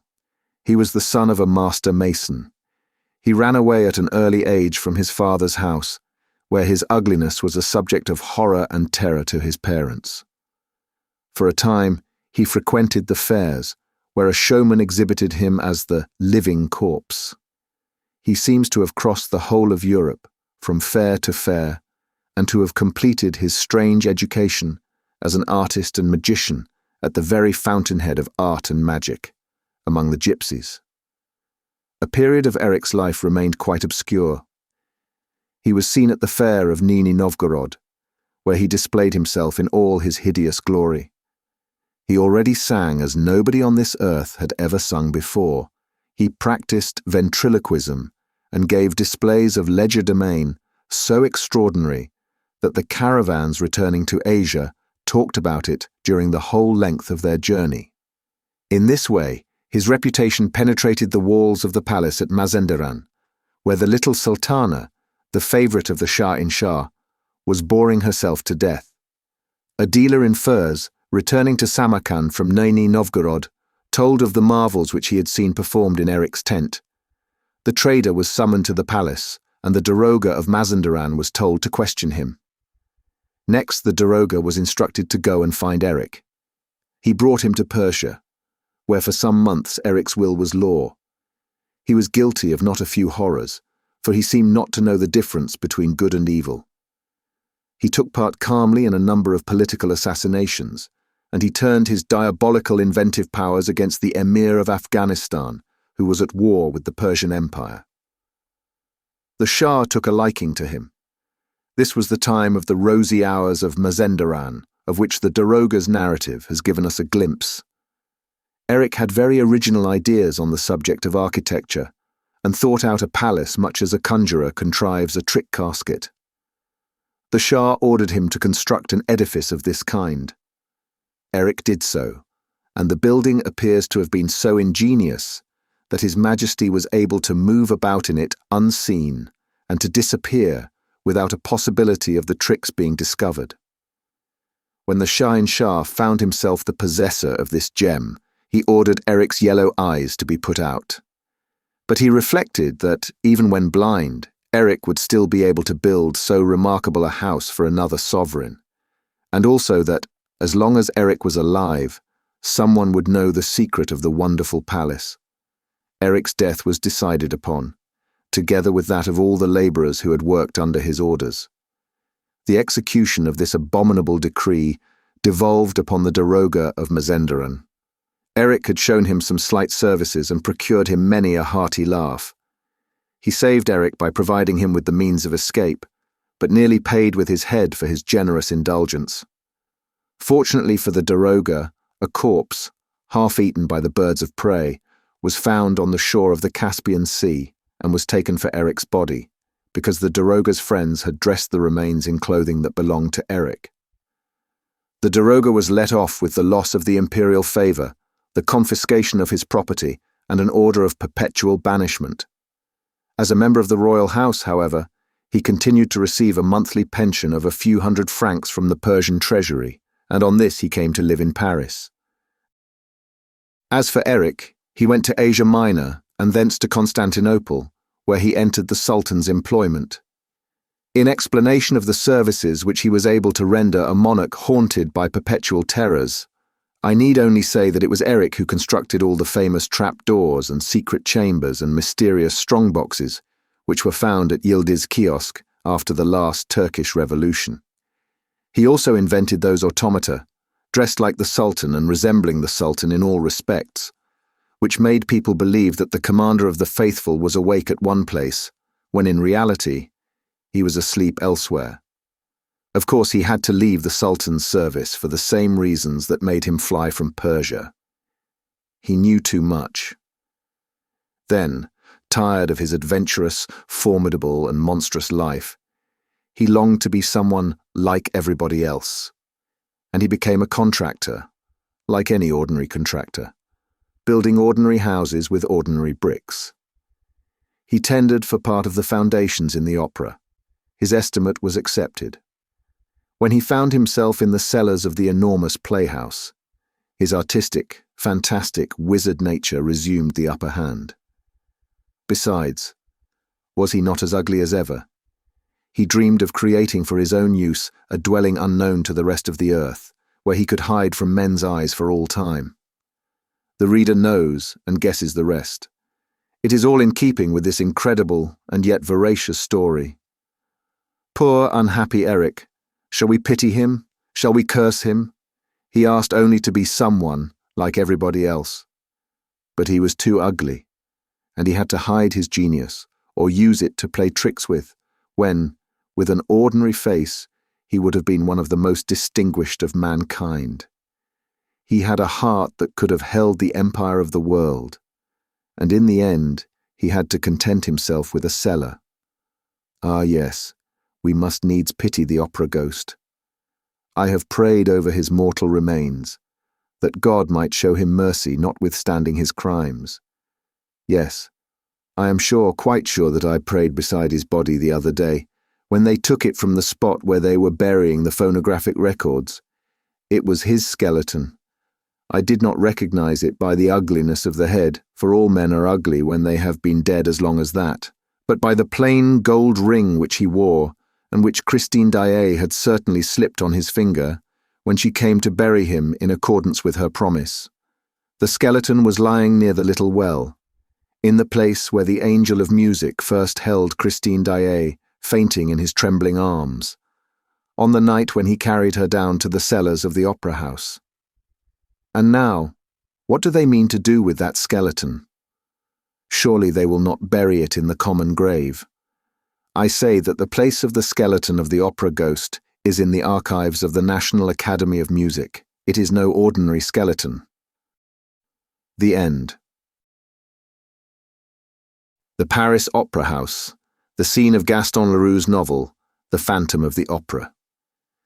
That Mr. Leroux has used, for the scene of his story, the Paris Opera House as it really is, and has not created a building out of his imagination, is shown by this interesting description of it taken from an article which appeared in Scribner's magazine in 1879, a short time after the building was completed.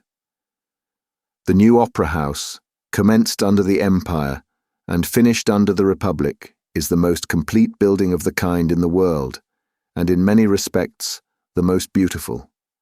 No European capital possesses an opera house so comprehensive in plan and execution, and none can boast an edifice equally vast and splendid. The site of the opera house was chosen in 1861. It was determined to lay the foundation exceptionally deep and strong. It was well known that water would be met with, but it was impossible to foresee at what depth or in what quantity it would be found. Exceptional depth also was necessary, as the stage arrangements were to be such as to admit a scene 50 feet high to be lowered on its frame. It was therefore necessary to lay a foundation in a soil soaked with water, which should be sufficiently solid to sustain a weight of 22 million pounds, and at the same time to be perfectly dry, as the cellars were intended for the storage of scenery and properties. While the work was in progress, the excavation was kept free from water by means of 8 pumps, worked by steam power, and in operation, without interruption, day and night, from March 2nd to October 13th. The floor of the cellar was covered with a layer of concrete, then with 2 coats of cement, another layer of concrete, and a coat of bitumen. The wall includes an outer wall built as a cofferdam, a brick wall, a coat of cement, and a wall proper, a little over a yard thick. After all this was done, the whole was filled with water, in order that the fluid, by penetrating into the most minute interstices, might deposit a sediment which would close them more surely and perfectly than it would be possible to do by hand. 12 years elapsed before the completion of the building, and during that time it was demonstrated that the precautions taken secured absolute impermeability and solidity. The events of 1870 interrupted work just as it was about to be prosecuted most vigorously, and the new opera house was put to new and unexpected uses. During the siege, it was converted into a vast military storehouse and filled with a heterogeneous mass of goods. After the siege, the building fell into the hands of the commune, and the roof was turned into a balloon station. The damage done, however, was slight. The fine stone employed in the construction was brought from quarries in Sweden, Scotland, Italy, Algeria, Finland, Spain, Belgium, and France. While work on the exterior was in progress, the building was covered in by a wooden shell, rendered transparent by thousands of small panes of glass. In 1867, a swarm of men, supplied with hammers and axes, stripped the house of its habit and showed in all its splendor the great structure. No picture can do justice to the rich colors of the edifice or to the harmonious tone resulting from the skillful use of many diverse materials. The effect of the frontage is completed by the cupola of the auditorium, topped with a cap of bronze sparingly adorned with gilding. Farther on a level with the towers of Notre Dame, is the gable end of the roof of the stage, a Pegasus, by Monsieur Lecain, rising at either end of the roof, and a bronze group by Monsieur Millet, representing Apollo lifting his golden lyre, commanding the apex. Apollo, it may here be mentioned, is useful as well as ornamental, for his lyre is tipped with a metal point which does duty as a lightning rod and conducts the fluid to the body and down the nether limbs of the god. The spectator, having climbed 10 steps and left behind him a gateway, reaches a vestibule in which are statues of Lully, Rameau, Gluck, and Handel. 10 steps of green Swedish marble lead to a second vestibule for ticket sellers. Visitors who enter by the pavilion reserved for carriages pass through a hallway where ticket offices are situated. The larger number of the audience, before entering the auditorium, traverse a large circular vestibule located exactly beneath it. The ceiling of this portion of the building is upheld by 16 fluted columns of Jura stone, with white marble capitals forming a portico. Here servants are to await their masters, and spectators may remain until their carriages are summoned. The third entrance, which is quite distinct from the others, is reserved for the executive. The section of the building set aside for the use of the Emperor Napoleon was to have included an antechamber for the bodyguards, a salon for the aides de camp, a large salon and a smaller one for the Empress, hat and cloak rooms, etc. Moreover, there were to be in close proximity to the entrance stables for 3 coaches, for the outriders' horses, and for the 21 horsemen acting as an escort, a station for a squad of infantry of 31 men and 10 cent guards, and a stable for the horses of the latter, and besides a salon for 15 or 20 domestics. Thus arrangements had to be made to accommodate in this part of the building about 100 persons, 50 horses, and half a dozen carriages. The fall of the empire suggested some changes, but ample provision still exists for emergencies. Its novel conception, perfect fitness, and rare splendor of material make the grand stairway unquestionably one of the most remarkable features of the building. It presents to the spectator, who has just passed through the subscriber's pavilion, a gorgeous picture. From this point he beholds the ceiling formed by the central landing. This and the columns sustaining it, built of échelon stone, are honeycombed with arabesques and heavy with ornaments. The steps are of white marble, and antique red marble balusters rest on green marble sockets and support a balustrade of onyx. To the right and to the left of this landing are stairways to the floor, on a plane with the first row of boxes. On this floor stand 30 monolith columns of Sarancolin marble, with white marble bases and capitals. Pilasters of peach blossom and violet stone are against the corresponding walls. More than 50 blocks had to be extracted from the quarry to find 30 perfect monoliths. The Foyer de la Danse has particular interest for the habitués of the opera. It is a place of reunion, to which subscribers to 3 performances a week are admitted between the acts in accordance with a usage established in 1870. 3 immense looking-glasses cover the back wall of the foyer, and a chandelier with 107 burners supplies it with light. The paintings include 20 oval medallions, in which are portrayed the 20 danseuses of most celebrity since the opera has existed in France, and 4 panels by Monsieur Boulanger, typifying the war dance, the rustic dance, the dance of love, and the Bacchic dance. While the ladies of the ballet receive their admirers in this foyer, they can practice their steps. Velvet-cushioned bars have to this end been secured at convenient points, and the floor has been given the same slope as that of the stage, so that the labour expended may be thoroughly profitable to the performance. The singer's foyer, on the same floor, is a much less lively resort than the Foyer de la Danse, as vocalists rarely leave their dressing rooms before they are summoned to the stage. 30 panels with portraits of the artists of repute in the annals of the opera adorn this foyer. Some estimate may be arrived at by sitting before the concierge an hour or so before the representation commences. First appear the stage carpenters, who are always 70, and sometimes, when L'Africaine, for example, with its ship scene, is the opera, 110 strong. Then come stage upholsterers, whose sole duty is to lay carpets, hang curtains, etc., gasmen, and a squad of firemen. Claqueurs, callboys, property men, dressers, coiffeurs, supernumeraries, and artists follow. The supernumeraries number about 100. Some are hired by the year, but the masses are generally recruited at the last minute, and are generally working men who seek to add to their meagre earnings. There are about 100 choristers and about 80 musicians. Next we behold equerries, whose horses are hoisted on the stage by means of an elevator, electricians who manage the light-producing batteries, hydraulicians to take charge of the waterworks in ballets like La Source, artificers who prepare the conflagration in Le Prophète, florists who make ready Margarita's garden, and a host of minor employees. This personnel is provided for as follows.